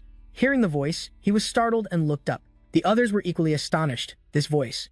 "It can't be. Don't tell me it's—" Jay slowly walked towards them. "Do you think this place is a market you can just come to and leave as you please?" The saint muttered an incantation in a low voice. "Rockstorm, psychokinesis, fire. It's been a while. My hands have been itching for a fight if I happen to lose control now." Up in the sky, a large fireball quickly formed. "I can't guarantee your life will remain intact. You see, while a human body is only supposed to contain a single type of energy, for saints chosen by God, their magical energy inside them is converted into holy power. Therefore, they can no longer use magic." Rahat witnessed this and couldn't believe his eyes. "What the hell is happening with this kid?" Jay said nonchalantly. "Any last words?" "I'll give you some time." The fireball descended lower and lower. He gulped and stammered. "How about a battle of representatives?" He raised an eyebrow and asked back. "Huh? Representatives?" Rahat forced a smile and continued. "I'm sure this will be a beneficial deal for you. If you intend to kill everyone here, I'm sure it will become a difficult problem for you in the future. But if you face me one-on-one to decide the outcome—" Jay couldn't understand what nonsense he was spouting. "What the hell? I know you're scared of that fireball, yet you still think you have a chance against me one-on-one?" Jack, standing nearby, couldn't help but interject. "Your Holiness, I advise you not to listen to him. He might be trying to manipulate you." He clicked his tongue and said, "I know it's best to eliminate you right here and now. But I'll admit you've got goots." Dispel. Immediately, the fireball in the sky shattered into pieces. Jack cried out in surprise, "Your Holiness." Seeing this, Rahat's eyes lit up. He smiled and thought, did he really accept? Is he an idiot? Rahat, was it? Jay gestured provocatively with one finger. "Come at me," he sneered inwardly. "This brat. He has so many openings, it looks like this is my chance. Even if he's a mage who can summon meteors, it's all meaningless if he can't cast his spells in time. If so, he quickly moved forward. Then he leaped high into the air. I'll finish him quickly." But Jay remained as calm as before. He used magic to create another sword and blocked his slash. Seeing this, Rahat's eyes widened. "Sword aura." He immediately retreated. "My sword." His sword now has a small crack on it. "Oh, looks like your sword is still intact, huh?" He smiled and asked, "What are you planning?" "How about I attack first, then?" Rahat thought to himself. Summoning meteors, using holy power, and now he can even create sword aura? Where did this monster come from? Even so, he continued to charge forward. The two clashed, continuously attacking and blocking. After a while, Rahat suddenly realized something. "Huh? Wait. This kid, his swordsmanship. Don't tell me." Jay smiled faintly and said, "I get it now. So this is how you do it?" He leaped high, raising his sword aura. "He's copying my technique." Rahat felt utter panic. "I've made a mistake. How can I fight an opponent like this, even in a one-on-one duel?" Jay asked calmly. "Hey, do you know why I accepted your one-on-one duel? When it comes to people who like to play with the lives of others, like you, I make it a point to not let them live peacefully." As he spoke, he swung an extremely sharp sword slash towards him. This time, Rahat couldn't predict the sword's trajectory. He didn't just copy it, he made it his own. Is this what they call a genius? His leg was now deeply slashed. Rahat knelt in pain as Jay pointed his sword at him. "Are you satisfied now? I suppose we should end it here." He struggled to say, "I lost. I surrender, so please." Feeling no pity, he said coldly, "A duke and a sword master like you would cast aside his pride to take orders from whom? You're the one who started that rebellion, aren't you? And the revenge against the nobles too." While Jay was speaking, Jahat gripped his sword. "All I wanted," then swung it forward with all his might. "All I want to do is to let those cowering nobles know that even brutal methods like this can change the holy nation." But Jay easily blocked his attack. Then, his energy blade suddenly shattered into pieces, and another one appeared. Jahat was completely bewildered, unable to comprehend what had just happened. The sword was disappearing, not giving him time to understand. Jay decisively delivered the finishing blow, beheading him as Jack stood by. Witnessing it from start to finish, he could not help but admire the unstoppable sword strike. Meanwhile, at the other fortress, "What are you talking about? So you are telling me that the new saint is the kingdom's #1 knight commander?" Vabon Gaiman said blankly summoned thousands of fireballs and wiped out an entire legion of the undead. Standing next to him was the kingdom's #1 knight commander. Raymond Klain, who was also skeptical, defeated the necromancer and saved everyone. The kingdom's #2 commander mage, Lemon Philia, also found it extremely hard to believe. "I cannot believe the magic power in his body. Is he a necromancer?" Hario smiled and explained, "Just as you have seen, we are very grateful for your help. But everything has been resolved." Suddenly, someone called out Lord Hario. "What is going on? We have just received word from the saint. It seems they have defeated the rebel forces. On Ariel's side, can I go first?" I still have a few things to take care of. Yes, of course, we will handle the rest. She let out a sigh of relief. It seems we have cleared most of the areas. Fia smiled brightly and praised. Well done, Lord Iriel, but I wonder about what the saint has done. Could he be a powerful being sent down from the Holy Kingdom? Hearing this, Jack frowned and reminded Fia to watch her tone when speaking about the saint. All right, settle down if you want to hear what I have to say about the saint. Suddenly, a dazzling purple light appeared from a distance. Seeing this, Fia shouted in confusion. What is happening? What is going on? This is magic power, but where is it coming from? The air is so cold. Jack gritted his teeth and warned Saint, be careful, that magical energy is getting denser. It is gathering to form some kind of object. Iriel quickly realized. It cannot be that thing is a bone dragon. The sky was covered in a terrifying red color. Countless bolts of lightning of various sizes continuously struck down. At this moment, at the holy temple, Acleus saw Jay and hurriedly said, Sir. Before she could finish her sentence, he cut her off. You feel it too, right? We must leave quickly. I am counting on you to handle what I have instructed. Of course, that child Maria, I will take good care of her. Please do not worry. He glanced inside the room. The messengers will also be watching, so there will not be any problems. The messengers, you do not know, I will introduce you later. Yes. Travel safely, Sir, Acleus thought to herself. The messengers, could it be referring to them? The scene changes to Salonia. The bone dragon roared wildly at the swordsman. Anyone who charged forward was controlled by its magic and forced to kill themselves.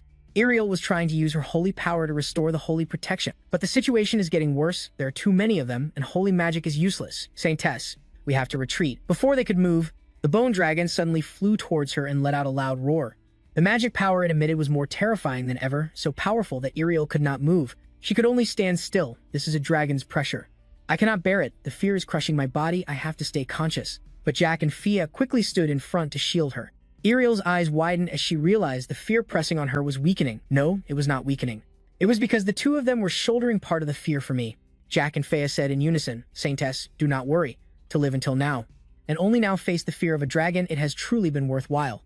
Thank you for helping me. The fear makes one's body immobile as if paralyzed. Even if it is just a skeleton, it is still a dragon. Just then, a sound came from behind Fia. The sound, could it be?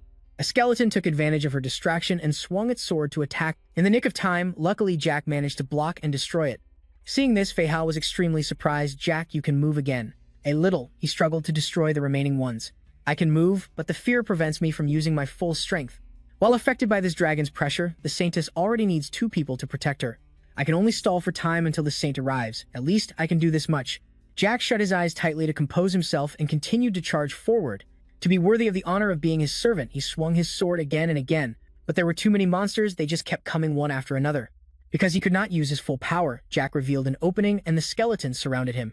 Fia cried out worriedly. What should I do? Jack is going to die. Iriel gritted her teeth and thought, oh gods, please. It is impossible even if I use my divine power.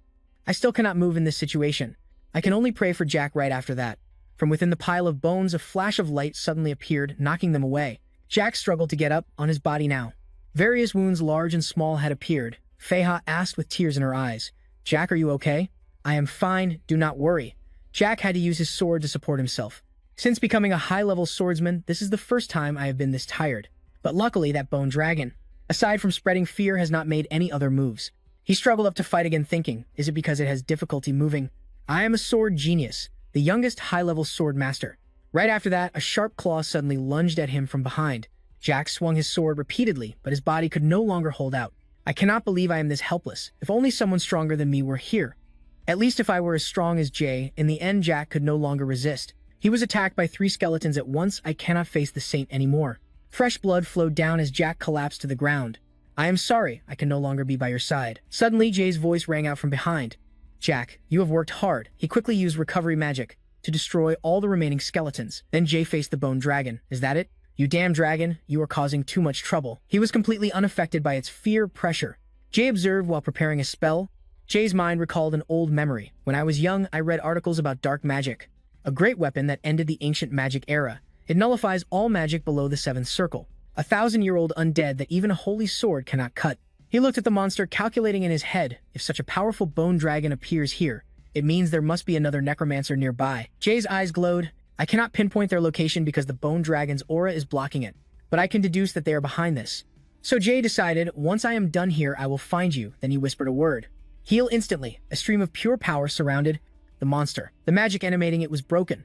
Iriel was completely astonished. He defeated the dragon, the bone dragon, with a single healing spell. Fiha tried to move. I can move again. The The dragon's fear aura was dispelled. Suddenly, the monster's eyes flashed. A purple light pierced through his magic. It officially transformed into a new, upgraded version. Panic screams were everywhere. It is using its dragon breath. Jack worriedly turned and shouted, "Saint, get back," before he could do anything. The monster shot forward in a straight line, causing the ground to crack and rocks to jut out. Jay's tone was still very calm as he looked at the crack on the barrier. "I did not expect this mana shield could crack. It truly is a powerful weapon." He stood in front of the others and gave an order to the monster. "But don't you dare destroy this town any further." Ray continuously chanted a magic spell to attack it. "Heal, heal," to the final word, heal. A blinding light shone brightly, radiating outwards. Jack looked towards the gate. A magic portal just appeared. He mumbled, "Necromancers, I can't feel their presence. They must have fled." Meanwhile, over here, Ariel was desperately using her magic to heal Jack. "He's not recovering, Sir Jack. Please wake up." Fia panicked as well. "Saintess, why isn't Sir Jack being healed by the holy spell?" Her expression turned serious. "The demonic energy inside his body is rejecting the holy magic," Ariel said. "Even though we can still save him, if we continue to channel holy energy into him, it's possible, but I don't know how much longer Sir Jack can last in this state." Hearing this, she cried out in sorrow. "No." Just then, Ray called out, "Ariel, wait." She turned her head slightly surprised. "Your Holiness." He grabbed scissors and cut away the tattered clothes on Jack's body. "His condition is critical." Looking at his wounded body, Ray observed and analyzed his lower abdomen. "His intestines are torn apart. It's a miracle he's still alive. At least his lungs are still okay," he said with a determined expression. "I will do my best to save Jack," he thought to himself, "even though we're in the worst possible environment for this." Then, Ray raised his hands and cast a wide-area healing spell, knowing that if he wanted to perform surgery on him, we can't miss the golden hour. He then ordered Ariel, "I need you to make sure no poisonous gas or demonic energy gets near me." Though still shaken, she accepted the order, replying, "I understand." Seeing him take out a knife to prepare for surgery, Feha panicked. "Your Holiness, what are you?" He cut her off, reminding Feha. Ariel didn't dare speak up, and she just tried to hold back her tears and watch intently.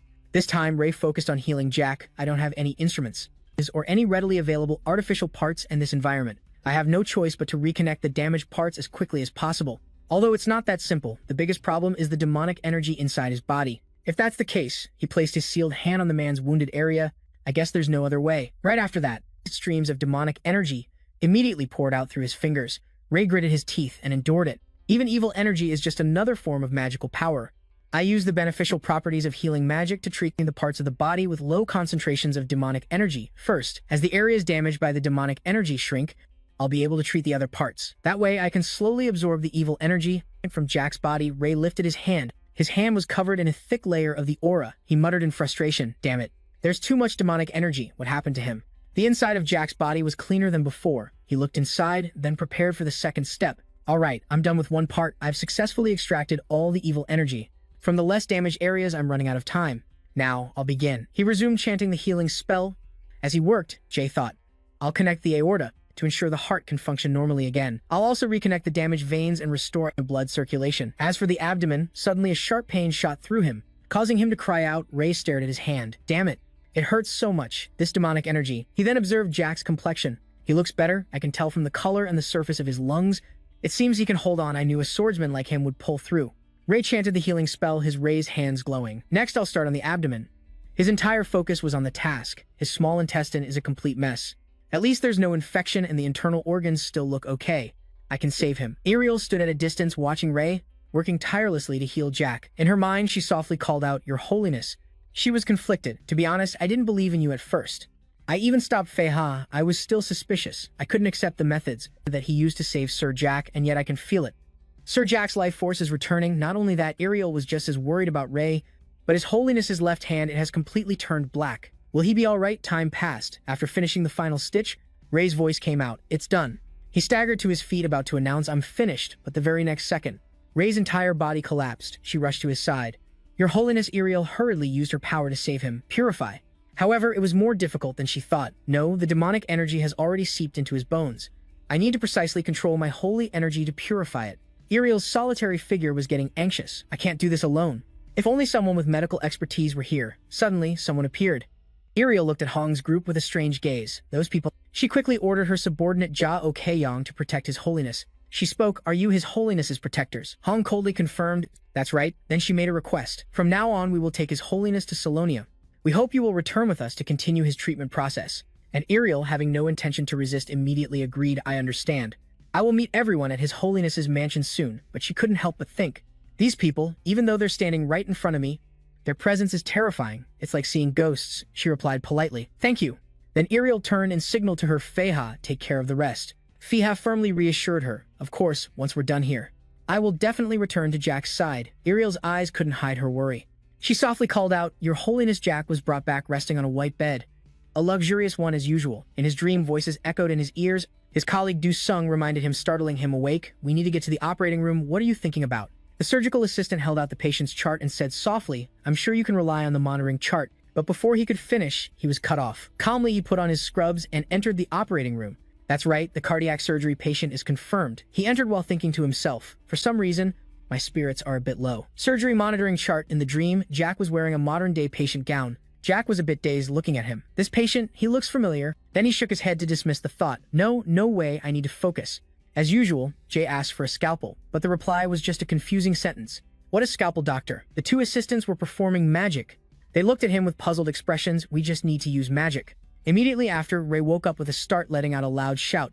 Once he calmed down and looked out the window, he asked in a daze, Where is this? A voice answered immediately. Claudia Mary. She greeted him formally. You're awake, Your Holiness. The young girl's eyes welled up with tears of joy. Your Holiness, thank goodness you're awake. Ray reached out and patted Mary's head. Thank you, Mary. The young girl scolded him lightly. Why were you so reckless? He looked at Claudia, who was trying to hold back her emotions. You look like you were worried about me. But she covered it up with a childish excuse. I was just worried I was going to lose my job. He sighed helplessly. You really can't bring yourself to be nice to me, can you? Suddenly, Ray remembered something and asked the two of them, See. Come to think of it, where is Sai? Mary hesitated. Sai about him. Claudia's face darkened as she began to accuse him. Not only did he fail to save you when you were in danger and cause you to get injured, but now he's unconscious himself. Seeing her about to fly into a rage, he tried to calm her down. I'm fine.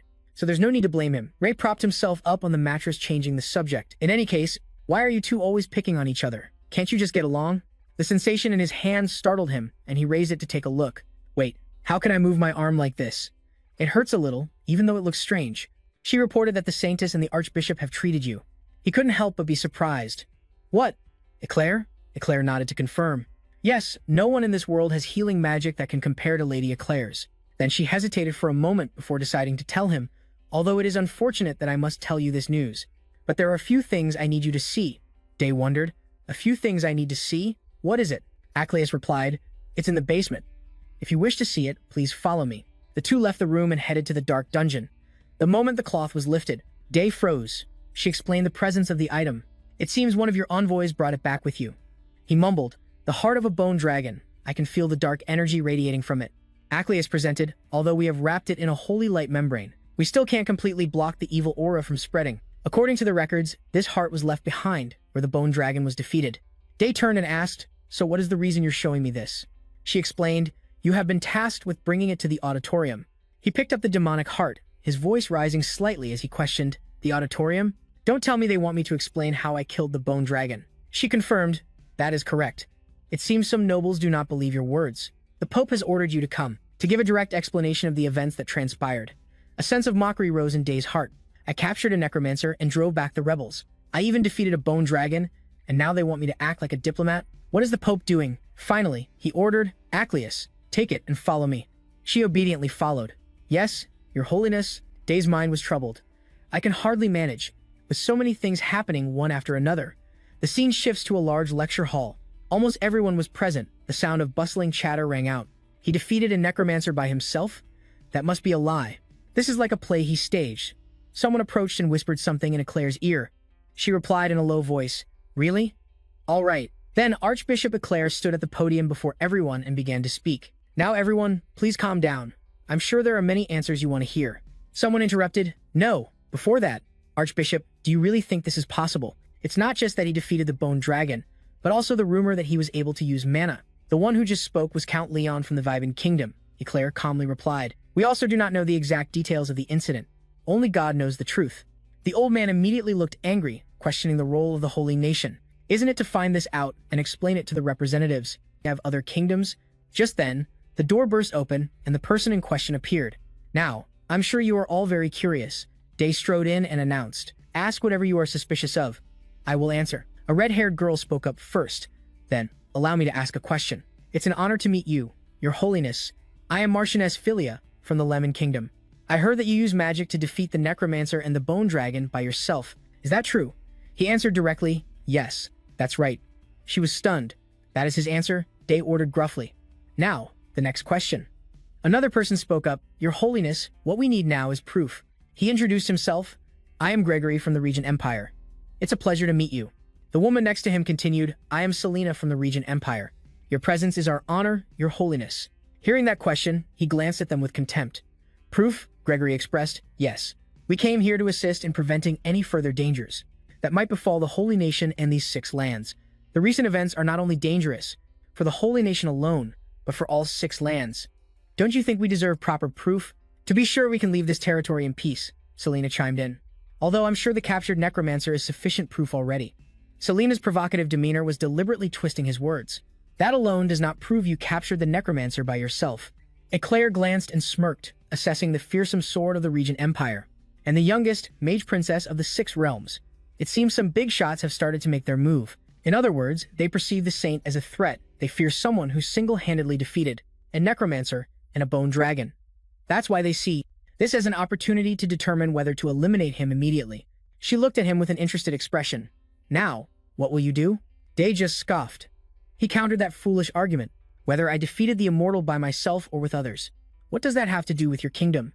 The man stubbornly justified his jealousy. Gathering accurate information is not only an important task for our kingdom, but for other kingdoms as well. If we only take the Holy Nation's word for it, it would be difficult to plan our next steps. He took a step closer, repeating the words, Proof? You demand proof? Before he could react, a sword was pointed right at Gregory's throat. Is this enough proof? The man recoiled in fear. His swordsmanship is so fast. Selena saw this, but stubbornly asked, Is this an official declaration from the Holy Nation to the Regent Empire?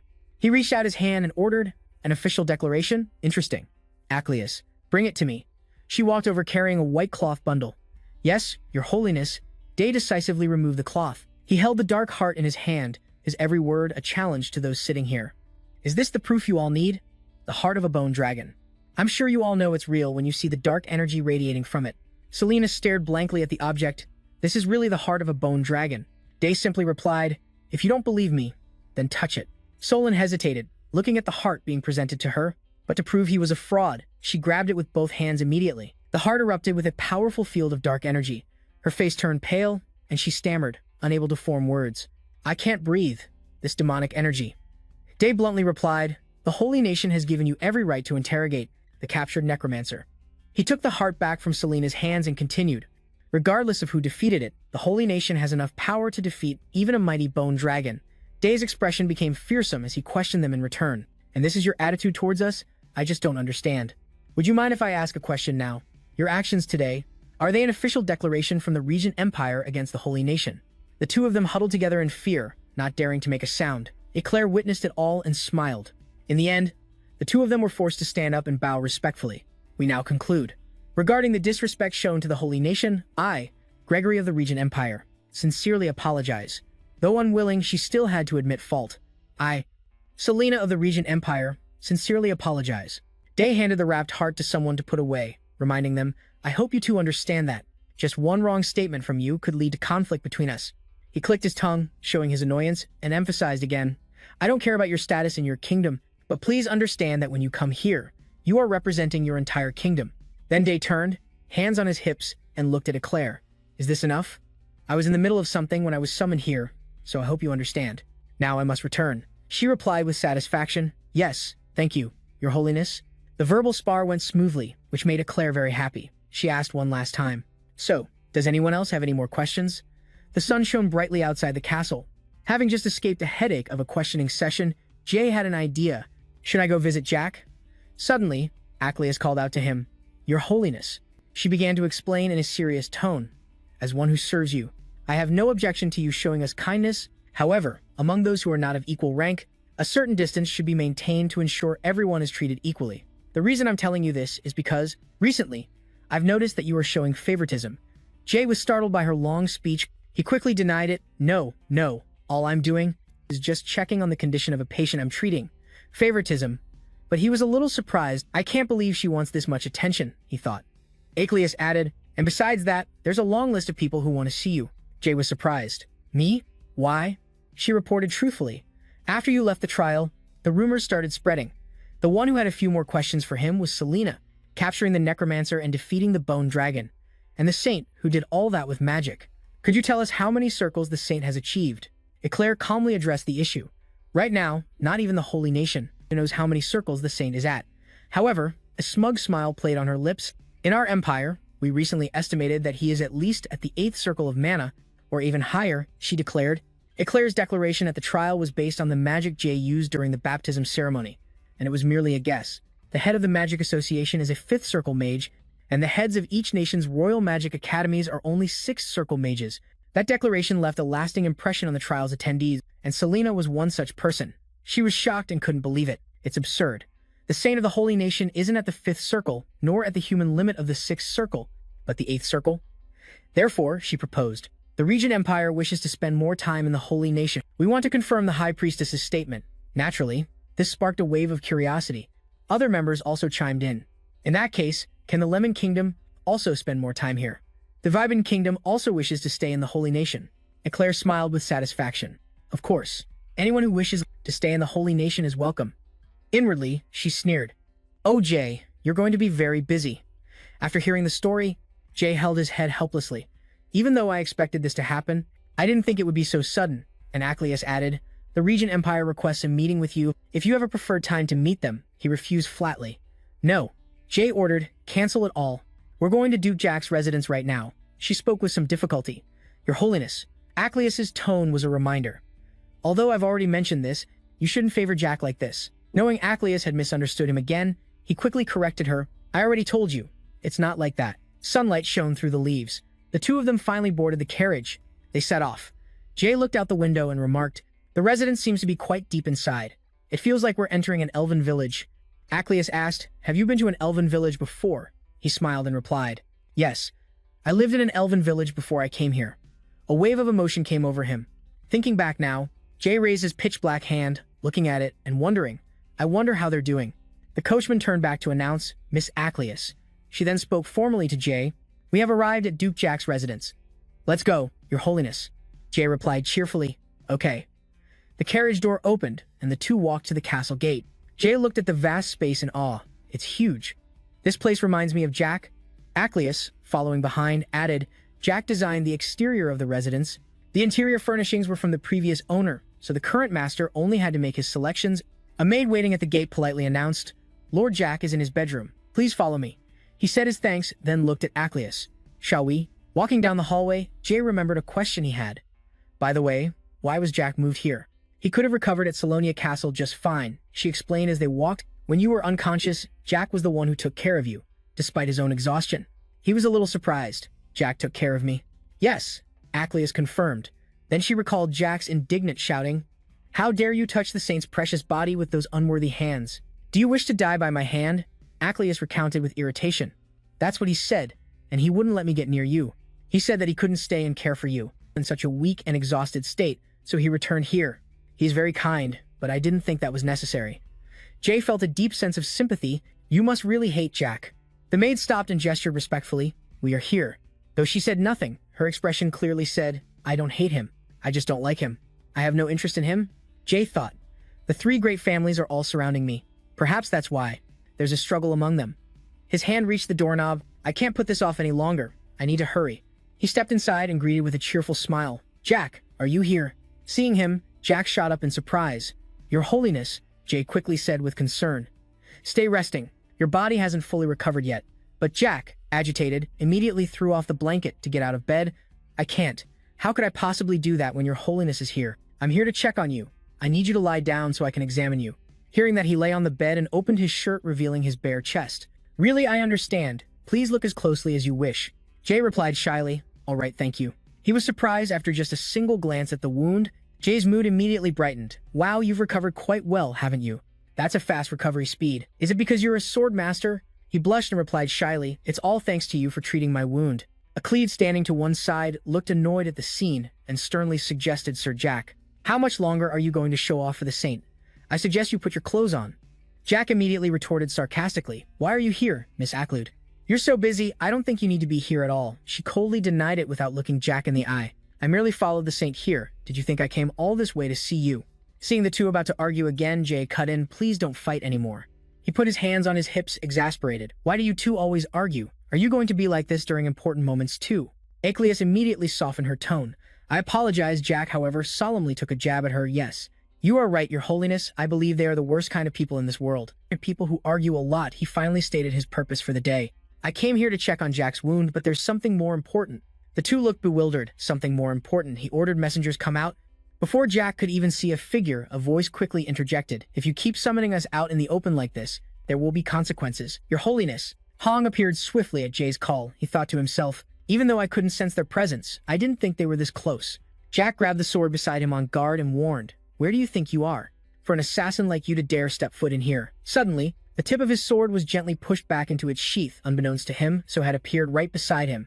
He said softly, we are not your enemies. Please sheathe your sword. Jack was caught completely off guard. Another one. Although they often bickered, the situation was dangerous. Cleve remained alert and on guard, preparing to strike. Even though he was injured, a sword master like Jack couldn't react in time. These people, could it be? She shouted, get back. Just then, Sa suddenly appeared behind her, grabbing her hand to restrain her. Calm down. If we were enemies, you would have been dead long ago. Then Jay finally spoke up to calm everyone down. All right, stop. This must be the first time Aclude and Jack have seen them right. He introduced them. You two greet each other? Messengers of the Temple Clan. Aclude was surprised. Those people are from the Temple Clan. The messengers spoke up. Your Holiness, we wish to know the reason why you have summoned us. Jay got straight to the point. All right, no more beating around the bush. I've summoned you for an important reason. Hong listened carefully. Please tell us. Everyone focused intently. This is an order. From now on. All of you. Suddenly, he paused for a moment. A smile curved his lips. Between the two groups, Jay declared loudly, we'll have dinner together. Everyone had the same question in their minds. Dinner? Elsewhere? The atmosphere was much heavier. A shout echoed. A failure. Do you have any idea how meticulously I planned this? The person in the green cloak retorted, our identities were exposed, and the necromancer was captured. Don't you think we should just destroy the Holy Kingdom? The person in the red cloak added, there's a monster in the Holy Kingdom. Until we eliminate him, we cannot touch the Holy Kingdom. The person in the yellow cloak asked, a monster? Are you talking about the magic swordsman who defeated the bone dragon? The one in green spoke impatiently. What should we do now? We have to come up with a plan. How can we possibly fight against a magic swordsman who defeated a bone dragon?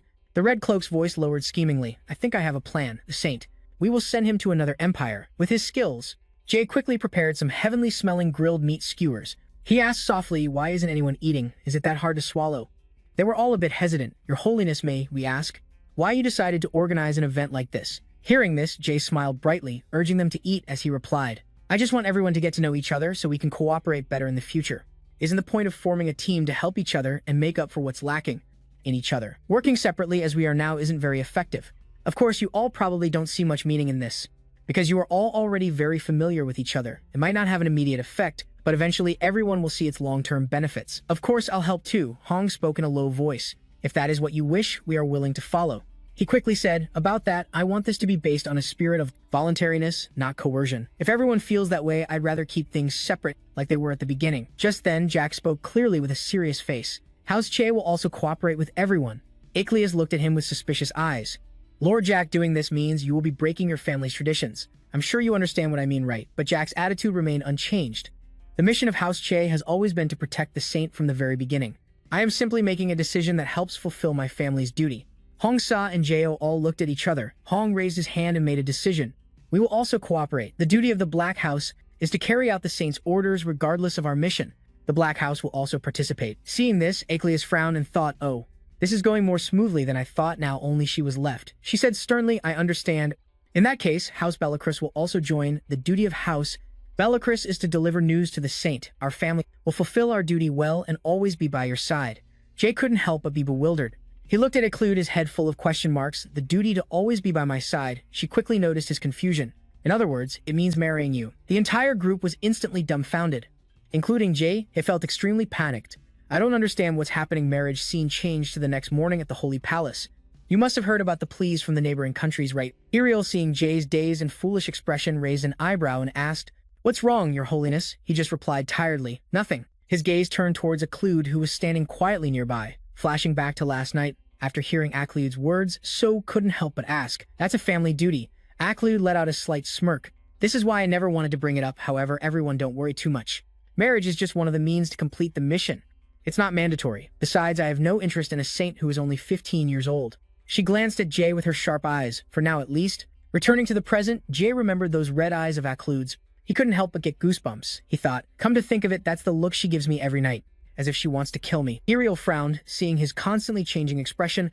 She couldn't understand Lord Gregory from the Radiant Empire is here to see you today. Let him in. Immediately after Gregory walked in with an apologetic smile, I came here today to see the two saints. I want to apologize for my rudeness during our last meeting. Please accept this as a small token of my apology. What's this? A necklace, he explained in a low voice. Sometimes at the tip of a wyvern's tail, a small crystal will form. However, this is a very rare occurrence. This earring was crafted from that special crystal. Hearing this, Ariel was so amazed her jaw dropped. Is this Cecil's tear? Jay, on the other hand, was clueless and asked what Cecil's tear was. She raised an eyebrow and replied, Cecil was a famous elven artisan from a few hundred years ago. One of the treasures she handcrafted herself is this pair of earrings. Although only one side remains now, legend has it that with magic, you can find the other one. This is a legendary treasure. Gregory smiled faintly and said, Your Holiness, please don't be alarmed. This is just a small gift from us. But Jay just said calmly, Ariel, what do you think? Does it suit me? Gregory, being interrupted, was baffled. When was he ever alarmed? He doesn't look worried at all. Jay smiled brightly and replied, All right, thank you very much for the gift. You can go now. I have a long line of guests waiting. Wait a moment, I still have something to say. He coughed lightly and said, We came from the Resident Empire to visit you because we want to build a friendly relationship between our two nations. Would you be interested in visiting our empire? Hearing that, he thought, a visit to the Resident Empire. It's considered the most powerful nation on the continent in terms of economy, military, and politics. Forging a political alliance with such a nation surely wouldn't be a bad idea for the Holy Nation. There are also many famous people in the medical field thanks to the exchange of information. So their medicine is certainly far superior to that of the Holy Nation and other countries. Lord Gregory continued, We have heard many rumors about you, Your Holiness. You not only triple the farm's output with new methods you developed, but also gain many benefits from hiring surplus priests as mercenaries. Jay humbly replied, That was all the result of everyone's hard work. Of course, your influence on the Holy Nation has truly inspired us a great deal. If you agree to come to the Resident Empire to combine your methodologies with our technology, it will surely boost the economic growth of both nations threefold. After speaking, he thought to himself, How about that? The terms are very attractive. This is like giving you everything you want for free, Your Holiness. If we can attract your attention, then the technology of the Resident Empire is just a small price to pay. The truly valuable thing is this young man. After a moment of silence, Jay finally spoke. Thank you very much for your offer, Gregory. However, I'm afraid I must refuse. Right now, in the Holy Nation, there are still many matters waiting for my attention. These matters also involve the other nations, whose envoys are waiting outside the door, so I have no intention of visiting any other country. The others standing outside were startled when they heard this. Even Gregory couldn't have expected this answer. If that is your intention, then there's truly nothing we can do. Then, if you ever have the chance, please feel free to visit. Our empire will always be ready to welcome you. Of course. Thank you. Acleus then spoke up, asking, You refuse the invitation for the sake of the Holy Nation, right? Jay glanced at her and said, Of course. The border between the two nations hasn't been clearly drawn, so wouldn't it be foolish for me to go over there? Even so, you don't really have any urgent matters to attend to, do you? Of course I do. He smiled and gave an order. Gather the nobles from the neighboring regions. Tell them the saint has something to discuss. She immediately agreed, Yes, I'll do it right away. After Acleus left, Jay smiled and asked Ariel, who was sitting beside him, And could you possibly help me express my opinion? Like last time, Ariel? She replied calmly, If it's for political purposes, okay, I'll listen to you first to review it. He slowly stood up and said, Well then, I'm planning to build a dedicated facility to teach medicine. You mean medical science? We will establish an academy to train doctors to treat illnesses and save people's lives. You must have seen the situation on the battlefield. There were many wounds that couldn't be healed with holy power alone, and not everyone can use holy power. The warm morning sunlight gently shone through the window, filtering into the small room. A very familiar voice rang out, It's a pleasure to meet you all. My name is Jay. I have been appointed as a professor for this academy. While I specialize in medicine, we will have a lesson on magic every week as a special lesson. Thank you for listening. I hope we can all work hard together. Everyone below shouted in agreement. Jay pursed his lips and thought to himself, By the way, why are there so many people here? I don't think it's just students here. There aren't any professors here, are there? What are they doing over there? He was right. The news of Jay becoming a new professor had created a sensation. The newly appointed professor with a high-level magic circle. That professor is actually the saint. Following that, rumors continued to spread. Among those stories, the one that garnered the most attention was about his appearance, with his bright, smooth white hair, along with his sky-blue eyes and soft skin, and chiseled face, along with the teardrop-shaped earrings. His magic perfected his appearance. In this normal academy, open to all classes, Jay's stunning appearance was more than enough to attract the attention of the young students. He lightly tapped the board with chalk. All right, focus. The first lesson will be on magic materialization. Magic materialization is one of the factors that makes a mage, and it is also the ultimate goal. What elements does it consist of? Does anyone want to answer? Immediately, a student below raised their hand and answered, the convergence of mana, incantations, and the specific methods of casting. That's correct. There are 3 main elements. However, there are exceptions. Let's take the fireball spell as an example. You need to concentrate mana, gather what's needed for the incantation, and create friction. However, what would happen if you reduce the amount of mana from 3 to 1? That student answered again. The spell won't activate and the mana will be wasted. Wrong. The spell will be easier to cast and the amount of mana needed will also decrease. Until the spell is cast, it's very difficult to determine what spell it is. I can only say it will take you a long time to understand it. But below, many students and professors, after hearing Jay, all frowned in doubt. I'm sorry, Professor, but what you're saying seems impossible. Jay didn't say much and directly demonstrated it on the spot. Let me show you an example. Look at my right hand. Immediately, a red flame appeared. All the students below were endlessly amazed. He cast a spell without an incantation. I didn't see anything, not even the movement of mana. He really cast the spell with a single gesture. He said as he took the chalk and wrote on the board, as you've seen, what I just said is entirely possible. To make it easier, now I will show you a diagram of a level 1 water system spell. Now, this is the mana before it's materialized. And if the mana is gathered like this, you don't even need incantations or techniques. If you cast the spell this way, the mana will mix together and make casting easier. If anyone doesn't believe it, you can try it right now. Below, an ice attribute mage, Clarice, with a level 4 magic circle, was completely stunned as she witnessed the scene. I thought it was just a theory until he mentioned it. How could he have thought of this? It's just a few lines and circles, but it makes me think of the true fundamental principles of this spell. Just then, that student suddenly shouted, "It worked! I can do it without an incantation." The others also shouted in unison, "I did it too! Look, it worked! It really works!" Seeing this, Jay smiled faintly. I never thought I'd be teaching others, but I'm really proud to see their expressions. I hope the medicine lesson is this effective too. Suddenly, a loud voice rang out, interrupting his train of thought. Professor Jay, the professors present here all rushed up to him. I have never attended such a wonderful class. Allow me to express my utmost respect. It was amazing. We need to tell everyone about this. What is this theory called? Bombarded with questions, Jay forced a smile, a name atomic theory. And that night, after the class ended, a major event occurred at the academy. Professor Claris, he and the other professors were all so shocked their jaws dropped. He had leveled up. Professor Claris became a 5th circle mage after grasping the truth from Jay's lecture. He had finally broken through the wall of the 4th circle and leveled up his magic circle. The next day, at the crack of dawn, Jay was awakened by a commotion outside. Why is it so noisy so early? Continuous knocking was heard. Professor Jay. He frowned and opened the door. What is going on? It is still early. Before he could finish, he was interrupted. He is awake. Outside, a large crowd of students was waiting. Professor, could you repeat yesterday's lecture? I have a question about the magic theory. Could you teach magic more often? I have already petitioned the academy for it. Jay replied with a grumpy look, then slammed the door shut. He even cast a reinforcement spell to lock it securely. Silence, the disappointed students cried out, Professor. However, Jay could not ignore the students' request to get his personal space back. He had to increase the magic class to twice a week. He was completely exhausted. Damn it. This is not what I had planned. Meanwhile, at the small treehouse, the elder smiled and asked Chief Era, what do you wish to do with the elven villages by the request to move in? Let them in. Era said softly. However, tell them everything must be completed by next week. A week later, is not there a place I need to go after all this? Oh, a place you need to go. The elder simply smiled without asking more. I understand. Tell Jay that I am well. Hearing this, Era frowned. Her face flushed slightly. When did I say I was going to the Holy Empire? Really? You are not going, Era. Became extremely flustered from the teasing. All right, I will give your regards to Jay, she thought to herself. It has been nearly half a year. Though half a year is nothing for an elf, I still wonder about you, Jay. Every time I think of you, it feels like 1,000 years have passed. Back at the academy where Jay was teaching, it is quite crowded today, huh? He smiled and introduced Claris. This is Professor Claris.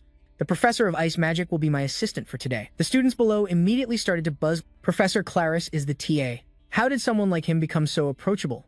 I heard he leveled up his magic circle after Professor Jay's class.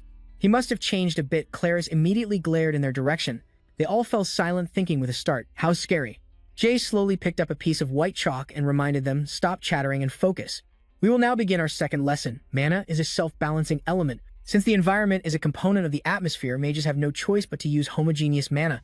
Therefore, it does not matter who casts the spell or what kind of mana they use. What does this mean? I will show you, Jay smiled, looking at Clarice. Professor, please cast Wind Blade on me. Clarice, suddenly being put on the spot, looked dumbfounded. What? Wind Blade? That is right. You said you would help me, did not you? Well, yes, I did say that. But that would be dangerous. Down below, the students were also bewildered, not understanding his intentions. Is this a new form of suicidal Wind Blade? Jay said decisively. It will be fine. If you are still worried, aim for the board next to me. Despite his hesitation, Clarice finally agreed. Understood, he began to chant, become a sword of wind and strike the enemy. Windblade, a spherical orb, shot straight towards Jay at a speed like lightning. But in an instant, he raised his hand to block it, seal. Just like that, Clarice's Windblade was completely stopped. Without causing any damage or harm whatsoever, Jay smiled and said to the students below, that is it. If you can determine the point of spell deployment and force the mana to collide at that very spot even when the spell is cast by someone else, you can seal it too. All the students were astonished. You can seal another person's magic. That is unbelievable. He added in a low voice. Class is now dismissed. For the remaining time, pair up and practice the sealing spell I just taught you. Huh. No way, Professor, only you could do that. This is an impossible task, Jay sighed lightly. Come now. Have you all forgotten what a true mage is? With a stern face he shouted, magic is a power that defies logic. The moment you stop accepting new things is the moment you cease to be a mage. Even if you lose your weapons, forgetting your goal is the greatest taboo for a mage. The students all looked at him with admiring eyes. Professor, I will not. I will start practicing the seal right away. Me too, Professor. He smiled brightly as he left the classroom. All right then, good luck, kids. That is what he says to motivate people. And so, the second class came to an end. The gentle sunbeams continued to sparkle, slowly filtering through the academy's window panes. Jay yawned wearily. I am so tired from staying up late. It is not a physical exhaustion, but a mental one. At least I have got everything ready for my medical arts class. That is pretty great, right?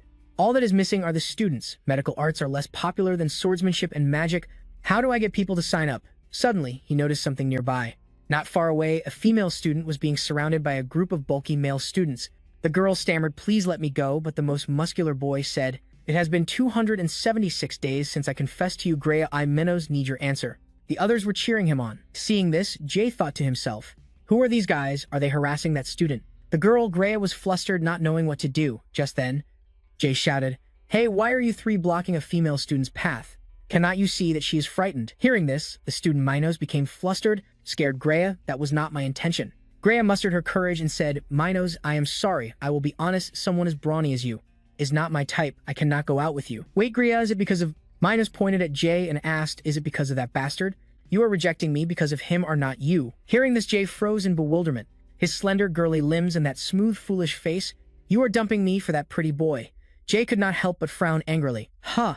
What? Was that a compliment or an insult? But Greya replied hesitantly, it is not that, but he is still better than you, he immediately shouted. Hey, why would you say that? Are you adding fuel to the fire? Minos was crushed. He pulled a sword out of nowhere. Damn it, I will not forgive you. Fight me. What are you scared of me? You should be. He threw a glove towards him, then declared loudly, rank 30th. Level 3, Royal Swordsmanship. I will send a pretty boy like you flying. Unexpectedly, as soon as he finished speaking, he was struck on the head with a wooden stick. They all immediately fled. We will remember you. Jay tossed the wooden stick aside, mumbling, who do you think you are to call me a sissy? This is so annoying. Suddenly, other voices chimed in. That was awesome. Are you new here? Hearing that, he glanced behind him. Yeah, the other students cheered joyfully. You defeated Minos with just a tree branch. So cool. So awesome. Being praised, Jay felt a bit embarrassed and scratched his head. I suddenly became a hero of justice. Then, Rhea spoke to him softly. Thank you for helping me. It was nothing. I hope I didn't interfere with you handling it yourself. Suddenly, he noticed a scent wafting by. Huh? This smell. Is this alcohol? Jay couldn't help but ask curiously. What is that scent? It doesn't smell like other perfumes. Hearing this, the girl was a bit startled. Oh, is the smell that strong? I'm just brewing some potions. It's probably the smell of the potion. This student brews potions. He asked a bit hesitantly, if you're brewing your own potions, you must be interested in medicine, right? Rhea quickly replied. That's right. Actually, I'm really looking forward to the upcoming free medical arts class. With that class, people from the Swordsmanship Academy, like me, will have a chance to learn. Really, it's a pleasure to meet you. I'm also very excited about that medical arts class. Just call me Jay. I've got my first student. Oh, Jay, is it? You have the same name as the new professor at the medical academy. By the way, my name is Greya. You can call me Greya. Okay, it's a pleasure to meet you, Greya. I'll see you in class. Okay. After that, they quickly said their goodbyes. Jay smiled to himself, thinking, for some reason, I feel like things are going more smoothly than I expected. Over on the other side, right after he left, a female student immediately ran up to Rhea and asked, Rhea, What were you talking about with Professor J? He's so much more handsome without his glasses. Hearing this, the girl was completely stunned. Ian? A professor? He's a professor? Yeah, you didn't know? Yeah, I didn't recognize him. What should I do? What if I offended him? Ian smiled teasingly. Huh? What? What are you worried about? Don't tell me you have a crush on him. Unexpectedly, Greya just blushed and smiled without saying a word. Seeing this, Ian was dumbfounded. Huh? For real? Scene changed to his room. A tired Jay sat down on his familiar bed. Phew, why can't I have a single peaceful day? But seriously, what am I supposed to talk about for the entire class period? It's one problem after another. I can't handle it. Just then, another voice suddenly spoke up. The saintess, Ariel, suddenly popped her head out from under the bed. She said with a frown, "What were you doing out there?" "I had a hard time hiding here. You know." Jay jumped in fright. He yelled in panic. "Huh, what are you doing under there? And what about the Holy Nation?" Ariel replied casually, "Who do you think I am? I took care of everything before coming here." "Then why did you come here? Did something happen?" "Nothing. I was just curious to see how you were handling things at the academy." "Really? Aren't you doing too much for me?" Ariel smiled and said, "To be honest, you're right. I came to see you. It was to see you, Saint. No, I should call you Jay, right?" As she spoke, she moved closer to him. Suddenly, the mark on his hand started to glow. Right after that, a magic circle appeared, and Era slowly walked out from it. Seeing her, Jay's jaw dropped in surprise. "Era, what's going on? Is there a special event today?" Ariel was just as surprised as Jay to see Era appear. A high-ranking elf. "Era, what are you doing?" He silently marveled to himself. "Is that teleportation magic? That's amazing." Era gently landed on the ground and asked in a reproachful tone, "After all that, is that all you have to say?"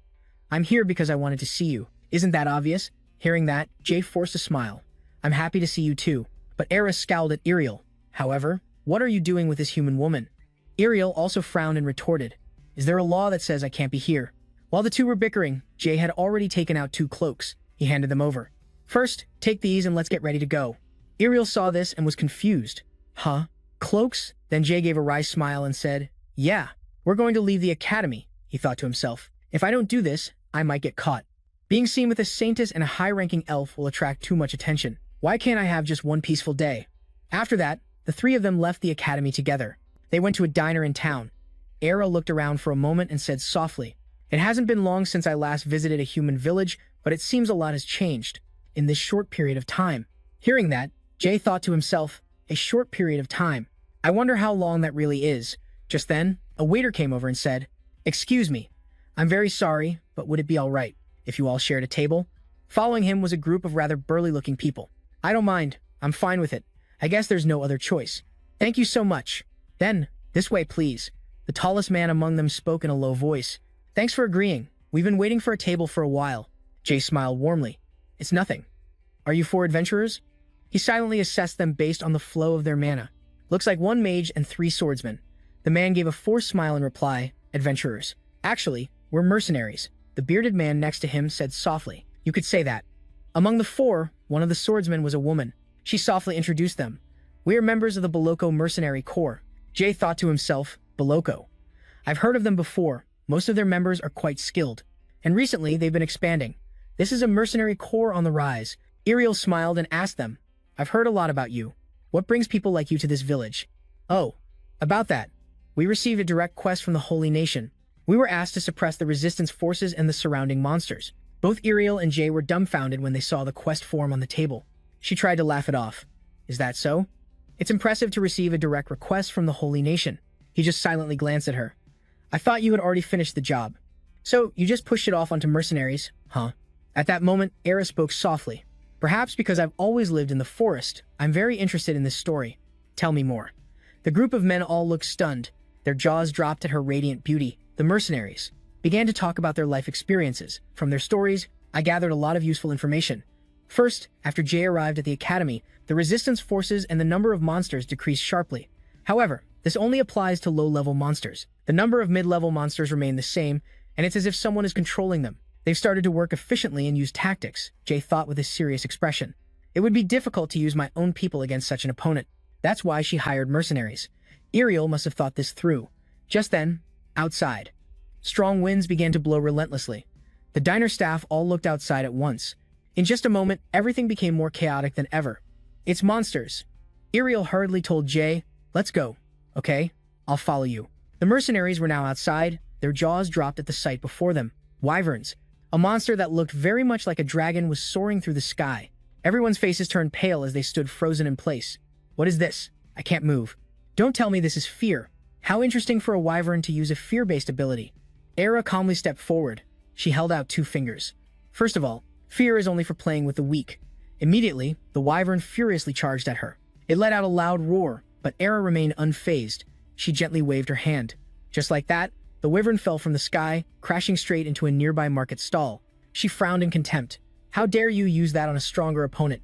The wyvern was completely enraged and roared continuously. But in an instant, it was sealed and bound tightly by Jay's magic. They both frowned at it. This wyvern, it was able to cast a spell after experiencing my fear. Iriel also chimed in. It's strange. It's like it has no consciousness, Jay. There are more monsters over here. I'll take care of them. He frowned slightly, thinking, there are more? I underestimated this situation. There's definitely someone other than Rahaz behind this. I need to talk to that damn necromancer first. Scene changed to the dungeon where the necromancer is imprisoned. A group of people are surrounding and interrogating him. You're still silent. I appreciate your loyalty. Do dark mages usually endure pain this well? He remained determined to keep quiet. But I can't let my grand plan be exposed so easily. There's no other way. Let's try a mental spell, Lord Philia. I understand. Allow me to assist. Allow us to read his mind. Mind reading. Mind reading. But the necromancer just smiled nonchalantly. Do you really think this kind of magic will work on me? I don't know where you found this 6th tier magic circle, newbie. But the low-level spell she's using is just unbelievable. Don't you think you should bring the saint here for me? He thought smugly. Do you think I don't know what's happening outside? I use my dark magic to know that the saint has come to the academy. If the saint comes here for information, I will target areas he cannot reach. With the monster tamer, this is possible. Then, we will use the merchant guild to pressure the Holy Nation's economy, and soon, the Holy Nation will be destroyed. Just then, Eclair's voice rang out. You want to see the saint that badly? Perfect. I received information that the saint is here, and it seems you're misunderstanding something. Whatever you've planned doesn't matter at all. Don't you understand? She smiled at him. Your plans are just fantasies. The necromancer, not backing down, laughed in response. Then do with me as you wish. We'll see who has the last laugh by sunset. His savage laughter echoed throughout the dungeon. By now, it was late afternoon. Jay and Era had defeated most of the monsters. It seems we've taken care of most of them. Why did the monsters cause this incident? That's what we need to find out. We need to strengthen the Academy's defenses for situations like this. But what should we do with these bodies? Iriel immediately replied, let the reinforcements handle it. Their hides can be used to make good armor. Era suddenly frowned deeply. Seeing this, Jay asked, what's wrong, Era? Jay, I need to talk to you privately. Huh, right now? The two of them went to a small corner together. He quickly got to the point, what is it? But she even created a barrier around them to prevent any sound from escaping. Silence. Then Era said with a serious face, I don't know much because I've always lived in the forest. That's why I'm only sharing what I can feel. Right now, including the area you call the Academy, large-scale magic circles are being set up in countless places. Hearing this, Jay was completely stunned. Magic circles? That's right, there's a giant magic circle there. At first, the flow of mana was very weak, but now it's gradually getting stronger. Right when the monsters were captured, he asked in a low voice, what kind of magic circle is it? Era looked at him and said, I don't think you know.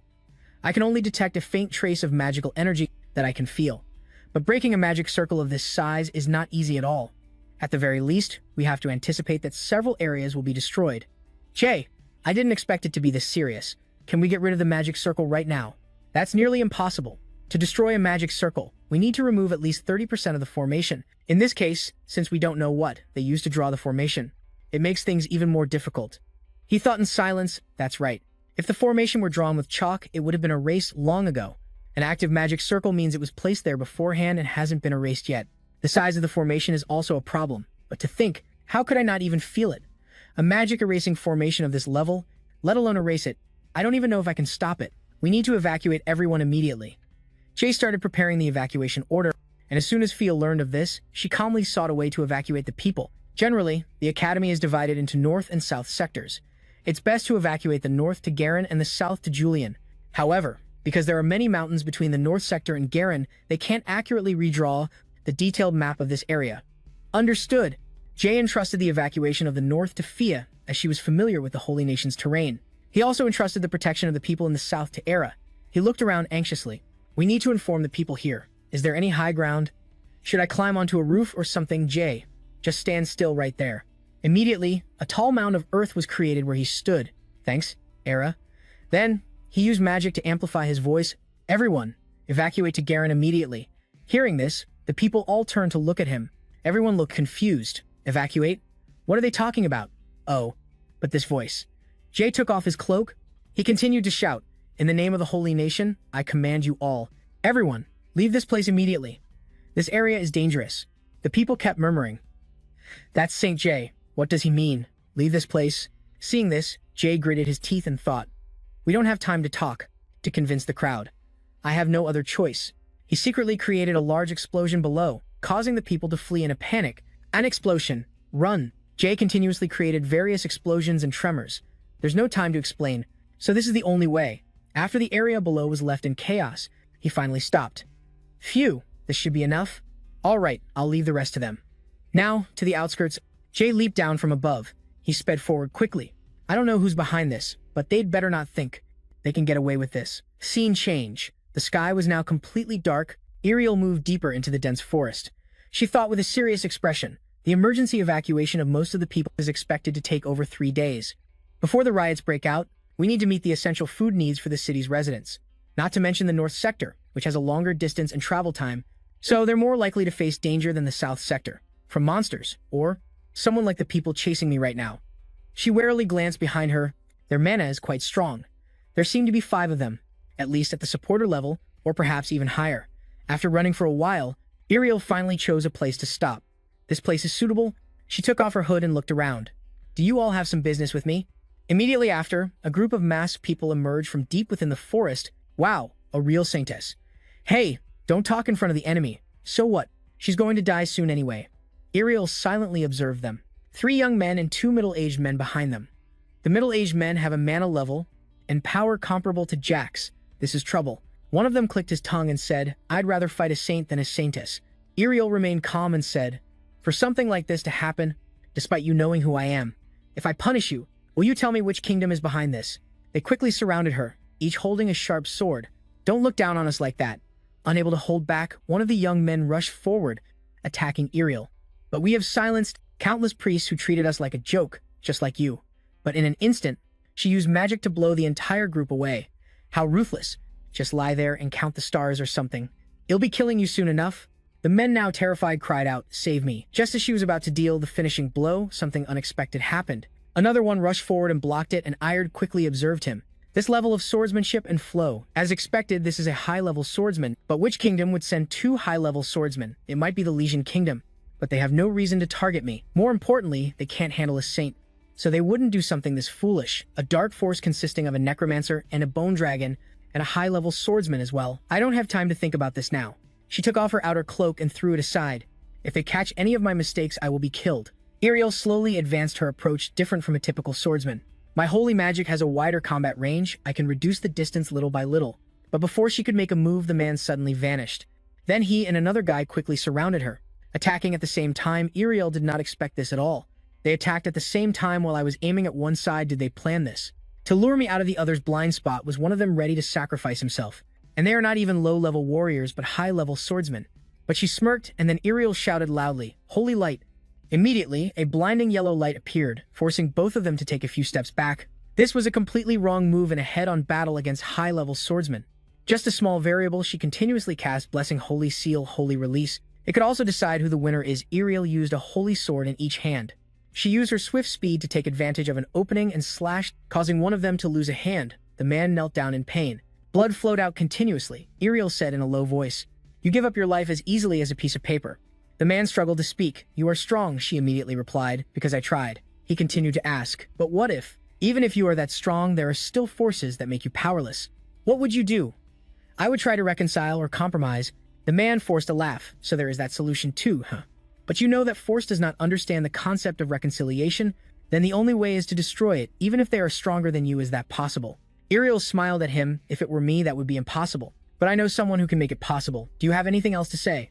The man smiled gently. "No, that is all." Immediately after, red blood splattered everywhere. A life ended just like that. Ariel let out a soft sigh. 3 guys left. They fled in that direction. At all costs, I will not lose track of them in this forest. Frost was angry. Damn it. Who would have thought that Saintess was so strong?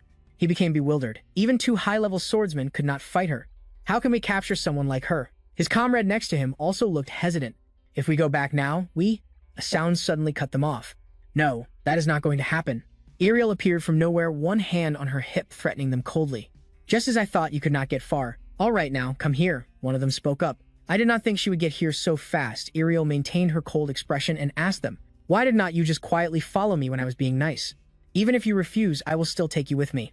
Suddenly, Frost screamed, clutching his arms, his face covered in sweat from panic. Instead of standing here and surrendering, I would rather. Then he bit down on something in his mouth. And Ariel, seeing that, was stunned. Is he chewing on something? Ariel only saw Frost and his comrade were constantly foaming.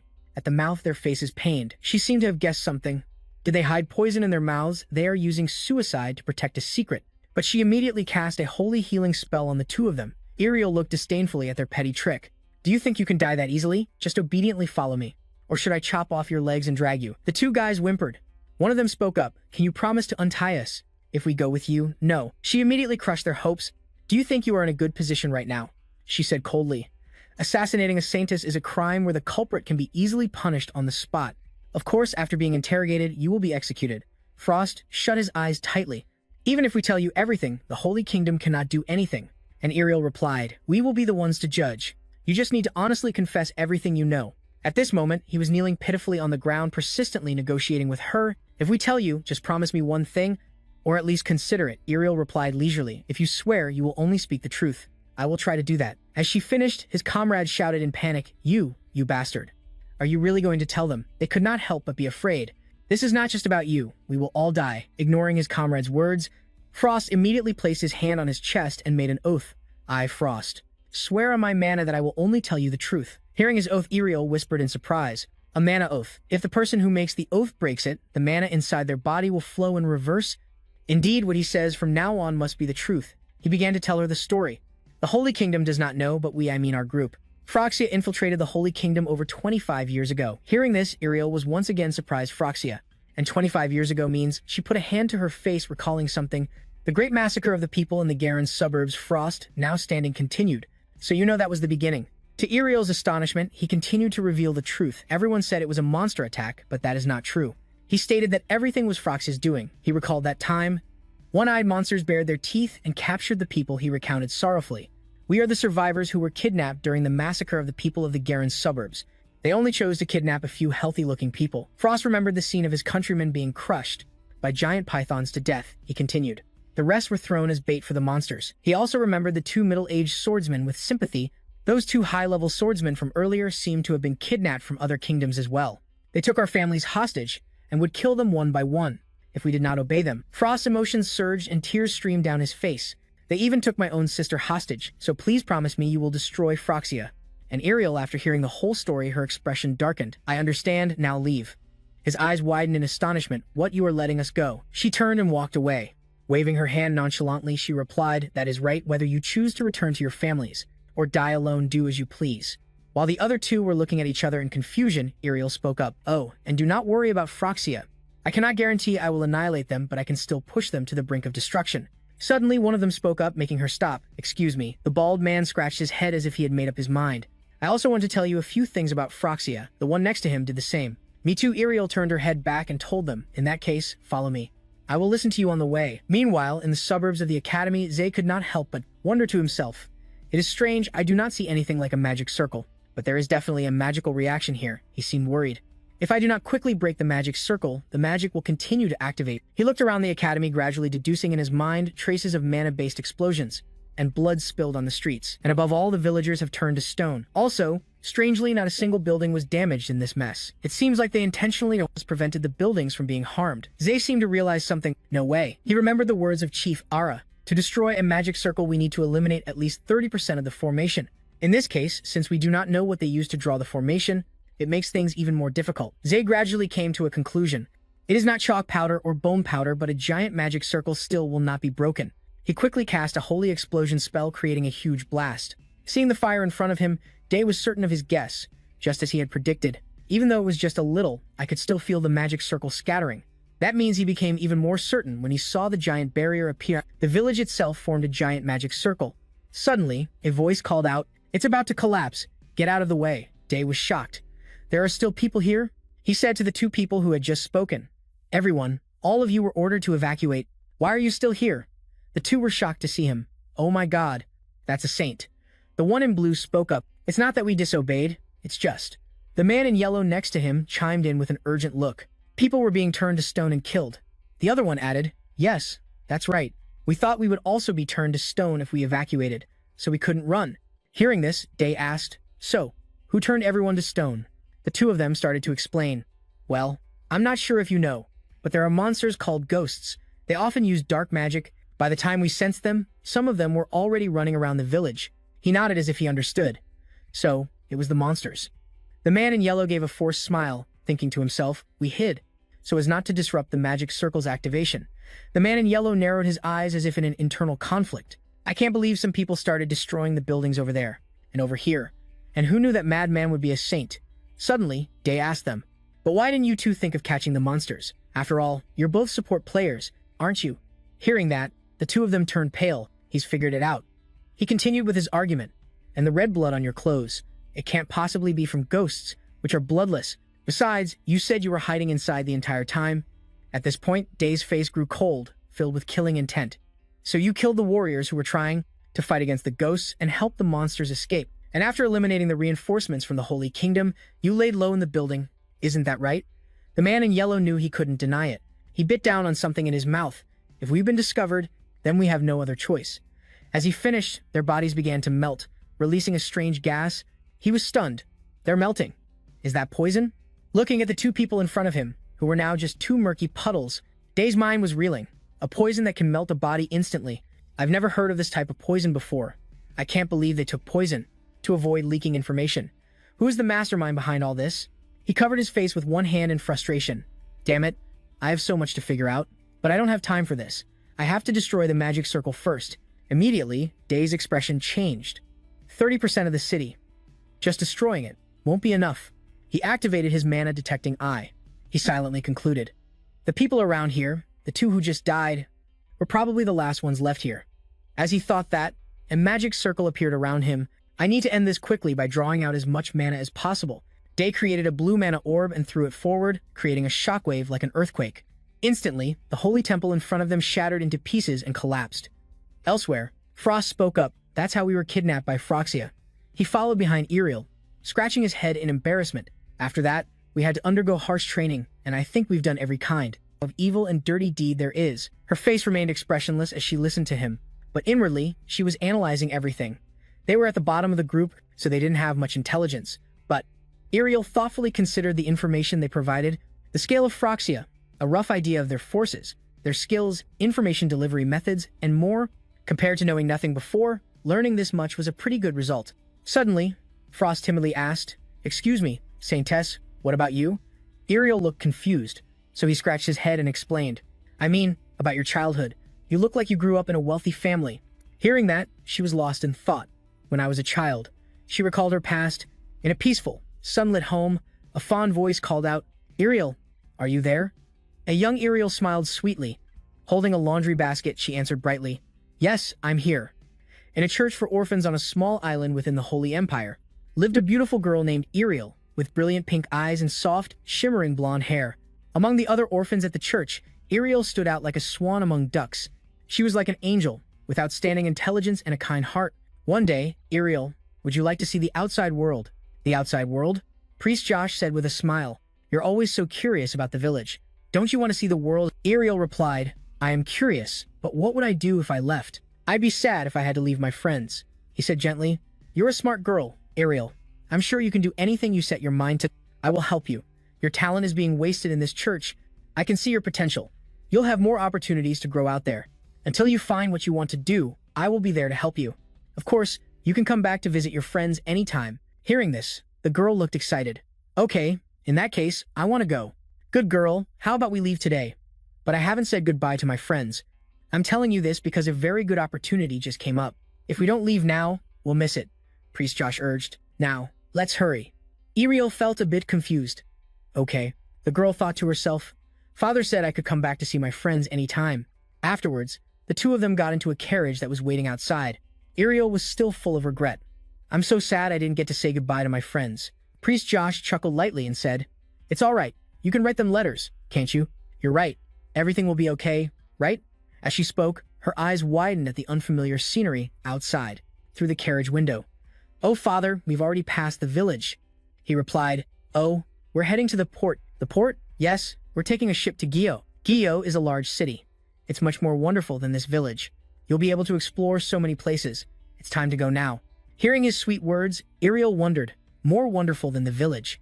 I'm so curious. I wonder what Gyo is like. After that, Josh led Ariel onto a large wooden ship heading for the open sea. The girl looked at everything with great excitement. We're here, Ariel. That's Gyo. Before them was a large, unfamiliar city, looking lively and bustling. He smiled and asked, do you like it, Ariel? Ariel exclaimed with delight, it's amazing. Where are we going, father? The two of them quickly disembarked onto the port. We need to go have a little talk. Oh, Ariel, take this, Josh said, pouring water into a cup. Ariel held the cup to catch the water. She couldn't help but ask, huh? What is this? He answered, it's tea made from holy water. It's not much, but I prepared it to celebrate our new beginning here in Gyo. The little girl glanced at him. Father, Josh said softly, shall we drink? Okay. Ariel thought nothing of it and took a big gulp. Immediately after, her head began to spin. Huh? Her eyes slowly closed. My eyes are closing. 2 platinum coins? This kid for only 2 coins. She's worth at least 3. Tease, Kive, fine. Ariel woke up to the sound of noisy chatter. Where am I? Did I fall asleep? I drank the tea that father gave me. Ariel struggled to open her eyes and called out, Father. Hearing her, Priest Josh turned around and smiled. Oh, you're awake. I hope you'll have a good life here. Next to him was a strange, large-bodied man. Here, take your money.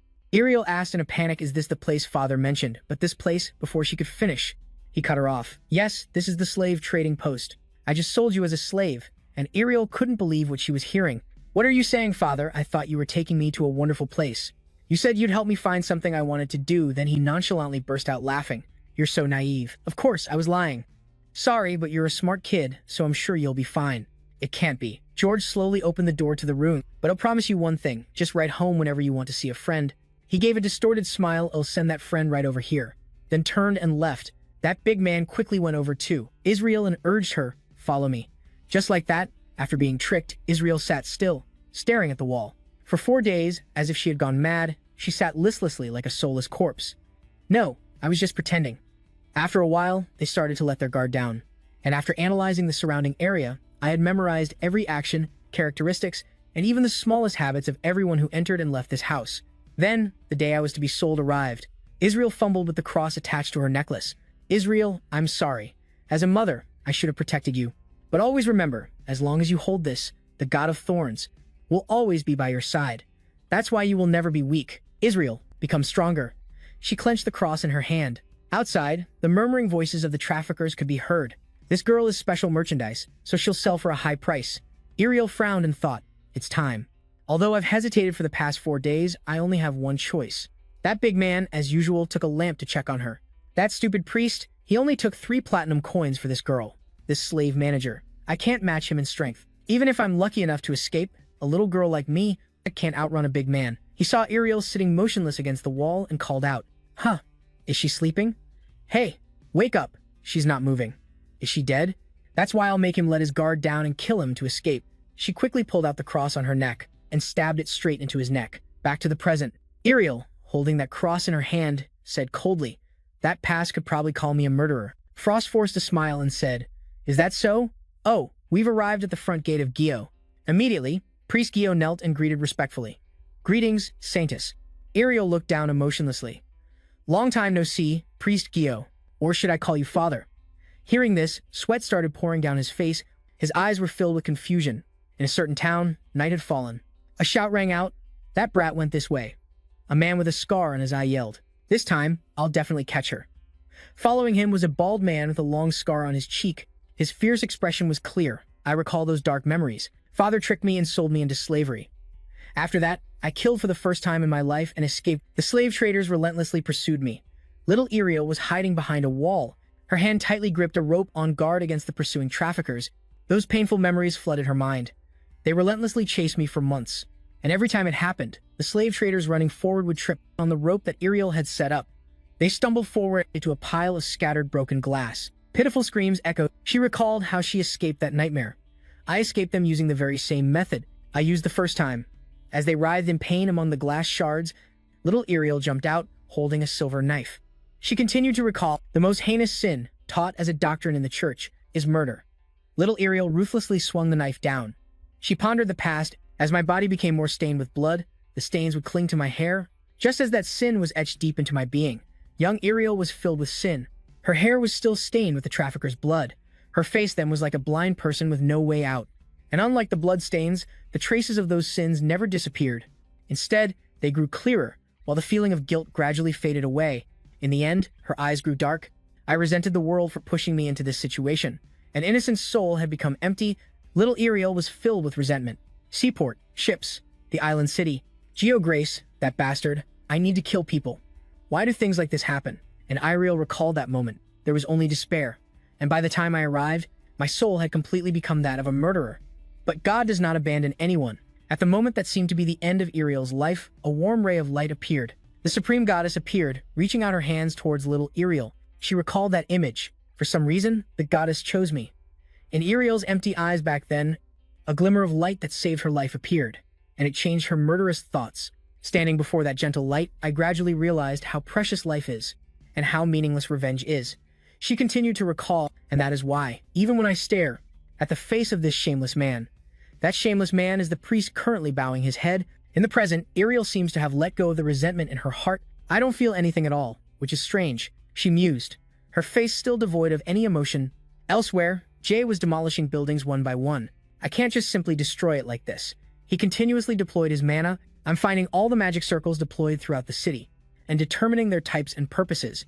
As Jay cast a spell, different symbols appeared on each building. Seeing this, he was certain of his speculation. Indeed, the city center, and even the structure, the weight, and the shape of the buildings all carried the mystical language of a magic circle. Comparing the mystical language of the buildings, the design of each floor creates a magic circle. He continued to deduce there are definitely fewer than 6 magic circles, and I just need to stand here and pinpoint them. Suddenly, Jay's nose started bleeding, and the mana around him dissipated. A giant magic circle appeared. He looked up, stunned. Another magic circle. Before he could recover, a stream of purple energy surrounded him. It relentlessly attacked Jay, causing him to cry out in pain. The mana of another magic circle is interfering with me. When did I stop sensing it? Wait, did they overlap? The building's magic circles disrupted the mana flow, and I couldn't sense this one. Jay hypothesized in pain. Is this a type of magic circle with a curse seal? The maximum amount of mana in an active magic circle will amplify the sealing magic, increasing its power. Despite being surrounded by dark mana, he kept his composure and analyzed the situation. On top of that, after using a massive spell that caused an earthquake throughout the city, my mana reserves can't hold out much longer, so I can't release mana from my body while I'm sealed. Suddenly, gloomy auras began to emanate from in front of him. Jay thought, not to mention this scent. No way. He seemed to realize something. Isn't this the same magic Era was afflicted with? Instantly, another magic circle appeared on the ground. Along with the circle, endless black holes opened up. One by one, grotesque-looking monsters fiercely emerged from those black holes, startling Jay. Even monsters, were they also summoned here? Faced with the current situation, he was a bit panicked and tense. I can't fight them in this state. But suddenly, a green-skinned monster swung a blow at him.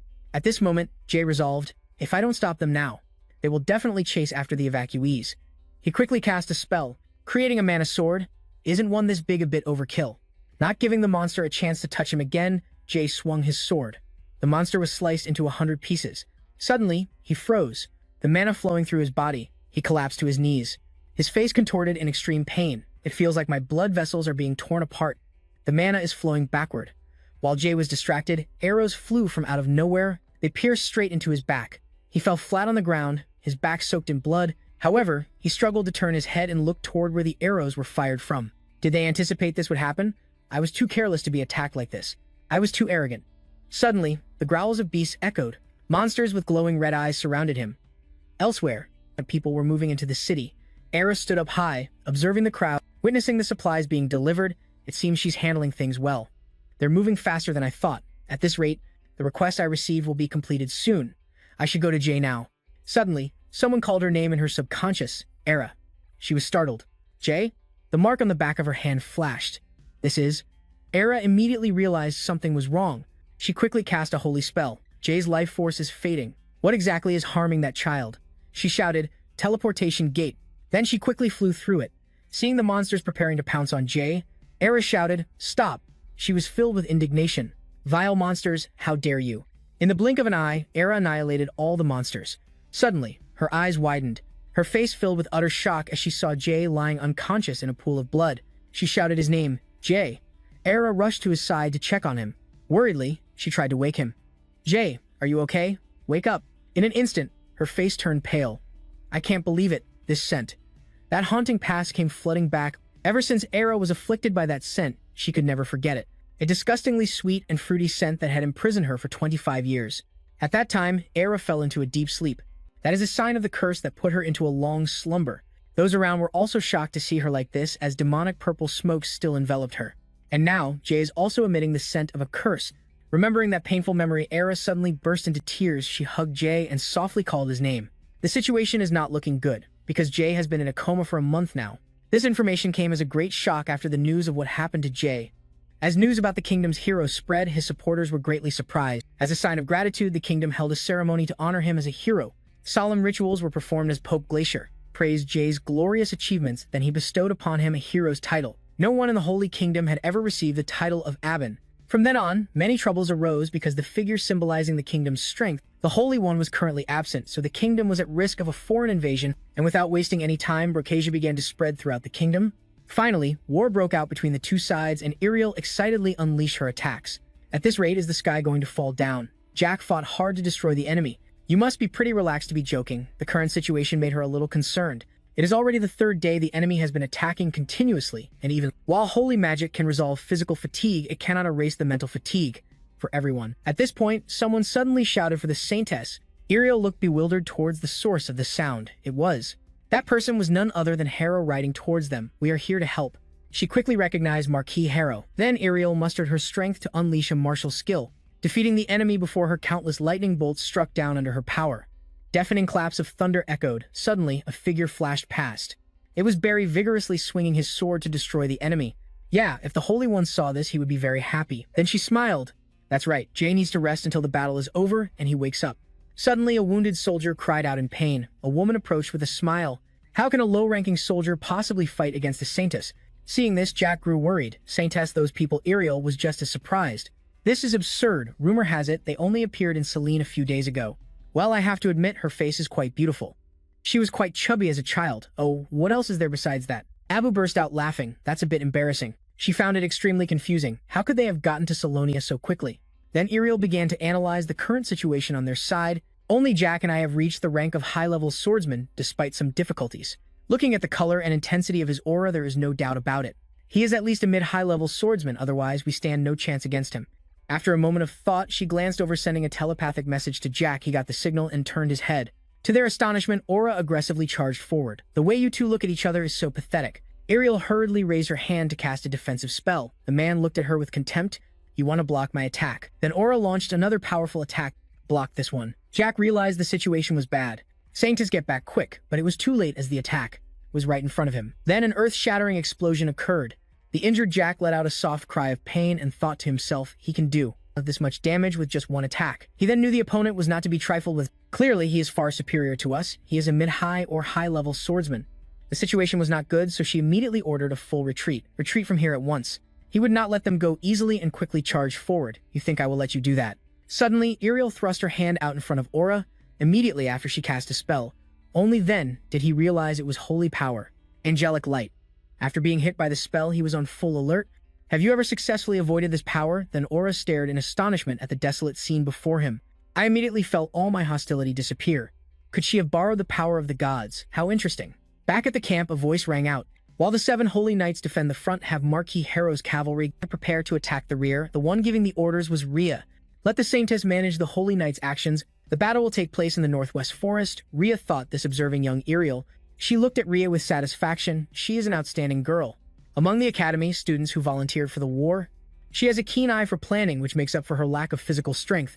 Her physical strength. After a moment of thought, Iriel praised it. That is a good plan. Let's execute it. If this operation is successful, the situation will be balanced again. We can do this. Then she placed her hands on the command table. This meeting is now over.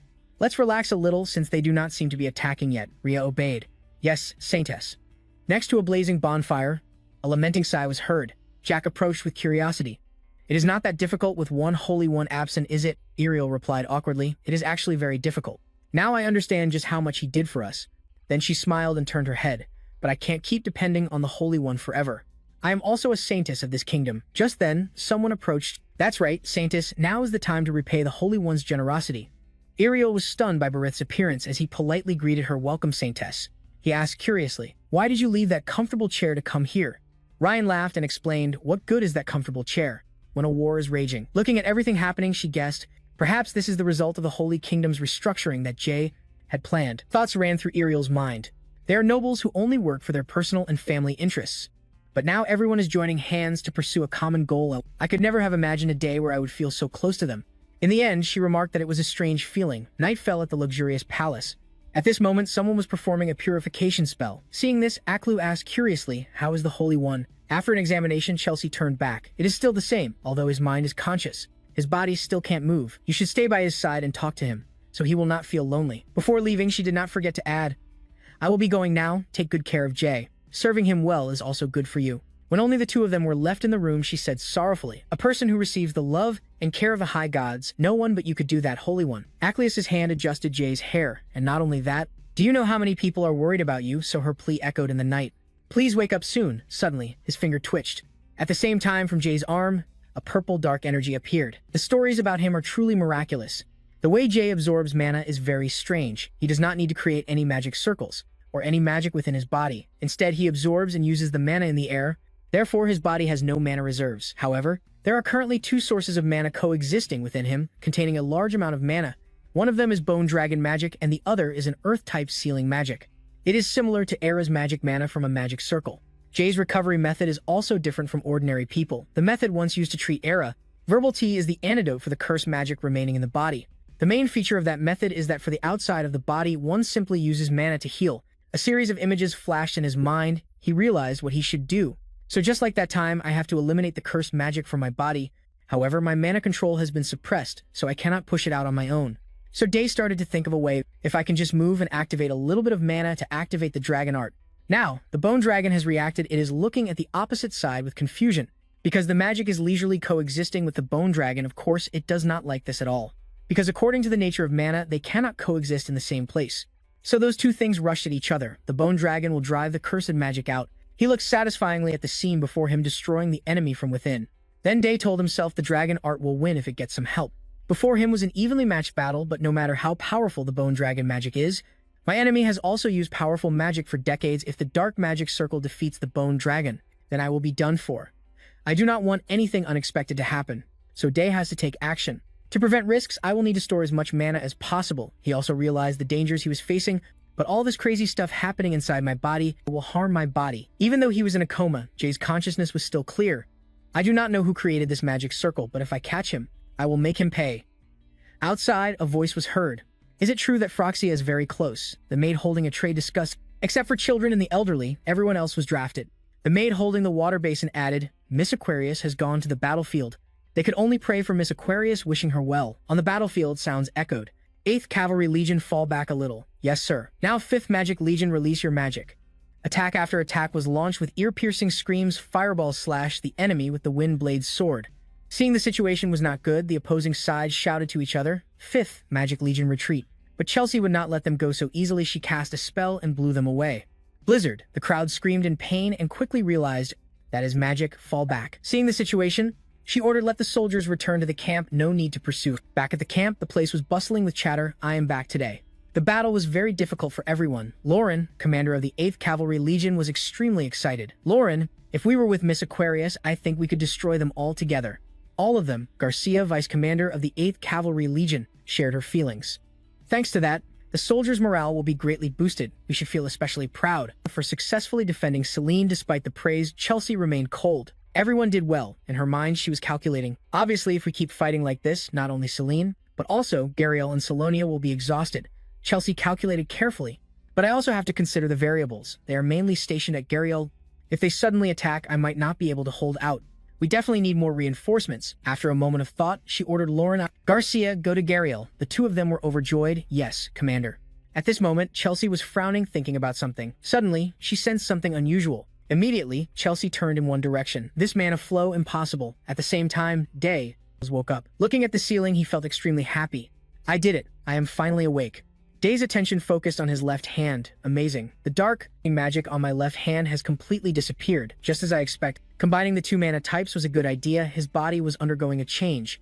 The dragon art weakened as soon as the curse completely disappeared. He quietly felt the change in his body, but now I am much weaker. The most important thing is that my whole body still cannot move, but I can still absorb mana from the air. Streams of mana were healing Jay. I do not need as much mana as when I healed Era. It will be fine. I cannot absorb much right now either. Heal Day then closed his eyes seriously. It cannot compare to casting magic normally. I have to concentrate more. To avoid being distracted at this moment, Day suddenly felt something strange in his hand. My left hand, which once absorbed the magic for some reason, now feels incredibly light. For a moment he was stunned. Not only that, every blood vessel, every muscle cell is filled with mana. Joy quickly spread. The mana in the body has been activated. Is it because my hand has become familiar and more sensitive to mana, so it absorbed more of it? Day could feel that the mana in his left hand was being absorbed very strongly. This makes my body recover faster. I can achieve optimal efficiency when casting magic. With just a small amount of mana, joy filled his mind. This means I have gotten stronger. This is all I need. I will perform a full body recovery. But Day in the room was still carrying out the procedure. Healing was very fast. He was able to sit up. Currently, Day was very excited, because my whole body feels so light as if I am flying. My health has never been better. His hand suddenly clenched into a fist. So is it time to go back? Day had never been so confident. Now I am free from all restrictions. In the dark night, the atmosphere was suffocating and oppressive. Iriel's voice echoed in the space, explaining the current situation. The appearance of the high-ranking swordsman has dealt us a heavy blow. They attacked the capital Salonia at midnight. It was a surprise attack. Her face showed sheer terror, her eyes wide. Her mouth was wide open and her eyebrows were furrowed together. She shouted to the people behind her, "If we lose more soldiers here, it will be difficult to hold the capital, but we must find a way to escape this situation. Everyone fall back. Do not look back." Iriel clasped her hands. She whispered, "I have to find a way to hold them back." Otherwise, Zik was holding his sword firmly, standing opposite her. He declared loudly, "Your Holiness, we will protect you, and the capital. We will do whatever it takes to do so." Iriel hurriedly tried to stop him. She screamed, "You cannot do this alone, not when the strongest among us is absent." Before Iriel could finish, Zik shouted, "I will try," faced with his determination. She could only sigh. He confessed his feelings. "If you die here now, this battle will be over." Iriel raised her hand forward. Her two hands opened. A stream of light shone down from the sky onto the soldiers, making them overjoyed. "Holy protection, holy seal's blessing, great holy art. This is the Saintess's blessing. Counterattack. Spare no one." And Iriel ran in the opposite direction from them, her eyes filled with worry and sadness. She told herself, "Everyone do not die." Her figure flashed away, followed by rustling winds that seemed to scream. The treetops swayed in the wind. Zik instructed the knights behind him, "Everyone, hold your positions and do not let them pass." The knights shouted, "Yes, sir." Suddenly, a whining voice rang out, sending a chill down Zik's spine. His eyes widened. "Oh Lord, are we a little late?" "Why do not? I see the Saintess." The dwarf Aura stroked his thick braided beard. He joked with the old witch next to him. "This is getting more interesting, but shouldn't we go after her too?" The old hag glanced at the person beside her and smirked. "Ah, I will let you decide." The middle-aged man with a few stubbly whiskers under his chin replied, "I agree." Zik tightened his grip on his sword. Alarm bells rang in his mind. As expected, they have arrived. We must stop him from pursuing the Saintess. He bravely charged towards the dwarf, raising his sword ready to go, all or nothing against them. "Do you think I will let you do that?" The sword in his hand was quickly blocked by the middle-aged man's blade. With a few strands of beard on his chin, the middle-aged man chuckled with interest. "I heard you're the youngest high-ranked swordsman in all 6 lands, aren't you?" His gaze on Jack was like looking at an ant. "I'll take good care of you." That title made Jack flinch. He wanted to deny it, but couldn't bring himself to say, "No, that's not true." The old witch following Aura glanced at him with a sly look. She spoke in a strange voice. "Go easy on him. He's kind of cute, don't scare him off." The two swords clashed repeatedly, flashing, dazzling sparks with a deafening clang. Jack gritted his teeth. He reluctantly continued to charge into battle, sweat dripping down his face. He struggled to utter a curse. Suddenly, Rhea appeared like a savior. The little girl yelled, "Witch Squad, fireball!" It shot towards the middle-aged man. It created a massive cloud of smoke and fire which billowed up to cover the sky. Though her face still showed a hint of fear, the little girl bravely shouted, "Jack, I'll back you up." Jack was stunned. He turned to look at her, muttering Rhea through the thick smoke.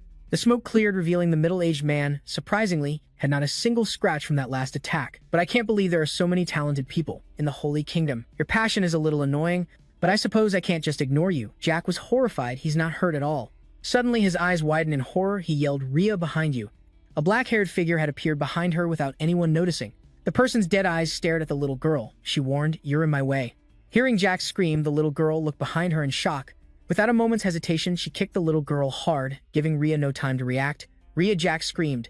Her feet moved as nimbly as a cat's. The moment her toes touched the ground, she launched into the air. With her every step, the air seemed to be torn apart. The soldiers could no longer keep their composure. They were like sheep encountering a wolf scattering in every direction. They screamed chaotically, "She's coming, run." A sword flashed from beneath her cloak. Unsurprisingly, they all fell to her sword. Red blood sprayed amidst agonizing screams. Chaos! Jack was terrified. His pupils contracted and his brows furrowed. He realized our army has been wiped out. Only the two of them are left. The middle-aged man charged forward to attack, announcing, "Well, young man." Sparks flew as their two swords clashed. "I'd like to see how I fare against you." He cursed helplessly. Damn it. Jack's face was tense as he thought, damn it. His attacks are too strong. There's no way I can beat him. A snowflake suddenly appeared beside Jack. The world was abruptly enveloped in a cold draft and fragile, sparkling snowflakes. He seemed to recognize the signal. It's the frozen field. A figure in a blue cloak soared through the air and landed gently on the ground. The middle-aged man was stunned. "Is this a mage?" Acleus's voice was soft yet firm. "Don't move," she then said sternly. "Surrender quietly." The enemy was frozen, stiff. They could only marvel. In the Holy Kingdom, there's still someone who can cast this spell. Meanwhile, Ariel darted forward. She thought I've escaped and tried not to leave any traces.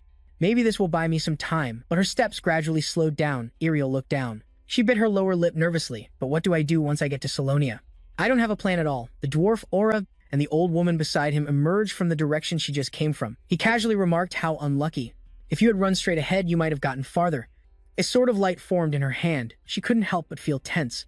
"I expected this, but I didn't think they would be this fast." She hissed. One by one, she took a stance, ready to fight for her life. She declared, "I promise you, I will take you both down one by one." The old witch seemed to dismiss her completely. Her words were full of contempt. How interesting. Well, so what? The eyes of Aura and the old woman beside him gleamed like predators. Bloodthirsty, they lunged at Ariel. They threatened. "That is, if you can." A sound cut through the night. A spray of dark red blood flew out. Strangely, the blood belonged to Aura. He stared in shock as his beard was sliced off. A gash was carved across his chest, while Ariel looked as if she had seen a star fall from the sky. Her eyes sparkled. Jay had appeared like a god standing in front of her. "You're the one who attacked Aura," Ariel exclaimed joyfully. Jay. The dust from the magical aftershock slowly settled, revealing Aura and the witch who had been thrown back. Jay stood protectively in front of Ariel, the remnants of a flickering blue light still on his hand. He spoke. "Having fun, making a mess while I was away. That damn magic circle gave me a lot of trouble." Aura was furious, yet equally shocked. "Even that curse only put you in a coma for a month." Blue light began to gather in his hand. Jay replied, annoyed. "Just a month. I thought I was going to die of boredom." The blue orb in his hand grew larger. He said casually, "Well, I'm a busy man, so I'll just kill you both at once." The old witch stared at that power, stunned. This enormous flow of mana. I've heard about him, but it's hard to believe he's this powerful. Aura and the witch glanced at each other, exchanging a silent signal. They both lunged and grabbed Jay's shoulders, surprising him. Behind him, Ariel seemed to realize something. Her mouth fell open, speechless. They grabbed him. "Don't tell me it's mana pressure." The witch cackled excitedly, her face triumphant, as if she could already see Jay's demise. "No matter how much mana you have in your body, you're still only human. There's no way you have more mana than two high-ranked swordsmen die." His eyes widened as he vaguely realized they were trying to make their mana sources clash, but the loser's mana flow will shatter. A blue light flashed in Jay's eyes. He thought confidently, "However, you've picked the wrong opponent." In the middle of the forest, a pillar of blue light shot up into the sky, instantly illuminating the entire region. At Jay's feet lay the bodies of the two unfortunate souls. He stepped over them and spoke softly. "You should know who not to mess with," even as they took their last breath. Aura and the witch still couldn't believe it, "But you're the only one who could survive." Jay called out to Ariel, snapping her out of her daze. He instructed, "We don't have time. I'll go on ahead to Gariel. You follow me as fast as you can." She replied, "Oh, okay." Meanwhile, Jack's battle was coming to an end. His body was already covered in wounds. He panted heavily, struggling to hold his sword. Seeing Jack's condition, Acleus cried out in fear, "Jack, can you still hold on?" Before she could get a reply, Acleus had to create a barrier to block the attack from her opponent, the black-haired woman in a hooded cloak, who was attacking her relentlessly. Acleus mumbled an incantation, her worried thoughts leading to a mistake. "But Jack can't hold on much longer. I can't stay calm." Sharp icicles materialized in the air at Acleus's command and shot towards the black-haired woman, Ice Lance. She gritted her teeth silently, vowing, "We can't drag this fight on any longer." The black-haired woman dodged the icicles with ease. She calculated internally, that mage. Her eyes widened as she stared at Acleus. She concluded, "Just as I thought, that's no ordinary spell." She observed Acleus's steady composure and the spells she cast, silently speculating. She dispels one spell and immediately casts another to counter her control over the angle. Timing and casting speed for her attack spells is truly astonishing. "So this is a 6th-tier archmage." A scream echoed from Jack's direction. causing Acleus's eyes to fill with panic. Over there, the middle-aged man stabbed Jack straight in the chest, blood gushed from his throat and sprayed from the wound, making his situation more critical than ever. Jack's eyes gradually lost their spirit, becoming lifeless. He collapsed to the ground, motionless, as his comrades screamed Jack. The middle-aged man pulled out his sword and said with satisfaction, "You've held out long enough." "All right," then he turned to look at her. His eyes radiated aggression and bloodlust as he smirked. "It's your turn." My lady Ercleus didn't even have time to grieve. Her face tensed, her brows furrowed, and she gritted her teeth. "Just you try." She made up her mind there was no other way and uttered a spell. Protea carrying a cold breath of ice and snow, the soldiers suddenly scrambled to their feet and fled. They screamed in terror. "Everyone run," a soldier announced. "He's here," as someone landed on the ground. The air compressed and exploded from within the cloud of smoke, dust, and debris. Ray stepped out, a faint magical light still lingering on him. The middle-aged man was startled and stepped back, thinking to himself, "It's that guy." Ray ignored the soldiers walking past them and heading towards the fallen Jack. Blood from his body stained the ground red around him. Ray reached out and touched Jack's neck pensively. His body had lost its warmth. Ray's face darkened, his expression unreadable. He realized he died about 20 minutes ago. His voice echoed, "Tell me." A moment later, he asked who killed Jack. Eric lowered her head full of remorse. She said apologetically, "I'm so sorry, it's all because of my limited ability." He cut Eric off. No, that was a meaningless question." Ray's eyes blazed with killing intent. He declared, "I'll just cut them into 1,000 pieces." The middle-aged man warned his comrade. "He has a violent amount of mana." The black-haired woman agreed. "That guy is dangerous. We have to avoid him. I'll open a path out in the meantime." The black-haired woman planned, instructing her companion, "Protect the front line," but before she could finish, a blue blade appeared at eye level. Blood splattered from the person beside him, causing the middle-aged man to freeze. Ray slowly emerged from behind the middle-aged man, analyzing him, assessing the angle and size of the wound. It definitely wasn't her. He turned and questioned the man. His eyes filled with killing intent. "It was you." Fear enveloped the middle-aged man. His voice became strained. "Is he a monster?" Red blood splattered into the air. On the ground lay the corpses of the middle-aged man and the black-haired woman. Ray asked, "Can I entrust this battlefield to you?" And Acleus agreed. "Yes, your holiness, I will control this place so you won't have to worry." He carefully carried Jack's body. As he walked away, he said, "Thank you, I trust you." Acleus quickly replied, "Thank you, my lord." She watched Ray's actions, bewildered. Holy saint, what is he planning to do with Jack's body? Magical light radiated, illuminating a corner of the forest. Jack's armor was removed, and his body was carefully cleaned, the wounds stitched up by Ray. He looked down at Jack's body and mused, "I've tied up the torn spinal cord and stitched his kidney, but there's no way to transfuse blood. There's no way." Ariel approached and called out, "Your holiness," she said in despair. "Has Jack gone to the Lord?" Ray remained silent, and Ariel comforted him. A yellow light emanated from her hand. She couldn't bear to look at him anymore and could only suggest, instead of this, he should have departed in a better state. "Rest in peace, Jack. Everyone will remember your deeds forever." A warm yellow light enveloped Jack. Something seemed to surprise Ariel, making her eyes widen. Ray whispered, "We can save him." She was stunned, what he said firmly, in a loud voice. "We can save Jack." A voice suddenly rang out. "I'm sorry, but divine arts are not omnipotent. This may seem obvious, but you cannot resurrect someone who is already dead." Another voice rang out in the darkness of the forest. "I know that," he replied, a calm expression on his face. In his hand, streams of blue light gradually condensed into a blue-white surgical knife. Hovering in midair, Ray calmly spoke. "Divine arts may not be able to save him, but I will try." As soon as he finished speaking, the surgical knife hovering in his hand immediately shot forward, cutting a line across the chest of the man on the ground. Ariel's voice loudly tried to stop him. "I completely understand how you feel. It's hard to accept this right now because you cared for him so much." At this moment, Jack lay on the ground, his body covered in gruesome and terrifying wounds. Ariel's voice was still loudly trying to stop him, but this time it was different. "Jack is truly dead. Life and death are in God's hands. Mortals cannot interfere." Hearing this, Ray turned to her with a serious face and said firmly, "No, if I give up on a life that can still be saved, I cannot be at peace. Even if God doesn't want it, I will do my best to save him." Hearing his words, she suddenly shouted. Ray, then Ariel continued to speak with worry. "Why would you say such forbidden words?" Then she seemed to realize something. Her eyes suddenly widened in amazement. She mused. Is he still determined to do it? Ray sighed awkwardly and said, "Ariel, I can't explain it to you right now, but please trust me." Then he clenched his clothes and thought to himself, just like that time. Then Jack, seriously, picked up a pair of scissors created from his power. Preparing to save Jack, Ariel stood beside him, still watching in surprise. A blue light from his power immediately appeared on Jack. Ariel still stood behind, watching Ray, trying his best to save Jack. His hands moved nimbly with the thread created from his ability to stitch Jack's wound. At this moment, Ariel's inner voice was echoing. "While I was watching him, he used that strange method to resurrect."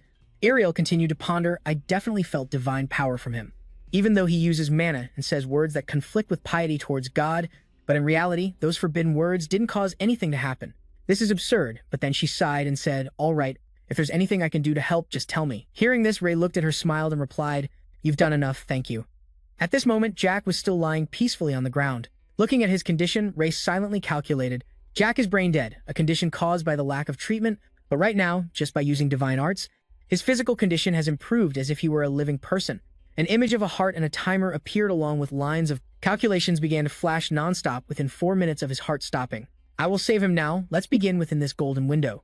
Then a beam of blue light immediately slashed down as calculations appeared in Ray's mind. First, I'll cut the ribs surrounding the heart besides the heart. Everything else is normal. I wish I had an automatic defibrillator, but there's no way to get one now. Then, as if he suddenly thought of something, Ray's eyes widened in surprise. He thought, that's it.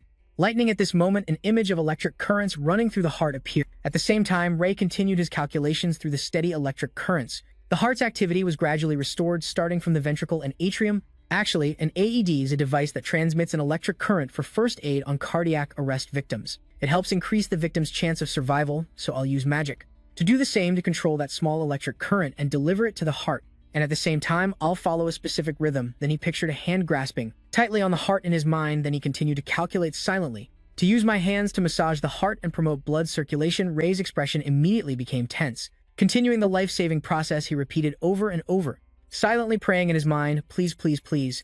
Electric currents continuously ran into Jack's body, creating small crackling sounds. At the same time, Ray, treating him at his side, was still silently praying. Start pumping blood again. The electric currents entering the body flashed a brilliant yellow edge. In the complete darkness, continuous sparks of electricity stimulated, causing the heart to immediately beat again. At this moment, both Jay and Ariel could not hide their surprise. They both looked in the same direction in astonishment. Then, Ariel dazedly looked at him and asked, Jay, just now, was that? Jay immediately called out to her, "It worked! Ariel, come here! Quick, heal him!" Hearing that, Ariel immediately went to use her power to heal Jack. However, she still could not believe her eyes, exclaiming in amazement, "No way!" A sparkling golden light from Ariel's power enveloped Jack's body, who was still unconscious on the ground. She continued to exclaim, "Jack's complexion is so much better. He's breathing again, too." Then she looked over at where Jay was standing and asked him, "Jay, who are you? Really? How did you do that?" Hearing that, Jay replied, "I couldn't have done it alone." Then, to her amazement, he turned back, winked at her, and continued, "We did it." After that, Ariel seriously refuted Jay. "What are you talking about? There's no way I would perform black magic." Hearing that, he immediately made a speechless face and replied, "Hey, don't call it black magic. That's medicine." Then their voices echoed throughout the dark forest. Jay spoke up. "More importantly, we need to move Jack quickly and get to Phroxia to help Aqueous." Ariel immediately asked back, "Aren't you coming with me?" Hearing her question, Jay turned around and answered, "I need to go see the Pope." "All right then, I'm off." Then, he immediately disappeared, leaving only a streak of light where he had just stood. Hearing where he wanted to go, Ariel panicked and called out after Jay. Then she bewilderedly muttered to herself, "I'm not sure if going to see the Pope right now is a good idea." Elsewhere, a large town was engulfed in flames from a fire, creating a desolate scene. The light from the fire lit up the entire sky. At this moment, on a cliff, a dark figure stood from afar, looking towards the fire. He spoke up, "At this rate, Gariel is done for." Then, he laughed excitedly and said, "Soon, they will take me to a safe place. As long as I hide quietly, I can save my own life and get what I want, just as they promised." Suddenly, Huck appeared behind the cloaked man and subdued him while he was still happy with his thoughts. He spoke in a threatening voice, "Don't move." Hearing that, the cloaked man was startled and turned his face. At the same time, Hook's blade immediately swung in an arc of silver light. He asked in astonishment, "Who are you?" As soon as he finished speaking, his arm was slashed by Hook's blade, causing blood to splatter. The man in the cloak was immediately in pain. He screamed loudly, then collapsed to the ground, groaning, "My arm! My arm!" Seeing his condition, Hook immediately spoke. "Now, answer my question directly." The man's face contorted, tears streaming down from the pain. However, he still hadn't understood what was happening and was secretly thinking to himself, "Damn it, what is this? I'm sure I placed defensive mana stones all around this place. Moreover, why couldn't I sense his presence? Who is this monster?" While he was speculating, a foot from behind kicked at him, making him scream. The owner of the foot spoke, "I just warned you not to move." Hearing that, he only had time to think. A different voice. The one who just spoke was Hong. She kept her foot on the cloaked man, pressing him firmly to the ground. "Who is your superior?" Seeing the people standing behind, the cloaked man cried out internally, "It's not just one of them." He tearfully said, "Archbishop Xavier." Hong's voice rang out again. "I'm asking who in Phroxia gave you the order." Hearing her question, he was terrified and thought to himself, How do they know?" It seemed like he wasn't going to say anything. Hearing this, So Yong sighed and said, "Why can't you just tell the whole truth at once? What a troublesome person." Then, a golden light immediately appeared on the girl's forehead. Along with that, a gleam also appeared in her eyes. So spoke with regret, "You see, the feeling of having your mind controlled is the worst." At that moment, on the cloaked man's forehead, a golden light also appeared, identical to the one on So's forehead. No way. Is this an unconventional interrogation method? Using holy magic to strike a person's consciousness? How is that possible? Even the archbishop and the saint can't do it easily. Then, in the pitch-black night sky, a golden ray of light suddenly appeared. By now, the cloaked man had fainted, with white foam coming out of the corner of his mouth, looking incredibly horrifying. At the same time, So also spoke up. "It's done. Most of it was useless information. All right, let's go now." After finishing, So rubbed her eyes and said to Hong, "I'll hand over the rest to you." Then, Hong started assigning tasks. Du-yak Yong, carry her. And Xiong Yong. Du-yak heard this and immediately replied, "Yes, Hong Yong." Then, she turned and walked away with So and Du-yak, calling back to Chiang, "Make sure you clean up everything here, then catch up with us. We're going to the saint's location." Hong thought to herself with a cold expression. He must have reached the Vatican by now.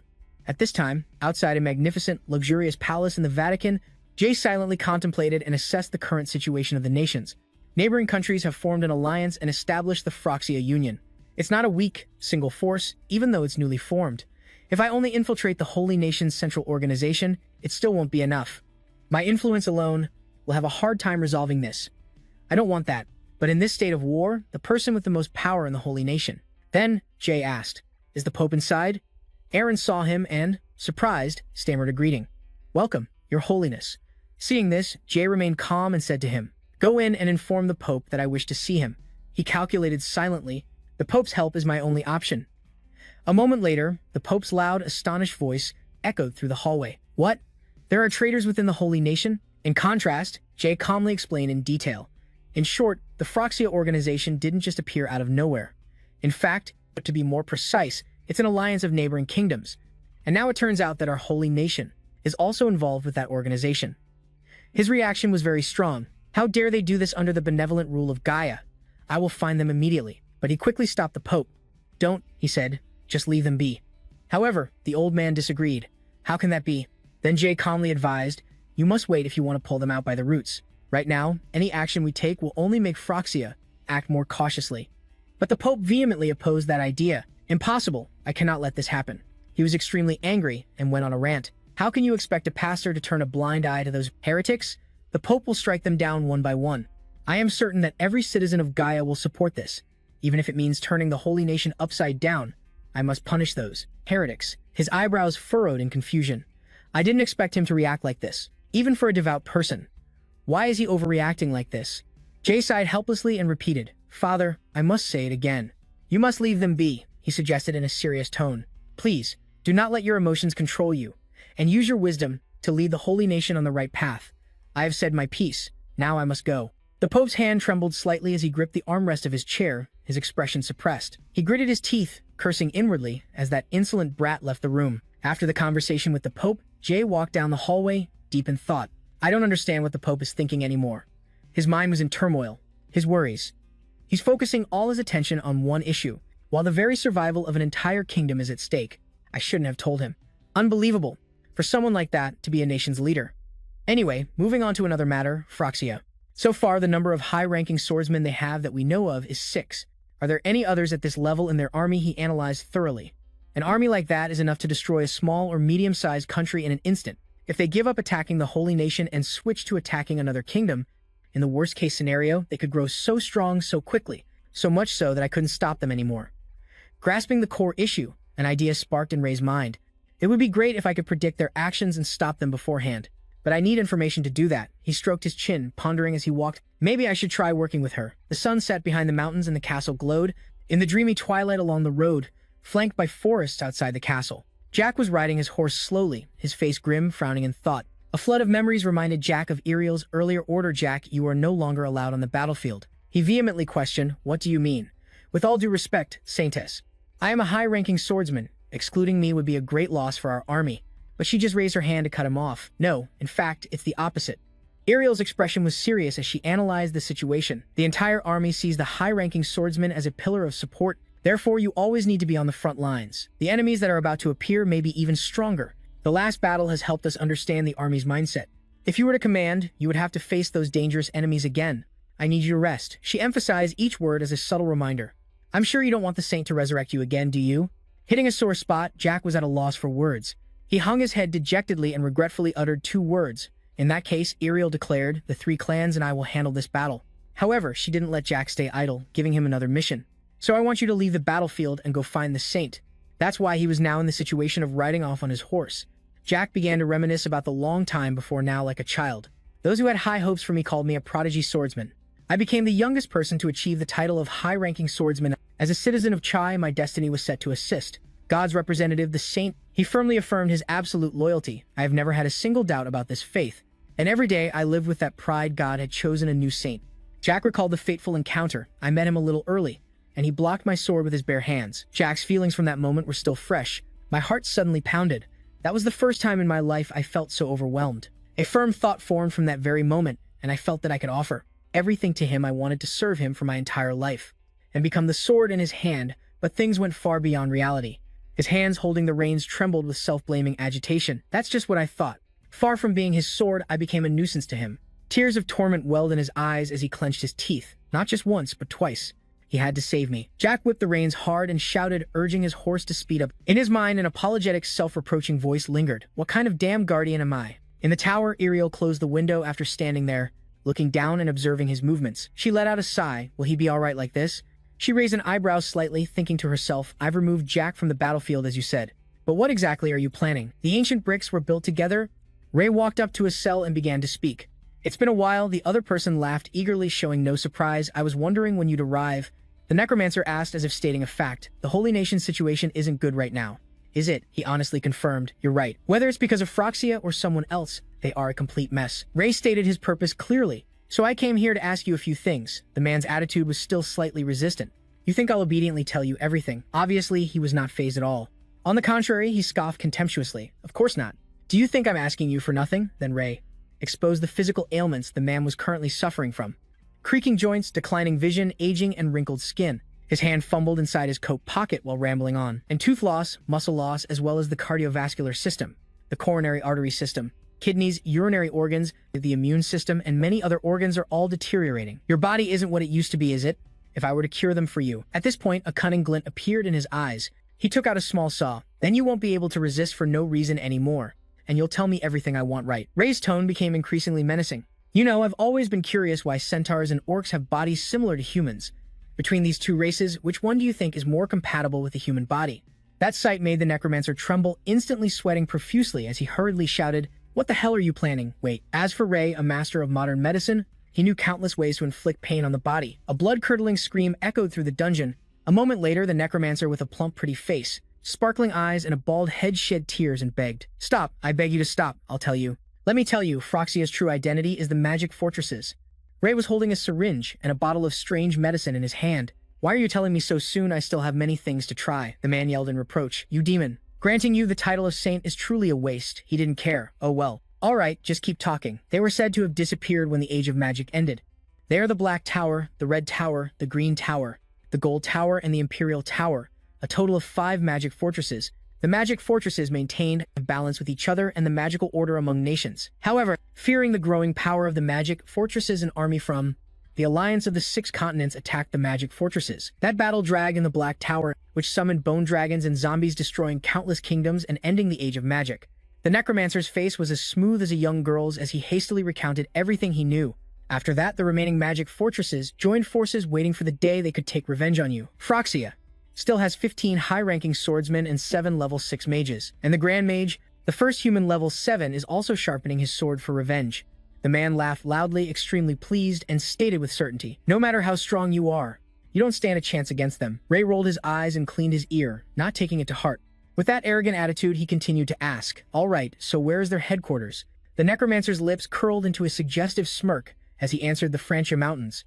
The Francia Mountains, that is the first mountain range on this entire continent, where dwarves and elves live together in neutral zone that does not cooperate with any kingdom. It is also a prosperous land, with fertile soil and countless resources. However, that is also why the dwarves and elves are always fighting, and that is also why humans are not suited to live here, Ray pondered thoughtfully.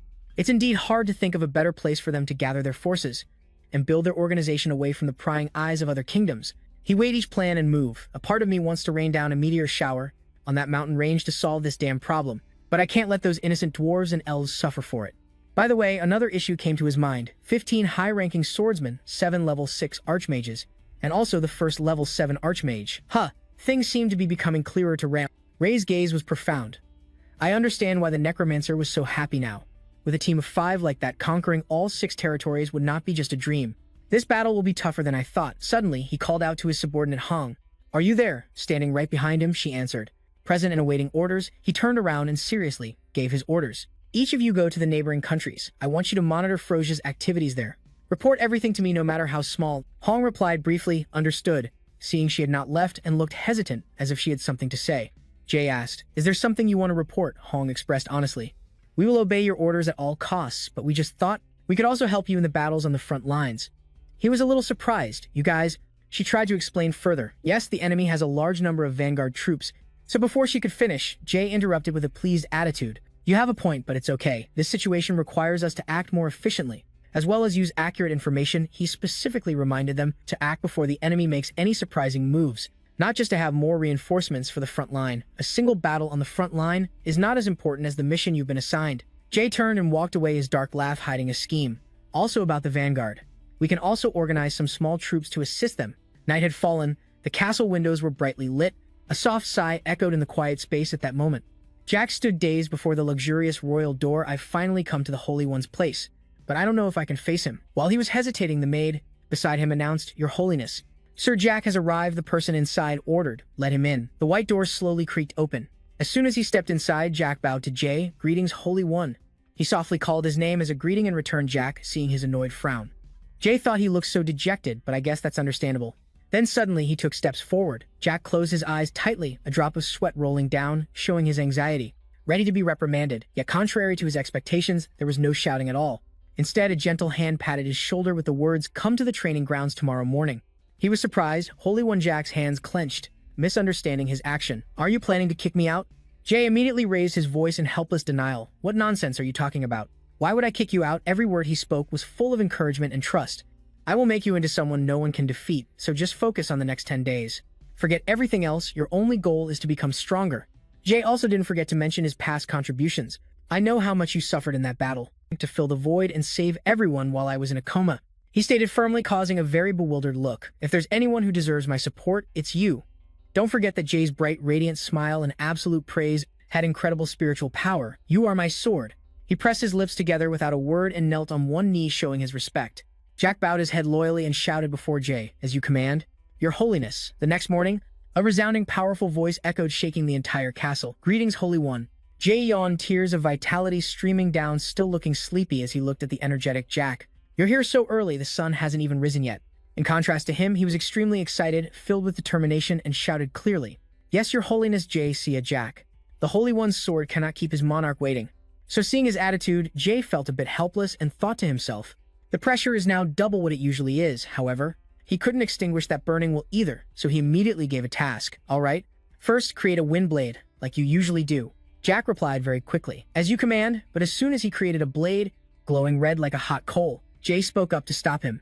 "No, stop." He stepped closer, guiding him in detail. "Now you must abandon your old habits. This isn't just about shaping your mana into the form of a sword." According to Jay, the wind blade is all about balance, a term Jack was hearing for the first time. Jack felt the novelty of the concept of balance. Jay continued, "So imagine a sword with 3 equal parts, the tip, the body, and the hilt, and distribute your mana equally to all 3 parts." His hand touched Jack's and began to radiate a stream of power. "Slowly, now. Start controlling the mana in your body to create a wind blade on your own." Suddenly, the sword in his hand shot out bursts of fire so unexpectedly that even Jack couldn't hide his astonishment. He clearly felt that the power of this sword had reached a completely different level, as if the surrounding air was swirling towards the sword. "It's hard to believe that with just a little balance my aura could turn into a sword like this." After finishing the instructions, Jay asked again, "All right, do you feel it? Try again." He nodded. "Yes." Jack focused his energy, looking at the sword in his hand, with the exact same feeling as when I practiced before I was able to do it. However, it seems the first time wasn't quite right. The burst of fire and power wasn't as strong as before. He let out a disappointed sigh. "It's quite difficult." Jay immediately explained the result. "That's because you're trying to force something formless into a specific ratio and trying to hold it together. I guarantee that if you succeed in this step, your wind blade will improve by leaps and bounds. Hearing that, he immediately became excited. Really, he seriously made a request. 3 days, master. This skill in 3 days. You must do it. Rick was filled with confident determination. Yes, I will do my best. Back in Jay's luxurious bedroom, he sat at the dining table, tilting his head back, remembering what happened this morning. I told Jack 3 days. But I don't expect him to only train for 3 days, because training with aura is extremely difficult. His gaze went out the window past thousands of houses towards a distant place, thinking, my goal is to wait until Jack is strong enough for me to entrust the holy nation to him while I'm away in Grandia. The corner of Jay's mouth lifted slightly. Now I just have to wait. Suddenly, he sensed something. This mana flow. A magic gate opened. Era slowly appeared. She suddenly opened her eyes and looked around. Seeing who had arrived, Jay quickly stood up and happily called her name Era. She was just as emotional, exclaiming, Jay. Immediately after, Era jumped and threw herself at him, hugging him tightly and affectionately. Jay smiled, gently stroking her hair to soothe her in Jay's bedroom. After the emotional moment passed, Era spoke first. Rencia. He confirmed and asked back, yes. Do you know anything about that place? She rubbed her chin and answered honestly, I do not rule over the forests there. That place is ruled by another high elf. Hearing that answer, Jay had a strong reaction. What his brows furrowed as unease grew. Things are even more complicated now. Whether the plan to eradicate Frosia is large or small, there's no way they would overlook any movements, even the smallest one. The elves are known for being suspicious of outsiders. Naturally, they would be even more unhappy if strangers entered their territory to fight. If I end up fighting against the high elves, it won't just be the elves in the village, but also the elves in the neighboring regions won't leave me alone. Jay wanted to get more information and asked further. What is that high elf's power like? Era replied, all high elves are one level more powerful than ordinary elves. But she paused for a moment, then smiled. They are not on my level because I am the guardian deity of all such high elves. He was a little surprised. Guardian deity. Jay connected the dots and guessed, so if I become an enemy of those high elves, even Era would be troubled. Thinking that, Zai expressed his firm stance. I will try to avoid any conflict with the elves. Era casually replied, of course, thank you. Then she raised a finger and lightly summoned a magic portal. It's time for me to go. I'm relieved to know you're awake. He replied politely, thank you for your concern. I know it wasn't easy for you to find time to come here. Thank you for visiting me so often. She gave a polite smile. You've helped me a lot in the past, so I should be thanking you. Zai rubbed the back of his neck, a bit embarrassed. Come on. Before leaving completely, Era lingered for a moment to give some advice. And don't worry too much. The elves in Grancia are quite easygoing, so as long as you don't do anything outrageous, you'll be fine. He waved goodbye. He thought back to what she said and muttered to himself, easygoing? That bunch from Froxia. They chose such a detestable place to set up their lair. I don't think worrying will solve the problem. If I go alone, something might happen to me. But then Zai remembered Jack, feeling expectant. I wonder how Jack is doing. I hope he's made a lot of progress this past week. 3 days later, at the training ground, a loud shout was heard. Jack, with dark circles under his eyes, was practicing the moves he had been taught before. Zai reminded him, this isn't what I told you to do. He was startled and stammered, I apologize. Then Jack honestly recounted the feeling he had experienced. When you controlled my aura and guided my magic, it felt like something inside me awakened. I kept thinking about that strange sensation, and it seems I can reach the state I was in when I fought Jihad. His words left Zai utterly surprised and shocked. He can not only control aura, but he's even reached a level where he can maintain the shape of a sword with aura for that long. Zai knew very well that activating mana had indeed awakened the senses in Jack's body. But to be able to do this in such a short period of time, truly, he deserves to be called the youngest genius, to reach the level of a high-ranked swordsman of the Holy Kingdom. And so, he silently decided, this is enough. Now I can entrust things to him and leave. Zai smiled relaxedly and continued talking to Jack, a state similar to that time. Huh? Excellent. You want to become even stronger, don't you? He replied without hesitation. Yes. A blue stream of power emanated from him, along with Zai's voice. Then you need one more thing now. He held the newly manifested sword and challenged. Are you ready to use all your strength to try and block my sword? Jack, full of spirit, said, yes, come at me anytime. His footsteps retreated a little. Zai silently observed, not acting hastily. Jack exuded an aura of high alert. You're underestimating me. When their swords clashed, he could feel the difference in energy. The turquoise aura was like the very essence of mana, refined and pure. But I can feel the proportion of aura in his sword. It's not that different from my own aura. I can block it. But an unexpected incident occurred, leaving him stunned. Zai smirked, the amusement clear in his eyes. This is the last lesson you have to learn. What it feels like to experience it for yourself. Watching the turquoise sword pressing down, Jack's eyes widened in astonishment. An unbeatable sword. He hurriedly asked, is there really no way to block it? Zai waved his hand, making the weapon disappear as he answered, Who knows? Just keep figuring it out until I return. He vaguely understood something. You mean... Jack decided to be direct.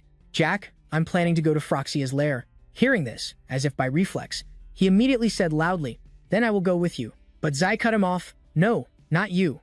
Zai flicked Jack's forehead hard, making him cry out in pain. I've already told you, you are the right person to take my place while I'm not here. You haven't forgotten, have you? Jack, with a gloomy face, sulked in a corner with the mark on his head. He obediently accepted the order. Forgive me. I will protect the kingdom with my life. That's more like it. He replied softly. All right, I'm counting on you. Then Zai suddenly asked about something else. But you must have been training hard. Jack answered honestly. Thank you for thinking so. Since the day you taught me, I have been training non-stop. Hearing that answer, Zai was startled, a thought flashing in his mind. A question arose. You've been training non-stop since then? Don't tell me. He asked for more details. What about eating? Jack's answer was obviously not unexpected. Your Holiness, you grace me by teaching me such a great lesson, as vast as the boundless ocean. How could I possibly stop training to eat? That's unthinkable. That fierce spirit left Zai speechless. All right, he ordered, I'm taking you to eat right now. Follow me. He immediately complied, yes, Your Holiness. A voice echoed from within a room. So you did as I told you, right? Someone replied respectfully. Yes, the saint's journey is a pilgrimage. No one will be escorting him. Eclair unrolled a scroll full of text and exclaimed, excellent. The other person spoke up again. Lady Eclair, one more thing. She glanced, signaling him to speak. The male assistant reported, it seems the Council of Heresy investigation has started to make its move. Eclair raised her voice in surprise. What? She shot up, slamming her hands on the table with a strong reaction. They're acting without my permission? When I am the head of the archbishops, he added. They said it was the Pope himself who ordered them to act. Eclair gritted her teeth, trembling with anger, cursing internally. That crazy old man. He's needlessly complicating things. Then she grabbed her coat, put it on, and ordered, come with me. He meekly followed behind, quietly replying, yes. Scene change. Footprints on the white snow are gradually being covered up. Zai, alone, carrying luggage on his back, moved step by step through the harsh weather. Because it was too cold and he wasn't used to snowfall, Zai sneezed continuously, despite wearing an extra cloak. He thought to himself, I can't get used to the weather in this snowy mountain range at all. I'm wearing clothes with moisture-retaining magic, but the weather is still too cold. This place definitely wasn't like this before, but now the weather is changing little by little. Zai stopped, crossing his arms, feeling uneasy. The snow is falling more and more heavily. I can't see anything ahead. Should I set up a tent right here? A while later, he had put on gloves and was sitting, warming himself in front of a fire with a satisfied look on his face. Seeing the fire wasn't strong enough for this weather, Zai told himself, I need to make the fire burn stronger. Is there anything over there I can use, like firewood? As he was looking around, his eyes fell upon a strange, chubby tree trunk. What kind of tree is that? It looks so weird. Well, whatever, as long as it burns. So Zai approached it, about to break off a branch, when a voice suddenly rang out, Hey, you! Let go! He was bewildered, not understanding what was happening. Right after that, the tree turned around, revealing a talking face. I said let go. His heart was filled with curiosity. Is this a monster? No wonder it looks so strange. It crossed its arms arrogantly and spoke. I didn't expect to meet a human here, Zai said. I didn't expect to meet a treant here either. It immediately denied it. I'm not a treant. I'm a tree spirit. Thinking of the beautiful and splendid appearance of normal tree spirits, he immediately retorted, how can you lie so blatantly? The tree spirit got annoyed. What? You punk. I'll show you. Then it pulled one of its root legs up from under the snow. To prove its point, it said confidently, see, even if I pull my roots out of the ground, I won't die. Zai's face was a bit dazed. The tree spirit also remained silent. Although he didn't speak, he couldn't help but wonder, so what? The tree spirit turned its face away, clasped its hands behind its back, and broke the awkward silence. Hey, human, you possess extraordinary holy arts. Are you a saint? He's trying to change the subject, Zai thought, but still introduced himself politely. I am a saint. My name is Zai. It made a serious proposal, I see. Powerful human, Zai. Can you share some of your power with me? I need power. If you help me, I will grant you one wish. Granting one of my wishes to a spirit. Specifically, a forest tribe spirit. The existence of a tree spirit is very valuable, since they help make the forest soil fertile. If this little one is really a tree spirit, I'm sure the goblins in the Grancia Mountains will like him too, and they'll help me search for Phroxia. At the very least, they won't get in my way. However, he wasn't in a rush and continued to probe. You mentioned power. What kind of power do you mean? The tree spirit repeated my exact words. Its voice was serious. Make me stronger. But Jay skillfully refused. Forgive me, but I don't know any way to make a tree spirit stronger. Jack was a different case. The tree spirit was surprised by that reason. Why? It looked downcast and sad. No, I need power to return to the forest. This time, it was his turn to be surprised. The forest? Is that your home? The train then recounted the entire story. A group of humans entered our forest and depleted and destroyed it.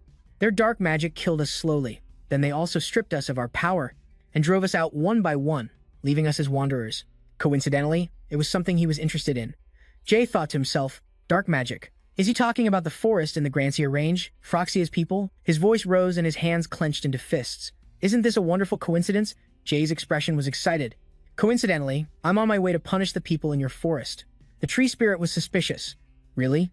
Jay shared frankly, I can't help you get stronger, but I can take you back to your forest. Then he coughed lightly, pretending to press the issue.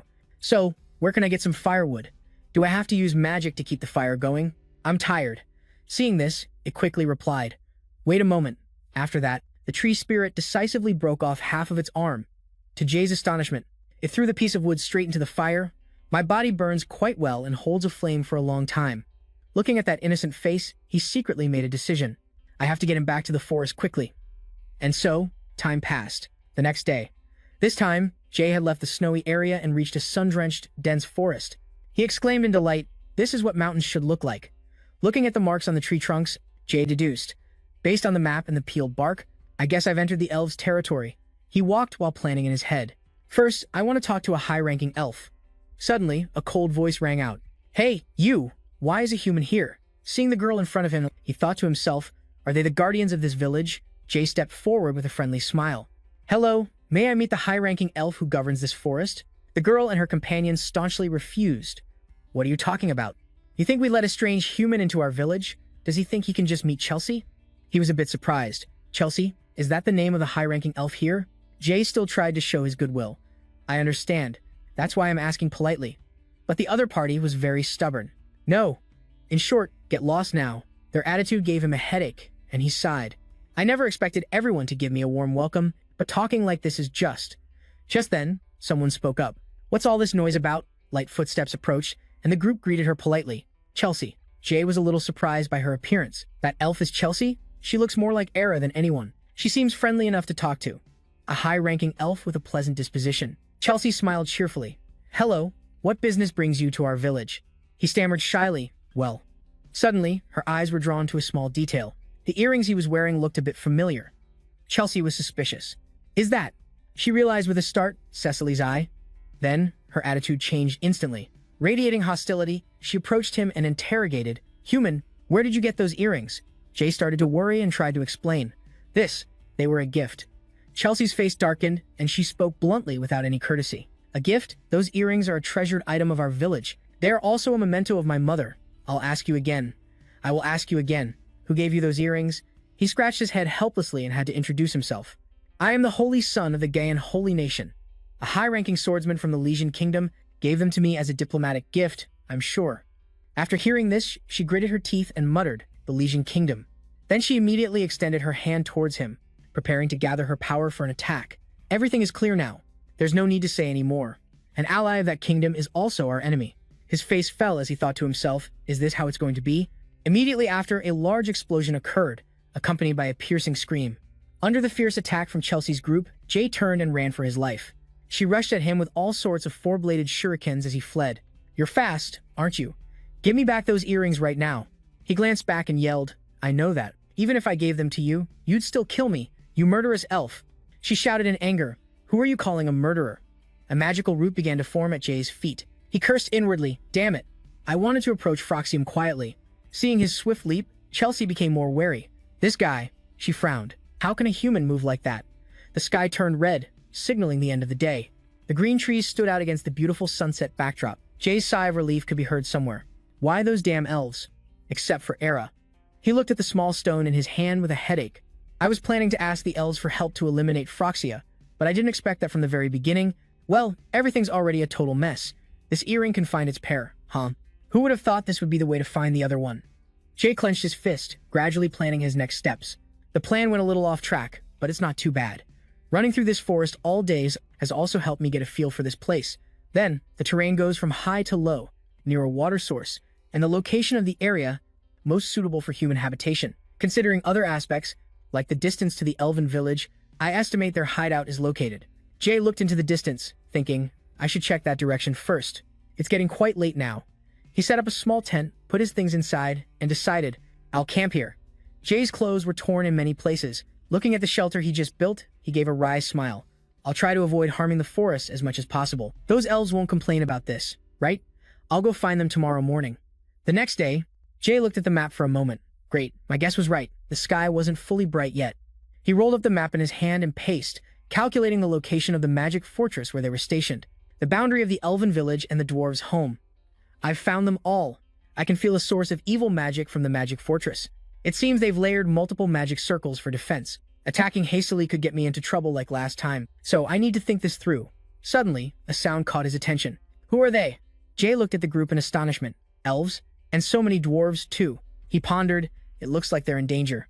It's true, they chased me away and didn't let me into the elven village, but before he could even process it, Jay rushed forward.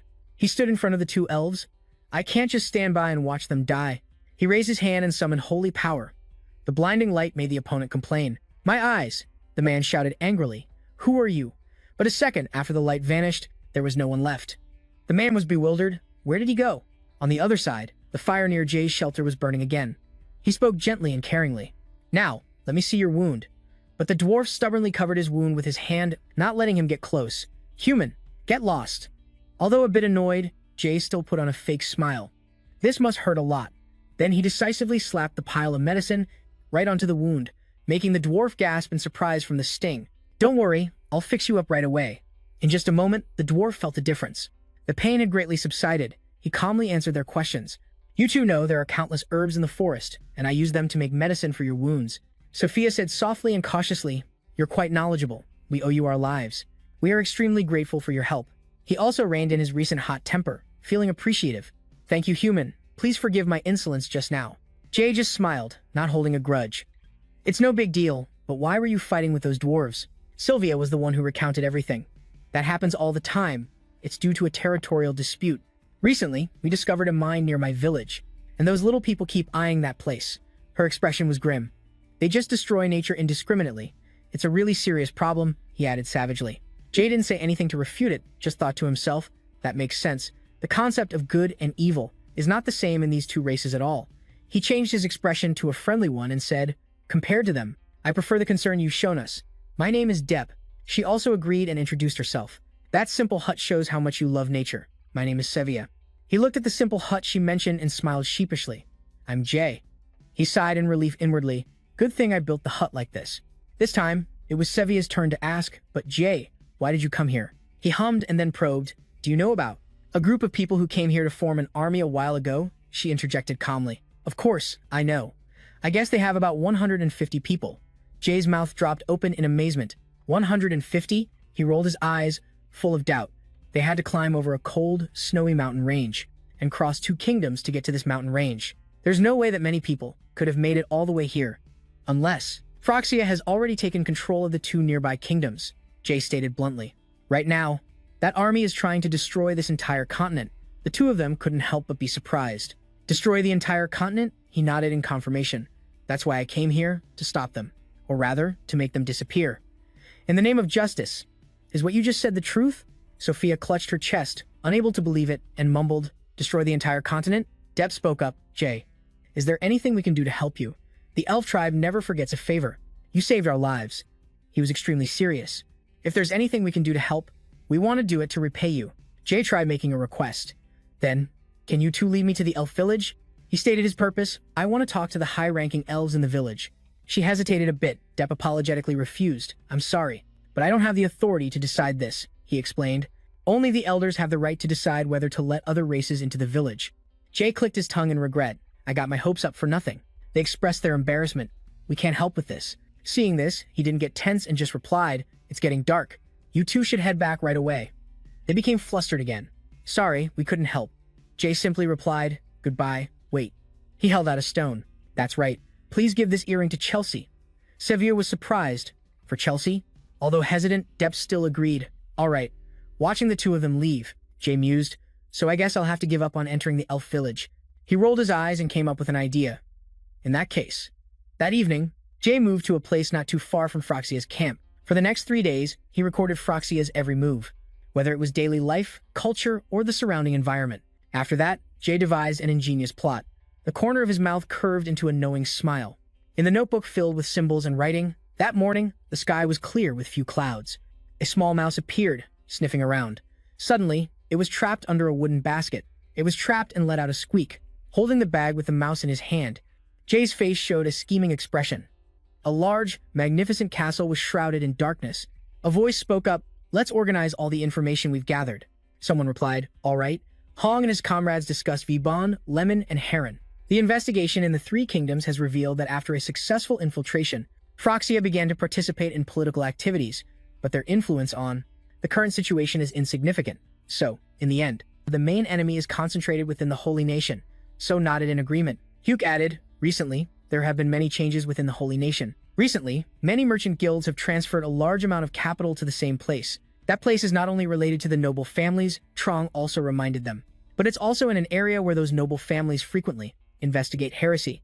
Hong crossed his arms and asked, "You once said the Pope personally managed the Heresy Investigation Council, right?" He lowered his eyes, his voice flat. "Yes.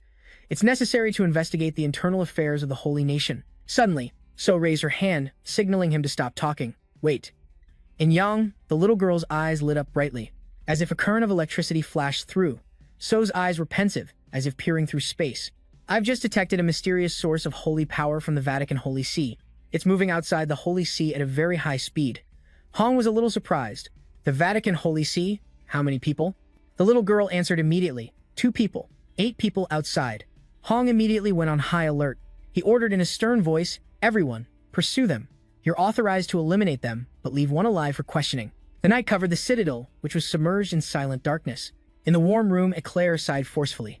"That Pope, he's so childish." Suddenly, a sound rang out, drawing her attention. The door opened and a group of tall, burly masked men rushed in. Eclair sneered mockingly.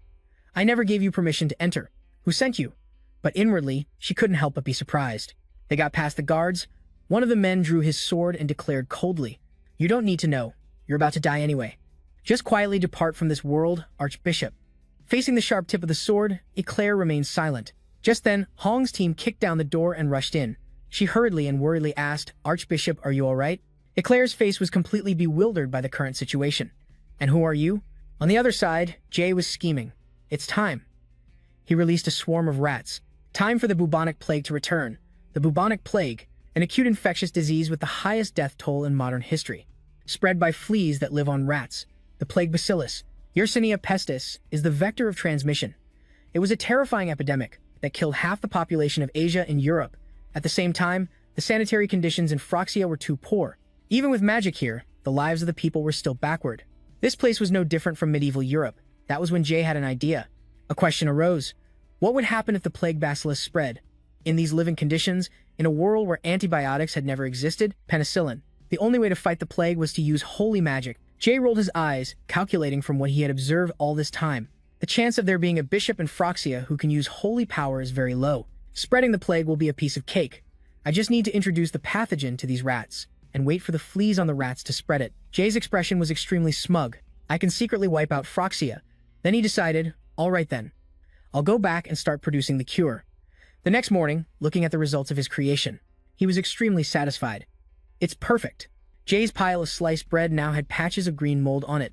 Luckily, it was only a short while, but they've grown quickly. First, let's throw away all this brown mold. Next, he took a bag, put the rest inside, and separated the white and green molds. According to medical knowledge, the mold needed to create antibiotics. Penicillin is this blue-green mold. Jay measured each step precisely. Add moisture to the sorted mold pile, and if we let it sit longer, we can easily turn them into the medicinal substance needed to make the drug. While healing them, he was startled to realize a serious problem. Jay realized that if he did this alone, it wouldn't be enough. One person's strength can't do everything, he sighed in frustration. I'm sick of my holy powers. I have nearly purified the entire place. Meanwhile, among the villagers, arguments started to break out. The Black Tower has cast black magic on everyone, haven't they? Watch your mouth. We didn't do anything. Looking at the unconscious man, his 2 hands stained with black marks. Everyone was scared. He has so many black spots like this, and you still deny it. That it's not because of black magic. And that's not all. Everyone has a high fever and is vomiting. The conflict grew larger and larger. The whole army is dying. The Black Tower has nothing to do with this. Then Jay, hiding in the forest, observed everything. As expected, they could no longer trust each other. A side effect of this disease is causing a civil war? Huh, he said casually. Holy magic won't have any effect, just curing the disease. It won't change the contaminated state of the living environment. Looking down at the whole scene, Jay predicted, but Phroxia will collapse on its own without any further intervention from me. However, he was still worried about one issue, but I'm a little worried about the first level 7 Archmage of Humanity that the Necromancer mentioned. That guy will definitely cause a lot of trouble later, so I have to pull out the weed by its roots. He thought about a future scenario, and since they have many scholars from the Age of Magic, I can naturally take what they know. Finally, in a cheerful mood, he walked away humming in the forest. Travel magic, using it. I won't need to cross snowy mountains anymore, my dear. Spells teleport and fly. At the tall pointed tower, hurried footsteps rush by along with urgent voices. Has climbing the fortress, stop him immediately. Don't let him get there at any cost. Jay looked back smugly, not a single person. You guys just keep running around. No one is coming to stop me. The reason he was so confident was because the plague had also weakened the guards, so breaking in became much easier. Looking at the sword-wielding men trying to stop him, Jay guessed it seems all the fortress guards are high-level swordsmen. Then there must be something very important on the highest floor of the fortress, right? Is it treasure? Magical tools? A magic book about travel. The Iron Knights from above moved down to block him. Who are you? How did you get here? But with just a magical wave of his hand, he could easily toss them aside. Get out of my way. Do you have any idea what I've been through? If it weren't for you, I could have lived a happy life. Jay excitedly moved forward. It'll take a few valuable things as compensation. The door slowly opened. As soon as he stepped in, what caught his eye were tens of thousands of stored books. Carefully, just as I thought, this room is filled with magic. It seems this place contains all sorts of magical tools. Jay prepared to gather them. All right, now where should we start? Suddenly, he felt something below. It seems there's something at my feet. As soon as he looked down, he immediately found a person lying unconscious on the ground. Who the heck is this? You woken up? The other person propped himself up and slowly sat up. He asked in a daze, who are you? I've never seen you before. Jay was momentarily confused, thinking to himself, I should be the one saying that I know. Before he could answer, the man continued, you must be the one who released the rats to spread the plague. He felt an aura emanating from the person opposite him. Jay was a little surprised. This mana source. He carefully recalled, it's similar to the mana source in the magic circle that sealed me. It's so much mana. So that means this person is Jay. Seemed to know his identity and said casually, I didn't expect you to look like this. A name popped into his head. A level 7 Archmage, the leader of Phroxia the Lich, didn't beat around the bush. He directly saw through his abilities. You're so young, yet you've also reached level 7. He narrowed his eyes. Have you also reached the rank of a lord? Then he slowly poured out his knowledge about Jay. You defeated the Bone Dragon in an instant. You broke the magic seal by weakening the spirit, and you also possess enough knowledge to destroy an entire city with the plague. I don't know if you're even human anymore. How interesting. He directly denied it. I'm not a lord yet. I'm just an ordinary human. Or let me ask you a question. Jay asked directly. After all, is Phroxia's only goal really revenge? He looked puzzled. Revenge, he continued. I can't understand how you can use such a reason to justify these inhuman acts. The Lich revealed, indeed, many people wish for revenge, but I have absolutely no interest in that. This time it was Jay's turn to be confused. No interest. He coldly explained, all I want is to explore knowledge. The recent actions were just for experiments and research. And yet, the ignorant fools in the fortress thought it was a way to get revenge. Jay's eyes showed clear contempt, questioning him to the end. So all the wars, the massacres you caused, and all those innocent people, were they all just tools to satisfy your thirst for knowledge? Unexpectedly, he confirmed it. In my grand plan, that is indeed the case. They made a request, so I made a plan. Things just repeat like that. The Lich explained the whole process. All the experiments and research I've conducted didn't have much meaning, but now having a human like you find your way to me is a wonderful result. Not everything was in vain. To be able to say such horrible things with such a nonchalant expression left Jay in shock. What kind of monster are you? At this moment, the Lich's attitude changed. He raised his hand. Now he summons his power. A magic circle appeared in the middle of the floor. The Lich declared, let me show you. Jay wasn't afraid, either raising his hand to shoot out iron chains. He glanced at the chains heading towards him. Are you trying to bind me? That magic circle uses this spell better than you do. The Lich's tone was full of contempt. You're not even a lord, so any binding spell you want to cast on me. But he was in for a surprise. His whole body was wrapped in iron chains. An expression of disbelief. I can't move. No way have I really been bound by a spell. A level 7 Archmage like me. Meanwhile, Jay focused his power and declared a death sentence. I can't let you live. In his daze, the Lich was bewildered. So that means this guy, a light flashed in his eyes. From outside the tower, a jade-green circle shot out. That was how Phroxia was completely destroyed. The sun slowly set behind the pine forest. Jay hugged his luggage, crying his eyes out as if a burden had been lifted. I'm finally leaving this miserable life, the battles and the nights sleeping rough. are officially over. If I go back, there will only be medicine left. He held the book in his hands, smiling triumphantly, and on my way, I also conveniently picked this up as a spoil of war. I didn't take the other things, because they were just useless spells. But this forbidden book is different. It was even protected by a sealing spell. It must contain some kind of divine spell, like teleportation, for example. He raised his hand, casting magic onto the book's cover. Let's see, Jay said. Release seal. But nothing happened. He was bewildered. What's wrong with this thing? Then they continued to chant, break the seal, release seal. The book remained still unmoving. Jay got angry and frustrated, sweating all over. His helpless, furious roar echoed throughout the forest. Why won't it open? On the side, the masked people were completely annihilated by her. They were from the Moonlit Knight, the top assassin guild in the 6 eastern regions. It's known they received an assassination request from the head of the guild. We've been tailing them from the Vatican. Looking at the aftermath and connecting the clues, Eclair deduced the Pope was definitely directly involved in this Phroxia incident. Hong agreed. Yes, that's right.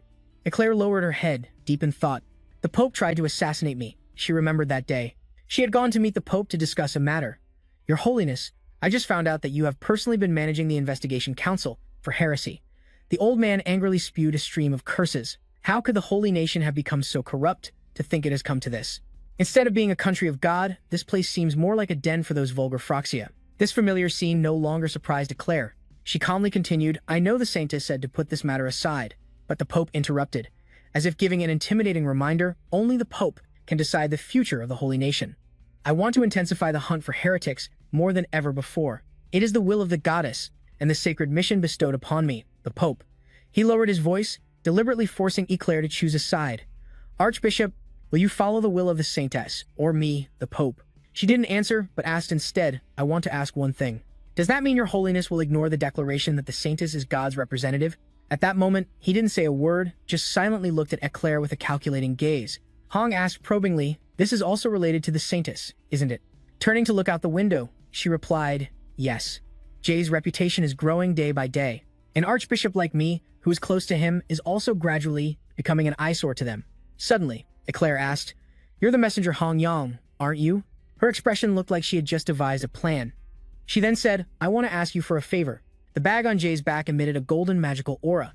Observing the entire residential area around the tower, he concluded that it was indeed the den of the Phroxia. It's completely isolated from the surroundings, but there's still a chance the disease infecting from one object to another. Jay raised his hand and made a slight gesture. I must be very careful with prevention. Auras of light began to cover the area. According to his plan, a 3-kilometer radius around the Phroxia's den, I think I've purified almost all the places the pathogen could have spread to. Jay thought to himself. Sometimes holy magic is incredibly useful. Suddenly, a voice called out, there you are. Startled, he turned towards the sound. This voice, Chelsea stopped in front of him, panting. I finally found you. Jay was surprised. Chelsea. As if by reflex, he immediately turned to leave. He silently prayed, I can't get involved in another argument. Seeing him avoid her, she called out helplessly. Wait, I want to apologize for last time, and thank you for returning the earring. Chelsea closed her eyes and explained everything.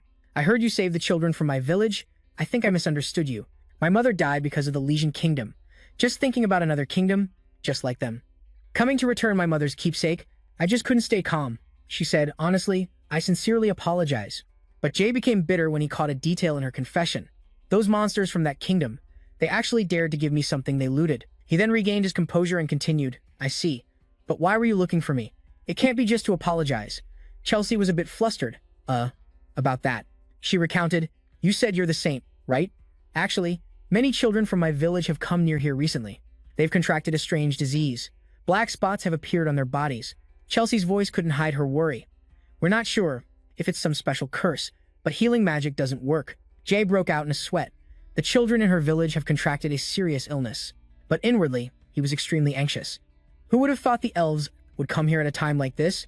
She put her hands on her hips, frustrated. I'm sure this disease was caused by those humans, he thought. Indeed, the Phroxia caused this disease to spread. Although I'm the one who ultimately spread the pathogen, Chelsea finally stated her purpose, pleading about that disease.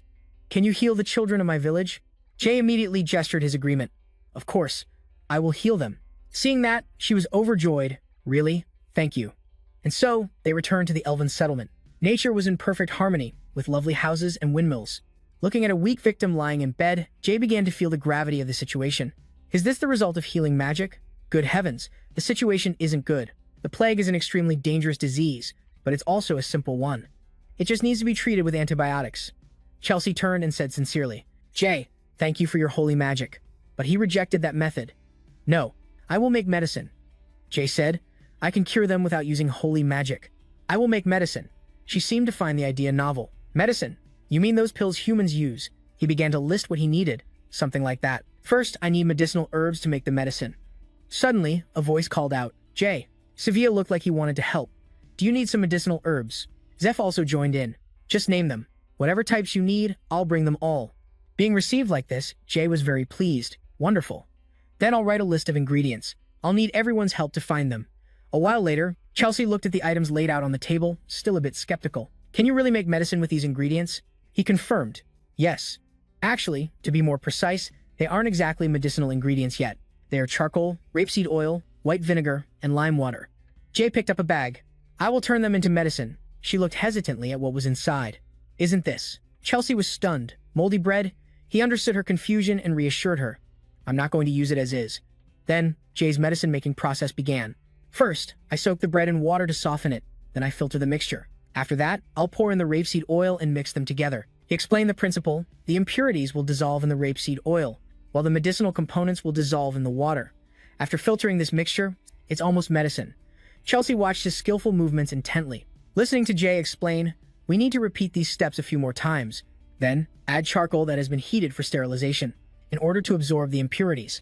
Then pour the mixture into a funnel and use clean water to wash away the impurities. Sevilla and Zeph watched him with curiosity. Then, we'll pour in acidic vinegar to remove the alkaline impurities. Alkaline. Acid. Finally, we will pour in the lime water mixture. This is an alkaline solution. Only an extremely pure medicine like this can fight off the plague. This solution is the cure. He held a syringe dipped in a solution of 8 liquids, now brimming with confidence. Let's go try the medicine. Just like that, I injected the patients with the antibiotic. Then I went around and purified the entire village. 3 days later, the young man who was sick before was amazed at the change in his body. I've completely recovered. The fever is gone. Standing to the side, Chelsea was just as excited. I can't believe this medicine is effective without even using holy magic. Seeing the patient recover, Jay was happy too. He instructed, I've prepared it so you don't need injections anymore. So remember to take it once a day for the next 3 days. She was extremely grateful for his help. Thank you, Jay. You have been so kind to help us with all your heart. I know my elven race has always lived in seclusion, but this incident has helped me understand many things. He just gave a polite and humble smile and replied, Come on, you don't have to say that. But in his heart, he was very clear about his actions over the past few days. I'm just cleaning up the mess I made. Chelsea came up with an idea. We should throw a party for Jay, our savior. The boy who had recovered also agreed. That's a great idea, Chelsea. What's wrong? Jay quickly intervened to stop them. Don't do that. Both of them turned and looked at him with pleading eyes. Why? Jay stammered, unable to form words. It's just. A look of helplessness appeared on his face. He had to find an excuse to refuse the party. We don't have much time left. We have to return to the Holy Nation immediately. The two of them could only sigh in regret. Really? What a shame. In the end, even though the plague had spread everywhere, the people Jay had helped survived. The next day, in the mountains covered with thick snow, a sneeze echoed. He huddled in his cloak, making his way through the pass while muttering, I can't believe I have to cross these snowy mountains again. Jay cursed to himself, damn those Phyrexian bastards. They were no help in the end. How can a holy sea like this not even have a single travel spell? Suddenly, someone called his name, Jay. The treant appeared, bowing to him. Thank you. Thanks to you, I was able to return to the forest and see its new form. Jay praised silently. His horns have grown quite a bit. The treant explained, I can feel my power gradually returning. So I want to give you a gift to thank you. But Jay only noticed something different. His tone has changed. Has he lost his mind? Before he could say anything, a branch on its body was broken off. The treant gave him a long horn from its head and declared solemnly, Only once in a treant's life, I will give you my strongest branch. Jay paused for a moment. This is truly a rare item. Thank you. Jay held the wooden horn in his hand. He thought, I should give this to Jack. After all, I only see it as an ordinary branch anyway.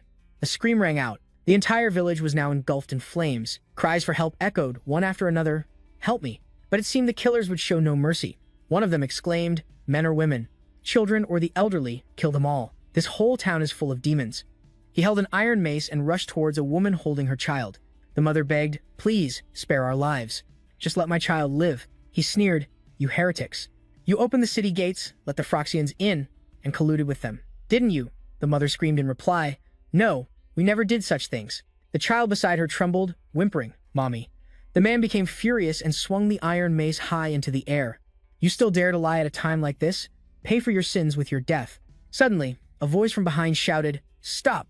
Someone was slowly approaching and laughing loudly. I just got back to the Holy Nation, and what the hell is this? Jay approached with a bewildered look. At first, I thought you were robbers, but that's not it. Who are you? Hearing him, the man scowled. Who is this ragged bastard? You bastard! How dare you forget your place? You dare to have an attitude like that with an inquisitor of the Investigation Council? Hearing this, Jay gritted his teeth. Forget my place? I don't think so. A beam of light appeared. Jay's body began to emit a brilliant golden light. He muttered, It seems you are the one who doesn't know their place. His body continued to emit the strange light.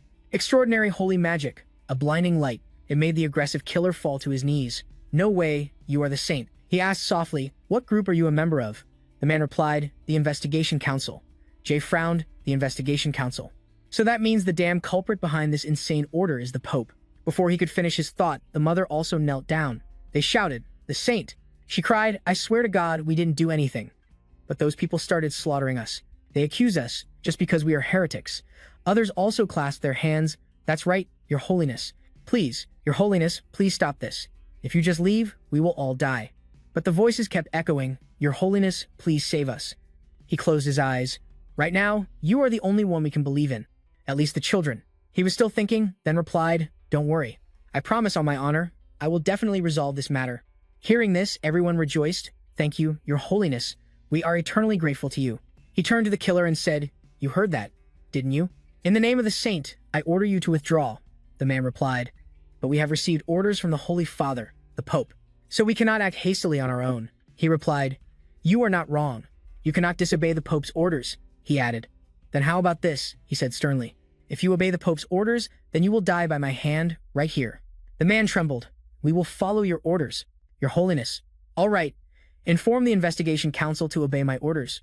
Cancel all operations. He added another order. Also tell the Investigation Council. If they do not obey my orders, I will tear every single one of them to shreds. You too. Quickly withdraw and gather at Salonia.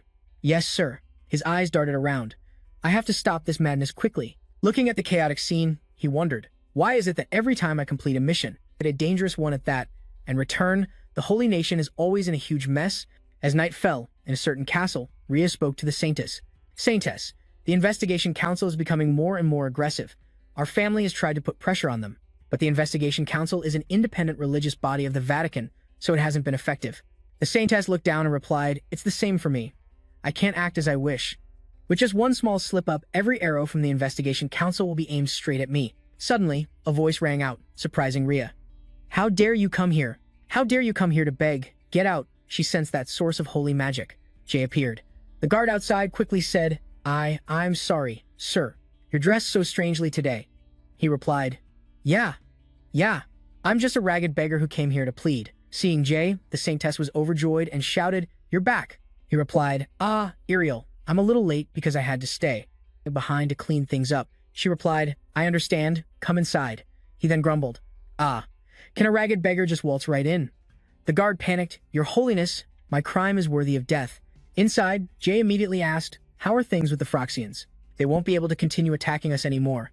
Even if any of them survived, there's nothing to worry about. He emphasized, More importantly, I heard the Pope is managing the Investigation Council, right? At this rate, the Holy Nation will be blockaded. After hearing this, she replied, After slaughtering our own people, other nations will also blockade the Holy Nation. Once faith is shaken, neighboring countries will see this as an opportunity. The Holy Nation's influence over the 6 continents will decline, he added softly. That's right. That's why I need to ask for your help with this. She asked, What is it? He immediately said, The Inquisitor from the Investigation Council is still here, right? Order him to withdraw the entire Investigation Council. She was bewildered. Do you know what you're saying? He remained firm. I know. I've thought this through carefully. Just pass down my orders. She retorted, What? They're following the Pope's orders. What the hell are you trying to do? He slammed his hand on the table and stood up. I'll make them take responsibility. At the Vatican headquarters of the Investigation Council, an announcement rang out. All members of the Investigation Council, assemble. A grumpy member turned around. What is it? How dare you? Everyone saw Jay and suddenly panicked. The saint. He announced in a commanding voice, Who is the head of the Investigation Council? That would be me, a voice called out. He approached and gently greeted, Your Holiness, I am Dios, Chief Inquisitor of the Investigation Council. He asked further, what wind brings you here so unexpectedly, without notice? Without wasting words, Jay gave a direct order. I want to assemble. All Inquisitors of the Heresy Inquisition Council are to return to Salonia. Immediately, Dios frowned and replied, forgive me, Your Holiness. This is an order to be carried out within a month, issued under the seal of the Holy Father. He said softly, so you will not follow my command. He smiled. Yes, this is beyond my capabilities right now. Jay was furious. He unleashed a powerful aura. The man was terrified by this insane holy power. Everyone was terrified. He felt as if his body was about to explode. Jay arrogantly asked, have you changed your mind? The man shouted. Stop it. Doing this won't change the Pope's order. Your Holiness, do you really think you can go against the Pope? He said coldly. Call it a confrontation if you want. He said angrily, I'm only doing what helps the people, because this is the duty of the saint, a position given to me by the people and God. His eyes grew even colder. I'll give you 1 week. Call every single one of them back to Salonia. If they don't, he waved his hand, shooting a spark at the ceiling, blowing a large hole in it. I'll destroy the rest of it. Understand? The panicked man hastily replied, I will do as you wish. He looked up, thinking, now, all that's left is. He stared deep into the main hall, where the Pope was. Jay walked straight into the hall. He met the Pope and asked, you've made quite a mess. The Pope rubbed his chin and replied, a mess? I, the Pope, am simply punishing heretics. He coldly questioned, punishing heretics? How ridiculous. Slaughtering innocent people without a conviction. And you just call it punishing heretics. He frowned. A conviction? Why would I need to do that? He beat his chest. I am the Pope. My word is the law of the holy nation, the will of God himself. But Jay didn't back down. Listen to you, spouting such eloquent nonsense. Tell me the truth. That's not the real reason, is it? Before I came here, I infiltrated a village. You're investigating? Hearing this, the Pope clenched his fists. He asked, what are you trying to say?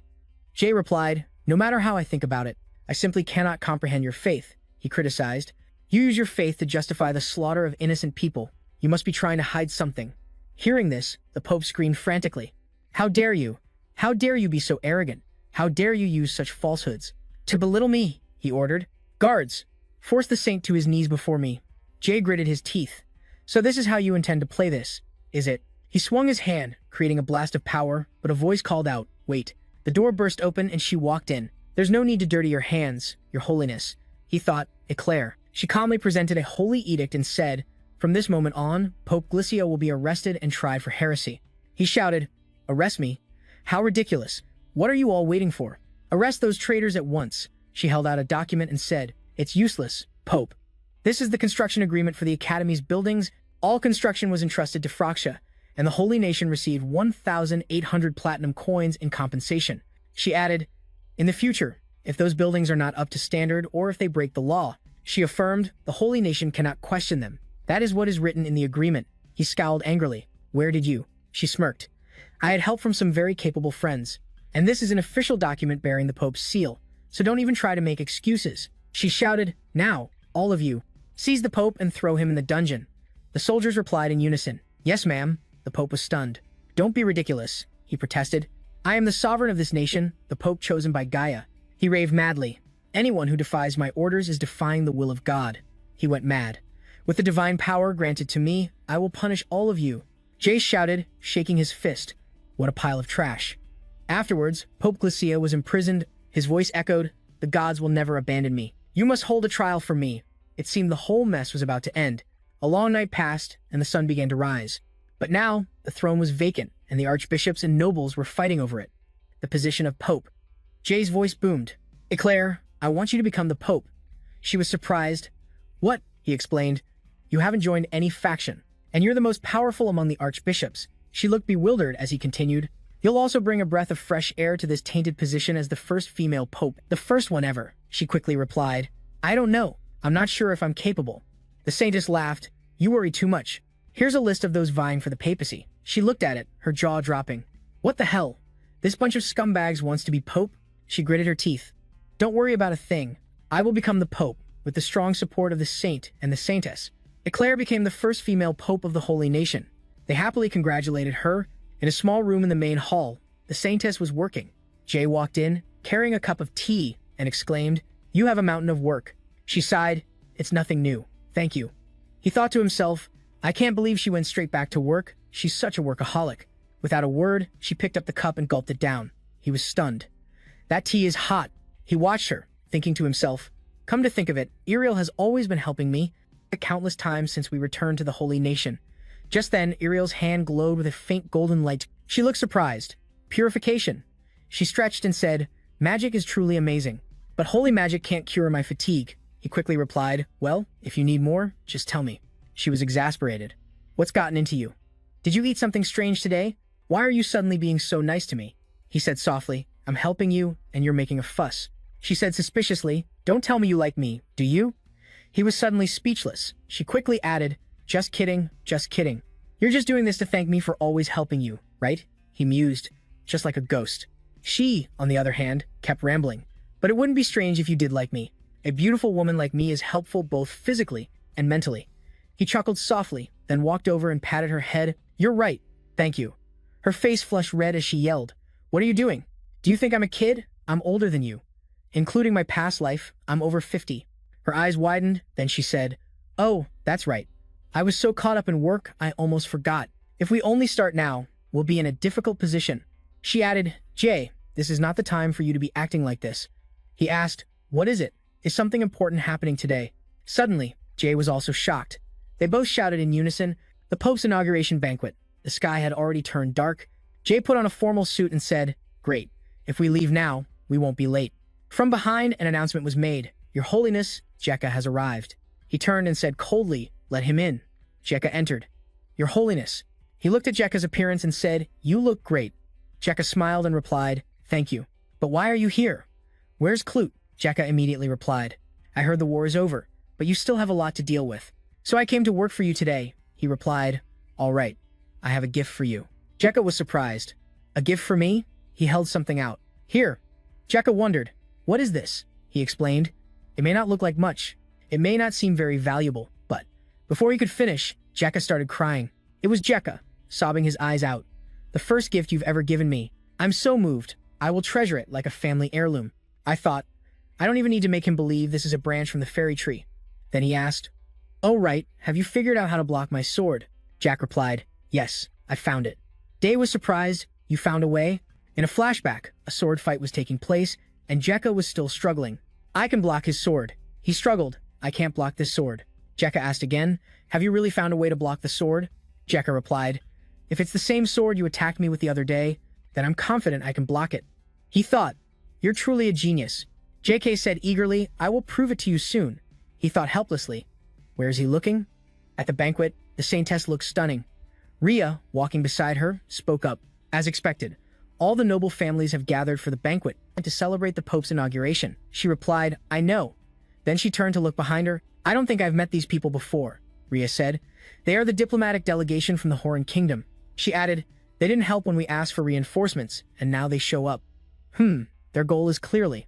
Day approached and said, to re-establish relations between the two nations. Hearing his voice, she excitedly turned and called out, Day. He smiled and said, you're here early. Rhea, long time no see.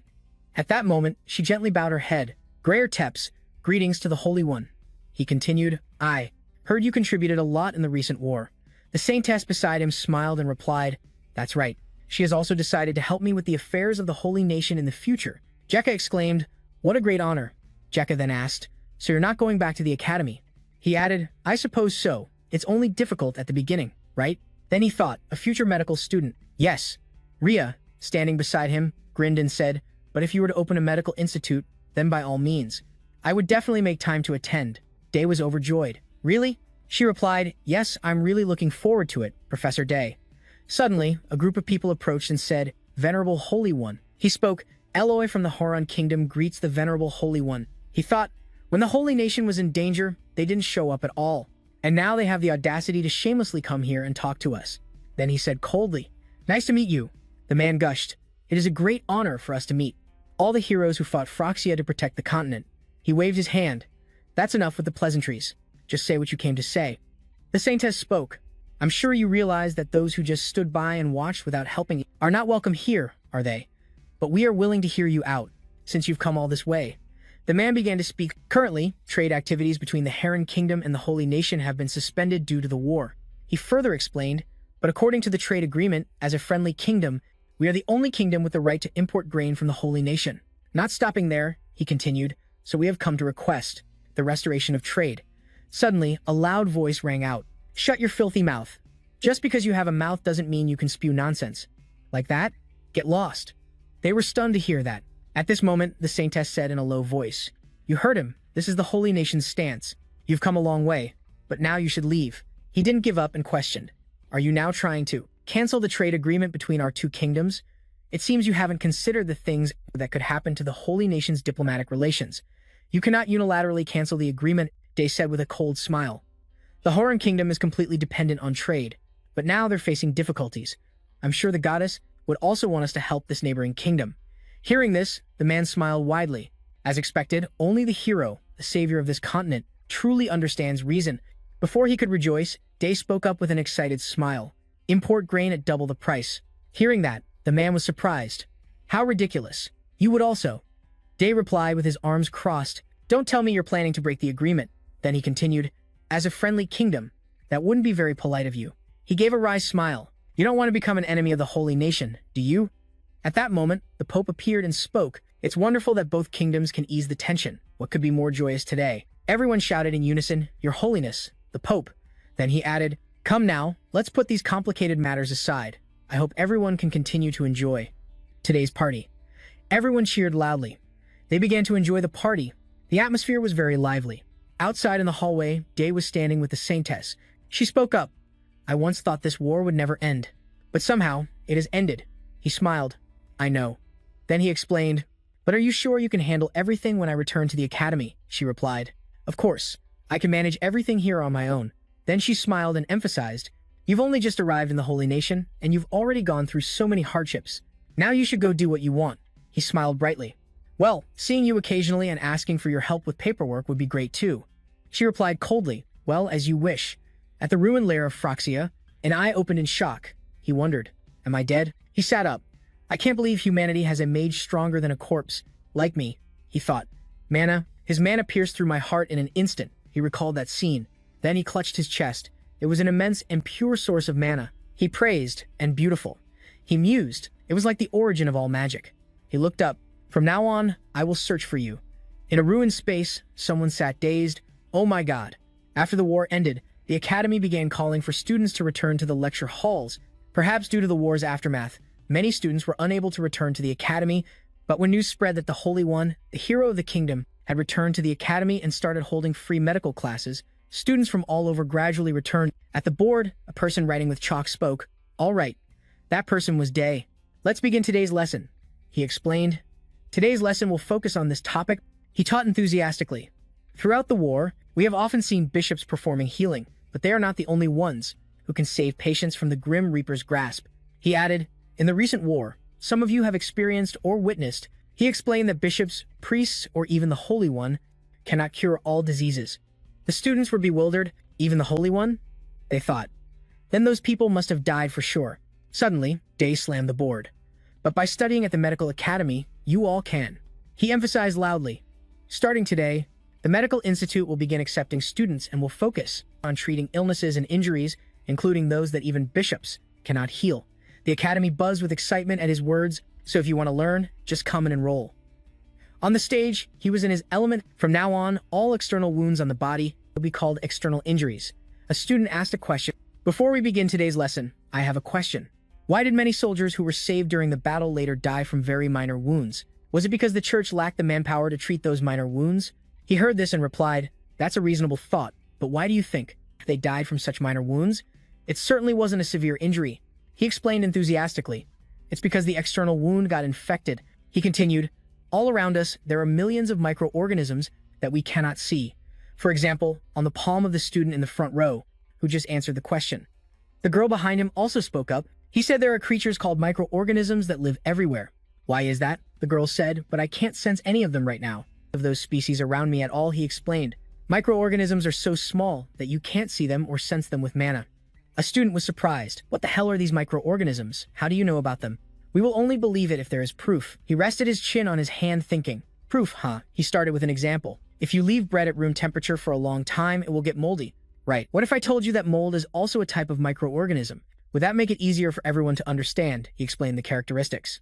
Microorganisms have very unique characteristics. They are divided into microalgae, protozoa, bacteria, yeast, and many other types. He began to elaborate. Even the decomposition of corpses is caused by microorganisms. He pointed to the board. When microorganisms infect an open wound, it can lead to severe inflammatory reactions, also known as blood poisoning. He gave another example. That is why in the last battle, many died from very minor wounds. But you can't give up on treatment or amputate a limb just because of a small wound. A student wondered, so what should we do? Jay instructed enthusiastically. As long as the open wound is carefully disinfected, there is nothing to worry about.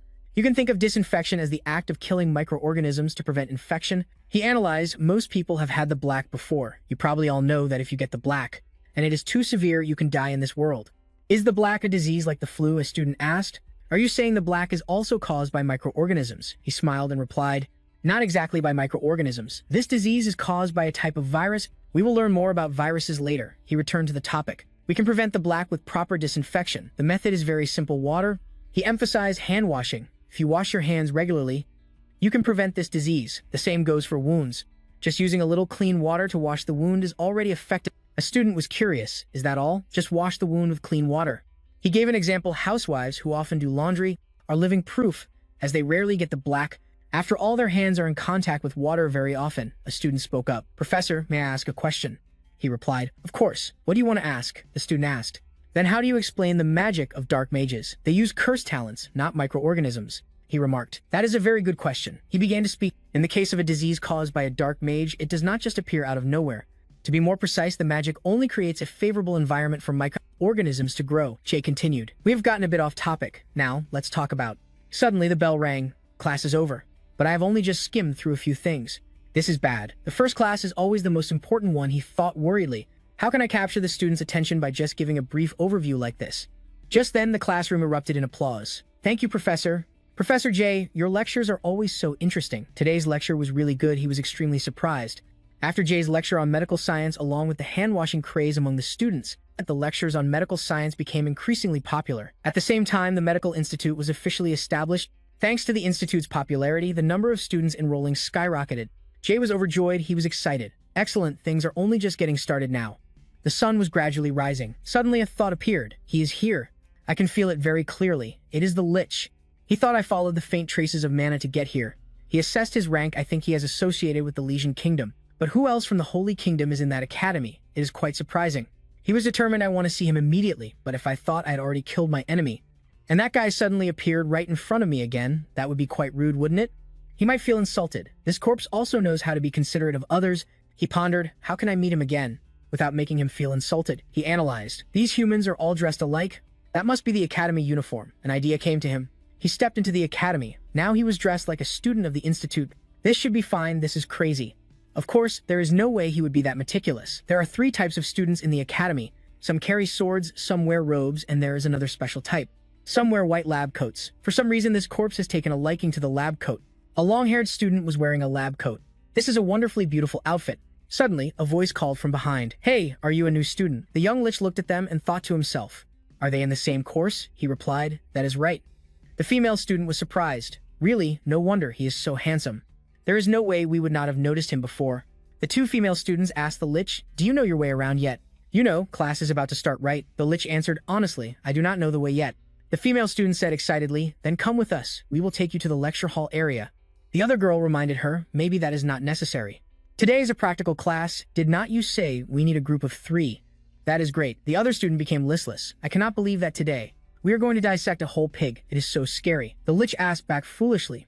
We are going to dissect a pig. Is that some kind of dark magic? The 2 female students burst out laughing. You look like this, but you like to joke around, huh? When studying medicine, understanding the internal organs of the body is very important. The Lich was pensive. Medicine. He sneered in his mind that was once a trend in the age of magic. But this method was far from being as effective as magic, so it quickly disappeared. The Holy Kingdom's academy teaches such useless things. Suddenly, a tall, aggressive student walked by. He bumped into the girl with short hair. He angrily yelled. What the hell? Do not you have eyes to see where you are going? The short-haired student was timid and scared. I am sorry. The Lich felt indignant on her behalf. How strange. Was not he the one who bumped into you? The student with braids was helpless. He really knows how to stand up for his friends. She softly explained to him about the fierce look of the other young man. The Medical Institute was just recently established. Most of the students are just commoners. In contrast, the students in swordsmanship or magic are all from the nobility, so they feel insulted having to study alongside commoners like us. But the Lich acted as if he heard nothing. He waved his hand. How rude! Hey, let us go. We are going to be late for our practical class.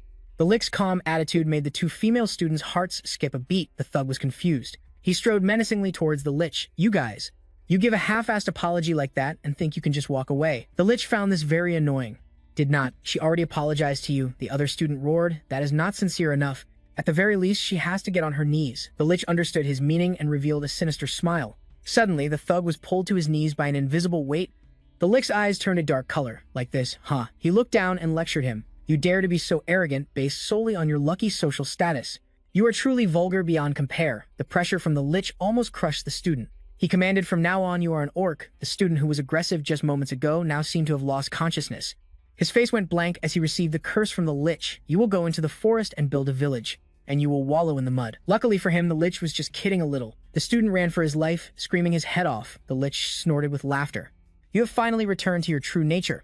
After everything was settled, the Lich called out to the two female students who were still stunned and confused. Come on, take me to the lab. The girl with braids quickly replied. All right, let's go. Now, these were tools that were all too familiar to the medical students. But what Lich was concerned about was what would happen after this class ended. I'll go find the Great Saint. Suddenly, Jay opened the door and walked in. Is everyone ready? Lich stared at him without blinking. I can't believe I'm meeting him right here. But I haven't mentally prepared myself yet. Jay also immediately noticed the different individual in the class. Wait a minute, you. He placed his hand on Lich's shoulder and asked in a frightening tone. You remember me, don't you? Lich was quite surprised. Jay glared, his hand preparing to cast a spell. Come on. You have to remember who I am. Right? It's me. Tell me you know who I am. Lich hesitated. He quickly turned away, avoiding Jay's gaze. I don't know you, sir. The defiant answer made Jay furious. A beam of light that could pierce through anything shot out from his hand. You don't know me? Nonsense. Luckily for Lich, he dodged it in time. Jay was still furious. You bastard. I don't know how you were resurrected, but I'll grind you into 60 billion pieces so you can never be resurrected again. Lich broke out in a cold sweat. He pleaded, 60 billion? Are you really going to kill me like that? Great Saint, please, listen to what I have to say. 3 seconds. I can be generous. I'll give you 3 seconds. Lich panicked. How is that enough time? First, I have no intention of attacking you. I only came here to assist you, Great Saint. Jay was very skeptical. How can I trust you? Lich looked at Jay with teary eyes. It's always like this for lower-level mages. It's our duty to show the utmost respect to higher-level mages. Jay was blunt. That's a load of crap. Lich hugged his leg. I'm telling the truth. Please believe me. Jay pondered. Now that Froxy has fallen, there's no way he'd come here to meet me just to turn himself in. It seems like he really doesn't intend to attack me. But he moved his fingers. Chains appeared out of nowhere and wrapped around Lich. Jay's voice rang out, bind. Jay turned and walked away. You. Stay still right there until this class is over. And Lich, noticing he had calmed down, cheerfully complied. As you command, sir. No matter what happens, I will not move. Jay's voice echoed across the practice room again. All right, don't pay any attention to him. Let's begin practicing lessons 1 through 5. A moment later, Lich gritted his teeth. This is so frustrating. He was fed up with the fools in front of him. A moment ago, I was curious about how good they were, but their practice is just pathetic. Lich chimed into a pair practicing nearby. Are you guys chopping meat? Do you think you're mincing meat or something? Why don't you just use a hammer? Suddenly, Jay appeared in front of him. Do you know how to dissect a pig? Lich said confidently. That's my specialty, Great Saint. Jay snapped his fingers, releasing the binds. Then let's see you try. You know what will happen to you if you do anything. Stupid, right? But Lich put out his hand and bowed formally. That will never happen. I will use my skills. To prove my loyalty to you. He glanced at the scalpel. Those idiots, here I come. Lich demonstrated clear professionalism. Every cut was decisive. The amount of blood splatter was also perfectly controlled. After the surgery, he was ecstatic. This is the right way to do it. Lich confidently awaited praise from the Great Saint. To be fair, Jay also had to admit, indeed, your skills are very good. Good enough to teach others. This was an excellent surgery. Lich blushed shyly. Oh, Great Saint, this is just a regular thing for me. Jay asked him again. I know you said you came here to assist me, right? Lich quickly replied, that's right. Please give someone as lacking as myself an opportunity. The Great Saint stroked his chin, looking at him with a meaningful smile. I understand. You know, I just got a job for you to do. Scene changes to the Holy See. Someone asked for permission. Professor Jay, may I come in? Jay immediately opened the door. Yes, what is it? The messenger handed him a carefully tied scroll. It's from your hometown, sir. Jay was a bit surprised. He looked at the scroll with a bad feeling in his heart. The messenger finished. Your family sent you a letter. The scenery of the Holy Nation was peaceful in the Sunday. But somewhere in this holy sea, it was incredibly gloomy. Saintess Iriel collapsed on a pile of documents. Her face was pale, completely drained of strength.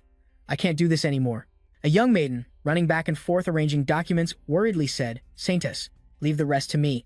You should take a break for a few hours. He hasn't slept at all. Israel was still holding on. But she remembered the scene where she confidently told Jay, I promised I would finish everything before Jay returned. Saying that, she motivated herself again. I was so confident when I let him go. I've already done more than a normal person, but Iriel's eyes involuntarily grew detached. Meanwhile, in the Great Saint's office, Jay read the newly delivered letter. I just need the Great Saint. He used magic to burn the letter to read the hidden content inside. The letter read, The Kingdom of Legion is the most powerful empire on these 6 lands. Its powerful king is His Majesty George Z. The King of Legion is currently gravely ill, so you are summoned to treat him. The letter also emphasized that Jay is the saint chosen by God, the one who possesses the ability to heal all diseases in the world. That is common knowledge in this world. Then Jay broke out in a cold sweat thinking of the horrific outcome if he couldn't cure the king's illness. Legion will think that the Holy Nation doesn't want to heal their king, which will immediately fracture the relationship between the 2 kingdoms. He pondered, it's not that I can't heal him, but this probably won't be simple at all.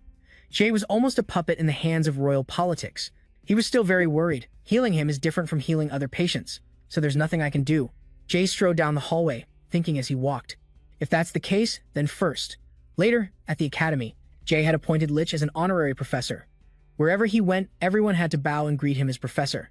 But it seems Lich is a bit of an introvert. Hey you, once you're out of the classroom, don't talk to me. He sighed. The Great Saint requested it, so I have no other choice. Lich cried internally, thinking of his true goal. But I want to understand the academic world. From the Great Saint's perspective, the student from before was still hesitating, not leaving. Lich shot him a death glare. I believe I told you. Once you're out of the classroom, don't talk to me. The student trembled. Professor Jay is looking for you, sir. Before the student could finish his sentence, Lich dashed off to find the Great Saint. He panted. You were looking for me, sir. Jay cheerfully introduced, You're here. Go on and say hello. Due to an intentional error, Jay's voice and the appearance of Jack didn't quite match. He glared at Lich. This is Jack. He will keep an eye on you while I'm away. Their gazes met, sparks flying. Lich tried to remain calm. Keep an eye on me? Also, what do you mean you'll be away? What are you talking about? Jay handed him a scroll and explained. I will be leaving the academy for a while. Here, take this. He calmly instructed Lich. I've written down almost all the lessons in this scroll. You can study them on your own first. Wait until you thoroughly understand these lessons. Then you can teach these lessons to the students while I'm away. Lich looked at the scroll, which was full of words, and felt weary. What? He whimpered. But I came here to assist you. A cold voice spoke up. You dare to talk back? Jack raised his voice. Do you have any idea how much the Great Saint values this academy? You should be grateful that he has entrusted you with such an important task. Is that not clear enough for you? Lich was bitter about being lectured. What kind of attitude is that? Who are you to interfere in this matter? Jack grandly announced his name. The head of the J family, one of the 3 families that serve the Holy One. I am J X Jack. Lich sneered. And yet, a lowly, nameless person like you dares to come and serve the Holy One? Jack retorted. A lowly, nameless person is talking about me? A 7th-tier mage like you, the master of the Black Tower? So what if you're an arrogant Lich? I'm a swordsman too, a high-level one at that. Look at those 2 damn guys. I have a really bad feeling about this. Lucia turned to Jay, her expression doing a 180. Great Saint, I will perfectly complete the mission you have entrusted to me and earn your trust, without needing this lowly creature watching over me. Jack also chimed in sweetly. Don't worry, Your Holiness. You can set off with peace of mind. I will watch him very carefully. This cunning bastard. I won't miss any of his actions. After they finished speaking, the 2 of them started bickering like cats and dogs. Why are you acting so much? Just wait until His Holiness leaves. I should be the one saying that. Ray was full of regret. I shouldn't have put these 2 together. The sunset fell, painting the entire Holy Sea in a fiery red. Ray cracked open the door to Saintess Iriel's room. Iriel had fallen asleep at her desk at some point. Ray looked at her. Just as I thought. She said she could handle everything, but it seems things have been very tough. He gently brushed a strand of hair from the Saintess's face. Right after returning to the Holy Nation, I started so many things. The war had also just ended then. This and that. Things must not be the same as before. He glanced at the pile of documents stretching from one desk to another. Let's see. Suddenly, Iriel startled awake. Oh no. Did I fall asleep? Ray's voice sounded beside her. You're awake? She immediately shot up. Ray. He just smiled brightly. You've worked hard during this time. Thank you. And Ariel hurriedly fumbled around the empty desk. The scrolls that were here. Ray replied leisurely, I've already taken care of those things, so don't worry. Ariel stared blankly in the direction Ray pointed. The pile of documents had been sorted and neatly arranged. Ariel couldn't believe her eyes. It's only been a little while, and you've finished everything? She rushed over impatiently. You're lying. It would have taken me at least a whole week to do all that. You didn't just do a sloppy job, did you? I bet you did a sloppy job. Ray shrugged. If you want, go ahead and check. Ariel hurriedly unrolled a scroll. Her face froze. Everything was perfect. Ray said cheerfully, I wish I could help you with more, but I don't have much time.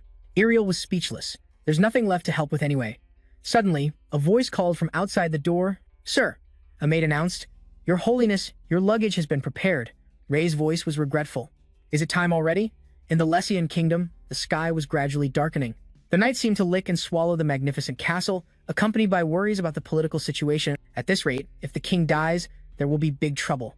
In the room where King George was in a deep coma, the third prince, Gialessian of the Lessian kingdom, was whispering to him. He knelt by the bed.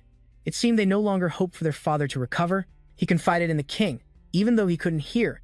Moreover, it seems this time they only covet the position their father has protected for so long. He touched the king's motionless hand. I have requested the holy nation to send the high saint here. Father, you need to wake up quickly and take control of this kingdom. Once again. Suddenly, someone approached from behind. You should go back. Father needs to rest. After all, the third prince turned his head, his expression changing. I was about to leave anyway. You are the one caring for father. I only stopped by because I felt ashamed. To leave you to handle everything alone. This person was the second prince, Lessian of the Lessian kingdom. His face remained emotionless. Don't worry about it. From now on, just leave all of father's affairs to me. Gilles didn't say much more. All right, I'll be going now. The door closed after the third prince left. Lucre was still speaking. I will let you live, so please. He looked at the dark sky through the window, muttering to himself, Don't meddle in this dirty war, little brother. The next morning, in the Lessian kingdom, Ray was looking fresh, in his holy vestments, and a stole bearing the special cross of the High Saint. I have arrived. The castle sparkled in the morning light. Ray was overwhelmed. The most powerful empire on these 6 continents is truly vast.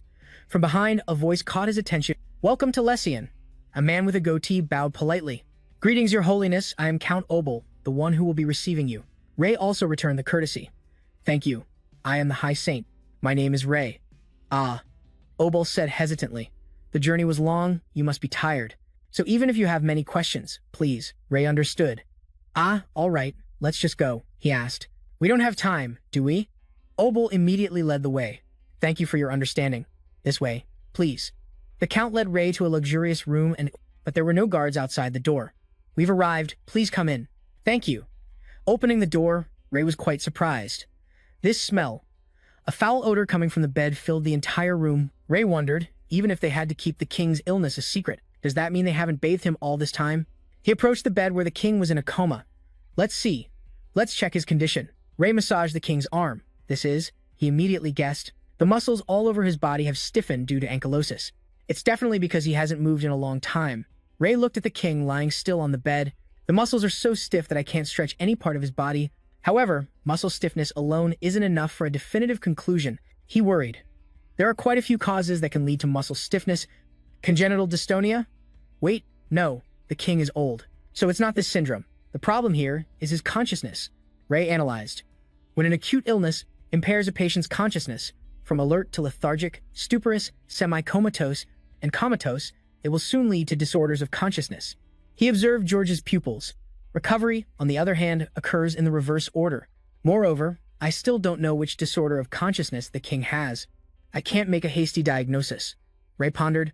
Lower back pain from overexertion or muscle injury usually doesn't lead to a disorder of consciousness, so either there were complications or he lost consciousness for some other reason. Suddenly, he found something unusual. Is this a bruise? Ray quickly lifted the king's shirt to check, revealing other similar marks. Don't tell me. He looked all over, from top to bottom, around his abdomen. There were many other bruises as well. Ray narrowed his eyes in thought. His eyes couldn't help but feel pity for the patient. The next day, Ray thought about the symptoms again. He could have been in shock for a long time due to internal bleeding. And because all his muscles are tensed up, I suspect his muscles were also injured. He pictured the king's bruised body. Like those bruises, they are much more dangerous than muscle stiffness. They were definitely caused by an external stimulus. Ray sighed. I don't want to get involved in a mess. Suddenly, there was a knock on the door. "Your Holiness, are you in there?" Ray cracked the door open. "Who is it?" The second prince bowed his head. "Greetings, Your Holiness. I am Lucre Lessian, the second prince of the Lessian kingdom." "All right." Ray tried to recall. "The second prince? Huh." Then he introduced himself. "I am the High Saint, Ray." "Why have you come here?" Lucre said. "I heard that you visited the king last night." Then he asked, "What is the king's current condition?" Ray also gave a vague account. "Nothing is certain yet. I can only say that the treatment will take a long time." Lucre was also at ease. "It's fine. It doesn't matter how long it takes, as long as he is cured." More importantly, as he asked this, his expression changed. "The king's illness couldn't possibly be due to poison, right?" Ray calmly replied, "It's definitely not that." Seeing the High Saint's attitude, Lucre also softened his tone. "What a relief. I understand now. I will entrust all matters concerning the king's illness to you. I am extremely grateful. I'll take my leave now." Watching Lucre's retreating back, Ray pondered. "Poison, huh? It makes sense to be worried about that." He grew restless. "I should go back there and figure out a treatment plan." But another voice stopped him. "Oh my, I almost forgot." With cheek-length hair and a flashy fan, that woman approached Ray. "I wanted to be the first one to welcome you here." "Ah," she said with an excited voice. "Welcome, Your Holiness. I am the third princess, Luciella Zeppelin." Ray was starting to lose his patience. "I'm so busy, and yet they keep coming, one after another. Can't they all just come at once?" But to be polite, he still replied, "I understand. I am Great Saint Jay. You are also curious about the king's health, aren't you?" Lucia confirmed, "That's right. And what's more," she boldly caressed Jay with her fan, "should I be honest and say I am more curious about you?" With a sly smile, "You are as handsome as everyone says. I do not understand kids these days. What the hell is this brat doing?" "Me?" He brushed her hand away and started to leave. "Is that so? If you do not mind, I am busy with a few things." Lucia cut him off. "I was just joking. Did I offend you? Or was I being clingy? Or have I disturbed you?" Jay replied concisely, "Yes." Luciella felt like she had been splashed with cold water. She retorted, "You just—" Jay did not deny it. "To be honest, yes. You are bothering me." He did not try to be subtle anymore and was direct. "If you have no other business, do not come looking for me. I am busy enough with the king's treatment right now." The sound of the door closing was like a blow to Lucia's pride. She was stunned. "I am the princess of this kingdom. How dare he ignore me?" Embarrassment turned to anger. She gritted her teeth. "Let us see how long you can remain so arrogant." Luciella stormed off in anger, unaware that the entire conversation had been overheard by Huan. She signaled to Hong. That person will surely make things difficult for the great saint. Should we deal with her first? Sao stopped her. "Should not we wait until she tries to do something?" He did tell her not to come anymore. Hong agreed. "You are right. Let us just leave her be. We just need to watch and wait diligently." Hong signaled decisively again, but Huan attentively read the signs. If anyone in the Lesian royal family is truly plotting something, or tries to harm the great saint, Hong's eyes turned grim. Even her sign language radiated killing intent. "We will eliminate them immediately." Jay walked, lost in thought. The Letian Empire sent a formal invitation to the Holy Nation, inviting me, the great saint, to come here. He exhausted all methods. It must be a very important matter. That is why they invited a great saint. They have probably tried everything once or twice already. They must have used holy magic too. Opening the king's door, he still looked pensive. But even with holy magic, it could not cure his illness. That means the king's condition is not some external wound, or some internal injury, Jay was certain. Muscle strains or lower back pain can be cured with holy magic.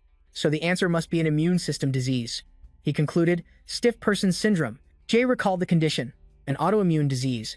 Stiff person syndrome is a condition where the immune system malfunctions, causing abnormal muscle stiffness. He compared it to the last time.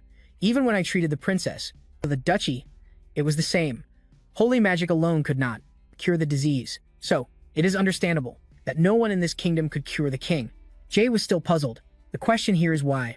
Did he lose consciousness and why are his muscles so stiff? Suddenly, he was startled. Jay pulled open the king's shirt. How did these bruises get so much worse? He deduced, the body stiffens due to muscle tension. It should be treated with care due to the nature of muscle spasms and cramps. Muscles can easily tear or bruise, Jay was certain. But even so, this is too much.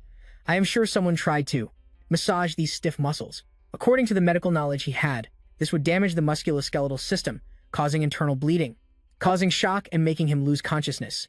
Jay hurriedly used magic to lock the door. Creating an isolated space, I need to perform an abdominal surgery to stop the bleeding. Then he used purification magic on the entire room. I need to cancel the control of the holy magic. I need to prevent the wound from getting infected. Jay's surgical knife started to make a straight incision on the king. Jay reassured, it will hurt a little when you wake up. Looking at the internal organs, Jay felt a bit relieved. No peritonitis, and luckily, no severe bleeding. He quickly stopped the bleeding and skillfully sutured the wound. Just a few stitches will be enough. Is it because of the muscle stiffness? He has an intestinal obstruction. Although this is just a temporary measure, I should pay more attention to this issue. Jay sighed in relief. For now, the emergency has been controlled. The problem now must be the stiff person syndrome. His eyebrows were still furrowed. It is not going to be easy at all. Scene changes to what looks like a secret basement. A slow voice speaks up.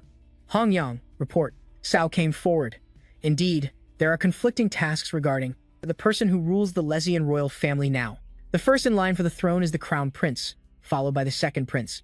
Currently, the third princess, Lucia, is supporting the crown prince, and the first princess supports the second prince. Hong asked, any information on the others? Sao explained, the rest are not as prominent as the crown prince and the second prince.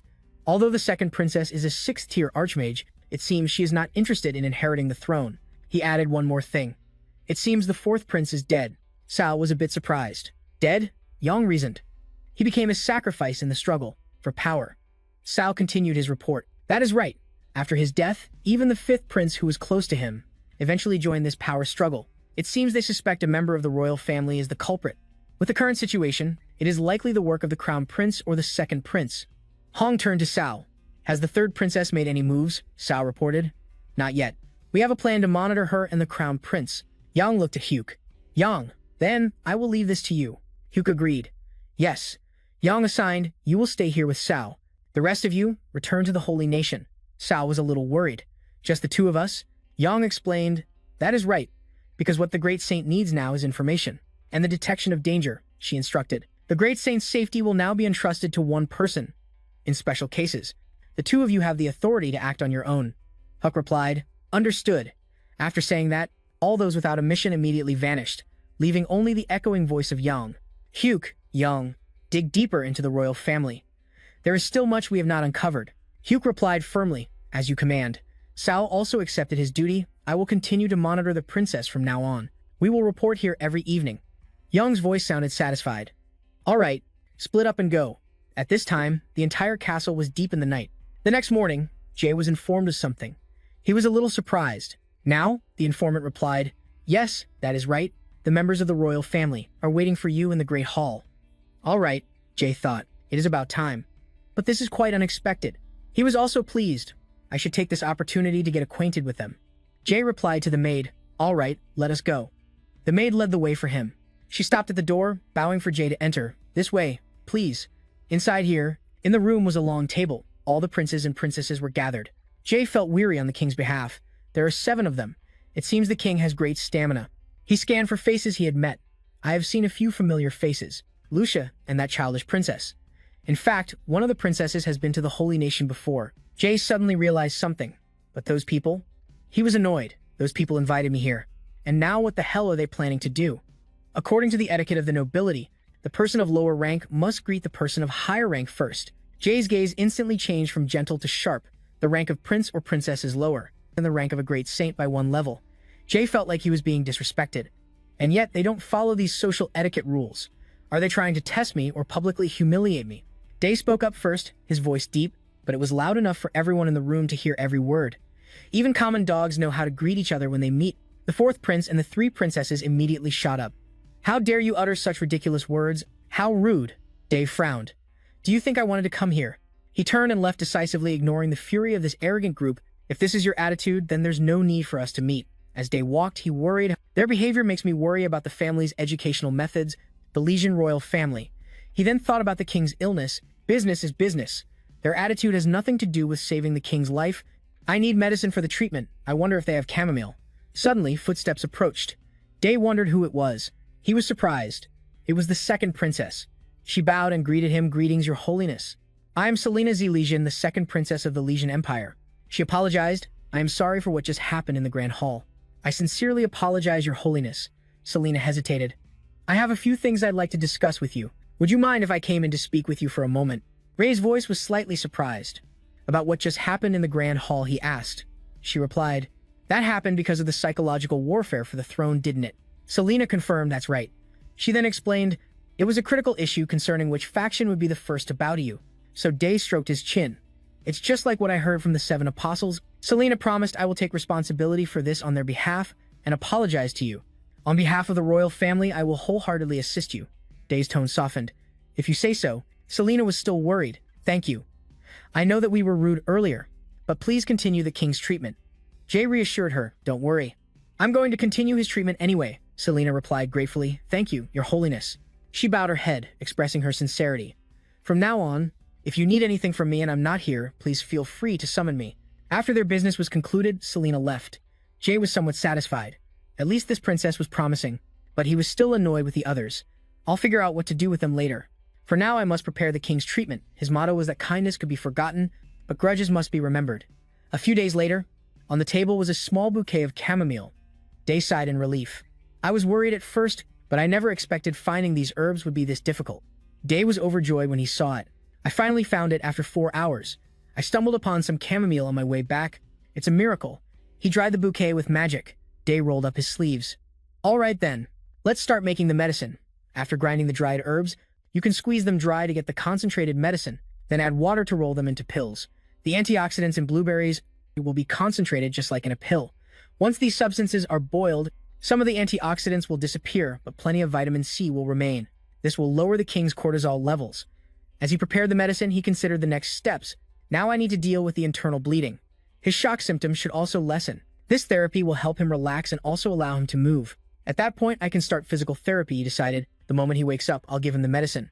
The king looked haggard lying in his sickbed. He slowly opened his eyes, his expression dazed. Suddenly, pain shot through his entire body. It felt like my entire body had been crushed. His consciousness started to return. Have I been lying here all this time? I can't even utter a word. The door creaked open and Day walked in holding medicine and water. But it wasn't a surprise as he had expected it. You're awake. The king couldn't speak and could only look. Who is this? I've never seen him before. Jay understood. The king must be confused. He introduced himself. I am Jay, the saint from the holy nation. I was invited here. George felt a little more at ease. So it's him? I've heard about him. Day dropped the pill into the glass of water. He explained to George this is a type of medicine, similar to what mercenary groups often use, he said as he fed the king. He then told him the schedule. From now on, you need to take this 4 times a day. I will bring it to you in the morning, afternoon, evening, and before you sleep. The king was surprised. Isn't he using holy magic? I can only trust him now. He is a saint after all. Day slowly fed the king, the medicine 1 spoonful at a time, lost in thought. This is a natural remedy, so it might be a little less effective, but it won't have any side effects. Ray's expression was serious. After finishing the medicine, he cleaned the king using purification magic. George's body felt more comfortable now, but Ray was still puzzled. It's very strange. He didn't mind caring for the king, but he couldn't understand something. Aren't there countless servants working here?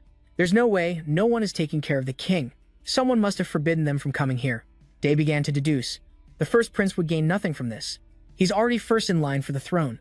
But if the culprit were the second prince, wouldn't that be far too reckless? Jay couldn't help but be suspicious. If the second prince was involved, with the king's internal bleeding and the restriction of the servants, he wouldn't escape execution. Jay suddenly slapped his own cheek. Enough! Stop overthinking it. He refocused.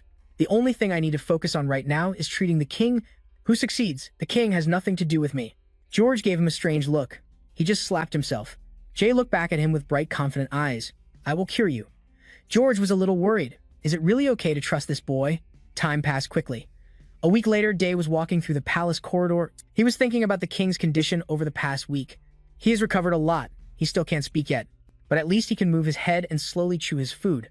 Day felt reassured. Just as I expected, his recovery rate is increasing. In that case, if I increase the dosage, his muscles should relax faster. He planned I can probably start increasing the dosage gradually now. Suddenly, Day sensed killing intent approaching from behind. He was instantly on alert. An assassination attempt. Day quickly assessed the situation. An assassination? Are they after the king? But upon sensing the enemy's killing intent, it became clear. No, it seems they're targeting me. Day lowered his voice and called out So Young. The girl immediately emerged from her hiding place. Yes, your holiness. He ordered eliminate all of them. Just leave one alive. As you command. So Young's voice was clear. Your holiness. Contrary to her petite frame, she possessed superior combat abilities. The hallway echoed with the screams of her opponents. So Young silently dispatched them one by one. When she was finished, she brought one survivor, just as Ray had ordered. He praised her. Good job, So Young. Then Ray used magic to bind the man. The assassin lay still completely bound. Day gave him an order. From now on, if what I ask is true, blink once. If it's false, blink twice. Did the royal family send you? The assassin blinked once. Day continued his questioning. So you're a trained assassin? Suddenly, So Young interrupted, her eyes glowing. A golden light appeared on her forehead. Your Holiness, I will take care of this. Immediately after, a blinding golden light filled the castle. The next day, the usually peaceful castle was no longer quiet. An explosion rocked the entire palace. Day stepped forward and yelled, "Bring out the third princess. If you don't, you will all die." His hand was already charged with mana for a second explosion as he furiously threatened, "I will blow up this entire castle." Amidst the chaotic scene with smoke billowing everywhere, a soldier frantically ran out to ask about the situation. "What's going on, great saint?" Day is still insisting on finding the culprit. "Bring the third princess here," a soldier relayed. "The princess is currently having a meal." Day was furious. Having a meal? He also raised his hand, casting a spell in agreement. That's right. A royal princess's meal should be prioritized, shouldn't it? Instantly, the flames flared up again. The soldiers panicked. "Please, your holiness, stop. I'll bring the princess out right away. What's all this commotion?" "Great saint, what in the world are you doing?" Day looked clearly outraged. "Last night, someone came to assassinate me. Is this how the Empire shows its hospitality? By plotting to assassinate an honored guest?" Jian was stunned. "An assassination?" Luke also feigned disbelief. "Is that true?" Day was irritated. "Do you two think I'm doing this for nothing?" The first prince fell silent, then suddenly bowed deeply. "I sincerely apologize to you." Not only that, but Jian also spoke firmly. "This apology will not be just empty words. The royal family, myself included, will take part in investigating the culprit." The royal butler panicked. "First prince, even if his holiness says so, you don't have to bow. We don't even know the details of the assassination attempt." Jian's voice was stern. "That's enough. No matter who the culprit is, this assassination attempt occurred within the royal family's domain. As a prince of the empire, it's my duty to take responsibility for this incident." The second prince also bowed. "I apologize for this incident. I will accept any punishment for allowing my own carelessness to put the great saint in danger." Day thought cautiously. "The first time we met, he completely disrespected me. And now you want to show that you're a true prince? So what?" He was still adamant. He presented a long scroll-like order. "Whatever. Just bring the third princess here. She's the culprit I'm looking for." Everyone was shocked. The evidence was undeniable. It was Luciella's handwriting. It was clearly an assassination order. The second prince immediately gave the order, "Bring Luciella here. Now. Tell the princess I will not accept any delay, not even for a second." Day curled his lip, listening to the master and servants scurrying about. "Yes, your highness." Luciella struggled as she was dragged in. "Let me go. How dare you do this to me?" Jian interrogated her. "Is it true you tried to harm the great saint?" Luke scolded her harshly. "Repaying kindness with hostility like this. Have you really lost your mind?" Luciella stubbornly denied it. "What are you talking about? Me? Trying to harm the great saint? What are you talking about?" She shrugged in denial. "I swear I know nothing about it." Day presented the evidence. "This paper is yours. You can have it back." Luciella glanced at it and recognized it. She panicked. Where did he get that? Huktron and So Young had helped him. Luciella immediately made an excuse. I didn't write this order. Someone must have forged my handwriting," Day asked. "Who?" She was speechless. "That," Day growled. "Just because I can let some things slide, you think you can fool me?" He radiated an immense pressure. Both Jian and Luke were stunned. What a terrifying amount of mana. Are the rumors that he even fought a necromancer true? Day's voice was no longer gentle, replaced by a heavy tone. "So what the Legion Empire wants isn't help, but war with the Holy Nation?" Jian quickly interjected. "Great Saint, I think you're jumping to conclusions. Legion has never wanted to be hostile to the Holy Nation." Day frowned. "Am I jumping to conclusions?" He pointed out, one of Legion's own princesses conspired to assassinate a key figure from the Holy Nation. And you still say Legion doesn't want war? Jian looked at the third princess and yelled, "What are you standing there for? Apologize to the great saint at once." Luciella was defiant. "Brother, there are so many soldiers here," she squirmed. "How can a princess like me bow down before?" Before she could finish, she was slapped. Jian gave her a deathly glare. "You know I taught you not to be ashamed." Then he turned to plead. "Great saint, once again, I beg you. Please accept my sincere apology for what has happened," Jian proposed. "We would like to negotiate a resolution to this matter. Why don't we gather together and discuss it?" Day agreed. "Negotiations? Fine," he demanded. "Summon all the princes and princesses to the hall, immediately." Before leaving, he didn't forget to add one more threat. Day pointed his finger threateningly. "But if you all maintain the same attitude as before, things won't end this simply." Afterward, the entire royal family gathered in the Great Hall. After hearing the full story, the rest of them apologized to Day. Even if they were just empty apologies, Day accepted them. Then he started talking about compensation for the danger he had faced. Day demanded two things as compensation. Diplomatic relations between the Empire, Legion, and the Holy Nation would be strengthened, in addition to active trade between the two kingdoms. This was an agreement that could double the Holy Nation's revenue from its current trade with Legion. From Legion's perspective, this wasn't a losing proposition for them either. Of course, there was one condition. 65% of the gross revenue would be paid to the Holy Nation. But the Legion Empire still accepted the terms in the name of compensation. After the negotiations, Day laughed heartily. This is a better outcome than I expected. Should we be thanking the third princess for this? He suddenly remembered that it was about time for the king's body to be able to move. I should go see how he is. The palace space was quiet as always. The king was trying to move, wincing in pain. My body still aches.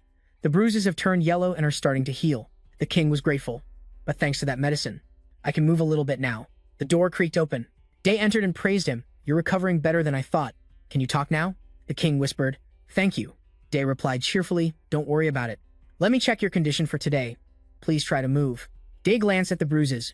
Those bruises are taking longer to fade than I thought, but it's fine. After trying to move, the king was exhausted. He fell back asleep. Meanwhile, King George of Legion slowly regained consciousness in a daze. A figure was sitting by the king's bedside. Father. George was vaguely aware but couldn't recall whose voice it was. This voice. Suddenly, the person knelt. I'm sorry, father. Immediately after, they began to strike the king with great force. George couldn't process it. What the? That voice was full of pain. I'm sorry, father. The person continued to strike him hard. The apologies continued, intertwined with the sounds of blows. Father, I'm sorry. I'm sorry, father. I'm sorry, father. The king's body couldn't take it anymore. He grew listless and slowly slipped into a coma. Why? Why? The person showed no signs of stopping. The person's hand glowed with magical light. Father, they delivered one last, powerful blow. Tears of sorrow streamed down their cheeks. Please, never forgive me. At the request of the Legion Empire, Day departed to treat their king, who was in critical condition. Eventually, he realized that the king was suffering from stiff person syndrome, but one mystery remained unsolved. The inexplicable bruises found on his body. This was surely the work of someone close to him. Nevertheless, Day remained focused on treating the king. Meanwhile, the Seven Apostles had launched an internal investigation to ensure Day's safety. They discovered a fierce dispute, a tense power struggle within the Legion Imperial family. In this struggle, Princes Jian and Luke held the upper hand. It was confirmed that they wouldn't hesitate and kill their own siblings. After a chain of events, as the king regained consciousness, someone came to his room to visit. Demented apologies mixed with the sounds of beatings. I'm sorry, father. I'm sorry, father. I'm sorry, father. A few days later, the princes and princesses gathered on the lawn in black formal attire. An officiant's voice spoke. We shall now begin. In the middle of the courtyard is a coffin. The officiant begins the memorial service for Prince Ian, Zaleesian, the fifth prince of the Legion Empire. But when Ray heard the news, he could not believe it. This is crazy. He paced back and forth in the room with Huck and So. Why did it have to happen now while I am here? So called out to him. Great sage. Ray looked at. So did you find something out? So reported. Yes, the first one to act was Prince Luke. Ray was surprised. Prince Luke, that is unexpected. Tell me more about that bloody battle. It started with him secretly attacking the policies and actions of the fifth prince to damage the fifth prince's reputation. Cornered, the fifth prince tried to send assassins to poison the first, Prince Jen, and the second Prince Luke. In response, Prince Jen and Prince Luke heightened their security and began hiring assassins to kill members of the family. This went on for a week, and early this morning, the fifth prince's guards were found dead at the mansion's gate, and the prince was found dead with a neat hole in his neck. Ray was curious, so who killed the fifth prince? So reported what she had investigated. All members of the royal family have alibis, but after verification, Prince Jen and Prince Luke were not where they claimed to be. Ray frowned, creating false alibis. He speculated. There is no assassin organization in Legion capable of taking down so many guards out of the royal family in silence and then sneaking into a bedroom like that. The only person who can move freely within the palace without raising suspicion must be someone everyone knows. He said firmly, from the moment I saw him, his amount of mana. It was astounding. Not yet at the level of a high-class swordsman, but he is close. Second Prince. Luke Zaleesian is a very likely suspect. He acted alone. Ray gave an order. Soyeon Hukion. I need you two to do something for me, they replied in unison. Yes, great sage. He instructed gather more information about the power struggle within the royal family. Focus on corruption or anything that could tarnish the royal family's name. So, and Huck acknowledged, understood. Ray added emphatically, the dirtier the better. The day after the fifth prince's death, the king was still undergoing treatment. He endured the pain to sit up. Ray was excited. That is great.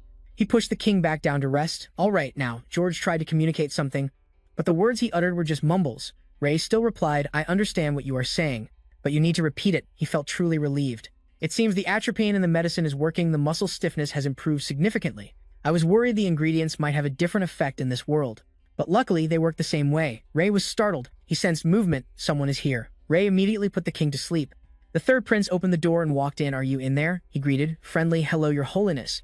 "How have you been?" Ray replied politely. "I am doing well, thanks to you." He glanced at the king. "He is fast asleep," Ray then asked. "I heard about the fifth prince. I heard he had an accident." Gil turned his face away. The royal family is ashamed. Ray probed did something happen while he was in his carriage. Gil also told a brief story. "I think it was a pack of wyverns. I heard some nearby villages were also attacked." Ray considered the logic. It is true, there is a wyvern nest in the rear of the empire. The fifth prince left the palace for a change of scenery and was attacked by wyverns at the perfect time, huh? Ray suspected is that the story they all agreed on. What a ridiculous reason. Gil changed the subject. "By the way, how is the king?" Ray calmly replied, "He will wake up soon." Gil exclaimed joyfully, "Is that so? That is great news. He promised if he needs anything, just tell me anytime. I will help as much as I can." Ray teased, "I would be very happy if you could bring peace." Gil frowned. "Peace?" He gave a wry smile. "Of course, that will be achieved naturally." Then Gil entrusted Ray. "Then I will leave the king in your care," Ray replied. "Do not worry." Before leaving, Gil added emphatically, "Your holiness, do not try to dig too deep into the royal family's affairs." Day secretly scoffed at that. "It sounds like he is preparing to do something," he chuckled, his smile twisting into a look of contempt. "It will not go your way, you bastard." "What do you mean peace will come naturally? I will force you to be at peace." A few days later, Ray stood with his arms crossed. "Everything is going as I planned." By now, Huck and So had also completed their mission. "Great sage, we have gathered the information about the royal family's dirty deeds." Ray was grateful. "Thank you for your hard work." He took out a scroll. Looking at the documents, he could not help but curse. "These bastards, they are freaking crazy." The merchant guild bribed the first prince to give them an economic monopoly. And the second prince is having an affair with his brother's wife while also ignoring his brother's numerous dirty deeds. Ray turned and called Huck Dong So Young. They replied in unison, "Yes, great sage, your orders." He requested return this to its rightful owners. So asked worriedly, "Will they not try to eliminate the threat?" Ray explained, "No, they will not dare to act recklessly, because that would mean a mysterious person that they do not know about has grasped their fatal weakness." He said confidently, "Before they can act, I will have cured the king." Suddenly, a voice called him great sage. The king in a neat outfit stood before him. Ray was delighted. "You can dress yourself now. That is impressive." George was grateful. "It is all thanks to you, great sage." He asked about the situation. "I heard that the family is in chaos while I was bedridden." Ray confirmed, "Yes, as you have heard, it is quite chaotic." George lowered his voice. "Is that?" So he turned to adjust his clothes. "Then I must see my children." The king hesitated. "Will you stand by my side when I meet my children?" Ray asked. Suddenly was a bit bewildered. "Me." Joseph explained in a deferential tone, "You have healed me and even refused. The reward I offered your character, your patriotism and selflessness are commendable for saving me. You have my gratitude." He had no idea what Ray was thinking. "That is because I do not want to be indebted to you and get a stomachache over it." At this point, his expression became a little awkward compared to that. "I have not raised my children well." Ray smiled and said bluntly, "You really did not raise them well. Now is the time to discipline them." The king's tone was hesitant and troubled. "It is because I did not raise them well, letting them be spoiled without a mother's love. But even if I scold them, will they listen obediently?"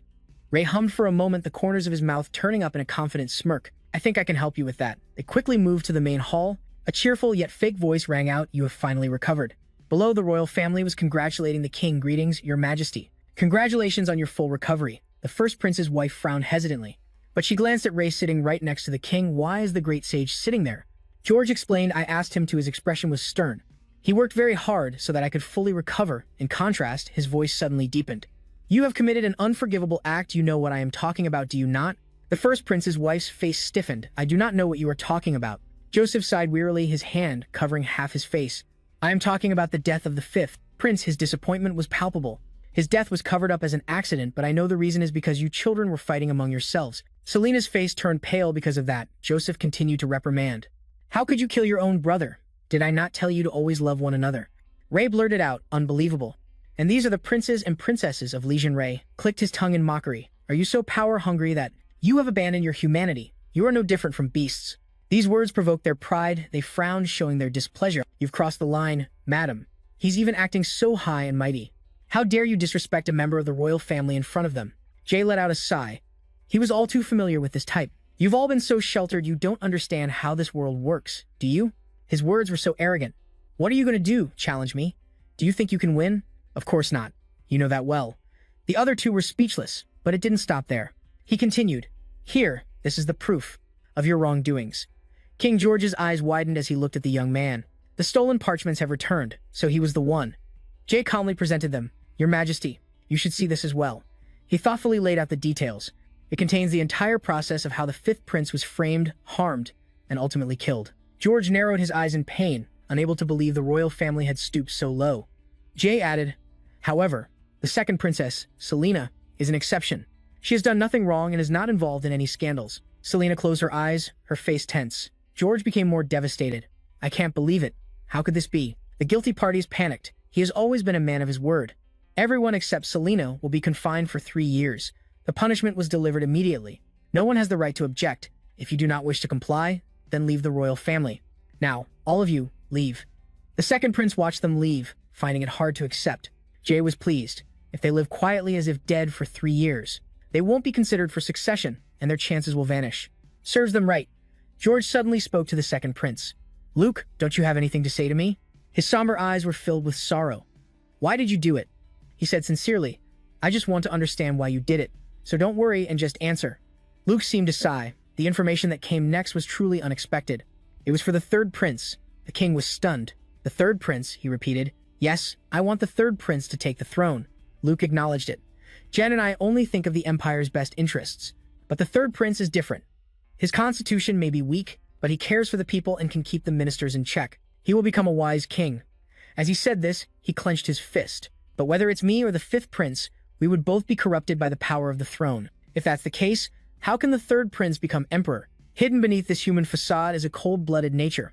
I thought this was the best way to eliminate the candidates who bring shame to the empire rather than leave the throne to those who would just fight over it." Hearing this, George grew more distressed. "Is that why you attacked me?" Then Luke continued, "The war of succession is approaching. After the war, the successor is usually decided. Your Majesty, you were planning to make the first prince the crown prince, weren't you?" Suddenly, George felt weary. "So you attacked your own father. Just to stop that from happening?" Luke's tone was firm. "Please punish me severely, father. I am prepared to accept the consequences for my actions." He held his forehead. "I understand. This is partly my fault." He didn't want to look at his son, "But that doesn't mean I will forgive you. We will discuss this later. Now go." Luke had no choice but to obey. "Yes, Your Majesty." After the door closed, there was a long, weary sigh from George. He seemed to find it all ridiculous. "What a headache. I thought they were all grown up. But it turns out they're still just kids." Jay chuckled. "Parents always think that way about their children," he seriously reminded him.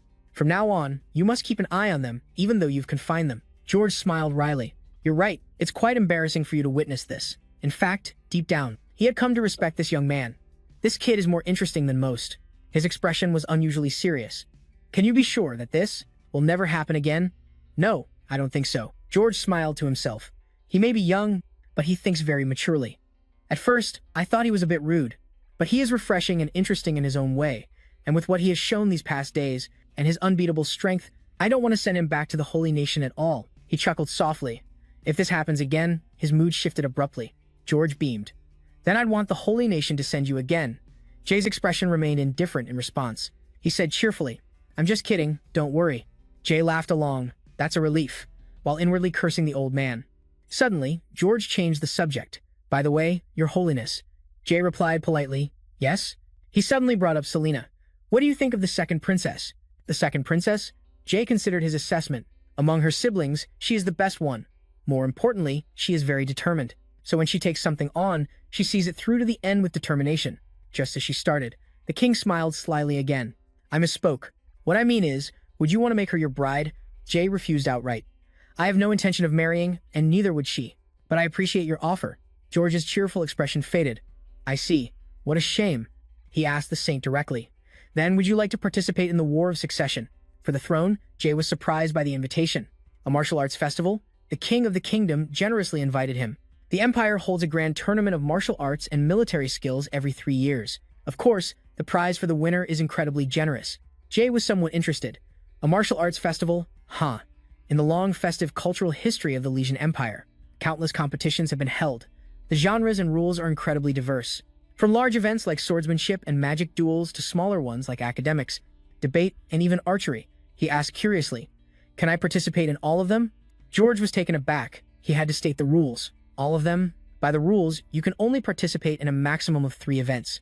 Furthermore, in the swordsmanship competition, you can only use swordsmanship, and in the magic competition, only magic. Otherwise, you will be disqualified immediately. Even so, he had a certain amount of faith in Jay. The event will be held in 2 weeks.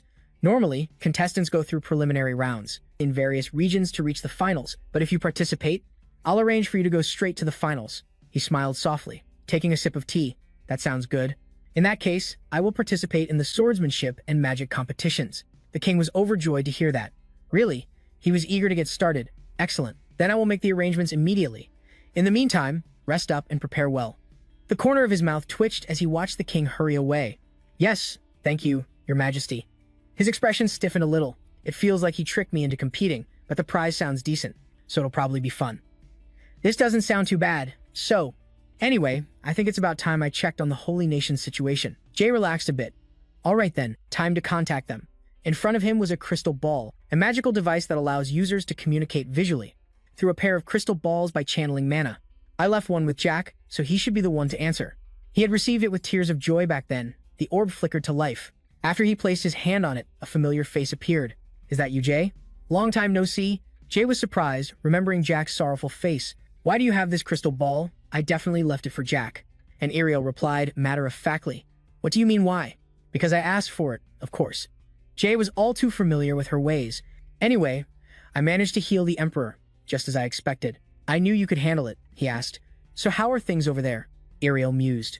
Well, things are the same as always. The academy is a bit, well, you know. I can smell trouble from this, he urged. You know what that is, don't you? Don't tell me it's that person, Ariel immediately denied. No, it's nothing major. I heard he is respected by the students and is doing a great job in class. He was suspicious that it couldn't just be that really. Then what is the problem? Ariel recounted with a worried look. It seems he is starting to pick fights with other academies. He says things like their standards are too low or something like that. Day set that aside, he had a more exhausting problem. It looks like I will have to return later than expected. Ariel looked confused, but you said the Emperor's treatment was already done. He was hesitant to talk about it, but she was happy to see Ra. I heard the struggle for the throne has intensified, but I didn't think it was this bad. She then tried to reassure him. Well, since you were already involved anyway, and you've handled things well, so just take it easy for the sake of the relationship between the Holy Nation and the Empire. Day nodded in agreement. That is right, I think so too. And Ariel suddenly remembered something. By the way, there is something I wanted to tell you. Did you know that you have been in the Holy Nation for almost a year now? Time passed so quickly that he exclaimed, has it been that long already? Ariel chuckled, time really flies, doesn't it, when you come back? You will have to visit countless kingdoms soon. You are almost used to being a saint now. Now it is time to start your activities as a saint. The bright expression on his face froze. Are you seriously telling me everything I have done up until now was just a schedule adjustment? She replied without hesitation. Yes, exactly. You should get as much rest as you can while you are in the Empire, she said cheerfully. Besides, no matter what happens, I am still in the Holy Nation. Day didn't want to hear any more. He reached out to end the call, all right? Goodbye. Just thinking about it made him want to throw up, starting my activities later. 2 weeks later, a festive atmosphere enveloped the Kingdom Day, was being shown around by Princess Selena. He seemed to be caught up in the lively mood as well. Wow, as expected from the Empire. I can't believe they are using magical tools to light up the sky. Selena laughed playfully. Does that really surprise you that much? I mean, you are a magician yourself. Day still seemed amazed. It feels different, you see. That made Selena burst out laughing. Hearing her laughter, Day thought he had said something wrong. Is something funny? She quickly corrected herself. Sorry, I was just remembering the first time we met. Recalling her first impression of him still gave her the chills. To be honest, I found you quite scary back then, she explained. But not anymore, of course. Day laughed awkwardly. I suppose so. After all, you were even showing me around yourself. Selena cleared her throat, resuming her role as a guide. That is where the swordsmanship competition will be held. And right next to it is a larger arena for the magic competition. It is quite large. Day suddenly noticed a hidden corner. What is over there? Even a doghouse looks better than that, Selena replied. That is the archery arena. She sounded hesitant. Archery used to be a rather popular sport in the Empire. Not many spectators come to watch, and there are even fewer participants. It is a miracle. They have not shut it down yet. He looked at it and agreed that makes sense. Who would want to participate when the arena is in such a state? Selena led the way again. Oh Saint, the qualifying matches are about to start. Day readily agreed. All right, let's go in. In the center of the arena were two opponents with very different physiques. They quickly showed off their strength. Both Day and Selena were left speechless watching them compete. In the end, the one left standing in the arena was the tall, skinny one. After watching for most of the day, Selena was curious about his impression. What do you think of today's competition? Day gave his honest assessment. They are all at a fairly high level. It looks like this tournament is going to be very interesting. Suddenly, melodious music reached his ears. Music, Selena, seeing his interest, said, that is a bard. Would you like to go and listen for a while? Saint Day readily agreed. Sure.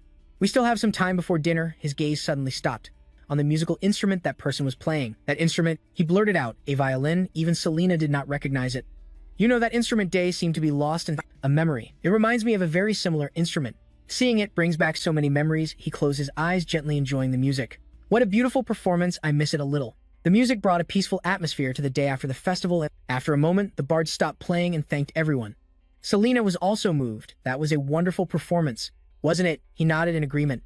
The bard girl suddenly approached them. Excuse me, Selena asked. Is something wrong? Earlier, when you saw my instrument, the girl looked directly at Day, full of curiosity and expectation. You called it a violin, didn't you? Day admitted without hesitation. Yes, that is right. She looked down at the instrument case. How do you know that name? Day had a suspicion. This girl knows the name of an instrument from Earth. Could she be? However, on the outside, he tried to cover it up, saying, I have seen it in a book before. The bard's eyes widened. An arrow appeared in her pupils. A lie. Even Day was startled. The eye of justice. He immediately deduced her identity. Is she an elf? No, a half-elf. Half-elves are the children of human and elven couples, having no other choice. Day sighed and said a condition. I promise to answer you truthfully. But first, tell me where you got this instrument from. And how do you know how to play it? The girl replied without hesitation. This instrument is an heirloom from my grandmother. She created it and passed it down through the family. She was also the one who taught us how to play this instrument. Day thought to himself. To create an instrument like this, in a world where nothing similar exists, should be impossible. This time the girl spoke up. Your turn, she said, holding up the instrument case. I will ask you the same questions. How do you know of this instrument and its name? Day pretended to think, his eyes darting to the side. I have seen someone play this instrument before. I asked, and they told me it was a violin. That is all I remember. The bard was silent for a moment to confirm with her eye of justice. Day was secretly delighted. Technically, it was not a lie. His own music teacher had taught him about the violin. Of course, the result was clear. The girl sighed in relief. It's the truth. She then politely apologized. I apologize for my rude questions. I just thought you might know something. Day quickly waved his hand. It was my fault too. I am sorry. He then feigned curiosity. Could you tell me about your grandmother? The bard nodded immediately. Of course. Where should I begin? She started. My grandmother was the type of person people called eccentric, but at the same time, she was also a talented and admirable person. She had many ideas that were beyond imagination. One day, she made something called a bicycle. I was extremely surprised when I saw her riding it. So naturally, this made Day's eyes pop. A bicycle too. A violin and a bicycle. She is just like me. The bard suddenly clapped her hands. Ah, I remember something my grandmother used to say. I am not from this world. My curiosity about her world was sparked just like that. Now I am searching for someone who knows more than I do. That is right, you said you saw someone play an instrument similar to this one. Could you tell me more? Day looked dumbfounded. Actually, I don't clearly remember how that went or where they lived. Seeing that the girl smiled faintly with a hint of regret, it seems you are just like me. It's time for me to go. I am glad I met someone who also knows about this instrument. It was a pleasure meeting you too, Princess Jay, replied Selena, gently agreed. Thank you for your performance. The girl smiled, her eyes sparkling like stars. I believe we will meet again. As twilight fell, the marketplace crowd thinned out. Princess Selena smiled. You seem very happy, sir. Did you enjoy that conversation? Jay replied absent-mindedly. Is that so? His eyes still followed the figure of the girl as she left, knowing he was not the only one. It's a strange feeling, but I suddenly feel so relieved. His eyes gently closed. My loneliness has eased a little, but that is not important. He knew the truth. The important thing is the life I have right now. Let us go back. On the last day of the festival, it was the same familiar greeting as always. Saint, are you well? Jay gave a cursory reply. George was in high spirits early in the morning. I am glad. Today is the last day. So there will probably be a lot of spectators. I hope so too. You remember the rules and the rounds, right, Jay? Recall the competition rules. You mean the team competition. In the first 3 matches, the teams will have one-on-one duels. After that, there will be team matches with 4 teams of 5 people each. Randomly arranged, these are the rules for the final sword fighting match, he mused. I remember everyone saying that communication and coordination are the 2 key factors in this match. He could not stay long, so George encouraged him. Good luck. He waved to him. Yes, I will be going now. He walked down the hall and met a guide inside. If you are ready, please follow me this way. The guide suddenly noticed him and asked in a suppressed tone, Excuse me, where is your sword? Jay just then remembered, I forgot to bring my sword again. He looked around and a wooden stick caught his eye. He casually picked it up under the guide's concerned gaze. I will use this then, let's go. The referee's voice echoed. Everyone get ready for the match. His opponent was an aura user, named Horus. Amidst the cheers, Jay also calmly stepped into the arena. The moment he saw Jay, his eyebrows shot up. He considered Jay's action an insult. Are you looking down on me? Where is your sword? Jay put on a pitiful expression. This is my sword. It is a family heirloom. His voice trailed off. It was passed down to my parents, who then passed it down to me. Horus was immediately affected. He felt extremely guilty. I was so thoughtless. I apologized for my thoughtless words, and just like that, the deception was a success. The referee repeated the rule. Remember, if anyone lands a fatal blow, or is found to have the intent to kill an opponent, they will be disqualified immediately. Jay was a little relieved. He thought, I am so screwed, I need to prepare for the next match. The referee swung his hand down to signal the start. Jay's figure vanished in a flash. Horace was startled, unaware that Jay was already behind him. Where did he go? Jay swung the stick once, sending the man flying into the sky. The entire stadium was dumbfounded. The referee reacted quickly. The winner is Jay, placing the stick behind his neck. Jay chuckled. That was easy. Meanwhile, So and Huck were hiding somewhere and watching, feeling thrilled. Is that not our technique? As expected of the Saint, King George's laughter echoed through the palace. That is Saint Ray for you. Truly unbelievable. You won 3 matches in the blink of an eye. You are the center of everyone's attention now, he emphasized. Especially in your first match. I never expected you to win with just a stick. I have never seen anything like that before, Jay replied humbly. It is nothing special. Any Aura user could do the same with enough practice. Still, George could not stop laughing. The tournament was spectacular. Selena also felt it was a bit over the top. You defeated your opponents without even giving them a chance to use magic. And you did not even use magic yourself. Jay glanced at the long table where only the 3 of them were sitting. Come to think of it, where are the queen and the concubines? The atmosphere at the table immediately grew somber. The queen and the concubines were in a carriage accident. It was because of wyverns, George then mentioned casually. Now that you mention it, there's a wyvern nest nearby. That is right, there have been many accidents lately. Jay felt he had been rude. I should not have asked that. I am sorry, Your Majesty. George waved it off with a laugh. It is all right, that happened 15 years ago. But at the same time, Jay was concerned. He wondered, many accidents lately. Huh. Until the day of the team match, Jay sat on a log in a dense forest. I am on the red team. He reviewed the rules one more time. The rules for the team match are as follows. The competition begins with teams whose members use both swordsmanship and magic. Each team is given a flag, and the goal is to capture the opponent's flag. Then you bring it to your team's base to score a point. The team that captures the most flags wins. The person who contributes the most becomes the final winner. He was so bored, he yawned until his eyes watered. Is that not too easy? I cannot believe all I have to do is bring the flag back. His teammates gathered a short distance away from him. An older man grumbled. What is he doing over there by himself? We are in the middle of a strategy meeting. A teammate explained to him. You have not seen his match, have you? He is a magic swordsman. The older man clearly did not believe it. A magic swordsman. Nonsense. The other man kept trying to convince him. After all, I saw it with my own eyes. He knocked out his opponent with just his fists in the magic tournament. The rest of his opponents surrendered out of fear. The older man sneered. As if a swordsman cannot defeat a mage with his bare hands, the other mage on the team spoke up. You do not understand. They were all shocked. He nullified all of his opponent's magic, and then he punched them. For someone like that to actually exist, it is truly unbelievable. Furthermore, they looked at each other. Because he is in both tournaments, our team only has 4 active members. That bastard. What a pain. Anyway, we do not have any other choice but to follow the plan. The 3 of them discussed it and then ran ahead. You handle the front and we will go from behind to find a chance to snatch the flag. All right, let's go. Leaving Jay all alone, they just whispered among themselves and left like that. I have to guard the flag here. He then thought about what the king had mentioned, by the way. Wyverns, huh? He could not shake the thought. I have come this far to treat his majesty. So I might as well solve the wyvern problem to make them owe me a big one. What if I do this? Jay has calculated all the moves. Should I drop a meteor on them? Just then, someone approached. Ah, here you are. The opponents had arrived. One of them said gloatingly, it seems your team members left you here all alone, huh? But Jay was indifferent. That is because I alone am enough to protect this flag. The opponent, not recognizing him, tried to threaten him. Even so, are you sure you can take on the 3 of us alone? Hand over the flag. Jay's eyes suddenly shone like headlights. He figured it out with a glance. Ah, so you brought the flag with you. What are you doing?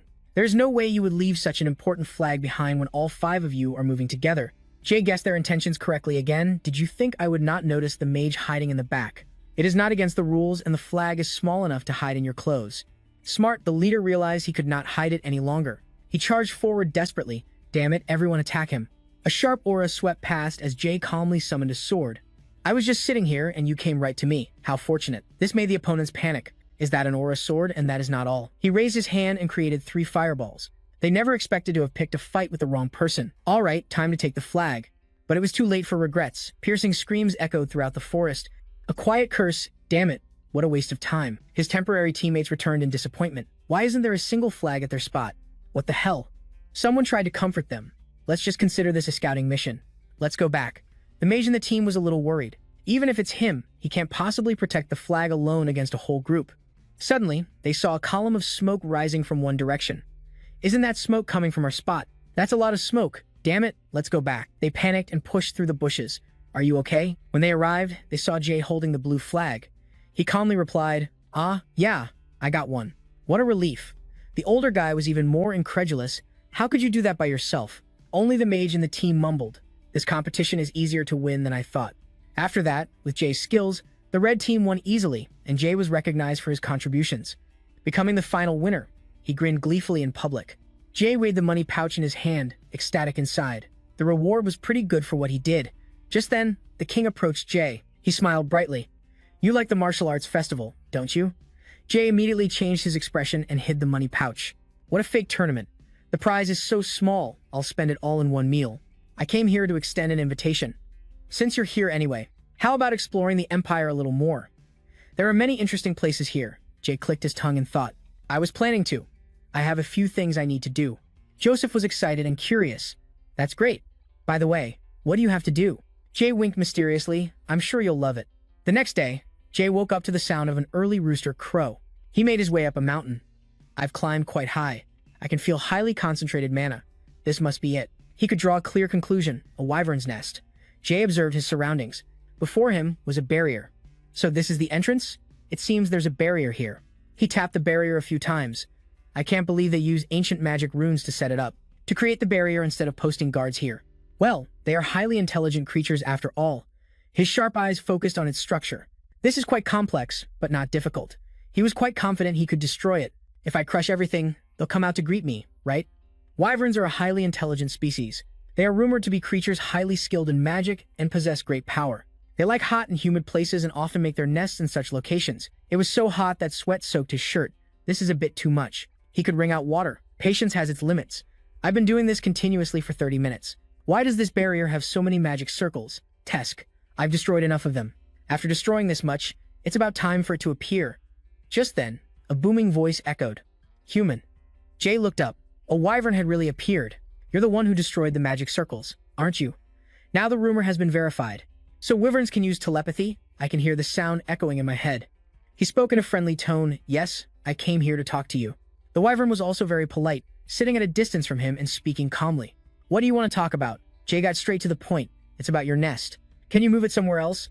The wyvern was silent for a moment. "My nest. That's not within my authority to decide," it politely refused. "We cannot leave this place because our magic circles are too fragile. Do you understand?" Hearing that, Jay pondered. "That's right. But it's not like there's no way." He held out his hand. A light flashed. "So, how about this?" Now the wyvern's voice was clearly astonished. "You can recreate the stones, crystals, to an astonishing degree. Are you skilled in erecting magic circles? You came here fully prepared, didn't you?" Even though he hadn't prepared anything, he still said yes. "Yes, I've prepared and thought about this for a long time, and I am very serious." A moment later, Jay's face lit up. "All right, let's do it." The wyvern praised the new barrier. "Truly impressive. You created a magic circle of this size, so complex in such a short time. I suppose I can't call you an intruder anymore." Jay cheered. "That's great, so we can talk now, right?" It accepted. "However, I must warn you first. I can take you to my village, but I can't guarantee your safety. Unlike humans, we only respect the strong." Jay showed that it wasn't a problem. "I'll take care of myself. Just take me there." Hearing his assertion, the wyvern immediately spread its wings. "All right, let's go to my village." Jay was a little impressed, only to see it fly away in a flash. His mood plummeted, so Jay had to go on his own. This damn bastard didn't even take me with him. At least give me a ride. A long day was thus dragged out until late at night. He finally arrived. The wyvern exclaimed, "I thought you were a mage, but you're not. Even so, you run pretty well." He gave a forced smile, secretly wanting to roast it. A voice interrupted, "I smell a human." Another wyvern appeared. "Why did you bring another species to our village?" "A guard," the wyvern guide obediently reported. "He wants to talk. I found it reasonable, so I invited him." The guard clicked his tongue. "Then you must take responsibility for bringing him here." He shrank, transforming into a human form. With a cold expression, he said, "Lead the way. You are permitted inside." Jay was a little stunned. "So you have a human form too, huh?" Something flashed in his eyes. "This is interesting. I don't think that's magic. Let's see how friendly they are to humans." Suddenly, a voice called out, "Hey, human." Turning around, he saw it was the wyvern guide. "If you came all this way without sensing any mana, you must be very weak." It gave him an assurance. "If someone tries to capture you, run over here. I will help you. Here, human." After that, he was called away. "Come to my house and we'll talk." Since I'm already in the enemy's den, he readily accepted, "All right." As he walked deeper inside, everything became clearer. Jay had a novel feeling. It's really different from a human village. It looks quite ancient. The atmosphere is also quite similar to old civilizations. His excited eyes looked all around. Interestingly, they all live in human form. They even build houses and have a lifestyle quite similar to humans. Look, another species. Growls and whispers were aimed at him. The smell of a human. What's going on? There's an intruder here. I'm tempted. Is it dangerous? Jay was completely frozen. I just wanted to talk. The guard saw he wasn't moving and urged him on. Ignore them. They're just curious. He pointed to a simple thatched house. That's my house. At this moment, Jay began to doubt everything. I already felt this way on the way here. They don't care about appearances, but he had no choice but to follow him inside. On the table was only a cup of tea and a few pieces of cake. Jay spoke first. Now, let's talk. His expression was ready to negotiate. As I said, you are a rare species, so can you move somewhere else? The wyvern guard repeated his previous statement. I already told you. That's not within my authority to decide. If this doesn't work, I'll try another trick. Then can you take me to the wyvern who can make the decision? This request can be accepted. Possibly, but there will be some conditions. His eyes burned with fire. Wyverns. Consider the survival of the fittest very important. Jay thought to himself, he seems like a warrior. He guessed it was a characteristic of this species and calmly accepted. All right. Before he could react, Jay raised his hand and cast a binding spell. The wyvern guard didn't even realize he was bound. You're a stronger mage than I thought, he asked intentionally. Is this enough? He didn't struggle. It's a bit too late, but release me. Jay gleefully snapped his fingers. Good, let's go. Before stepping out the door, the guard's gaze had completely changed. May I ask for your name? Jay didn't mind revealing it. He nodded in understanding. I will try to remember. My real name is Canada. He casually complimented. That's a nice name. I'll remember it well. Not knowing Canada was already wagging his tail. One day, I will challenge you, brother. You are treating me like a puppy. Day couldn't hold back his curiosity. We're going to see the leader, right? Kanata nodded. Yes, we're going to speak with the Lord. This title made Day ponder. All I have to do is get that wyvern to agree, and then you'll be leaving, right? Canada asked sternly. No one in the clan dares to defy her. Even the way he spoke was full of reverence. She is the strongest wyvern. Day nodded in understanding, so they're ranked based on strength. How convenient we're here upon arrival. Our protagonist witnessed something so shocking that Day had to ask in disbelief. We're finally here. Huh, this is the oldest house I've ever seen. Kanata spoke up to stop him. I can sense her scent. Wait a moment. He was silent for a moment, although it's a bit strange. Is she sending a signal? At that moment, the door opened. A human wants to see me. A woman from the wyvern tribe stepped out, but she spoke differently from the others in her clan. What's going on? Day was stunned. This is their lord. Upon seeing him, Lord Lilith exclaimed, You're quite a strange one. Her face was cold as if she didn't care. Why is your mana so unusual? Just those words stunned Day for a moment. She noticed my mana circuit. Even Era couldn't. His gaze became serious. Maybe I should be more careful. The woman smiled faintly and turned to go inside. Let's go inside and talk.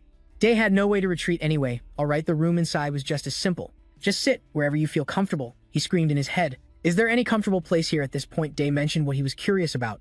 You can speak with your mouth. Her dragon tail swayed back and forth. I prefer it this way. Talking with my mind is tiring. The wyvern lord chatted while making tea.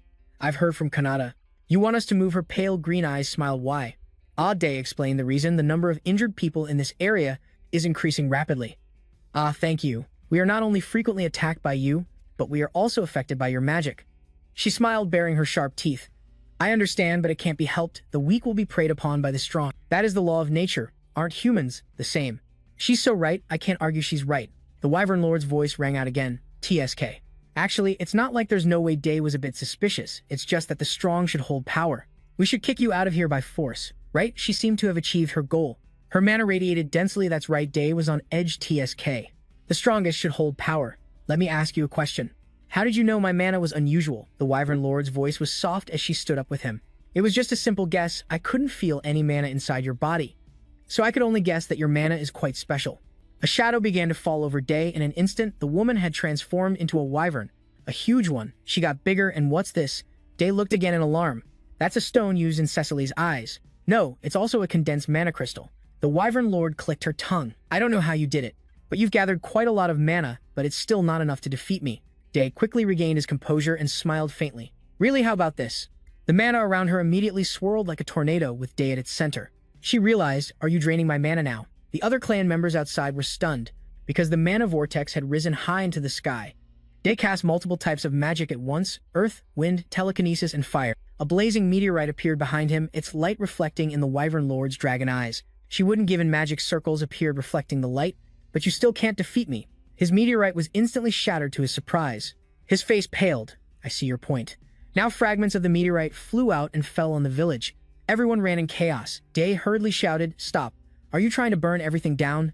The wyvern lord tilted her chin. That blow was a bit stronger than I thought. Her indifferent attitude angered him. Hey, listen just then. A small scream reached his dog-like hearing. It was a wyvern child who couldn't escape in time. Day quickly lowered a barrier. This scene caught the wyvern lord's attention. When he ran over to check, thank goodness you're not hurt anywhere, are you? She had transformed back into a human, and without a word, slapped the boy. Day shouted anxiously, "What do you think you're doing?" He was met with her angry voice. How shameful! The boy trembled in fear as his lord's voice boomed. We are wyverns. We don't need anyone's protection.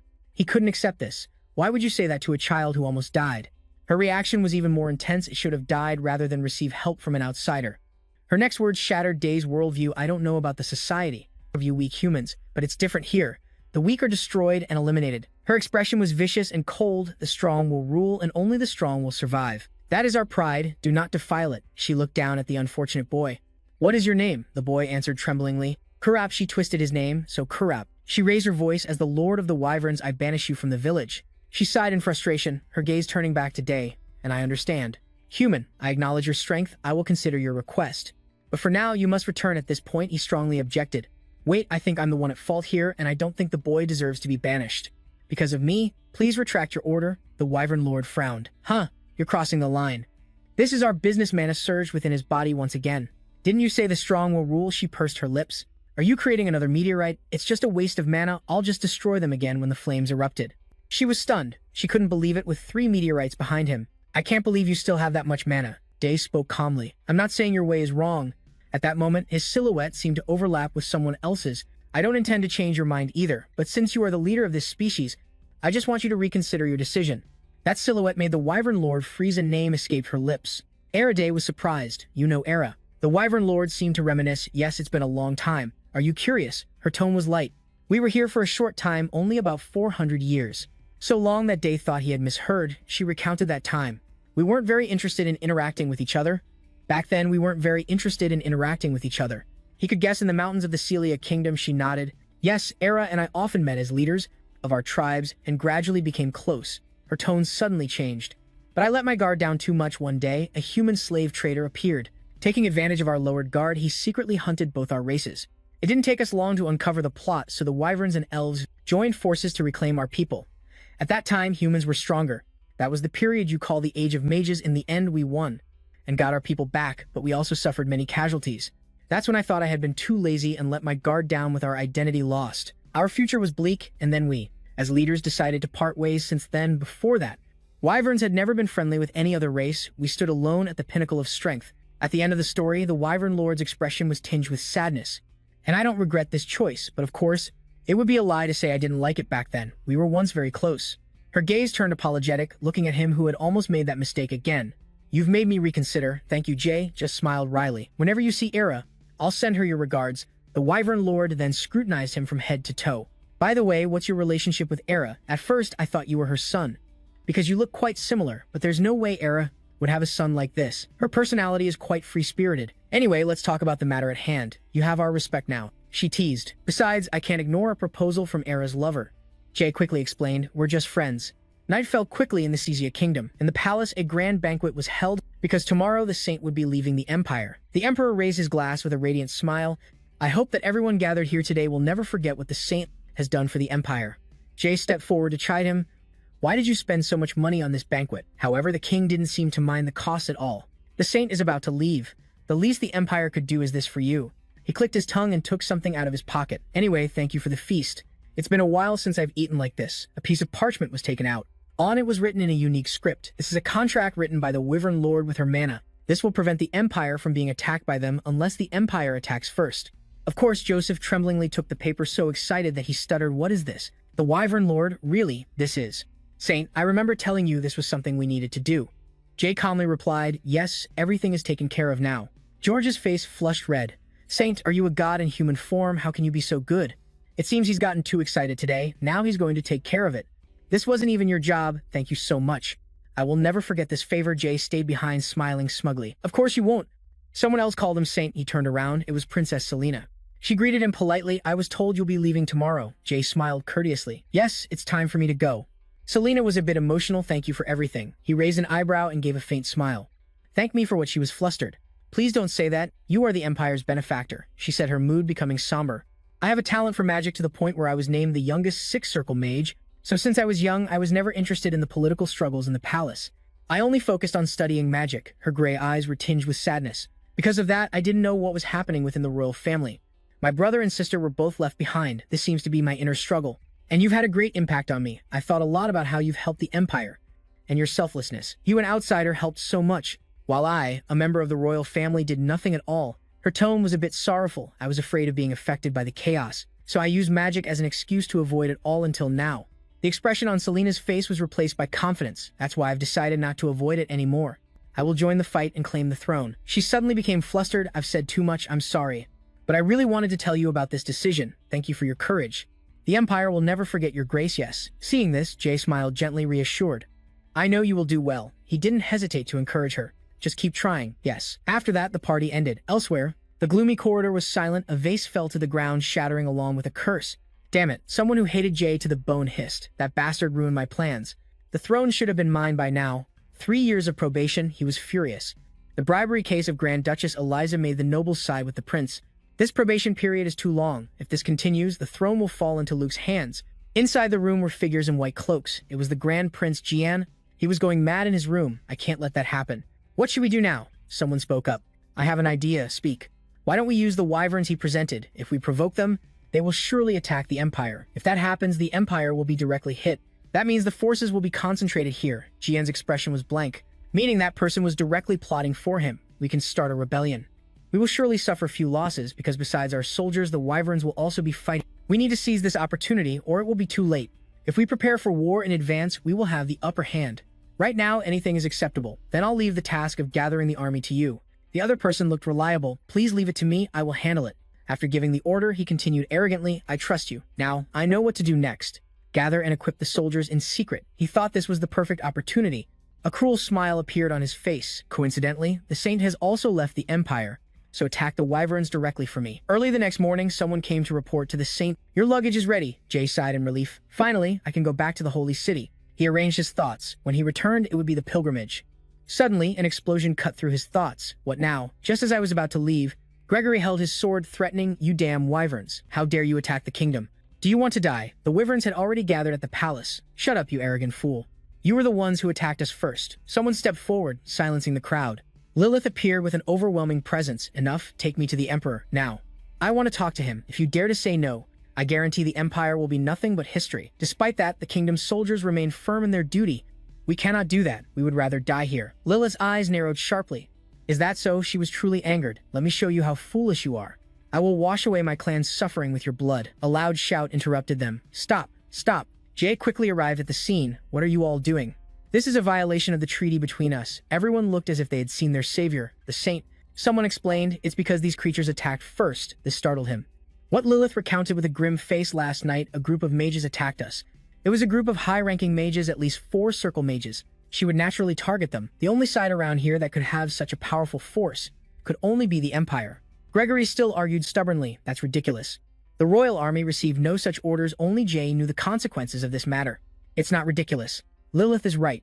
The only party capable of this in this area is the Empire. And furthermore, Lilith swore on her mana. Her mana would backlash and she would evaporate instantly if the treaty were broken. She would suffer a mana backlash and evaporate instantly. So the fact that they were attacked is not a lie. Jay filtered the information, and the most likely person to have done this is... He tried to de-escalate. Lilith paused the attack for now. Her expression was troubled. I can't do that. I bear the burden of my clansmen's lives. I can't be so lenient. Jay didn't object. That's right, but don't hurt innocent people. His eyes were firm.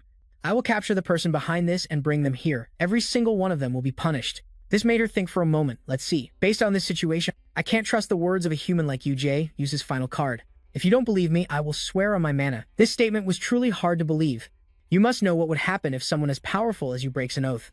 Right, you know that very well. Of course, just wait until tomorrow and everything will be clear. Lily reluctantly conceded. All right, I will back off for now. He quickly thanked her. Thank you, Sir Gregory. Yes, yes, sir. The saint, he specifically emphasized, tell the king to gather all the nobles of the Empire. Immediately, Gregory's voice said it cannot be delayed. Yes, a murmur arose. There is trouble in the Empire again. Ray scanned everyone in the room. Almost everyone is here, he said. Listen up, everyone knows that we were attacked by the Wyvern tribe, right? As you can all see, nearly half of the capital has been destroyed. I am very busy, so let's get straight to the point. Write down a report of all the military forces owned by each family, and remember, no holding back. This statement immediately caused the nobles to protest. Even if you are the saint, this is going too far. How dare you ask us to reveal our military forces here? I agree, besides you are not even from the Legion Empire. The Empire's problems will be solved by the Empire. Please stay out of it. His eyes grew annoyed. These people. He sighed. Really. Day shrugged indifferently. All right, fine. Honestly, I do not care what happens to the Empire. So if you all want to die, I will not stop you. If you want me to leave, I will leave. Those people started clamoring again. They were furious that he was not acting conventionally. How dare a saint speak like that? All right, then get lost and we will not see you out. King George, who had just entered, was furious. Shut up. How dare you speak to the saint like that? All nobles under the capital's protection obey the saint immediately. If you defy me, I swear on my name. I will make you disappear from this world instantly. Then he looked at him with a pitiful, pleading gaze. Saint, please reconsider. He flatly refused no and pretended to walk away. I will tell the Wyvern tribe to deal with the ungrateful ones. First, the king immediately went berserk. Your holiness, let me. I will teach them a lesson. What are you all still doing? Apologize at once. They did not dare resist. Sorry, everyone hurriedly said. We misspoke. We are terribly sorry, your holiness. Whoever dared to tell the saint to get lost, just you wait. Jay was fed up. His voice was cold. You know I was going to help the royal family, but now I have lost interest. Accompanied by the king's murderous glare, the nobles became as meek as lambs. What must we do for you to change your mind? What must we do? Just one word, money. The nobles fell silent. What did you just say? He indifferently repeated in more detail. Give me money, each and every one of you. Give me half of your assets for 1 year. No, all right. I will be more merciful, 3/10. The nobles shouted 3/10 of our assets for a year. They immediately changed their tune. That is a bit too blunt. That is too much. How can we possibly survive giving up 3/10 of our assets? Jay smirked and pretended to leave. All right then. If you do not want to, I will just leave. This was followed by George's murderous glare. They had no choice but to grit their teeth. All right, to show our sincerity, we will do it. They began to flatter him eagerly. I thought we should do this from the start. Truly the saint understands the hearts of men. Even Jay was speechless. So shameless, he urged them, then hurry up, write it down, and bring the money here quickly. A while later, do you have the reports on each family's private soldiers? Yes, here they are. Jay checked the pile of documents. Let us see. Aside from a few families, the numbers are a bit different from the reports. This is enough to form a new country. He gave up in frustration. I thought I could help catch the culprit, but this is just too much. I cannot find out who the culprit is. The nobles were immediately alarmed. What do you mean after all that you still cannot find the culprit? But you said you would catch him, he smiled. I did not think the Empire was this rotten. Jay took out a piece of paper and explained, however, luckily we have this. A treaty that will grant the Wyvern leader one request in exchange for their forgiveness. Those foolish people immediately cheered as expected of the saint. Meanwhile, his cold gaze swept over them. To a normal person, it looks like a mana treaty. This was all part of his plan, but of course it was a fake. It was just a piece of paper he had scribbled on with some mana. He was luring the mastermind into revealing themselves. So now what? After causing all this trouble by dragging the Wyvern tribe in, you must have a real headache, right? In reality, Jay already had the answer. Who benefits from the Wyvern attack? The answer was obvious. Someone from the royal family with their noble lackeys. It was the Grand Prince. The one who was desperate after being stripped of his right to the throne, how to turn suspicion into certainty.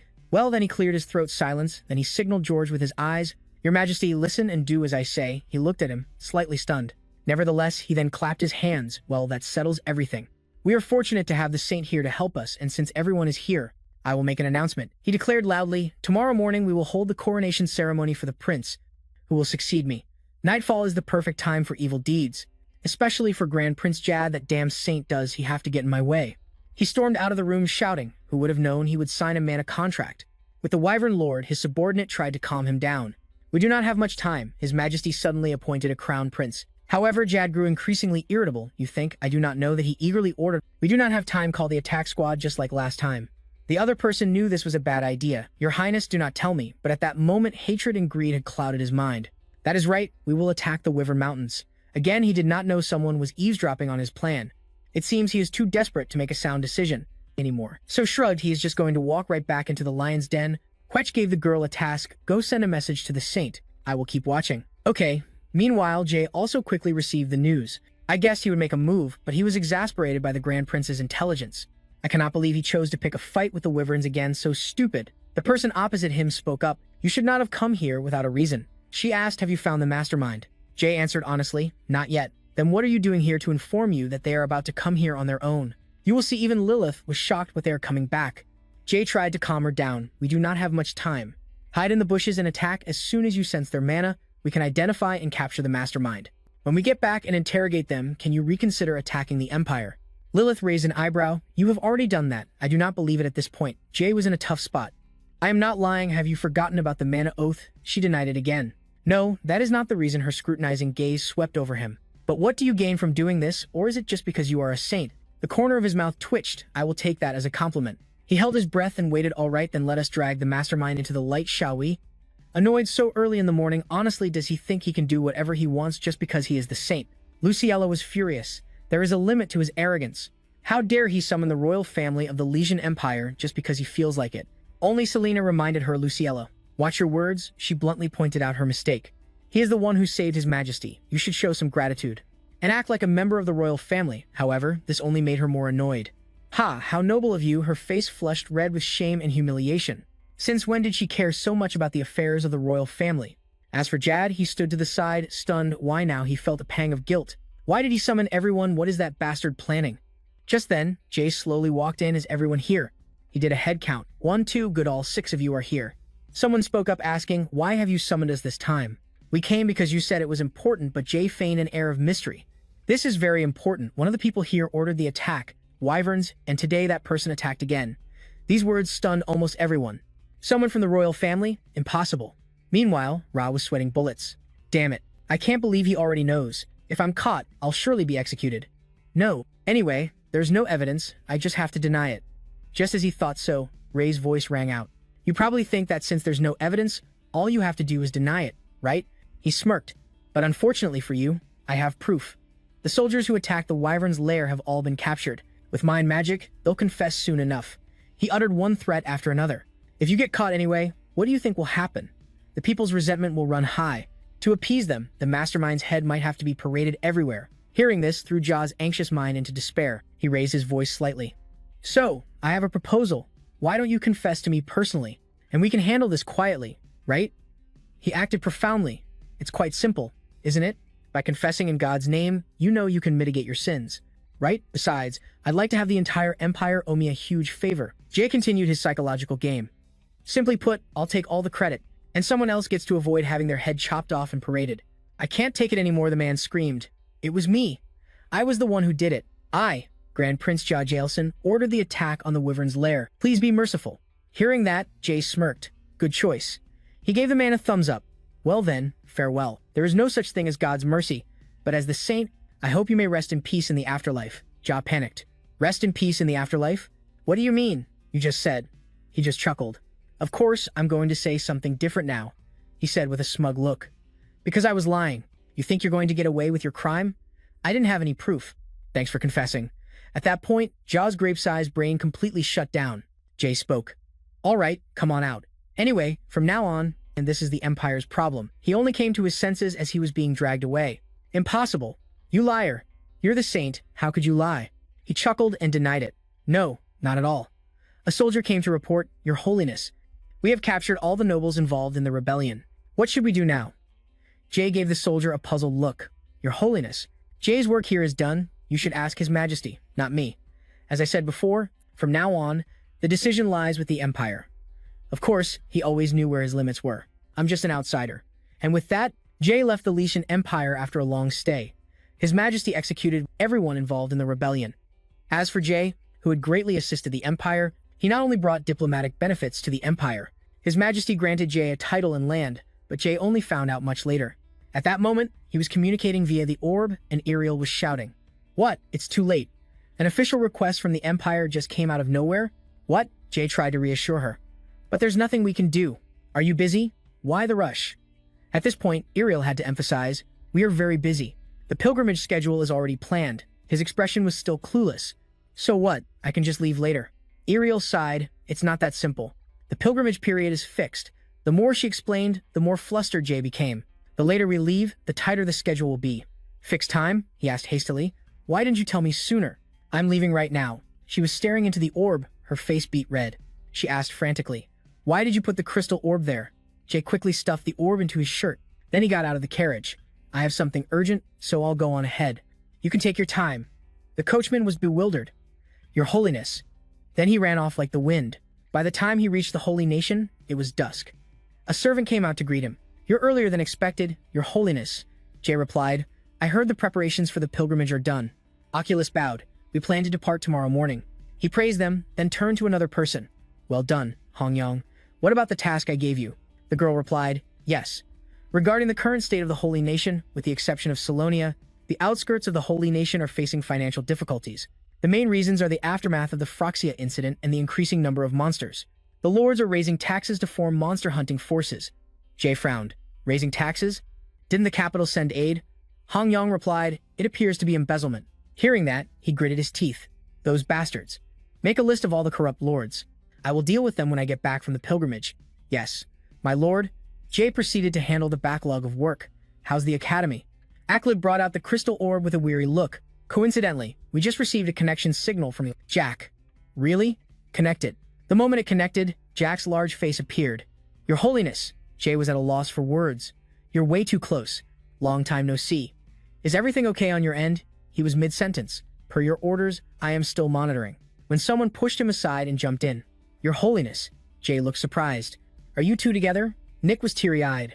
I have read all the books and notes you left behind. They are incredibly detailed and systematic, with vast, elegant, and precise information.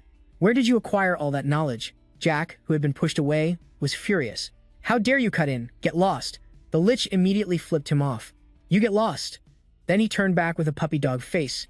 Your Holiness, I will dedicate my life to you. Please teach me more. No, teach me everything you know. Jack immediately shoved his head away. How dare you? Are you insane? Your Holiness, I want to learn more than this fool. Hearing them bicker loudly. If you're going to teach anyone, teach me. Jay felt a headache coming on and ended the call. Yes, he instructed. Take care while I'm away. Hong Yong bowed. Yes, have a safe journey. Cheer up, Your Holiness. So Jay had to get up early for the carriage. He was excited. What great weather. At the same time, he glanced warily ahead. But why are you here? It was Freya, gleefully clinging to Ariel. It feels like a picnic, doesn't it? She explained. One family joins the pilgrimage each time. Freya smiled brightly. This time, it's our family's turn. That's not what I meant. But why are you riding in the same carriage with us? Freya made puppy dog eyes. But it's so boring to ride in a carriage all alone. Jay said coldly, go back to your family's carriage later. It's cramped in here.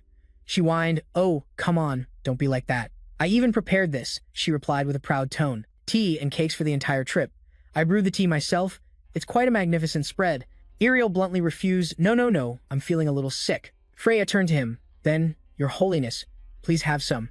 I won't be having any either. She pleaded, come on, just one sip. Please accept it as a token of my sincerity. It's my specialty. If you don't like it, I'll get off the carriage immediately, okay? Hearing this, he took pity on her. All right, fine. Jay lifted the cup to his lips and took a sip. Freya looked on excitedly. So? It's delicious, right? A moment later, she was sulking off to a different carriage. By herself, of course. Jay had never drunk anything like that before. What kind of tea tastes like garbage? Ariel chuckled. Freya must have gotten the message. He had a feeling she knew all along. Is this why you wouldn't drink it? She replied cheerfully. Someone had to tell her the truth, right? This is for the best. Otherwise, I'll doze off the whole way. Jay had to force himself to stay awake. That sounds strange. What about the pilgrimage? Ariel, with her vast experience, explained that the pilgrimage is nothing special. We just travel around the villages by carriage. Most of the work is handled by priests and clerics. If you're so critical, then why did the saint have to come? It is all just a formality, and you will not let him object. Exactly, it is to build our image. Suddenly, a cry for help rang out, causing a commotion outside. You cannot block the carriage like that. The two of them looked outside. It seems something was happening outside. A frail man holding a child was begging, I know this is wrong, but please, your graces. The situation is critical. Please heal my child. The soldiers were calm, not chasing him away. Do not worry, the god Gale will watch over you. Go and heal the child.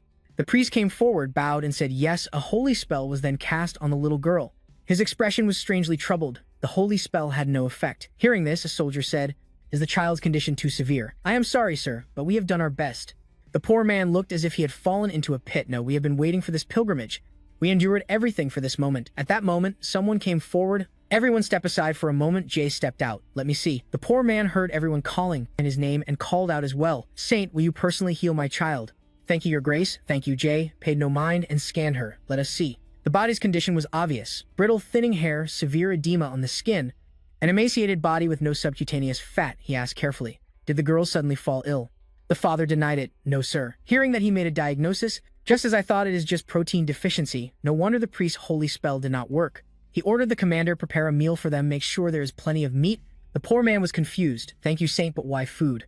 Jay explained, if the child eats a lot of meat, she will recover on her own. From now on, please make sure she eats properly. The man was bewildered. But we do not have money to buy meat regularly, he said softly. Then beans will do. Soybeans, black beans, kidney beans, chickpeas, any will do. Replace her normal meals with beans and the child will get better. But you still have to give her meat occasionally. He earnestly reminded him, it is all for the child's good. Even if you have to overwork yourself, please try. It was Ariel's turn. I think I can cure the edema now. A spell made the girl's skin plump again. Amazing, it is gone. The man kowtowed in gratitude. Thank you, your graces. We will never forget this kindness. Ariel said gently, it is nothing. We are just doing our job. They could not delay here any longer. Let us go to the Celia Royal Palace. The convoy of carriages moved along the trail. Jay closed his eyes and thought. A curious Ariel tilted her head and asked, what are you pondering so deeply about? He suddenly asked Ariel, how much is left in our treasury? Let me see, she calculated mentally. About 20 silver coins? I think so. Hearing that Jay was startled, is that all? Is it gone? She added. I also have my own money, so in total it is about 27 coins. Hearing that made his face light up. You are quite well off, aren't you? That is enough. Ariel's eyes were searching. Enough for what? Why are you asking that? Could it be? As she suspected, his expression was serious. Lend me the money. Ariel was immediately alarmed. What do you plan to do with that money? Day didn't hesitate to point out the kingdom. The kingdom of Celia is facing a severe financial crisis. So many people are like the ones we just met. They are suffering from malnutrition and starvation. Do you think people should die for that reason? Ariel said. That is right. I also want to help those in need. I will help. Jay immediately perked up. Great, I will pay you back as soon as we return to the Holy Kingdom. Suddenly, he heard her refuse. There is no need. His face went blank. You are just giving away such a large sum of money. Of course, she proudly puffed out her chest. I am a saintess too. And so the pilgrimage group from the Holy Kingdom arrived in the kingdom of Celia. Under the orders of the saints, they bought many ingredients from various regions and made simple meals for the people in difficult situations. For those with little strength left, this was like a refreshing rain on their withered bodies. And Ariel could not hide her surprise. What do you think the king of Celia wants? When we first set foot here, the king of Celia extended an invitation.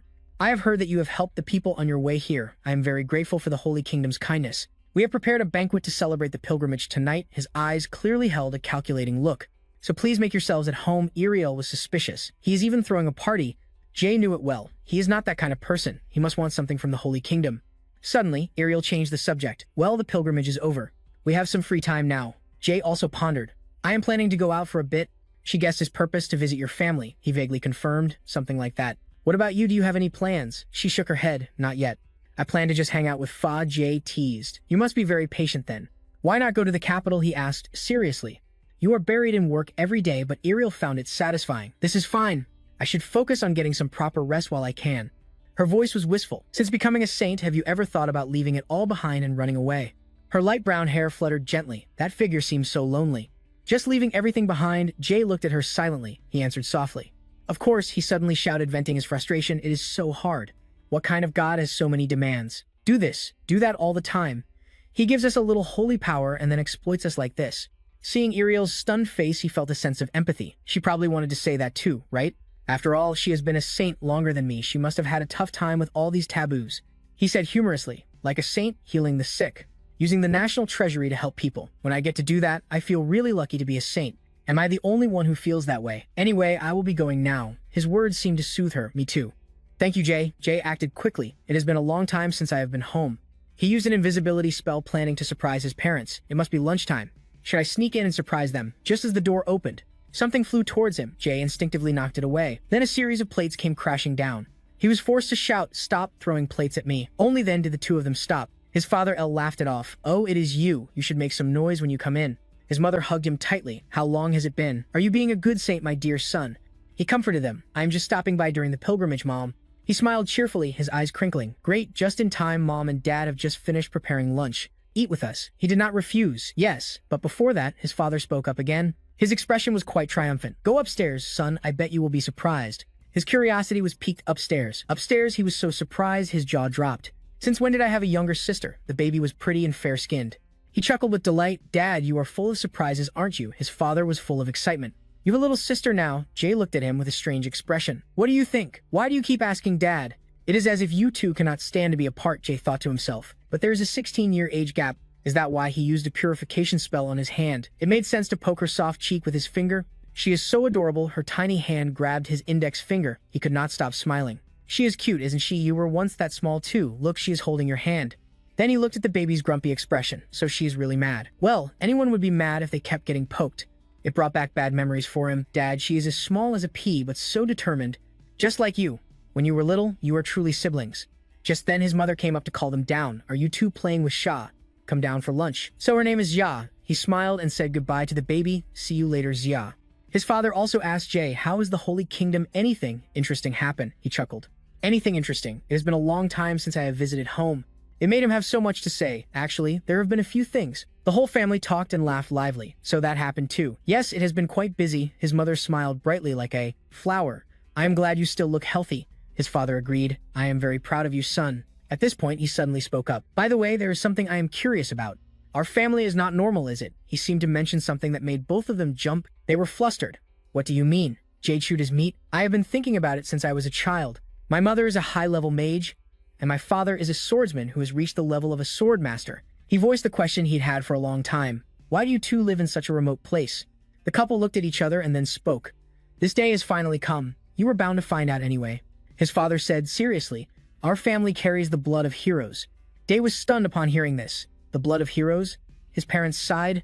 It's probably faster to show you. Let's go outside. Day looked confusedly at the two familiar people in this life. What are they going to show me? Suddenly, he felt something unusual.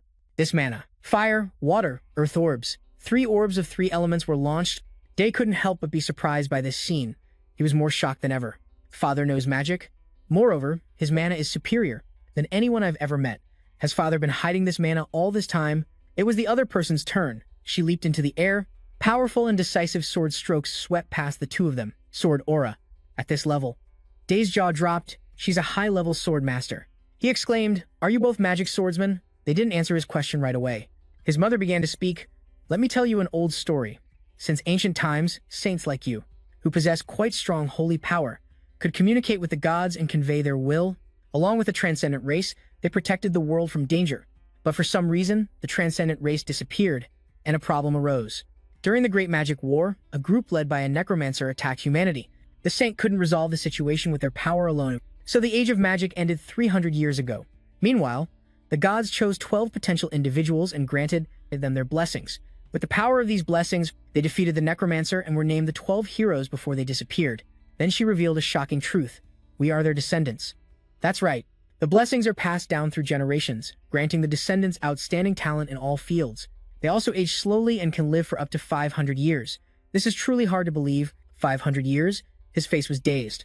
So besides us, there are others who carry on the scariest, the hero's blood. His mother replied, yes, while also giving a warning, but Day, I hope you don't get too close to them. Your father and I escaped from that place to live here. It's a horrible place. They are no different from the living dead. We know you're very curious, but they are extremely dangerous. Yes, that's why we've kept this secret from you until now. Day was a little disappointed. Yes, however, this topic was etched into his mind. An extended lifespan and outstanding talent in all fields. The next day, his parents saw him off. Day, take care. Remember to eat well. If anyone bullies you, write home. I'll come and take care of it. He smiled and promised, I'll be back again. As he left, he still couldn't forget about it. My parents warned me not to show any interest in the hero's bloodline. Of course, I can't just let it go. But if they are all talented in every field, then that must include medicine. Plus, they have extended lifespans if they have medical knowledge like me. A plan started to form in Day's mind. I have to learn more about the heroes. He noticed the road was passing by quickly. We're almost at the edge of the forest. While I'm here, I can also visit her. A chiding voice rang out. You're late. The white she wore was always striking. You came all this way and only thought of me now? Era pouted sulkily. Why should I have to come first? Day gave a weak smile. I was planning on coming anyway. He was curious. But how did you know I was coming? Era proudly pointed to her hand. The mark on his hand also lit up. Didn't I say I would always be with you? He had encountered so many surprising things recently. So it has that function too, huh? Noticing his mood, she comforted him. Don't worry. I don't know everything you do. The magic only activates in 2 situations. One is when you're in danger. Era moved closer. Her hand reached out and gently touched his cheek. The second is when you think of me. Her full lips curved up as her eyes flirtatiously seduced him. You told Lilith we were just friends. I guess I'll have to try harder. Day laughed awkwardly, creating some distance. But I think things are fine as they are. He changed the subject. By the way, Era, do you know anything about the heroes? Era crossed her arms. Heroes? You mean the blessed ones? I know a little. They are the ones who receive 2 kinds of blessings from the goddess. You humans call them heroes. Another name he didn't recognize. Who is Prius? Day suddenly realized. Wait a minute. You just said there are two kinds of blessings? Yes. The first is the blessing of potential. It helps you become stronger with just a little effort. She seemed very knowledgeable. The other is the blessing of power exchange. Those who receive this blessing gain strength and experience by killing each other. Day exclaimed, I can't believe something like that exists. That's not right. Why would that be called a blessing? Era said nonchalantly, for humanity it was. Thanks to it, they were able to defeat the monsters. But why are you asking about this? He revealed with a calm expression. They said, I'm a descendant of those people. Her eyes widened slightly. He wondered, what's wrong? She lowered her head. It's nothing. So your power comes from your bloodline. She gave him some information. I know of a village in the western 6th district where the descendants live. If you're interested, you should visit them someday. Day was immediately excited. Really? I've always wanted to go see them. Thanks. Okay. Era knew it was time for him to leave. You must be busy. You should get going. When you return to the Holy Nation, we'll talk more. Dave felt awkward. I feel a bit bad for just meeting you and then leaving right away. She waved her hand. It's okay. We have plenty of time. Hearing that, he felt relieved. Okay, I'll be back. However, she wondered to herself, could the reason Day became a saint be? Watching his figure disappear behind the trees, Era hoped that she was just overthinking things. His trip lasted until the afternoon. The pilgrimage carriage was still there. As soon as he got back, Ariel was already scolding him. You're so late. Were you on vacation? Day smiled apologetically. Sorry, it's been a long time since I've been home, so I wanted to relax a bit. She was a little annoyed. Unbelievable. I've already prepared everything. Hurry and get in the carriage. He took the chance to praise her. I knew it. You're always so thoughtful. She announced the schedule. The pilgrimage will go to Prius in the western 6th district. Day was a little curious. Prius? Is that a kingdom too? Yes. Prius is a holy nation, just like Gale. A kingdom that worships Prius, the goddess of hardship and trials, and its followers awaken their faith through countless hardships and trials. She explained that the goddess Prius has never chosen a saint, so they aren't very well known. Day was confused. Unlike our goddess, who entrusts everything to humans, but why do we have to make a pilgrimage there?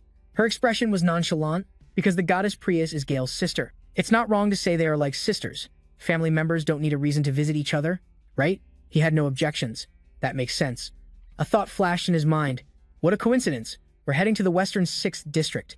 The carriage slowly rolled westward. Journey to the western 6th district. Day 2. Day asked wearily, when we get to Prius, will this pilgrimage be over? Ariel nodded. That's right. I think we can conclude it on a relaxed note. He brought up a topic. When we get to the western 6th district, there's a place I want to visit. Oh, what is it and where is it? His expression was serious for some reason. Do you know anything about the hero's bloodline? Upon hearing that, Ariel exclaimed, no way. Her expression was one of complete panic. So, Ray, are you saying you're a hero created by the goddess Prius and also a saint chosen by the goddess Gale? How is that possible? He also found it hard to explain. I also think it's pretty amazing. Ariel still had countless questions. But why do you want to find another hero? Unbelievable. Are you planning to devour all of them? He shouted. Of course not. What's going on in your head? Hearing that, her voice softened. Then what is it? Day had turned to look out the window. The Academy of Medicine. What? He used a nonchalant tone to state his ideals. I will bring them all to the academy and turn them into doctors. Ariel thought that was reasonable. That sounds just like you. At that moment, the carriage stopped. We're here. Let's talk later. As Day stepped out of the carriage, he was amazed. The sight before him was breathtaking. This is a beautiful port, isn't it? Right? No matter how many places I've been, this one still looks the most amazing. She urged him to get on the boat. Day watched the waves, filled with mixed feelings. It has been a while since I saw the sea. It is really beautiful, but that thought only lasted for a moment. The pilgrimage from the Holy Nation had sailed for 15 days, and then traveled by carriage for 3 days. They finally arrived at the Holy Nation of Prius. Day felt completely drained. How long did it take to get here? I'm exhausted. Ariel laughed as if she was used to it. It's not good for you to be tired, she lectured him. The goddess Prius oversees adversity, hardship, and tests her followers. They also consider such struggles a virtue. Her expression was worn from years of torment. And you should prepare yourself. Before he could even ask what to prepare for, the temple door opened and 3 hooded figures stepped out. We welcome the saints. We will guide you from here. Day let out a sigh of relief. Finally, a chance to rest. But first, they clasped their hands and made a request. Although you are tired from a long journey, we must pray to the goddess Prius. Please kneel right here. This made him widen his eyes. What, all of a sudden? He was utterly bewildered. They're making guests from across the sea kneel and pray? Right here? He glanced at Ariel. Is this really okay? But she was already kneeling before him. What's with that resigned and obedient attitude? Having no other choice, he also knelt. Damn it. The guide sobbed, "Oh, Goddess Prius, the saints from the Gaia Holy Empire have finally arrived, who always keeps us vigilant and helps us grow through hardship. We sincerely pray that we may take strong steps forward on our pilgrimage, and may we achieve great enlightenment despite the hardships. We must also endure with the saints." Day's head was about to split listening until it was finally time to stand up. They bowed. "I will lead you to the guest rooms where the saints will be staying." Just then, he whispered, "Iriel, that phrase about enduring hardships with the saints. What does it mean?" Iriel answered coldly at first. "We didn't need to make a pilgrimage to the Priya's holy empire in the first place, since they are a holy empire just like us. So we don't need to help anyone during the pilgrimage. We are simply participating in an exchange. Since the two goddesses are sisters, this exchange means sympathizing with each other's doctrines and understanding one another." Day's face darkened as he tried to run away. "I want to get out of here." But Iriel grabbed him. "No, you can't. Where do you think you're going?" she snapped in a low, annoyed voice. "I've helped you so much up to this point, and now you're going to leave me all alone?" Day had no comeback. "I can't argue with that." He gave in. "All right, but what exactly do we have to do to overcome this hardship?" Her expression was weary. Things like fasting, or being trapped in a dark cave, or soaking in a boiling hot spring. You know, stuff like that. He was speechless. "I really want to run far away." The next day, they led the two to a desolate place. "Here we are. For the next week, the saints will endure the hardship of consuming only what you can find in this forest. Of course, you will be forbidden from using any sacred arts. After that, we will depart to endure hardships elsewhere. May hardship and adversity be with you." Day felt dissatisfied. What an unpleasant farewell. And Iriel explained, "Since this is the beginning, they've given us something easy." He understood. We did something similar during the baptism ceremony. Let's see what we can find here." He gave Iriel a task. "Go look around for any drinking water." Understood. 2 hours later, she returned with a weary expression. "There isn't a single drop of water here. I guess we'll just have to endure it." Suddenly, she realized something was off. Before her was an unbelievable sight. "What is all this? How did you make such delicious food?" Day said casually. "Why are you so surprised?" He even thoughtfully showed her a place to sleep. "You can sleep here. I've laid down some soft leaves, and if you bury a hot stone before you sleep, it will be a little warmer." At this, Iriel's eyes sparkled. "You can really do anything, can't you?" Day wondered about the water. "If it's just for a week, we can manage with the food somehow." "All right, let's eat." And just like that, the two of them endured their ordeal in relative comfort. A week later, the saints have returned. "You have endured well." The guide who came was surprised because their complexions were no different from the first day. They even looked fresher. It wasn't that difficult. So much so that she suspected they had secretly hidden some food. But she didn't press the matter. "I will escort you two to the VIP room." Day paced around the large room. "It's time I start my investigation," he said. "Guards, are you there?" A shadow jumped down. "Present, at your command." He gave the order. "Investigate the hero's bloodline in the 6 western regions. Report every detail you find." "As you command." He chuckled softly. "Whatever the gods created them for, it doesn't matter. As long as I can use them to develop medicine throughout the 6 regions, towards a brighter future." Time passed quickly. "It's been a month since we arrived at the holy nation of Priyas. What should we do, Iriel?" Day had a grim expression. "If this keeps up, I'll wipe the holy nation of Priyas off the map." She felt a little guilty but didn't know what to do. It's such an ironic situation. Day was speechless. "This is the first time I'm grateful to be a saint of Gaia." Suddenly, Iriel looked desperate. "But we still have to endure it. Because we are saints, we must set an example so that not only we, but others will follow." Suddenly, he quickened his pace. "I can't take this anymore. I'm going out." She was startled and confused. "Where are you going?" He replied with a smug look. "Just you wait and see." A moment later, he returned with a pile of cooking ingredients and placed them in the room. Iriel was a bit stunned by the pile. "Ingredients? And you bought so much?" "Day just organized the things. It's not just for us. I'm going to share it with everyone." She panicked a little when she saw him start a fire. "What if you get caught?" He continued, unfazed. "Don't worry and trust me." He focused intently on controlling it so it wouldn't spread. "It's not easy at all. The fire mustn't spread. Iriel, I need your help." He was busy with the fire. "Cut the fruit into small pieces and lightly fry them." Her expression was awkward. "I've never cooked before." He reassured her, "It's okay. Just do as I say." Day and Iriel got busy working on it. "It's done." The special porridge was ready. Iriel was so happy she could cry. "It's so delicious." He smiled. "Go ahead and eat. I'm going to share this with everyone else." A few days later, rumors spread. "This is really strange. What's going on?"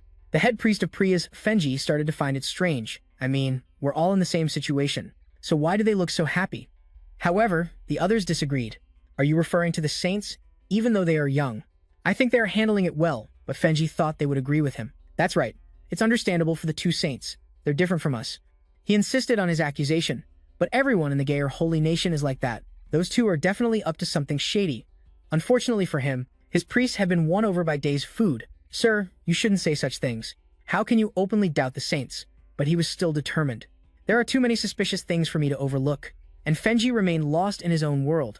For the final trial, we must observe them as they travel together. Someone spoke up. Now that you mention it, there's a schedule at Mount Hefria. Everyone became worried. Will that be okay?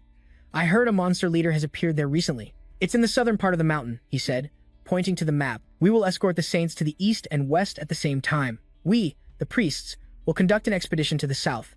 It seems everyone agrees with this idea. Then the saint won't be in danger anymore. All right, Fenji agrees. That's right. I must ensure it's organized and announced to everyone. Suddenly, he stopped. He collapsed to his knees. The priests were worried. Head priest. What's wrong? A healing spell was cast on him immediately. He whispered, "Thank you. The illness hasn't improved. It seems to have gotten worse. This is very bad. How is your family?" Fendi struggled to say, "My daughter has the same illness. We treat her regularly, but she's still so young." The priest sympathized. "You must be very worried. What else can I do? We don't know the cause, and my wife has to suffer." He trailed off. "Perhaps if you ask the Saint of Gale for help." Fenji refused. "That's out of the question. How can I, a servant of Prius, accept a favor from another god?" The priest felt it wasn't a problem, but they are sisters. What's the problem? But Fendi was adamant. Even so, a taboo is a taboo. The priest could only sigh in sorrow. He's so stubborn. Later, Day was assigned to another place. He complained. Returning to the mountain, Iriel reassured, "This is the last time, so do your best. I'm going ahead." The final trial took place on Mount Herfrian because many people from Gayer passed the trial together. The holy ground had become too small, so the group was split into 3 teams. Iredell went to the east, Jay to the west, and the rest to the south. A priest approached to inform him, "Your Holiness, you may depart now." He suddenly asked, "Mount Hefrin is inhabited by monsters, isn't it?" The priest didn't deny it and reassured him, "That's correct, but please don't worry. Our holy knights will protect you." He could see that they had sent many people, but he had a question. Aren't those the ones being sent to the south? There seemed to be more people over there. Hearing this, the priest replied, "The expedition team? Yes, a monster leader has recently appeared, posing a threat." Day still felt uneasy. "That many people should be enough," he said, "but if something happens in the south, can you let me know?" It wasn't a difficult request, so the man agreed. "Understood. I don't think anything serious will happen, but if a problem arises, I will inform you first." He replied, "Yes, thank you. I have a bad feeling about this." Just as he thought, immediately after, a scout yelled, "Monsters! It's a raid! A green orc!" Wielding an axe, it charged frantically.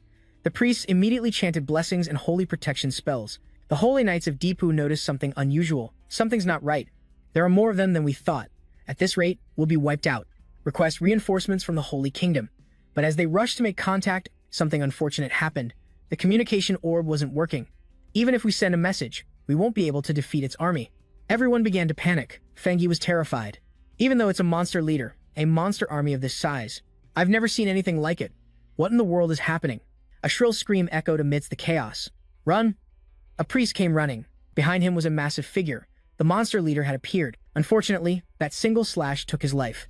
The moment it emerged, all the survivors were shocked. So that's the monster leader. But what's that growing from its chest? Fengi thought. A dark energy. He immediately coughed up blood, and his head began to spin. "The pain in my chest has gotten worse." A subordinate urgently said, "Head priest, you must get out of here." "No." He turned pale and waved them off. "It's too late. Leave me and go, quickly." The priest said frantically, "I can't do that. How could I?" In that brief moment of struggle, the monster was upon them. "No." Facing death, Fenji silently prayed, "Lord Prius." A cold voice rang out, "Don't be so loud. My husband is sleeping." Slashes like cutting wind swept through. An elf woman appeared from nowhere. "I told you not to be so loud. You're a naughty child, aren't you?" 30 minutes before the monster invasion, Day stood in thought. "I knew it. My bad feelings are always right," he thought to himself. "I can sense it. Good thing I spread my mana towards the south. There are a lot of them, and they look stronger than I thought." Day quickly began to move. "This is bad. I need to hurry." Someone exclaimed in surprise, "Wait, an elf?" She introduced herself. "Yes, I'm an elf. But I'm a dark elf." "Got it? How annoying." The man kneeling on the ground cried out, "Thank you so much for saving my life. I don't know how I can ever repay you." She replied coldly, "No need. I didn't do it for your gratitude." The dark elf asked, "More importantly, aren't you going to check over there?" Just then, A person was collapsed and lying still on the ground. He shouted loudly, "Bishop Fenji!" He immediately ran to his side, clasped his hands, and created a yellow light. Heal. Seeing head priest Fenji's face turning increasingly pale, with sweat pouring down, he was confused. "What? Why isn't the healing working? Is my holy power too weak?" he stammered. "Are there any bishops with holy power left?" Suddenly, someone appeared, saying, "Move aside." It was Day. He cried out in surprise, "Your Highness." Day got straight to the point. "Let me take a look." A moment later, Day had unbuttoned head priest Fenji's shirt. He was so exhausted he had lost consciousness and passed out. Day placed his hand on the man's chest, silently making a diagnosis. Chest pain and shortness of breath. The apex of the lung and the pleural cavity are swollen. It's a pneumothorax. Worse, both lungs are affected. The injury is also in a difficult spot to treat. He lifted Fenji into his arms and observed him carefully. "There's no other way. I have to perform a bilateral thoracotomy. I'll make incisions on both sides of the chest and induce pleuritis to close the hole in the lung." Day outlined the steps. "First, I'll cut through the muscle and pleura to get a clear view for the surgery." He called out to the two bewildered priests, "You two." He looked at the dark elf, "And you as well. Can you give me a hand?" she asked quietly. "With what?" Seeing him like this, she thought to herself, "How interesting. A human who possesses the knowledge of a high elf." The elf agreed. "All right, I'll help." Day thought to himself, "She's more cooperative than I expected." He replied, "Thank you. First, let's find a spot." Day saw a large rock over there. "This place will do." He raised his hand. A blue light appeared, radiating from his hand. Day thought, "I'll use a bit of holy power too." He used his holy power to slice through the rock. The elf couldn't help but exclaim, "Wow, that's amazing." Just then, Day said, "Thank you. Could you find me some cloth? It needs to be clean." She replied quietly, All right." Then the voice of the priest rang out. What should we do?" Day turned and asked, "You've never performed surgery on a person, have you?" The priest nodded. That's right." He continued to ask, "Then have you ever seen someone die?" The priest hesitated. "Yes, I have before, but..." Day heard this and cut him off. "That's enough. When the cloth arrives, just follow my instructions." He quickly replied, "Understood, sir." Day thought to himself, a bilateral thoracotomy requires at least one knowledgeable surgeon. A typical surgery needs a specialist for the airway, an anesthesiologist, and at least 2 assistants. He worried to himself, and here I am, planning to perform the surgery alone while giving out detailed, step-by-step instructions. He couldn't help but sigh. The elf interrupted his train of thought, saying, "I have the cloth. Here." She held out a white cloth and said, "This is the best piece I could find." He thought for a moment, then said, "It's a little small, but let's try it." "Thank you." Day uttered the word, "Cleanse." Not long after, Fendi was lying on the rock with the white cloth placed under his back. He warned everyone, "Let me say this first. No matter what I do, don't be surprised. Just carefully follow my instructions. We can definitely save him." The elf replied coolly, The bishops quickly replied, "Yes, your highness." He thought, "I should double-check the anesthesia." Then, a purple mist enveloped Fendi. Sleep. Day took a scalpel and made a horizontal incision across Fendi's chest. He performed the procedure step by step. I'll incise through the subcutaneous tissue and muscle. This left the other bishop dumbfounded while Dave focused on treating Fenji. He thought to himself, using magic instead of an electrosurgical unit. That was enough to control the bleeding. The muscle tissue he had cut on Fenji was now wide open. He decided decisively. Without an x-ray to see inside, there was no other choice but to cut through the ribs. Then Day turned to them and said, "All right, one of you two. Either of you hold the place I just cut and pull it open." The confused bishops said in unison. What? A bishop with a cloth covering his face panicked. "What are you talking about? If we do that, the high priest will die." The one next to him was so scared, tears started to well up. I can't do it." Hearing this, Day thought worriedly, every second is precious. "We don't have time to delay." Suddenly, Elf stepped forward and said firmly, "I'll do it." She arrogantly put her hands on her hips and asked directly, "Just hold and pull it open right." Day looked at her and said, "Please gently hold this part near the bone, lift it, and pull it open without touching the organs." She replied calmly. Simple Elf started to assist him. Day praised her. "Very good. Hold it like that for a while. You should control your strength." Elf coldly replied, "Got it." Day focused on operating on Fengi. He took the scalpel and did what was necessary. The lung is severely compressed. I need to find the hole first. Wait, what is this? He looked inside, Fengi's lung stunned and confused. He thought, why is the lung being eroded by demonic energy? His face grew tense. But Day calmly addressed the problem. First, I must remove the demonic energy from his body. Luckily, it's only a small amount. Simple enough. Activate mana, Day explained. A pneumothorax occurs when a hole in the lung causes air to leak out. This leads to air accumulating in the pleural cavity. He carefully inserted a tube into the high priest's chest. So before closing the chest cavity, we need to reinflate the lung. and drain any fluid from the pleural cavity I need to insert a chest tube. Then Day thought of using mana. Instead, if I let mana flow through the body from the inside out, the air will escape, along with the demonic energy. Day's face couldn't hide his joy. All right, the lung has reinflated. Next, I need to perform a pleurodesis, he suddenly shouted. Hey, you bishops. The bishop, who was watching him intently, was startled and replied, yes. He ordered them. Has your holy power recovered a bit? Heal him now. A moment later, the two bishops were panting heavily. We're out of energy, they reported back to him, panting. The healing is complete. Day was pleased and praised them. Reattaching the bones was very difficult. But you all did it. He also didn't forget to praise Elf. You did a great job too.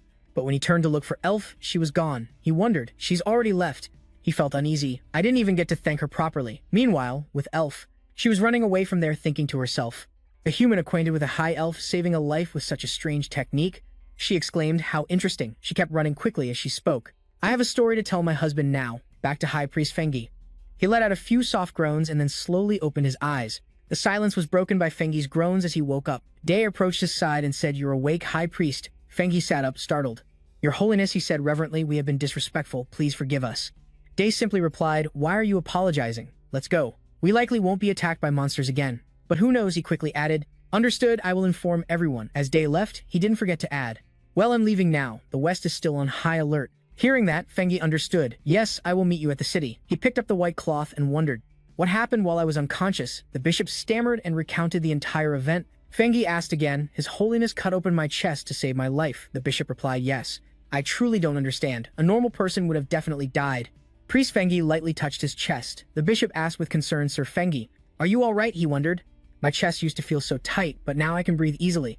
He looked to the side and realized I have received a great blessing from His Holiness Day. Returning to the west of Mount Hafrian and reporting the situation in the south, the monsters who lost their leader were easily wiped out by the Holy Knights, and so the final trial came to an end. In a room, a woman's voice rang out, Your Holiness, I will now report on the hero's descendants. He quickly replied, very well, proceed with the report. Standing before him now were the elite guards Jin Jiob and So Jiang. The young girl. So said yes, first the anonymous family. They never interfere in any matters, so there is very little information. The girl continued her report. The information is kept secret. At the Royal Library of the Holy Kingdom of Prius, the documents found had three main points. The cursed ones, their origin and their location. Day listened intently as So continued. They were formed as a result of an ancient war that lasted for centuries. Created by Saintess Priaz, the Saintess is directly linked to their origin. He wondered to himself, that's a bit different from what I've heard. Then he asked, so where is it exactly? The girl presented a scroll and said, please take a look at this map. They both unrolled it and looked. The girl, So pointed to the map. According to the information we've gathered, we have determined the location to be here. Day was puzzled. Right in the middle of the ocean. Jin Jiab spoke up. According to the map, that is correct, but he continued. Initially, the waves were too strong, making it very difficult to approach and map out. Also, looking at the nearby islands, it's highly likely there is an island there too. Day frowned and sighed inwardly. I thought this would be easy, but it turns out to be quite a hassle, he thought to himself. However, being born as a hero's descendant in this world, and being chosen as the saint is not something I can avoid. Since I don't know how strong they are, I need to prepare in advance. Just then the backup plan, Saintess Ariel, appeared. She asked him sluggishly, so, you want me to go with you to the hero's island? The one that might not even exist, she said coldly. No way. Day immediately begged, please, O most beautiful woman in the Holy Kingdom. We need you, Ariel asked. Do you really need someone else to help you? Day quickly replied, because they are the hero's descendants. Something could happen that's beyond my control. Ariel froze as she listened to him. So if I die, you will resurrect me? Ariel asked seriously. Are you really entrusting your life to me? Do you trust me that much? Day smiled brightly and said firmly, of course, otherwise I wouldn't have asked you. I can't ask anyone else to do this, Ariel thought to herself. After hearing you say that, how can I refuse? She replied annoyed, fine, I'll go with you. His eyes lit up as he asked, really? You can't take it back now? Ariel asked, but more importantly, how are you going to explain this to the Holy Kingdom? Have you thought of an excuse for both saints to be absent at the same time? Day calmly replied, oh, that well. Actually, the goddess gave us a prophecy telling us to find the hero's descendants and carry the will of the Holy Kingdom. Ariel was shocked. What Day said with a wry smile, well, I'll just use the goddess's name as an excuse. She immediately scolded him. You fraud, Ariel hurriedly said. A saint dares to use the goddess's name like that, he simply replied. It's to save the Holy Kingdom anyway, the goddess will understand. She said wearily, fine. If it's for the good of the Holy Kingdom, they might overlook the army's delayed return. He was confused. What are you talking about? We're not bringing an army. Ariel shouted, not bringing an army. Then the two of them continued to argue. What about a ship? We need one to go. Don't you know what scouting is? We'll find out when we get there. Ariel held her head and screamed, why haven't you prepared anything at all? Are you insane? Day replied to her calmly. Don't worry, just get ready for tomorrow morning. We have to leave early to be on time. Jay mumbled, we have to get there when the waves are calmest in about 3 weeks. Huh. There's a sea route, but it's been closed. There are giant waves right. They'll smash ships to pieces. Ariel asked confusedly, what do you mean? It's closed. Then she burst into tears again, shouting no. Jay could only look on sorrowfully. All right, I'll have the Holy Night withdraw for now. Get some rest. The next day at the docks, Jay excitedly whispered, you're here. Are you ready? Ariel was confused. Ready for what else, she wondered. More importantly, how are we going to get a ship? Jay laughed awkwardly. Haha, I've already taken care of it. Ariel was surprised. It's done. Everyone on the boat was bustling about. Isn't it too small? This size is the best. A bigger ship is more likely to be hit by the waves. While Ariel and Jay were still talking, the people on the boat were chattering away. I'll reinforce it with magic, so it'll be fine. Do you know how to sail a boat? Just then, Gio and So approached them. The man spoke up. Excuse me, I know how to sail. I will get everyone there safely. So said coldly, hello. Jay quietly asked Ariel, they're members of your house, right? You know them, don't you? Specifically, those two, she said with a faint smile. Yeah, 4 is better than 2, even if we sink underwater, Jay exclaimed. Don't jinx it. As he finished reinforcing the entire ship, Jay said loudly, all right, let's set off. This is the divine will of the goddess Brian. Elsewhere, a voice said, as per your holy will. Right here, right now, that man crossed his arms and said authoritatively. The match begins. Gil rushed in to fight a girl with his sword. Haz asked, do you really want to kill me? Gil replied with a faint smile. If you want to survive, there's no other way. Gil continued to fight, overwhelming her. Haz tried to fight back, thinking worriedly, I'm going to lose. A voice was heard. The fog then cleared, revealing Haz had stabbed her sword into Gil's heart. Tears streamed down her face. Gil quickly said, I'm very happy. Blood flowed from his mouth as he said he was content to die by her hand. Not long after, she knelt on the ground as Gil also began to fade away. Meanwhile, Jay and his team were searching for the hero's descendant. Contrary to their worries, the sea route was very calm. According to the map, it seems we're almost there. On the second day of the trip, this made Ariel a little curious. Didn't you say the waves were very rough? They aren't rough at all. It's as calm as a lake. Jay stared down at the sea, contemplating. It's not just calm. Yes, both he and Gelkian felt something was strange. Gelkian, doesn't it look a bit strange? Gelkian replied, yes, it feels like something is wrong. Jay used magic on his eyes to see a little further. He said, should we look a bit further ahead? The sea ahead has some ripples, but it's not too rough. Jay looked into the distance, sweating, and exclaimed, I can't see any further. Even enhancement magic is useless. The other person exclaimed in shock. What? The two continued their conversation. So what should we do? There is a way. What is it? At this point, the two of them, they planned to rush through as fast as possible. Ariel immediately stopped them, shouting, don't. She asked, annoyed, do something with magic. Can't we fly over it? Jay replied helplessly, I can't. If I could, I would have already. How about freezing the sea? No sooner said than done. He immediately shouted, freeze. The sea around their ship immediately froze. Ariel exclaimed, it's hard enough to walk on. The sea is frozen, but Ariel felt something was wrong. Pointing at the waves ahead, she cried out, but if the waves are this strong, we'll have to move very quickly. The thin parts of the ice will be washed away and break and melt over time. She put a hand to her chin thoughtfully and continued, we can't just abandon a ship full of supplies. The masked girl next to her also spoke up. What if we return to the mainland, make a plan, and come back? Suddenly, the sea began to churn violently, causing the ship to shake nonstop. Everyone was extremely panicked. Someone came over and reported in a panic, Holy One, we can't steer the ship in these conditions. Jay shouted angrily, is this sea crazy? What's happening? All of a sudden, then he raised his hand to cast a spell, ordering everyone to hold on tight. We're gonna get through this. An explosion rang out, sending the boat flying and water splashing everywhere. Ariel hugged a mast, tears streaming down her face, and screamed, are we still going to be okay? Is this okay? She thought to herself. So that's why nothing was marked on the map. Jay gritted his teeth, silently calculating. The waves are hitting us like a barrage of cannonballs. Even with a magic shield, this won't last long. Suddenly, a wave swelled up high. Someone warned, ahead, it's coming straight for us. At that moment, 2 mysterious people jumped up high and said firmly, leave it to us. The masked girl and the other guy relentlessly slashed with their swords. Someone admired them, saying, amazing as expected of the Holy Kingdom's phantoms. Well done. The other guy replied, you're exaggerating. On the boat, Jay waved his hand and instructed, everyone, be careful and look around. According to the map, the place should be around here. Do you see an island or anything? Ariel sweated and stammered, I'm still looking. Water was starting to flood the boat. She shouted, Jay, the boat is leaking. The waves were still raging. Jay's voice rang out, damn it, we still haven't found the island. Patch the boat for now and bail out the water, she replied quickly. Understood, Ariel asked in a panic, her mouth agape. Listen up, if the ship can't take it anymore, we'll proceed with the backup plan we discussed earlier.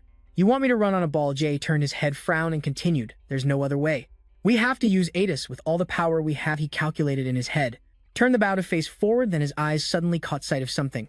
An island appeared in the distance. Jay wondered, an island? Immediately, Jay gave an order while casting a spell. Everyone pack your bags. The ice floes began to crack and the group panicked and ran. Jay shouted, "Follow me," a sigh of relief. At that time, two men who looked alike were standing there relaxed. One of them asked, "Why do we have to stand guard?" As if someone is coming, the other one replied, "That's right, unless they're a corpse, no one can get here alive." Suddenly, a piercing scream rang out. The two men stared in confusion. Jay ran towards them from a distance with a terrified look. They shouted, "Intruder." The sky had now become calm again. Someone set foot on the sandy shore. Jay, with a pale face, uttered land aerial behind him, just as frightened, whispered, "What a relief."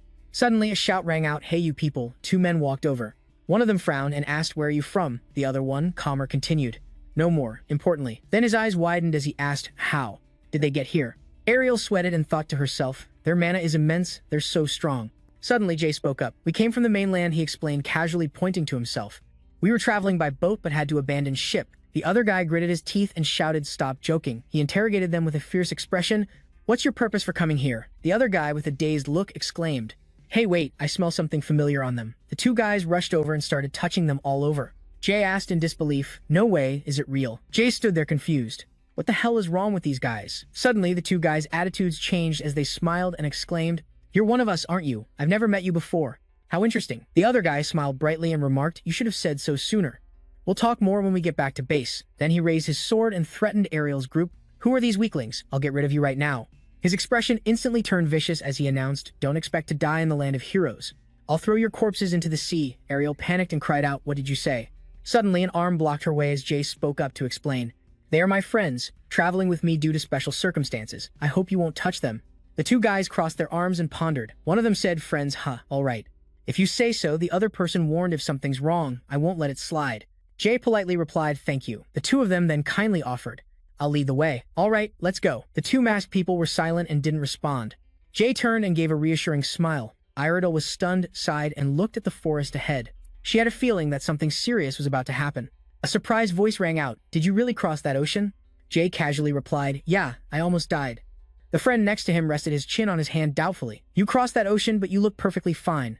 The other one friendly put an arm around his shoulder and said excitedly, "So interesting. Quick, tell us more about the outside world." Jay didn't answer the question directly and changed the subject. "But where are we going?" The friend walking behind immediately ran forward, pointed to the land in the distance, and enthusiastically introduced it. "Of course, to our territory. That place is Sanha. We're here. Do you see that place?" Jay was amazed by the village in front of him. He exclaimed in admiration, "Wow, this is magnificent." As Jay walked, he thought to himself, "This place is quite well organized."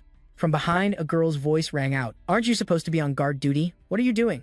Hale looked at them and teased, having a lively chat. "Are we? Who's this kid?" The two friends exclaimed in surprise. Elder, one of them stepped forward. He smilingly introduced him. "We were just about to look for you. This friend shares our bloodline. He says he came from across the ocean." She looked at Jay, doubtfully sizing him up. "Sounds absurd." Hale suddenly caught a scent on Jay. "It really smells like a user, but a bit different." Jay's face darkened in annoyance. "Do I really smell?" The friend next to him enthusiastically introduced, "See, it's a clean and fresh scent. It's addictive." Hale thought for a moment, then ordered, "You follow me, we'll talk in my house. As for you two, go back," they cried out in disappointment. But we want to talk to him too." Hale didn't yield and questioned them. "If you don't go back, you'll be punished. Besides, aren't you supposed to be on guard duty?" They stood up straight and said dejectedly, Yes, we're going back now." After they left, she turned to Jay and asked, "What's your name?" He hesitated and replied, "Jay." Hale smiled cheerfully and said politely, "All right, Jay, follow me." "Nice to meet you, I'm Hale." They walked towards a wooden house. After they went inside, she looked at him and remarked, "You look just like those two." To Jay's surprise, Hale suddenly became agitated. "You're the son of Sen and Ale, aren't you?" He answered honestly without hiding anything. "Yes, that's right." Hale crossed her arms and said softly, "I knew it." The child returns to the place his parents fled from. How interesting. She then asked a series of questions. "So, what are you doing here? Don't tell me your parents never told you about this place." Those two were always troublemakers, having to see everything for themselves. Jay closed his eyes and said hesitantly, "Well, it would be a lie to say I wasn't curious." Jay looked up and added, making Hal's eyes widen in surprise, "But I have another reason." She asked, "What is it?" He then calmly stated his thoughts. "I think it would be a shame for so many heroes to waste their talents here." Jay stood up with determination in his eyes and said firmly, "I will lead the entire lineage of heroes away from here and make them all true heroes." Hale suddenly burst out laughing. She slammed her hand on the table and laughed loudly. "Ha ha ha, you're their son. All right, that's hilarious." Then her expression immediately turned serious. Then she said scornfully, "But that's an impossible mission. Santa has its own law of the jungle to create a unified god, according to the god's will. That is the destiny of our lineage." Hale waved her hand mockingly. You think anyone will listen to the son of runaways? Don't even dream of it. Leave this island as soon as you can. I'm only saying this for your own good. Jay paid no mind to her taunts. He repeated softly, create a unified god, is that right? That's right. Hale gravely explained the custom of this place. Here battles take place at specific times, and with each battle, they perform a ritual to get closer to becoming the unified god. You've come at the perfect time. You are now excellent prey that everyone will target. She stood up, her voice filled with emotion. You're the son of my best friends. They left to escape this fate. If I let you die here, I wouldn't be able to live with myself. Hale reverted to her elder persona. She instructed him, for now, stay here with me. I'll do my best to help you, Jay exclaimed. Hale, you're truly a good person. She looked sad for a moment. Anyone who was close to your parents would do the same. All right, I have to go make sure those two keep their mouths shut. In the meantime, don't do anything to attract attention. After Hale left, he thought nervously. The law of the jungle, huh? If everyone on this island is like Hale, this won't be easy, Jay thought frustrated. How do I change their minds? A knock came from the window. Jay was surprised. The person outside the window said, can we talk for a moment? Jay was suspicious of the voice from outside the window. Someone was looking for him. He stood up and called out, what is it? The voice then hesitated and asked quietly, you're from across the ocean, right? The person's voice grew more urgent. They said in a pleading tone, please help me leave this island. When he didn't answer, the person hesitantly added, if you can't, then just telling me how to cross the ocean is fine too. Jay was flustered. Please wait, let me come outside. The girl outside introduced herself as Haz. She shared her story. She had lost someone very close to her during a ritual. Because of that, she began to resent her own lineage. And not only that, she said she wasn't the only one who hated the island's system. A large portion of the younger generation had begun to question the customs and the rituals. Jay thought to himself, I see. Then an idea suddenly crossed his mind.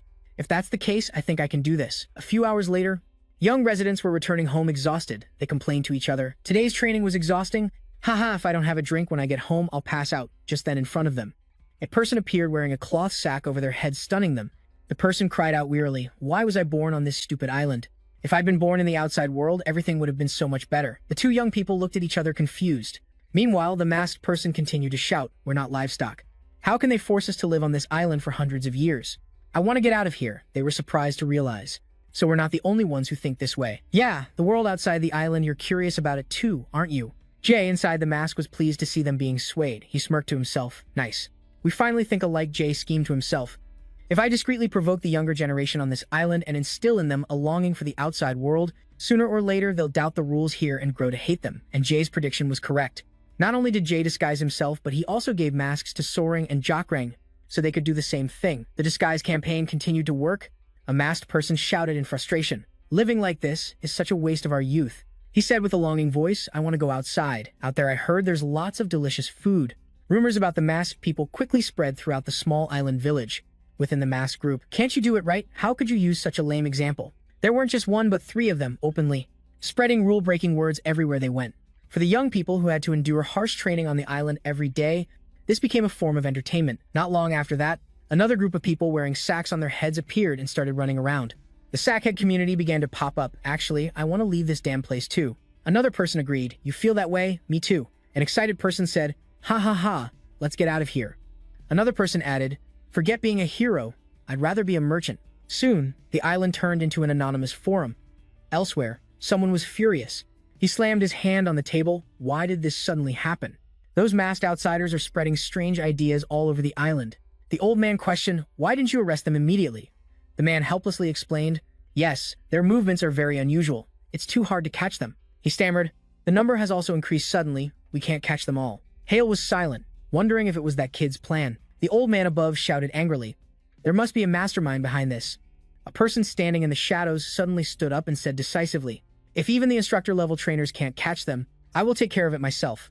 The man from before exclaimed in panic, huh, the elder is handling it himself? Matt frowned angrily. Causing chaos in a sacred place like this. They deserve to be punished. Lead the way. In the middle of the desolate forest, a series of eager voices rang out one after another. Let's get out of here together. I wonder what kind of heroes the others are. Standing aside, seeing this, she felt weary and thought, this should be enough. They'll act soon, the girl thought to herself. Jel Kyong probably went ahead to escort the saint. I'll finish things here and join them. Suddenly, a flash of light appeared in the distance. It shot forward at great speed. It was aimed straight at the girl, so luckily blocked it, narrowly escaping death. Seeing this, Met laughed in praise. Oh, not bad skills. You're quick-witted too, seeing him. So immediately took a defensive stance. He's faster than I thought, and he even found where I was hiding. This guy's very strong. At that moment, Met, radiating killing intent, spoke up. Well, but that's about it. I was curious to see how strong you were, and yet there's nothing to see. As soon as he finished speaking, So launched a counterattack. I can't read the trajectory of his sword, but before she could think, a sudden blow landed on her arm. Met on this side, threatened in a low voice. Trespassing on the land of heroes is a sin. It is unforgivable. He declared resolutely, you will die here. Just as a series of fatal blows rushed in, a group of people suddenly appeared. They blocked them just in time and kindly asked, are you okay? Hearing this, So was a bit surprised and hesitated. Why are you helping me? Without hesitation, the masked group firmly stated, Masked brothers have to help each other. Even the elder won't know who we are. If you want to fight back, this is your only chance. Seeing this, Met laughed scornfully. He, quite the joke. I will catch you and rip off all your masks. But in response, the group resolutely said, it won't be that easy, even though we are of the same lineage. But before they could finish, Met spoke directly in a low voice. Do you know how many rituals I have performed? Speaking of this, he immediately slashed his sword decisively towards the group. Faced with the situation, the group hesitated for a moment and laughed awkwardly. Haha, as expected. Fighting an elder is too much for us. You should go first. But in response, Met threatened again. Not a chance. Kids. Anyone who opposes the leaders will be executed right here. As he spoke, he gave a savage smile. A huge explosion erupted right after. A familiar voice rang out. Are you really going to kill your own kinsman? So it's Jay. He looked annoyed. Met, you truly are a wicked person. Don't you dare touch my comrades. This is your final warning. Hearing that, Met laughed in surprise. Oh, so it's you. How many people did you kill to get that power? In response, Jay simply said, no one. He immediately stated firmly, I don't want to become stronger by killing people. But hearing those words, Met was instantly enraged and shouted, no one, that's nonsense. Even with a blessing from the gods, humans are still just humans. Necessary sacrifices must be made to cross that boundary. Hearing this, Jay looked contemptuous and said loudly, if you only get stronger by sacrificing others, then your strength is limited to just that. Once again, Met was still stubborn and contemptuous. I can't believe it. How can the child of an outcast possess such great power? In response, Jay sighed in exasperation. You just keep boasting. Since we've already met, why haven't you taken me away yet? Don't you have a lot to say to me? Hearing this, Met frowned and lowered his voice. Fine, follow me.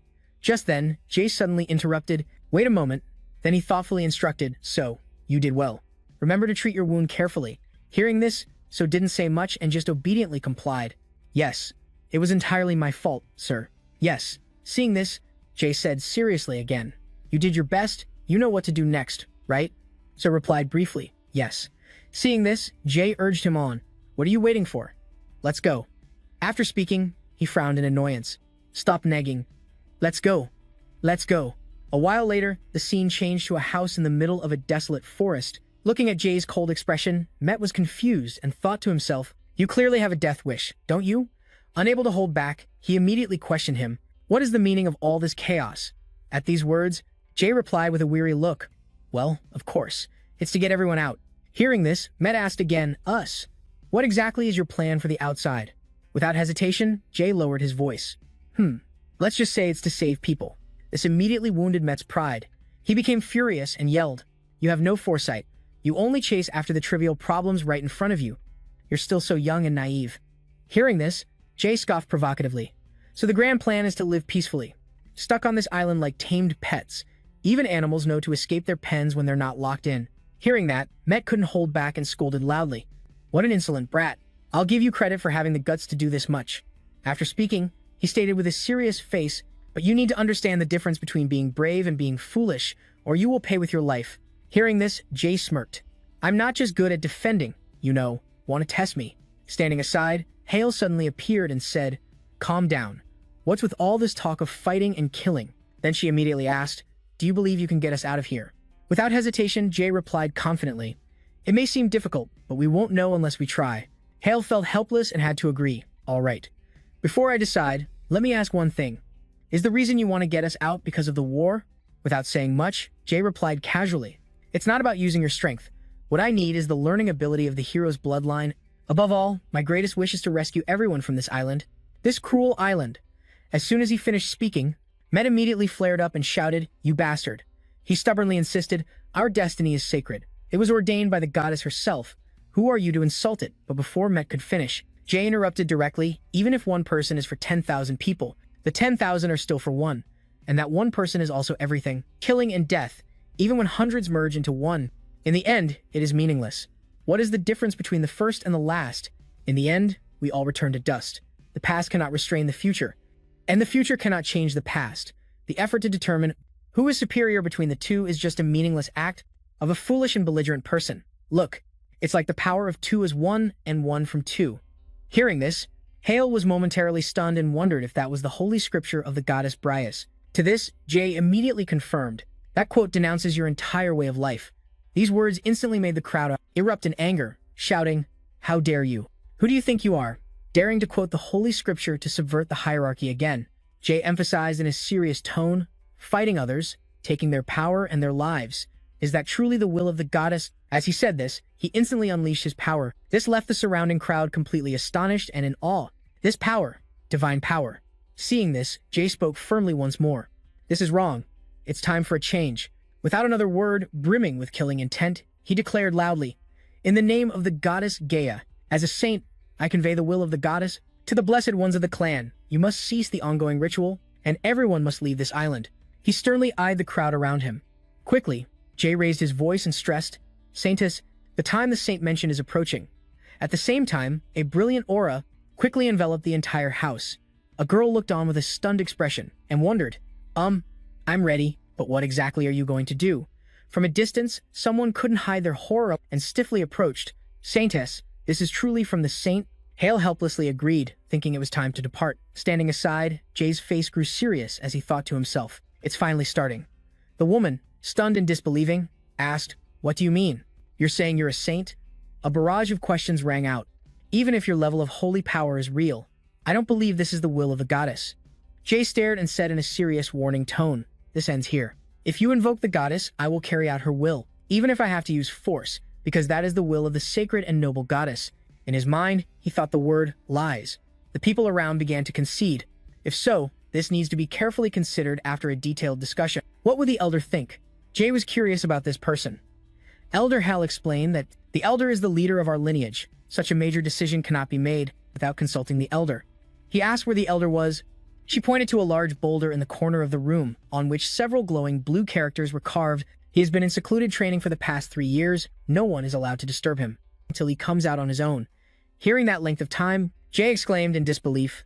3 years? Someone said, "That's right, so don't disturb the elder during his seclusion." However, he paid it no mind and immediately walked past the man. A sense of unease washed over Jay. No one has seen him for 3 years. Something's not right. He manifested his sword from mana and sliced through the boulder in one move. To everyone's astonishment, they panicked and tried to stop him. "What are you doing? You're not allowed to do that," Jay shouted, his face more tense than ever. "Are you kidding me? What kind of secluded training is this?" He thought that even with enough food and water, no one could be okay after being locked up for 3 years. Inside the boulder was a body slumped on the ground with long, silver hair. Someone shouted, "Elder!" The people present began to panic. "Elder! The elder has fainted." Jay looked worried. It happened just as he predicted. "I knew this would happen," someone spoke up. "Aren't you a saint? What are you doing? Hurry up and heal him." Med agreed. "That's right, we're asking you to heal him." "Why are you just touching him?" he said calmly. "Are you crazy?" His next words seemed to strike a nerve. "Do you think saints are omnipotent? What do you people even know? You've been stuck on this island for too long. Even bishops have to ask about a patient's condition. Do you think holy magic can cure everything?" Jay threatened them. He looked very annoyed. "Maybe I should just stop and do nothing, huh?" The crowd was nearly speechless. Hale raised a hand. She signaled for the others to be calm and spoke in a gentle voice. "Jay, we acted rashly. The elder's health is in a critical state. We were just worried about the elder, so we spoke thoughtlessly." A man behind still seemed indignant. "Elder Hale," she explained in a low voice, "just as you said, we have only ever lived here, so we don't understand how outside priests perform treatments. Can you please forgive our ignorance?" Jay was still a bit angry. Some people just talk nonsense, but never apologize for it.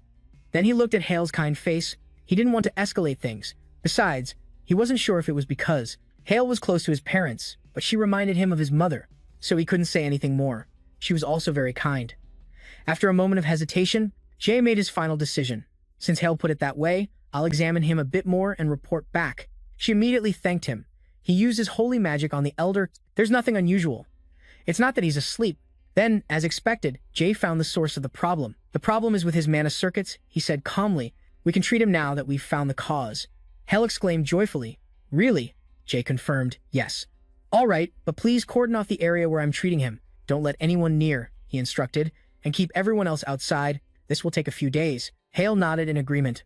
All right, I'll do as you say. However, one unreasonable man protested. What? That's ridiculous. We'll stay here and watch over things. Her face darkened as she said in a low voice, Please get out. Helpless, Met shouted as he left the cave. You better cure him, Jay said softly. Hale, I need to ask you for a favor. His face was very serious. No matter what happens, do not interrupt me, unless you want the three of us to die together. Outside, the others were still in a commotion. Is it all right to leave things like this? A whole day has passed, one after another. They expressed their doubts about Jay's abilities. Even though he's a saint, how can we entrust the elder to an outsider? The girl beside them offered reassurance. It will be fine, since Elder Hale is in there with him. Met insisted, No, I can't just sit back and watch. I'm going to check on the situation myself. Inside the cave, Hale suddenly exclaimed, The mana circuits are twisted 15 times. Jay nodded and said, That's right, they're all twisted in a complex manner. However, we just need to untangle them one by one. She replied, That's impossible. There's no way to break a mana circuit and reconstruct it. He chuckled, his face full of confidence. Don't worry, I can do it. It's not so complicated that it's beyond repair. Besides, I fixed things much worse than this. With that, he began to channel mana into the elder's body. Hale watched from the side, her expression a mixture of doubt and awe. We can only hope for the best. But I can feel the elder's spirit returning. Can twisted mana circuits really be untangled? That's an incredible technique. From a distance, Met's voice rang out, startling her. How are things going? He had entered the cave without her noticing. We came to check because we were worried. How is the elder? Hale, annoyed, questioned him. Why are you here? According to the saint, the mana circuits are twisted. The man was completely shocked. What? Met shouted. Twisted mana circuits? If it's such a critical issue, shouldn't we have held a meeting among the elders first? You are so thoughtless, Elder Hale. Annoyed, she reminded him. Keep your voice down. The saint is concentrating on the treatment. She reassured him. This boy seems to be very knowledgeable about mana, at least more so than us. However, Matt wasn't listening.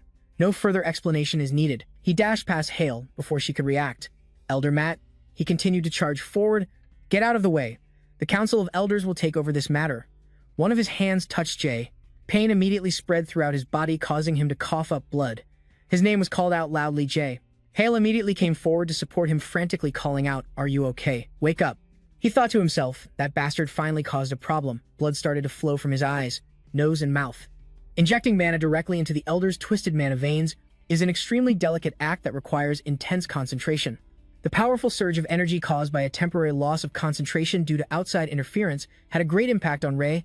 The same thing happened to the Elder's body at the same time. The consequences of the impact also transferred to the Elder. Mess was still screaming like a madman. You bastard. Not only did you dare to touch the Elder's mana veins, but you also dared to do something to him. You will not be forgiven. Then Jay breathed a sigh of relief. Say whatever you want no matter what you say or do. He placed one hand on the Elder's body to transfer the rest of the mana. The healing is complete. That man seemed to have lost his mind. That bastard, if not now. Then I'll never be able to kill that monster.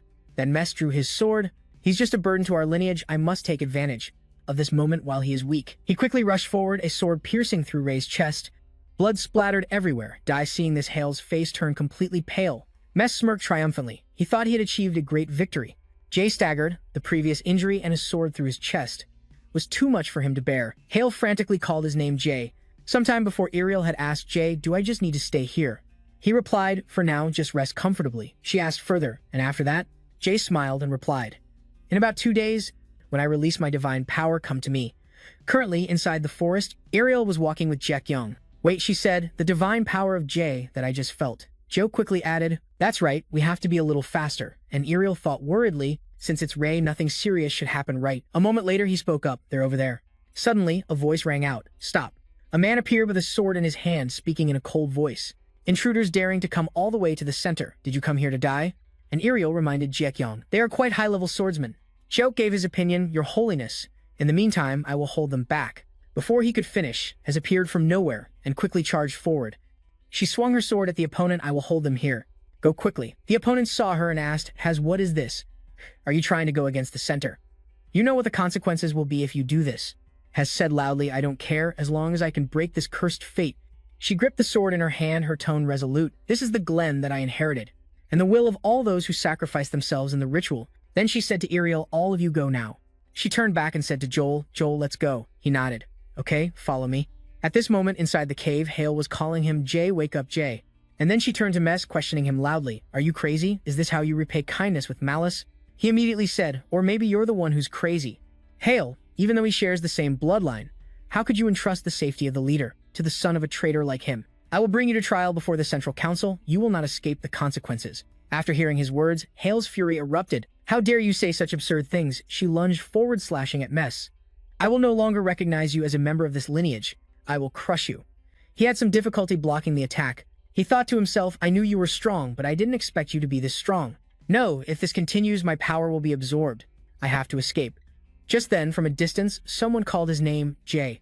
A loud noise echoed as the stone wall of the cave was knocked down from the outside. Then Ariel and Geo quickly appeared. She called out worriedly, Are you okay? We're here now. Hel pondered. They are. The thing that caught their eyes was Jay lying on the ground with a large pool of blood behind him. Ariel asked in alarm, How long has he been in this state? Hale replied, I think it's been about 3 minutes. She stepped forward and grabbed his wrist. That's enough. Ariel hurriedly used her holy power to heal Jay.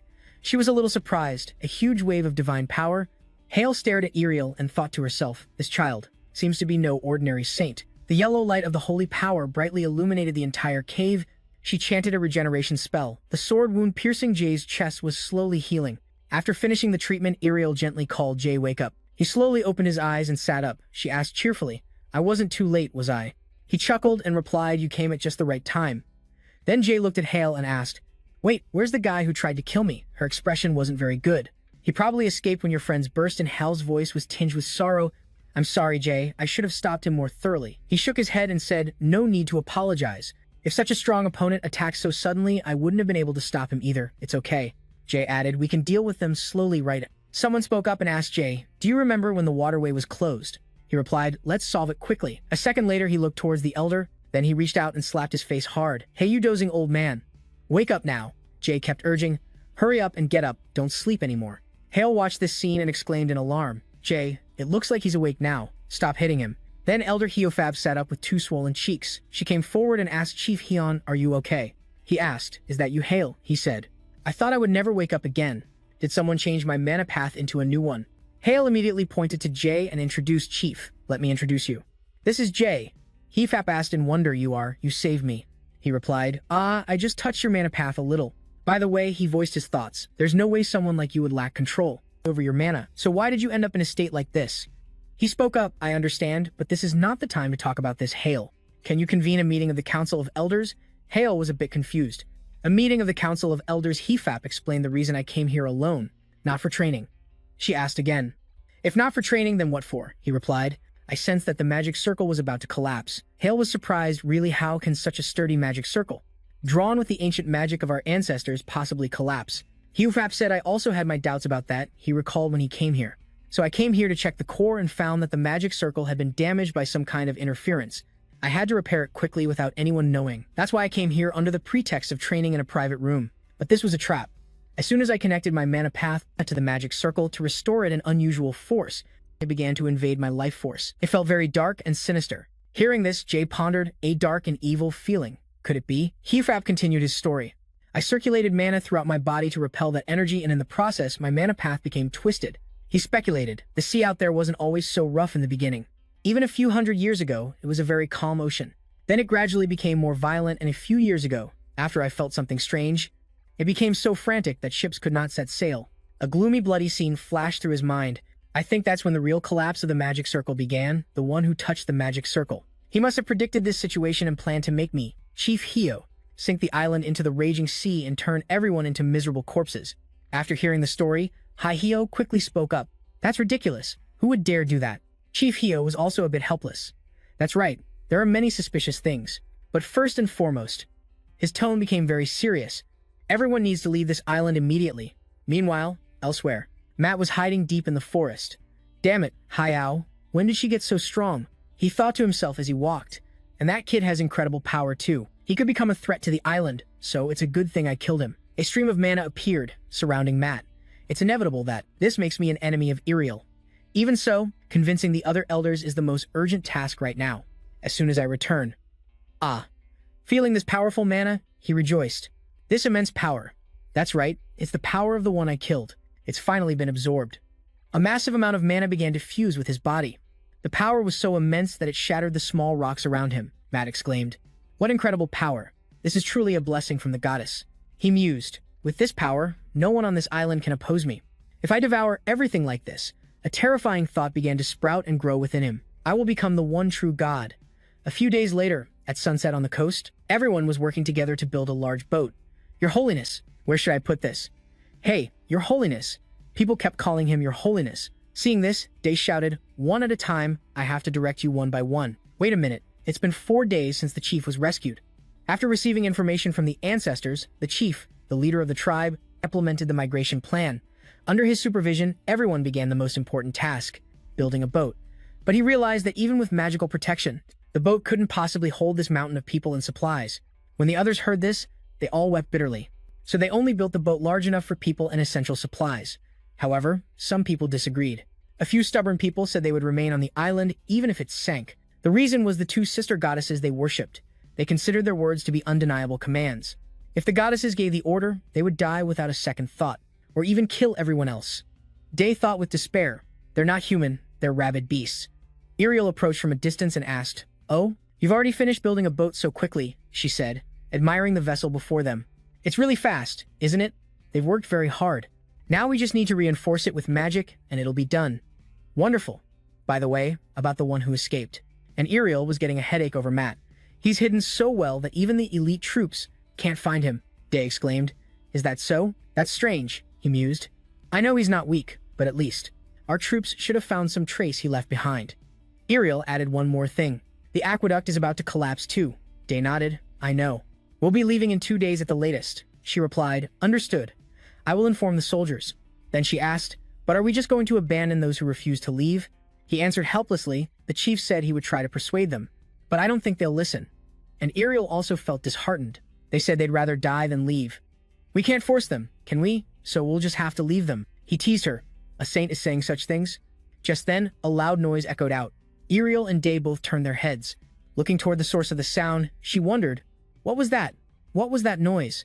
He was just as confused. Wait. The mana flow around the island is fluctuating violently. Did the formation collapse? How could it suddenly collapse like that? Day immediately ran toward the sound. I can't just stand by and watch. I'll go check on the formation elsewhere. A round crystal fell and shattered.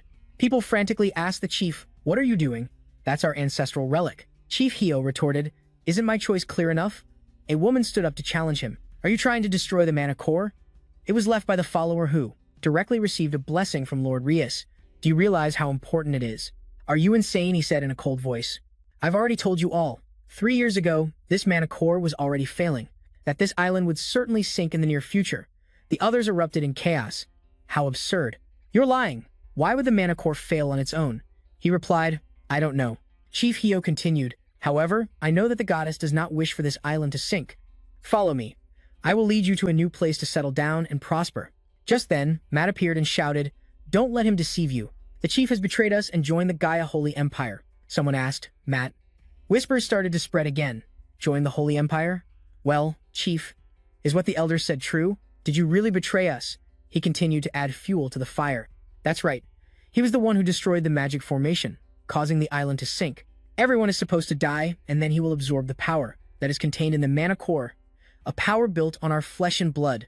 That is your true goal, isn't it? Chief Hio spoke calmly. Matt, since we parted ways, you've changed a lot.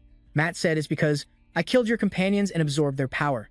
His tone was incredibly confident. I don't know why he's still alive, but it doesn't matter. I'll just kill him again.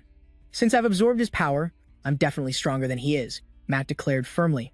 But before that, I'll deal with you, the traitor, first. The chief replied, I don't know why you misunderstand me, but I don't want to fight you. We still have time to sit down and talk. But before Chief Hio could finish, the crowd pointed their swords and surrounded him. He said dejectedly, Very well. This is your choice, isn't it? Day and Ariel were rushing to where everyone was gathered.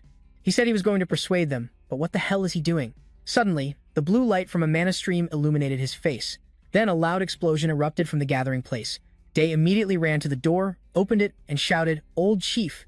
Inside the room, countless bodies were strewn across the floor. In the distance, a figure flickered in and out of view through the smoke. Look who it is. Matt turned and said, I was just about to look for you. I didn't expect you to deliver yourself right to me. You've saved me a lot of trouble. Day exclaimed in shock. You're He replied, "You don't recognize me, you damn brat. You've got a pretty impressive amount of power." He burst out laughing. Such an abundant supply of mana. But his attention was drawn to the mana sword the man was holding. "Is that my aura sword?" Day wondered for a brief moment. The skill swap blessing will. Chief Hio stepped in front of him and said, "Your Holiness, this place is dangerous." He asked wonderingly, "Old Chief, what just happened?" He replied, "When I destroyed the mana core to convince those people, Matt appeared and framed me for betraying the island. While those people were deceived by his cunning words and surrounded me, he took down everyone with that strange power." And after Hiofap finished speaking, Matt did not bother to hide it anymore. "That's right, but so what? Because you two will fall just like them." Then he offered some advice. "I think we should avoid fighting him right now," but Jade disagreed. "No, we have to do this." Seeing him getting closer to that guy, Hiofap called out Holy Saint. He ignored him and asked, "Hey, Matt, is your mana impure?" Matt replied, "Yeah. It took me a while to get used to it. I feel like my body was about to explode from all that mana." He then asked, "Aren't you going to use that power for good things?" The guy arrogantly replied, "Of course. We were born to do good deeds." Matt squinted at Day. "Of course, I'm going to kill and absorb the power of everyone here, including your parents in Bilo Village, and I will become the most powerful being." Day was surprised and thought to himself, "He knows about Bilo Village. They said he could only absorb abilities, but it seems he got my memories too." He wondered, "So, does he know?" He then spoke up. "Hey," Day asked him, "do you know what SA is?" Matt was confused, scratching his head. "What? Wait, SS what?" he yelled. "What the hell are you talking about?" He immediately moved closer to him and said, "You can only remember memories after I remind you, so it probably takes time for you to get all of my memories." Met was surprised and asked, "What? Isn't this all of your power?" Day replied, "Probably. How about this? Maybe it's because of my mana capacity." He grabbed the guy's neck and started channeling his mana. He thought, "Do you think I was just wasting my time talking to you?" While we were talking, I was checking to see exactly how much mana you could contain.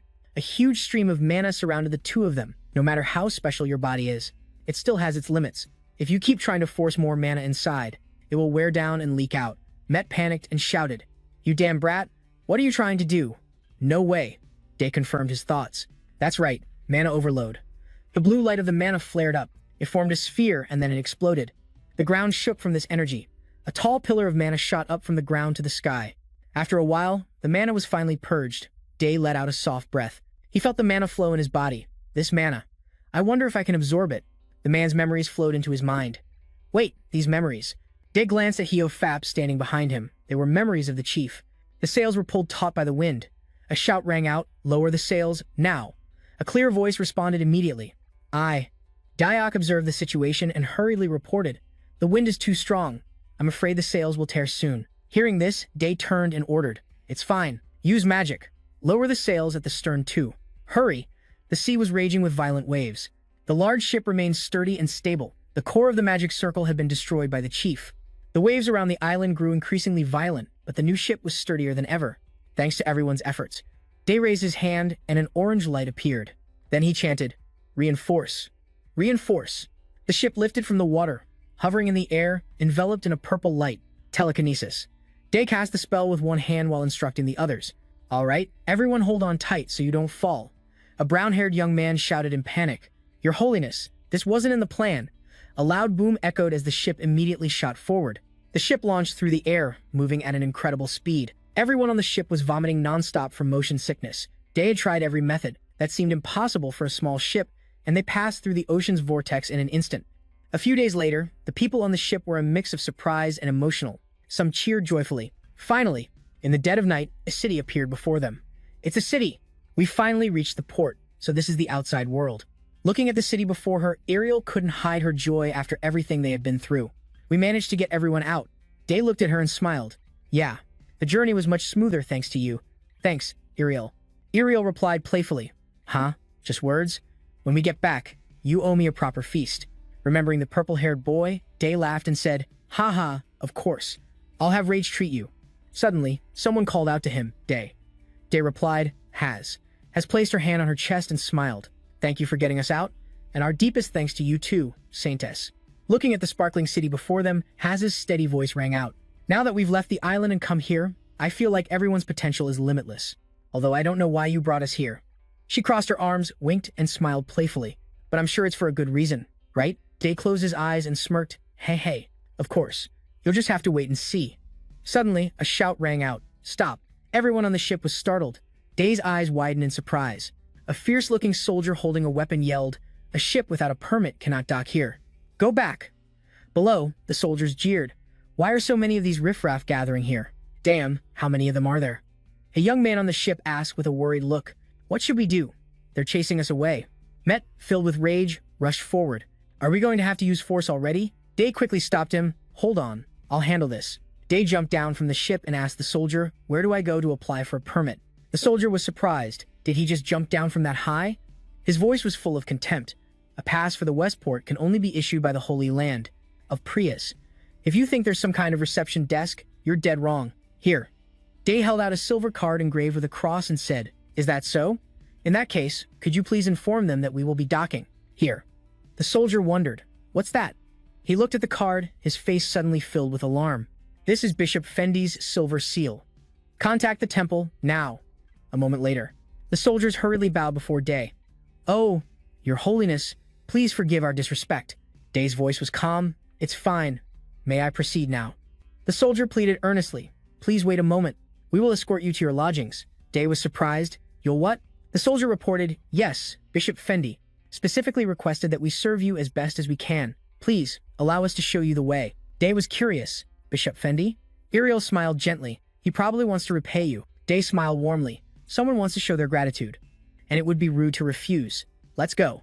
The tables were overflowing with food and it was very crowded. Everyone raised their glasses. Day and Iriel, holding mugs of beer, smiled brightly. In the large hall, lively chatter filled the air. "Thank you for bringing us with you, Your Holiness. I'm glad everyone made it in safely." Day asked Heofap, "How does it feel to leave that tiny island?" Heofap smiled. "Ha ha ha, it seems everyone is still finding it hard to adapt." Day nodded in understanding. It's natural for people who don't know the lifestyle here, but don't worry. I'll do my best to help everyone for now." Heofap asked, "Really? Then could you tell me about this place?" Day smiled, stroking his chin. "Even though you can do anything, the thing I'm interested in is medical arts. Everyone in this world needs it. I will teach everyone medicine." Heofap was surprised. "Medical arts? Why not just use magic?" Day answered, "That's what people usually think. However, magic isn't beneficial for everyone. Out of 10 people, one wears a magician's hat.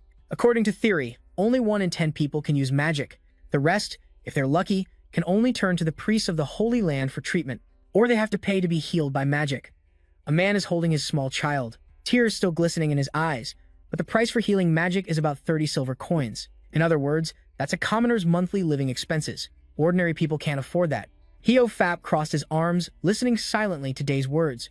"With your ability to learn, you can learn medicine, soon become a physician, and then teach others. That way, we can build a world where everyone receives medical care. That is my goal." Heofap praised him. "You are very intelligent. No wonder Gaia chose you to be the Holy One." A large academy with a vast courtyard. In the future, everyone will learn medical arts in a place called an academy. The academy is located in the eastern 6 lands. To get there, it's a 2-week journey by ship. The people of Israel happily ate, drank, and had fun together during those 2 weeks. I plan to teach everyone about tasting and basic medical knowledge. They're all naturally gifted, so that amount of time should be enough." Heofap chuckled. "I understand what you want to do. I will inform my clansmen. In the future, we will need a lot of your help." Jay replied, "I'm the one who needs your help." "Thank you for understanding. There's one more thing." Jay's eyes widened as he hesitated. "On the way to the academy, we will have to pass through Celia. It's my hometown and where my family lives." Heofap's face turned serious at Jay's question. "Is it okay for you not to go see my mother?" Looking at Jay's face, Heofap spoke. "I see. You inherited Matt's memories." He closed his eyes tightly. "Then you probably know I wasn't a good father." He added a sentence that made Jay's jaw drop. "And I don't think I can stand your father's stupid face." He clenched his fist. "To finally meet again in this situation, it feels a bit strange, but for now I think I need more time." Jay's eyes widened upon hearing the other person's words. "Moreover, even though we haven't met, she's probably still living well and even raised a fine son like you, right?" Jay winked playfully. "You still have plenty of time, father. One thing is for sure." Jay's voice was full of sincerity. "From what I know of mother, she would want to see you." Heofap hesitated. "I'm not sure." Jay gave a bright smile. "I'm sure of it. So when you're ready, please let me know, grandfather." Heofap silently looked at him. They both looked at the night sky. Suddenly, Heofap spoke. Jay and his comrades headed to the Holy Land. Everyone stood before a large fortress, along with about 200 people of heroic blood. Night fell. Inside the large building, a voice rang out, "Greetings, Your Holiness." It was Aclius, her voice full of reverence. "I apologize for reporting as soon as you returned." Jay was surprised. "What is it?" Aclius recalled the recent events. When she cooperated with Hong, there were many things to report. "First is the matter you ordered me to handle, following your orders." I cooperated with Hong Yang to eliminate the corrupt noble families, but in the process we suffered significant losses. Jay said, that's a big deal. Then Acleus's words made Jay's eyes widen and his jaw drop. I used the assets of the Belcroy family for this personal matter. I feel ashamed for doing things you did not order. Giving a thumbs up to Acleus, Jay smiled brightly. What's there to be ashamed of? You did very well, I'm proud of you. As expected, you are the ideal Duchess of Belcroix. Aquis was shy upon receiving the compliment. I am truly embarrassed to receive such praise. From the window, the yellow lights inside could be seen. Aquis suddenly remembered, and another thing. Your holiness about the people you brought with you, Jay replied. Ah, those people. Acleus rubbed her chin thoughtfully. I understand the heroic bloodline is quite surprising, but I think we need to be careful. I guess so. Acleus's words left Jay bewildered. It feels like 1,000 swords at my back. That's right. It's no exaggeration to say that your holiness's current influence is the strongest in the holy nation, at least as a swordsman, and this is like bringing an army with you. Under your command, she continued her analysis. Even without this issue, the power of the noble families in the political world has weakened considerably because of you, your holiness. Therefore, you will be seen as a great threat to them. I guess they will try to control this. Jay held his forehead tiredly. We only brought doctors. Eric remembered something. I also have a report related to that. Jay wondered, what is it? He remembered the image of the Lich. While holding the list of new students, Acklet reported, recently, the number of remaining slots at the medical academy is only 10. The academy is very popular right now, so enrolling 200 people now is impossible. At this point, Acleus proposed a countermeasure. It seems this problem can be solved by purchasing some nearby private land from the merchants and expanding the medical academy. Jay pointed excitedly. Excellent. Let's start right away. And so Jay began to buy the plots of land and the abandoned buildings around the academy. Jay stood there, watching. Acleus was giving scrolls to the merchants and even those who initially didn't want to sell. Agreed after hearing the high price Jay offered. The merchants looked extremely surprised as they looked at the price on the paper in their hands, and on the day of the transaction, the bearded merchant had a troubled expression, his hands clasped together, his voice weak. I'm sorry, but we will not sell these lands, Acleus tried to persuade him. The offered price is 1.7 times the current market value, but if you wish, we can increase the price further. The bearded merchant quickly interrupted Acleford.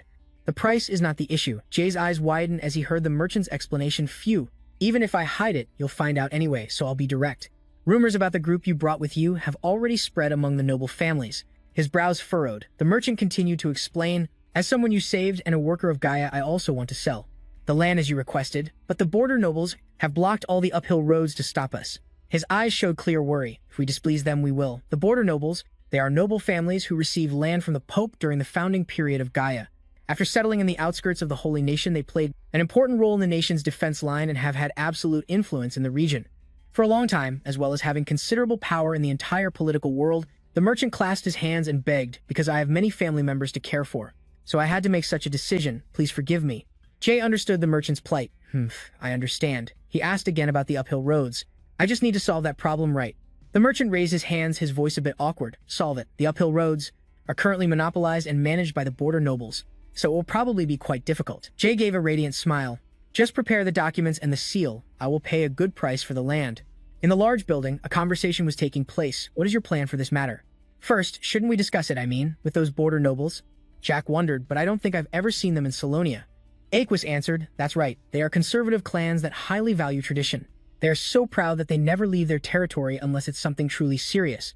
Jack was still puzzled. They don't come even when His Holiness calls. Aquis continued to explain, although they belong to the Holy Nation, they can be considered an independent autonomous territory. Therefore, they don't really follow the hierarchy of the Holy Nation. Jay's face clearly showed his annoyance. How troublesome. Why is everything so complicated? So I have to go find them one by one. Aklu offered an opinion. Asian Os Hag. I don't think you need to go to such lengths. Although they are quite distant from the central noble families, their relationships with each other are very close, Aquarius suggested. If you go see their representative, the clan family, and negotiate, the rest will automatically follow. She volunteered for the task. Your Holiness, if you entrust this task to me, I will resolve it quickly. Jay waved his hand. It's fine. Regarding this matter, it will be faster if I do it myself. Aklude reminded him, talking to the border nobles won't be easy at all, because they are very stubborn and arrogant. Jay reassured her. I don't expect this matter to be resolved immediately either. Through our conversation, I have another request for you. The brilliant red sunset enveloped the large white mansion. Under the sunset, Jay was talking to a maid. Is this the Quen family's mansion? It's really big. The maid bowed respectfully. Welcome, Your Holiness. The maid opened the door for Jay while introducing herself. I have been waiting for you since receiving your invitation. I am CB, your escort. Please come inside, Jay replied politely. Thank you.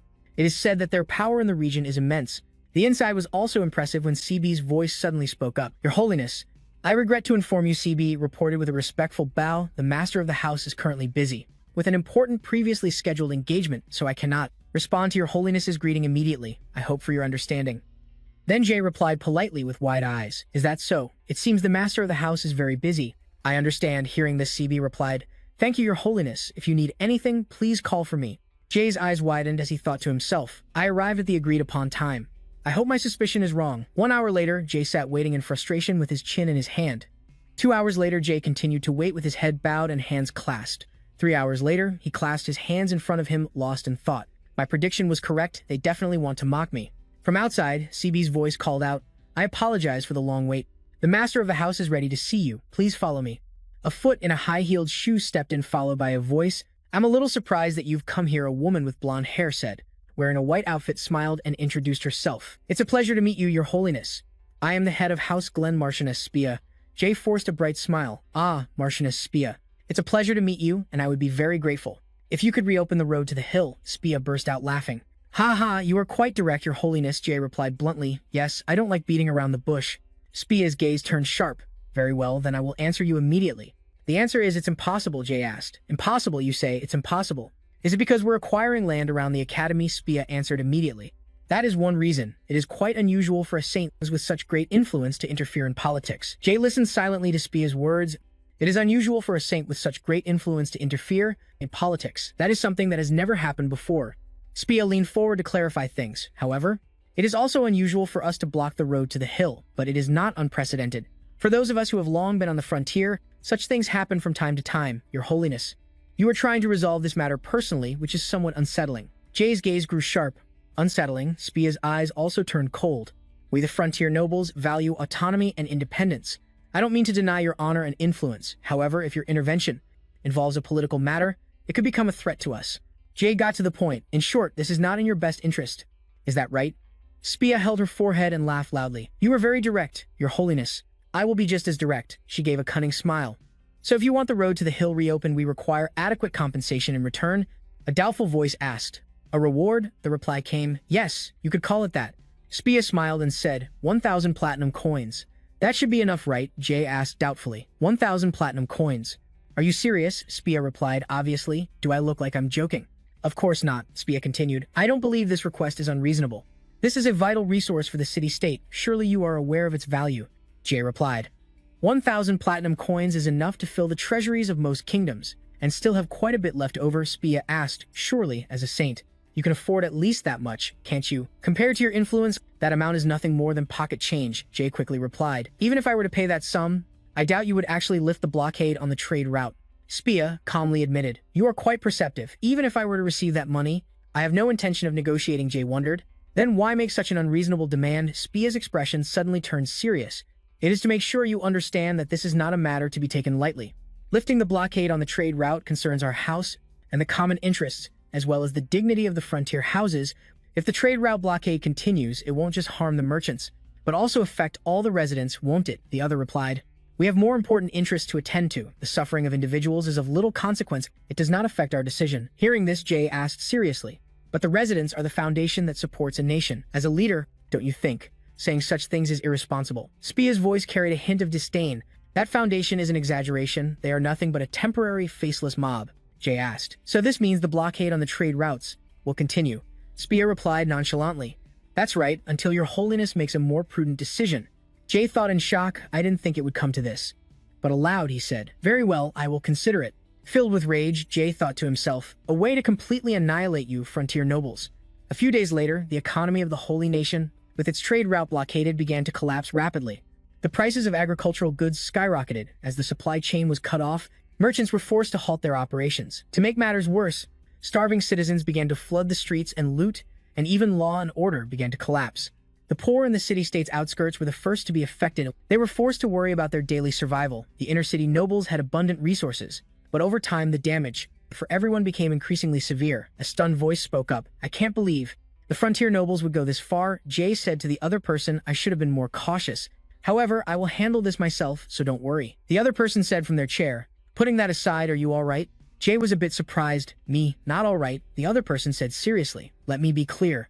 This is not your fault. It's a problem with the current situation and the system of the city-state. First, we need to open the national treasury. to address the most pressing issues. If there's anything I can do to help with what you're doing, please let me know. I will support you in any way I can. Jay was momentarily speechless, replying a moment later, "Thank you, I'll take my leave." Aquarius appeared, "Your Holiness. The items you requested have been prepared," Jay asked in surprise. "Really? Did everything go smoothly?" Aquarius said, "I am ready to support any of your plans, Your Holiness. Then let's get going." Then Jay looked up confidently and said, "To catch a tiger, you must enter its den." That evening at a common house, Harmon heard a voice and looked up. Jay looked around and casually remarked, "This place is quite shabby, isn't it?" Hearing this, the man said irritably, "I'm already stressed out, and now some kid shows up. Get lost while I'm still being nice." A large bag of gold was suddenly placed in front of him. The man was stunned. It's so dazzling, he wondered to himself. Who the hell is this guy? Jay said cheerfully to the man, "Let's work together." The man gave him a suspicious look. "A merchant lives by trust. I can't do any shady work just for money." He raised his voice. "Much less from some random guy who just walks into the merchant guild and throws money in my face. Do you think I'm foolish enough to just say, 'Sure, I'll do it'?" Jay suddenly said, "Harmon Carson, 32 years old, from the Kingdom of Devon. You struck out on your own away from your family who runs a small merchant guild. 7 years ago, you started building your own merchant guild from scratch. Your merchant guild was the first in the city-state to trade with neighboring kingdoms, and you succeeded, overcoming competition from the established noble houses." Hearing his life story recited perfectly, Harmon was stunned. He developed new trade routes, quickly expand his own merchant guild, and gain recognition. Harmon thought to himself, "How did he get information about me?" Jay stood confidently before Harmon. "Although you don't know me, I know you very well. I know you have quick decision-making, excellent negotiation skills, and a broad vision, along with experience in risk management and excelling at overcoming challenges, even in difficult situations. After considering all the above conditions, I decided to give you this opportunity." An opportunity. Jay continued to speak. "You must really miss the bustling merchant guild you once owned. Don't you want to revive it?" Hearing this, Harmon was finally able to speak. "All right. Thank you for thinking of me," but he snapped, "What on earth do you want me to do for you?" "That might be true, but right now, it's like a storm has swept through," he said agitatedly. "Right now, the high-ranking nobles have no intention of reopening the trade routes. We can't do anything. We have nothing left to sell." Jay smirked. "What if we distribute special goods through alternative trade routes?" Harmon said, "What are you really suggesting this?" Without thinking about the monsters swarming the trade routes, Jay said casually, "That's not a problem." He then said to the scowling Harmon, "Come outside with me for a moment right now." Harmon followed while thinking, "What are you trying to show me?" The door opened, revealing a brown creature with wagging ears. He looked in surprise at the cute creatures before him. Jay pointed behind him towards a cute monster waving, "Hello. We have the consent of the people," and they even offered to help with this. "Well done, thank you everyone." He was so stunned, he stammered, "Why are there orcs here?" Jay pointed to 2 wooden chests and said loudly, "All right. These are the goods our guild will sell." In the chest were colorful diamonds and gemstones. Harmon was both surprised and shocked. "This is Jay." Hearing Harmon's stuttering tone, Jay chuckled. "Do you know what these are?" "Of course. These are magic tools made by the Belcrosh family, and the magic stones that can only be found in the mines." Harmon looked at Jay with doubt and some hesitation. "These aren't items that an ordinary person can easily obtain. How is this possible?" Hearing this, Jay replied, "All right." So then he gave a bright, confident smile and said, "Are you starting to feel like you want to work with me?" Harmon thought in stunned joy, "What the hell? I can't process this yet, but this is an opportunity that I cannot miss as a merchant." Harmon looked at Jay as if he saw money before him. "This time I will dedicate myself to the bone to not disappoint the guild master's expectations." He quickly changed his attitude in the blink of an eye. Jay wasn't too surprised by this reaction. Good thinking.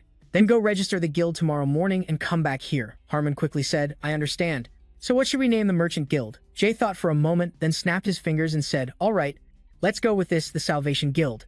1 month since the establishment of the Relief Trading Company, a piercing scream echoed in the large house. Harmon was full of excitement. "Look at this pile of money." By using the unique resources of the SI family as strategic resources, the Relief Trading Company successfully opened new trade routes with neighboring countries. Using Harmon's business strategies, who had traded with countless nations, the company established a remarkable foundation in a very short period of time. Harmon praised him generously. "You are truly amazing," Guildmaster Jay said calmly. "It's thanks to your hard work. I never imagined you could make such a huge profit." "Well done." Harmon sat before the pile of gold, laughing nonchalantly, and said, "I didn't really do anything. It's all thanks to the excellent products." Jay continued to praise him. "No need to be modest. By the way, how's the feedback?" Harmon replied. "You mean the private merchants, right? They are very enthusiastic. Everyone is very interested in our trade route. All the guests are smiling with satisfaction. If we allow them to use the route and charge a fee, how much could we make?" At that point, Harmon couldn't hide his joy, but Jay suddenly said, "No, there won't be any fees." Harmon's eyes widened in surprise as he looked at Jay and asked why not. Jay sighed and explained, "The purpose from the beginning was to counter the blockade of the existing trade routes. If we charge a fee, we'd be no different from those border nobles, right? Harmon seemed to realize and admitted, I didn't think far enough ahead. Jay then said cheerfully, go tell them. The relief route is open free to use as long as they meet the conditions. Harmon didn't understand and asked again, conditions the trading companies using this route must include a certain number of food products in their shipments. But remember that the price of these food products must not exceed the standard level set by the Relief Guild. Of course, that price will be set extremely low. Our guild will also actively purchase food products. The purchased items will not be resold. Instead, they will be sent to warehouses in each region. Harmon asked, so does that mean you've decided to donate your quick? That's right. The warehouses will serve as emergency relief headquarters in each region. For those who cannot afford food in the current situation, our guild plans to provide aid directly. Harmon asked, are you talking about the tenant farmers in my territory? Right. However, I'm concerned about the border nobles. They won't just sit back and do nothing, Jay immediately said. Exactly. That's why we should use this relief system as a stepping stone to make the people economically self-sufficient, Jay said, full of confidence and expectation. This isn't just a simple donation, it's about saving society, helping them achieve economic independence, Harmon thought. Economic independence. If the tenant farmers in the territory can become self-sufficient, it could disrupt the power base of the border nobles. Then Jay continued, that's right, we will start by providing aid resources for free, and then we will support them with land so they can manage their own farming and distribution. Harmon seemed to understand. If they can trade their self-grown agricultural products with the relief trading company, they will be able to support themselves. Jay said, this is just the first step towards self-reliance. Jay then remembered something and smiled, saying, don't worry, just because we're doing this doesn't mean your share of the profits will disappear. Harmon jumped startled.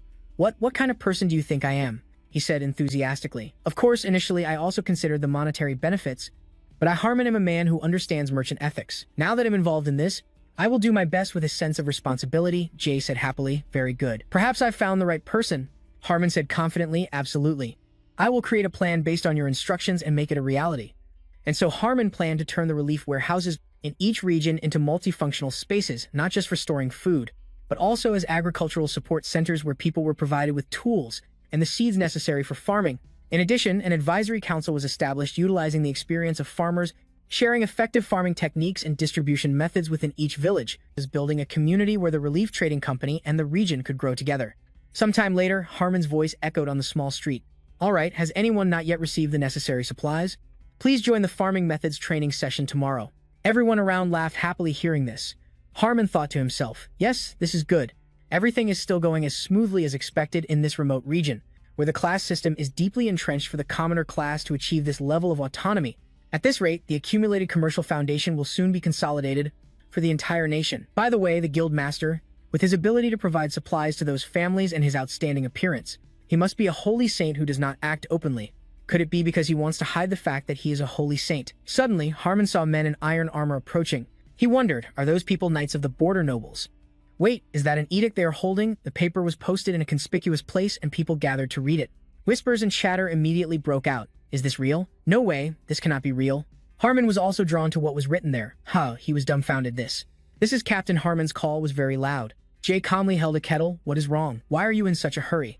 Harmon said, the border nobles, they have reopened the old trade routes.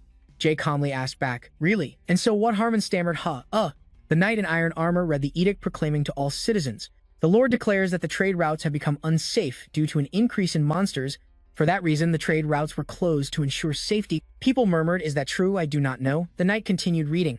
The Lord, as the protector of the border, cannot turn a blind eye to the threats against the residents. So he has deployed his forces. They have annihilated all the monsters and announced that the trade route is safe again. Furthermore, not only the routes managed by the association called the Relief Trading Company cannot guarantee safety due to the monster threat, but their management also lacks transparency. Harmon listened to the edict completely stunned. What is happening? Not only that, the food distributed by the Relief Trading Company also has problems. The food items and goods they import from abroad are defective products that have not undergone quality inspection. Harmon grew angry as he listened. This ridiculous, baseless talk. The people began to stir, so that is why it is so cheap. Is the food we are eating unsafe? The knight continued. The Relief Trading Company uses unregulated trade routes. They are risking the safety of the people to maximize their profits. For the final sentence, the knight shouted, we must drive out these evil people who are disrupting the local community. Harmon recounted what he heard to Jay. That is what they said. Jay suddenly burst out laughing. Harmon wondered, what is this a time to laugh? Harmon said passionately, the border lords have directly interfered. By stirring this up, all our efforts have gone down the drain. Can you not, Captain, announce yourself that the trade route is safe? The situation would surely be resolved quickly, right? Jay calmly reassured Harmon. Oh, rest assured, do not worry about it. Trust me, we do not need to do anything. Harmon was skeptical. What Jay said, Do you think things will be that easy? For those who have tasted freedom, how can they return to the old oppressive system? The residents of the territory will make their own choice. They chose to trade directly through their own trade route, and they have found the path to economic independence. In short, they have understood the power of choice. The instability sown by the border lords will certainly cause fear. However, we have given them the means to overcome that fear. We created an opportunity, did we not? Jay handed a cup of tea to Harmon, and if someone wants to go back, then it is simply a chance for them to learn. No further action is needed. We just need to keep things as they are. You see, Harmon. The residents are looking at the knight with resentful eyes, as if looking at an idiot. The knight fell silent. Someone shouted, "Do you think we are fools? You say this food is defective. It is all delicious." That is right. We have never had any problems. I was about to starve to death, but I survived thanks to it. They call the relief merchants monsters instead of taking responsibility. An indignant man shouted, "When we were in trouble, they did not care at all. They are deliberately lying to take advantage of us." Over here, Spia's face was dark with anger. Jay smiled and said, "Is not true freedom. The ability to take care of oneself. The ability to see things clearly for oneself." The two of them clinked their glasses, no longer feeling worried. War was on the verge of breaking out. The people were also dissatisfied. Despite the provocations from the border nobles, the people remained resolute in their resistance. By promoting activities in various agricultural sectors and accelerating the commercialization process of rural communities, they began to strongly develop their autonomy. The border nobles began to feel the crisis caused by the rapid changes. In the current situation, they quickly changed their stance and bowed their heads in submission. At this moment, Spia was bowing seriously. "I am very sorry for the recent incidents," she assured. "We will actively promote support for the development of the region." Spia's words made Jay ponder thoughtfully, and Spia offered more persuasive words. The Sun Vision Merchant Guild was established with a noble purpose, to help the people become self-reliant. It would be wonderful if the nobles decided to join us on the path to achieving such a noble goal. After hearing this, Jay blurted out, "Really?" He put on a fake smile. His voice was somewhat sarcastic. "How wonderful. I look forward to seeing how much you all contribute." Spia recognized his disdain, but she was at a loss for words, and so the nobles of the border region compromised with a treaty not to infringe upon the independent rights of the local people's economy. Furthermore, an agreement was made to regularly donate a significant sum of money to the charity fund managed by the Sun Vision Merchant Guild. At the fortress, Harmon's indignant voice rang out, "Should not we have taken more from them?" Jay laughed and replied, "Ha, perhaps we should have." Still, Harmon was a little satisfied. "Anyway, they gave up more easily than I imagined," Jay explained. "Well, no matter how arrogant the nobles are, they cannot resist money, right?" he explained. "In the long run, if the local economy prospers, it will not affect them negatively either." Deceiving them at this moment was a wise decision. The more Harmon listened, the more he admired him. "Wow, just as expected. Your vision is truly amazing, Guild Master. I am sure you will expand the Sun Vision Merchant Guild to become the largest guild spanning all 6 regions," Jay humbly replied. "I think I will leave that to you," Harmon gasped. "Oh, really? Even if those are just polite words, I am truly grateful." Jay affirmed, "Your skills are not just sufficient, they are outstanding. I will be handing everything over to you from now on." Hearing this, Harmon froze. "What does that mean?" "Why do you say it as if you were going somewhere?" Jay confirmed. "Because I need to leave." He smiled. "I am thinking of leaving the Holy Nation." Harmon. Upon hearing that, he was shocked. "You are leaving the Holy Nation?" Harmon hesitated. "Even so, but Jay quickly cut him off. "I have no other choice but to do this." Harmon bowed his head, his expression sad. "A mere merchant like me cannot understand your thoughts, but I am sure you have your own reasons," he said softly. "Everyone in the Holy National Council will clearly feel the absence of the saint." Jacoby figured that might be the case, but looking back at the recent events, you can see it, can't you? The events were played in his mind one by one, like a slow-motion film. Jay feels how people overcome everything by their own strength and the path they have chosen. "I believe in the strength that everyone possesses, and of course, Harmon. I trust you the most." Jay's voice was filled with confidence. "Because of you, I can leave with a lighter heart. So this was your plan since you found me, from the moment everything began." Harmon frowned and started to complain. "If your knowledge, the credibility and reputation of the Sun Vision Merchant Guild combined together," Jay bluntly asked about achieving the status of a top merchant guild. "It's not a difficult task. You would want that, wouldn't you?" But this question made Harmon uncomfortable. He clenched his fists and didn't answer immediately.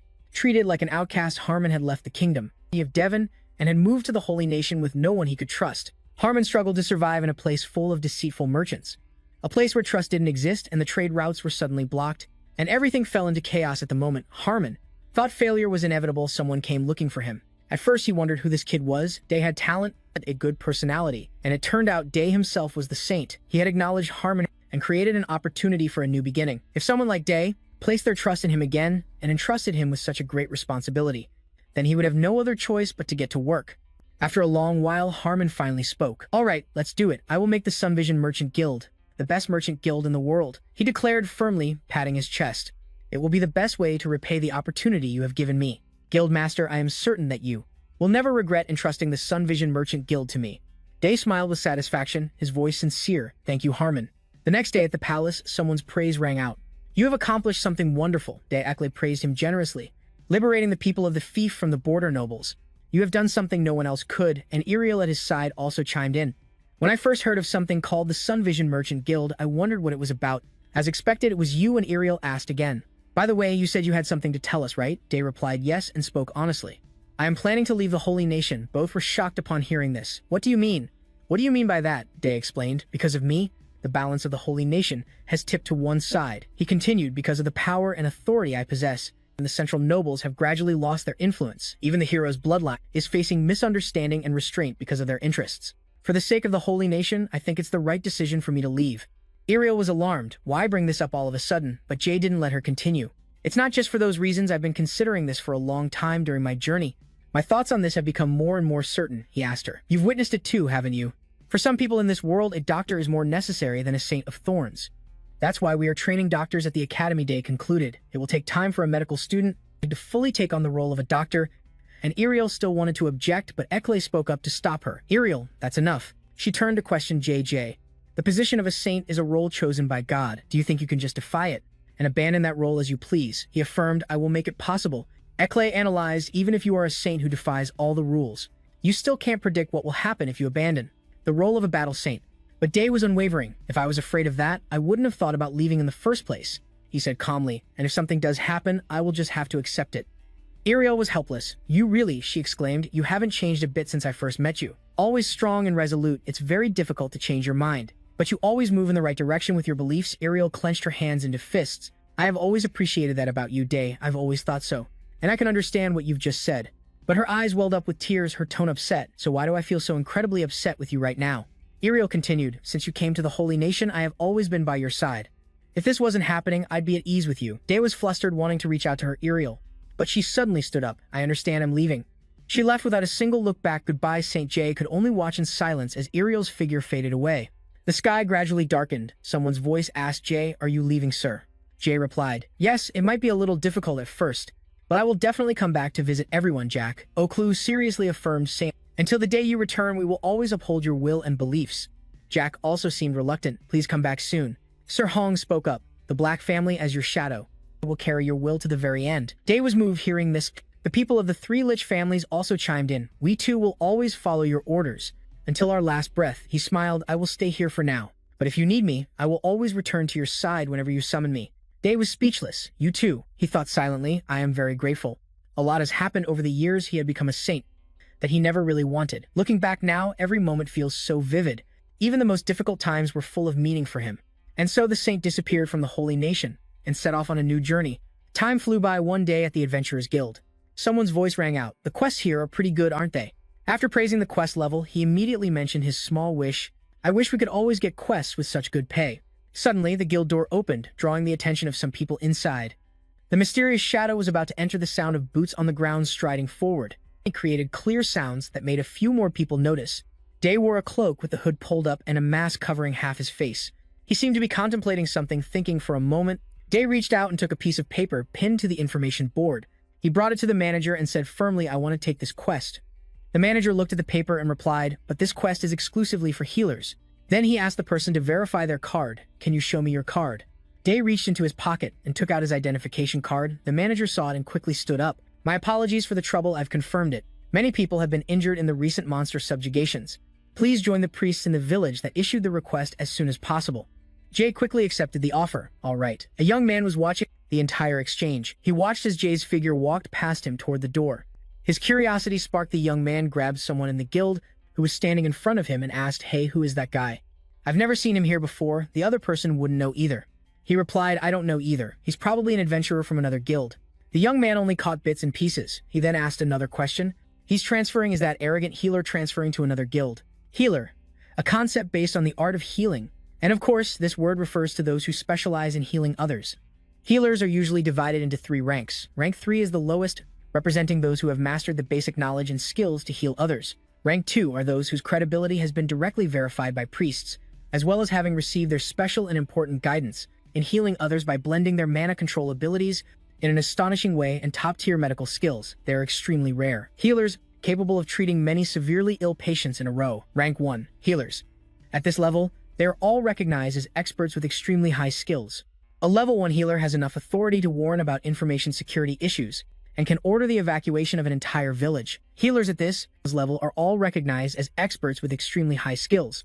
A level 1 healer has enough authority to warn about information security issues and can order the evacuation of an entire village during critical disasters like epidemics. With the consent of nearby lords, they play an extremely important role and have enough authority to destroy an entire infected village. The guy from before was probably just a third-rate healer, right? The person opposite hesitated for a moment. You know, the guild doesn't usually give out personal information about others unless it's for some common purpose. Don't worry too much about him. Not getting a satisfactory answer, the young man walked away sullenly, muttering how boring it was. A level 2 healer right after that. The person opposite thought about this and made some assumptions about him. He's also a prodigy, coming all the way from the academy just to take on a strange commissioned quest. Jay, with his backpack, walked slowly forward. Suddenly, a voice from somewhere spoke up. Are you leaving? Jay recognized the familiar voice and called out her name, Kia. Kia is the guardian of Grantal Forest. She smiled, calculating the time. To be exact, it's been 5 years since that day. Kia, face to face with Jay, recalled his words from before. According to what you said, the Holy Kingdom has developed more, and the people's awareness has been significantly raised. So it seems everything is as you expected, huh? Jay let out a helpless sigh. However, we're still lacking many healers, both in quality and quantity. It will take at least another 15 years to fix that. She replied from an elf's perspective. I see things progressing at an unbelievable pace, to the point where I feel a little angry, thinking about how far humans can go. Jay laughed out loud and then reminded her. Anyway, you remember tomorrow, right? Everyone will be waiting for you. How could Kia forget the general medical checkup for the village? Right, of course, I remember. Relieved, Jay said goodbye to Kia. All right then, see you tomorrow. As he walked away, the corners of his mouth kept curling up. He was in a pretty relaxed mood. It's been 5 years since I left the Holy Kingdom. During that time, many big changes have occurred across the 6 lands. The field of medicinal herbs, which was previously undeveloped, has started to grow. With the descendants of heroes joining the medical academy, it has been optimized under these conditions and is spreading more and more, unlike holy magic, which can only heal temporarily.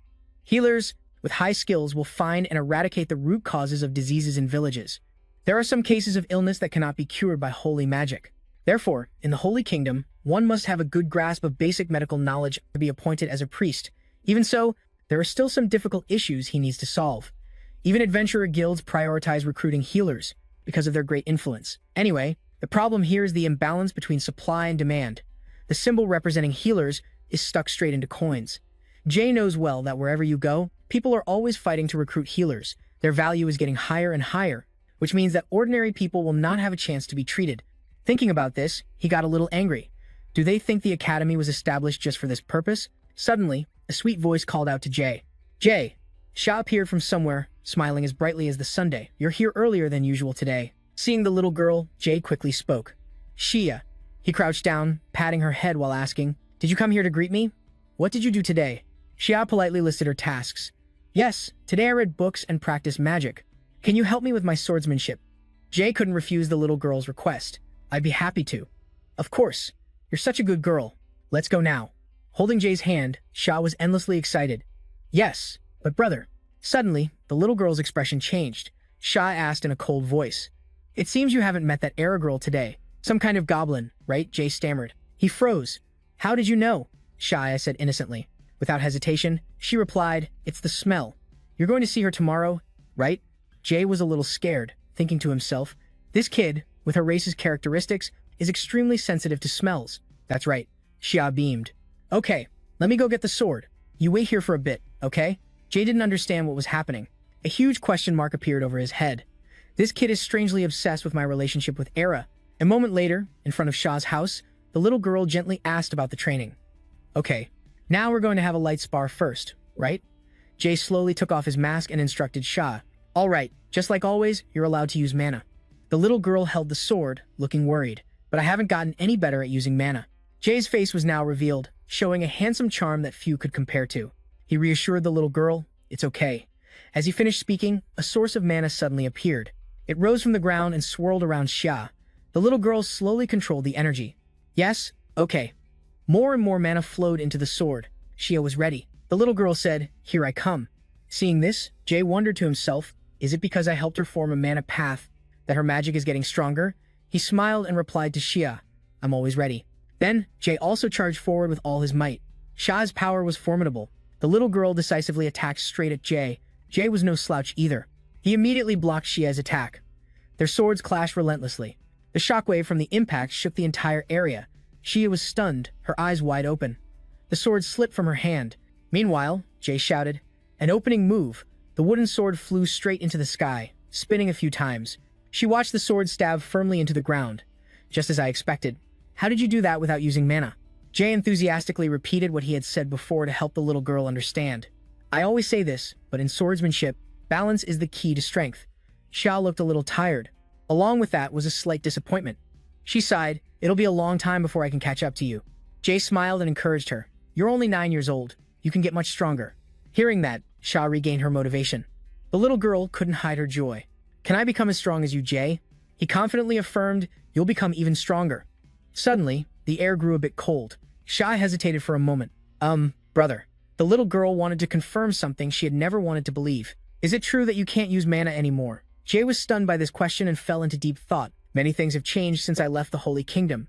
But he replied to Xia's question. Jay was still very happy. Until now, he had taken it for granted. That's right, Jay thought to himself. This is the biggest change. Standing in front of Xia, Jay could clearly feel the mana in her body, but he was different. Jay concluded to himself, there isn't a single drop of mana left in my body. A while later, at the elf village in Grantal Forest, outside, a patient's worried voice was heard. "Doc, it's not a serious illness, is it?" Jay gently reassured him. "Don't worry, you'll be fine after taking the medicine." The elf boy stood up to leave. He didn't forget to look back and say, "Thank you." Seeing the boy looking much better, Jay sighed to himself. This is the last kid. It's finally over. Right after that, a familiar figure walked in. Jay recognized her and called out, "Ira." The beautiful Ira approached Jay, thanking him profusely. "Thank you for always taking care of the children." Jay acted politely and then asked about something else. "I do it because I like it, so it's nothing. By the way, how is the elder?" Ira hesitated. She tightly gripped her left arm, as if trying to stay calm. "It seems we need to prepare ourselves." Era's eyes were filled with sadness. She looked away to suppress her emotions. It's strange. Even though we've spent so much time together, leaving someone is still so difficult. Jay didn't expect the elder's condition to be so bad. He considered a last resort, even though it wouldn't last long. But healing magic could extend her life a bit, though she probably wouldn't want that, would she? She gently said that living out one's life and then returning to mana is the natural law of this land for an elf. This is their final honor, so she wouldn't wish for anything else. She advised Jay, "Don't think too much. This was already fated. I have also prepared myself." But she asked Jay with concern, "Your body still can't accept mana?" Jay replied, rather helplessly, "I don't seem to pay much attention to it anymore. Yes, I've tried many times, but it's still no use." Era put a hand to her chin and frowned, trying to understand the reason. Is it the will of the heavens? Suddenly, Jay recalled the past. On the night I left the Holy Nation, I had a dream. Jay was lost in a white space, or rather, it was more like being locked in a room. Strange words were suddenly embedded in his mind. "Do not defy my will." The image of a person bound in shackles, both hands and feet. Jay told himself, "I can't hear anything." Yet every single word appeared. He struggled to think. What is this? Is it telepathy? This feeling is very similar to when I was at sea. Jay looked at the bound person opposite him. The voice held a hint of contempt. "When you used me, you left me all alone. Are you saying this because I want to give up?" Unafraid, he called out the name Gaia. Gaia threatened Jay, "You exist by my blessing. If you continue to defy my will, you will suffer the consequences." Jay found it ridiculous. He put a hand on his hip and replied scornfully, "Blessing? You mean the holy power you forced me to accept? To me, that's not holy power at all. It's just an air purifier." Hearing this, Gaia became slightly annoyed and asked a question. "So, you still refuse to change your mind?" Jay replied bluntly, his face emotionless. "That's right. I already said it when I became a saint. Whether I stop or continue is my choice." Gaia no longer tried to persuade him. "Since you said that," a giant hand rushed towards Jay from behind. He braced himself as he heard Gaia say, "Then I will take it back." Jay began to feel immense pain. Something was being pulled out from all over his body. His face turned pale. Wait. His consciousness grew increasingly dim. The mysterious shadow opened its mouth and whispered something, but he couldn't hear it. Jay's eyes widened, gradually losing focus. When I woke up from that dream, I found that I could no longer receive holy power, nor could I absorb the mana in the air. Seeing Jay staring at his hand in an indescribable silence, Era called out to Jay, her face turning serious. I think you need power. Although he knew Era meant well, Jay could only reply helplessly. I can still take care of myself for now. Era looked straight at Jay sternly. The way you are now isn't enough. Do you know what karma is? Jay didn't understand her and didn't know what it was. Karma? Seeing his expression, Era immediately explained in detail. This whole life, have you never felt the powers around you? The will of the gods, the flow of mana, and the balance point of all those things. The movement of these power sources always causes a reaction. That is karma. Era's voice continued. It's not by chance that you stand in the middle of such a great flow, and if someone is affected by karma, the momentum of this power will surely push those within the flow forward. Until now, you've been very lucky not to encounter any major problems, but you need to prepare. Jay was a bit bewildered. Prepare? Era recounted the previous situation. When your life was in danger on the hero's island, my marking spell was still active. However, thinking back, you were probably being blocked. You were unable to connect to a greater power. She frowned. Her face was pensive. Every time I think about it, I just want to keep you by my side to protect you. But as a high elf, I can't. Jay was also troubled, but my mana circuit has completely disappeared. It can't be regenerated. Unexpectedly, Era revealed some shocking information. There's a way to control mana without a mana circuit. Jay was stunned and thought, there's really a way? Just then, someone came rushing from behind. Lady Era. The person exclaimed in panic, the Elder. Both of them hurried to the Elder's house. Era asked worriedly, Elder, how are you? The Elder called out weakly, Lady Era. She smiled without any fear. I believe it's time for me to return to the mana. Seeing the Elder's visibly aged appearance, Jay couldn't help but be surprised. Not long ago, she looked so young and beautiful. Is this what it means to be an elf? Era, however, remained calm. A lifespan of hundreds of years with countless experiences. I hope you have no regrets. The Elder slowly reached out her hand. What regrets could someone like me have? But her voice was sorrowful. Having to leave you again, my lady. It breaks my heart just thinking about it. Era smiled and took the Elder's hand. Don't you worry, she continued. That's right. Now that child is by your side, Lady Era. The Elder sighed. I should be on my way. I must be troubling those waiting for me outside. Era replied softly, yes. The Elder's voice was full of gratitude. Lady Era, you are our wings, our star, our light. It has been my greatest honor to serve you. Era was moved. Are you ready? She replied, of course. She pressed her lips together, trying to hold back her tears. Era took the Elder's hand. A gentle stream of power radiated from where their hands touched. Then, the mana suddenly intensified, enveloping the house. Era closed her eyes and recited the incantation. A body that originated from mana shall at last return to mana.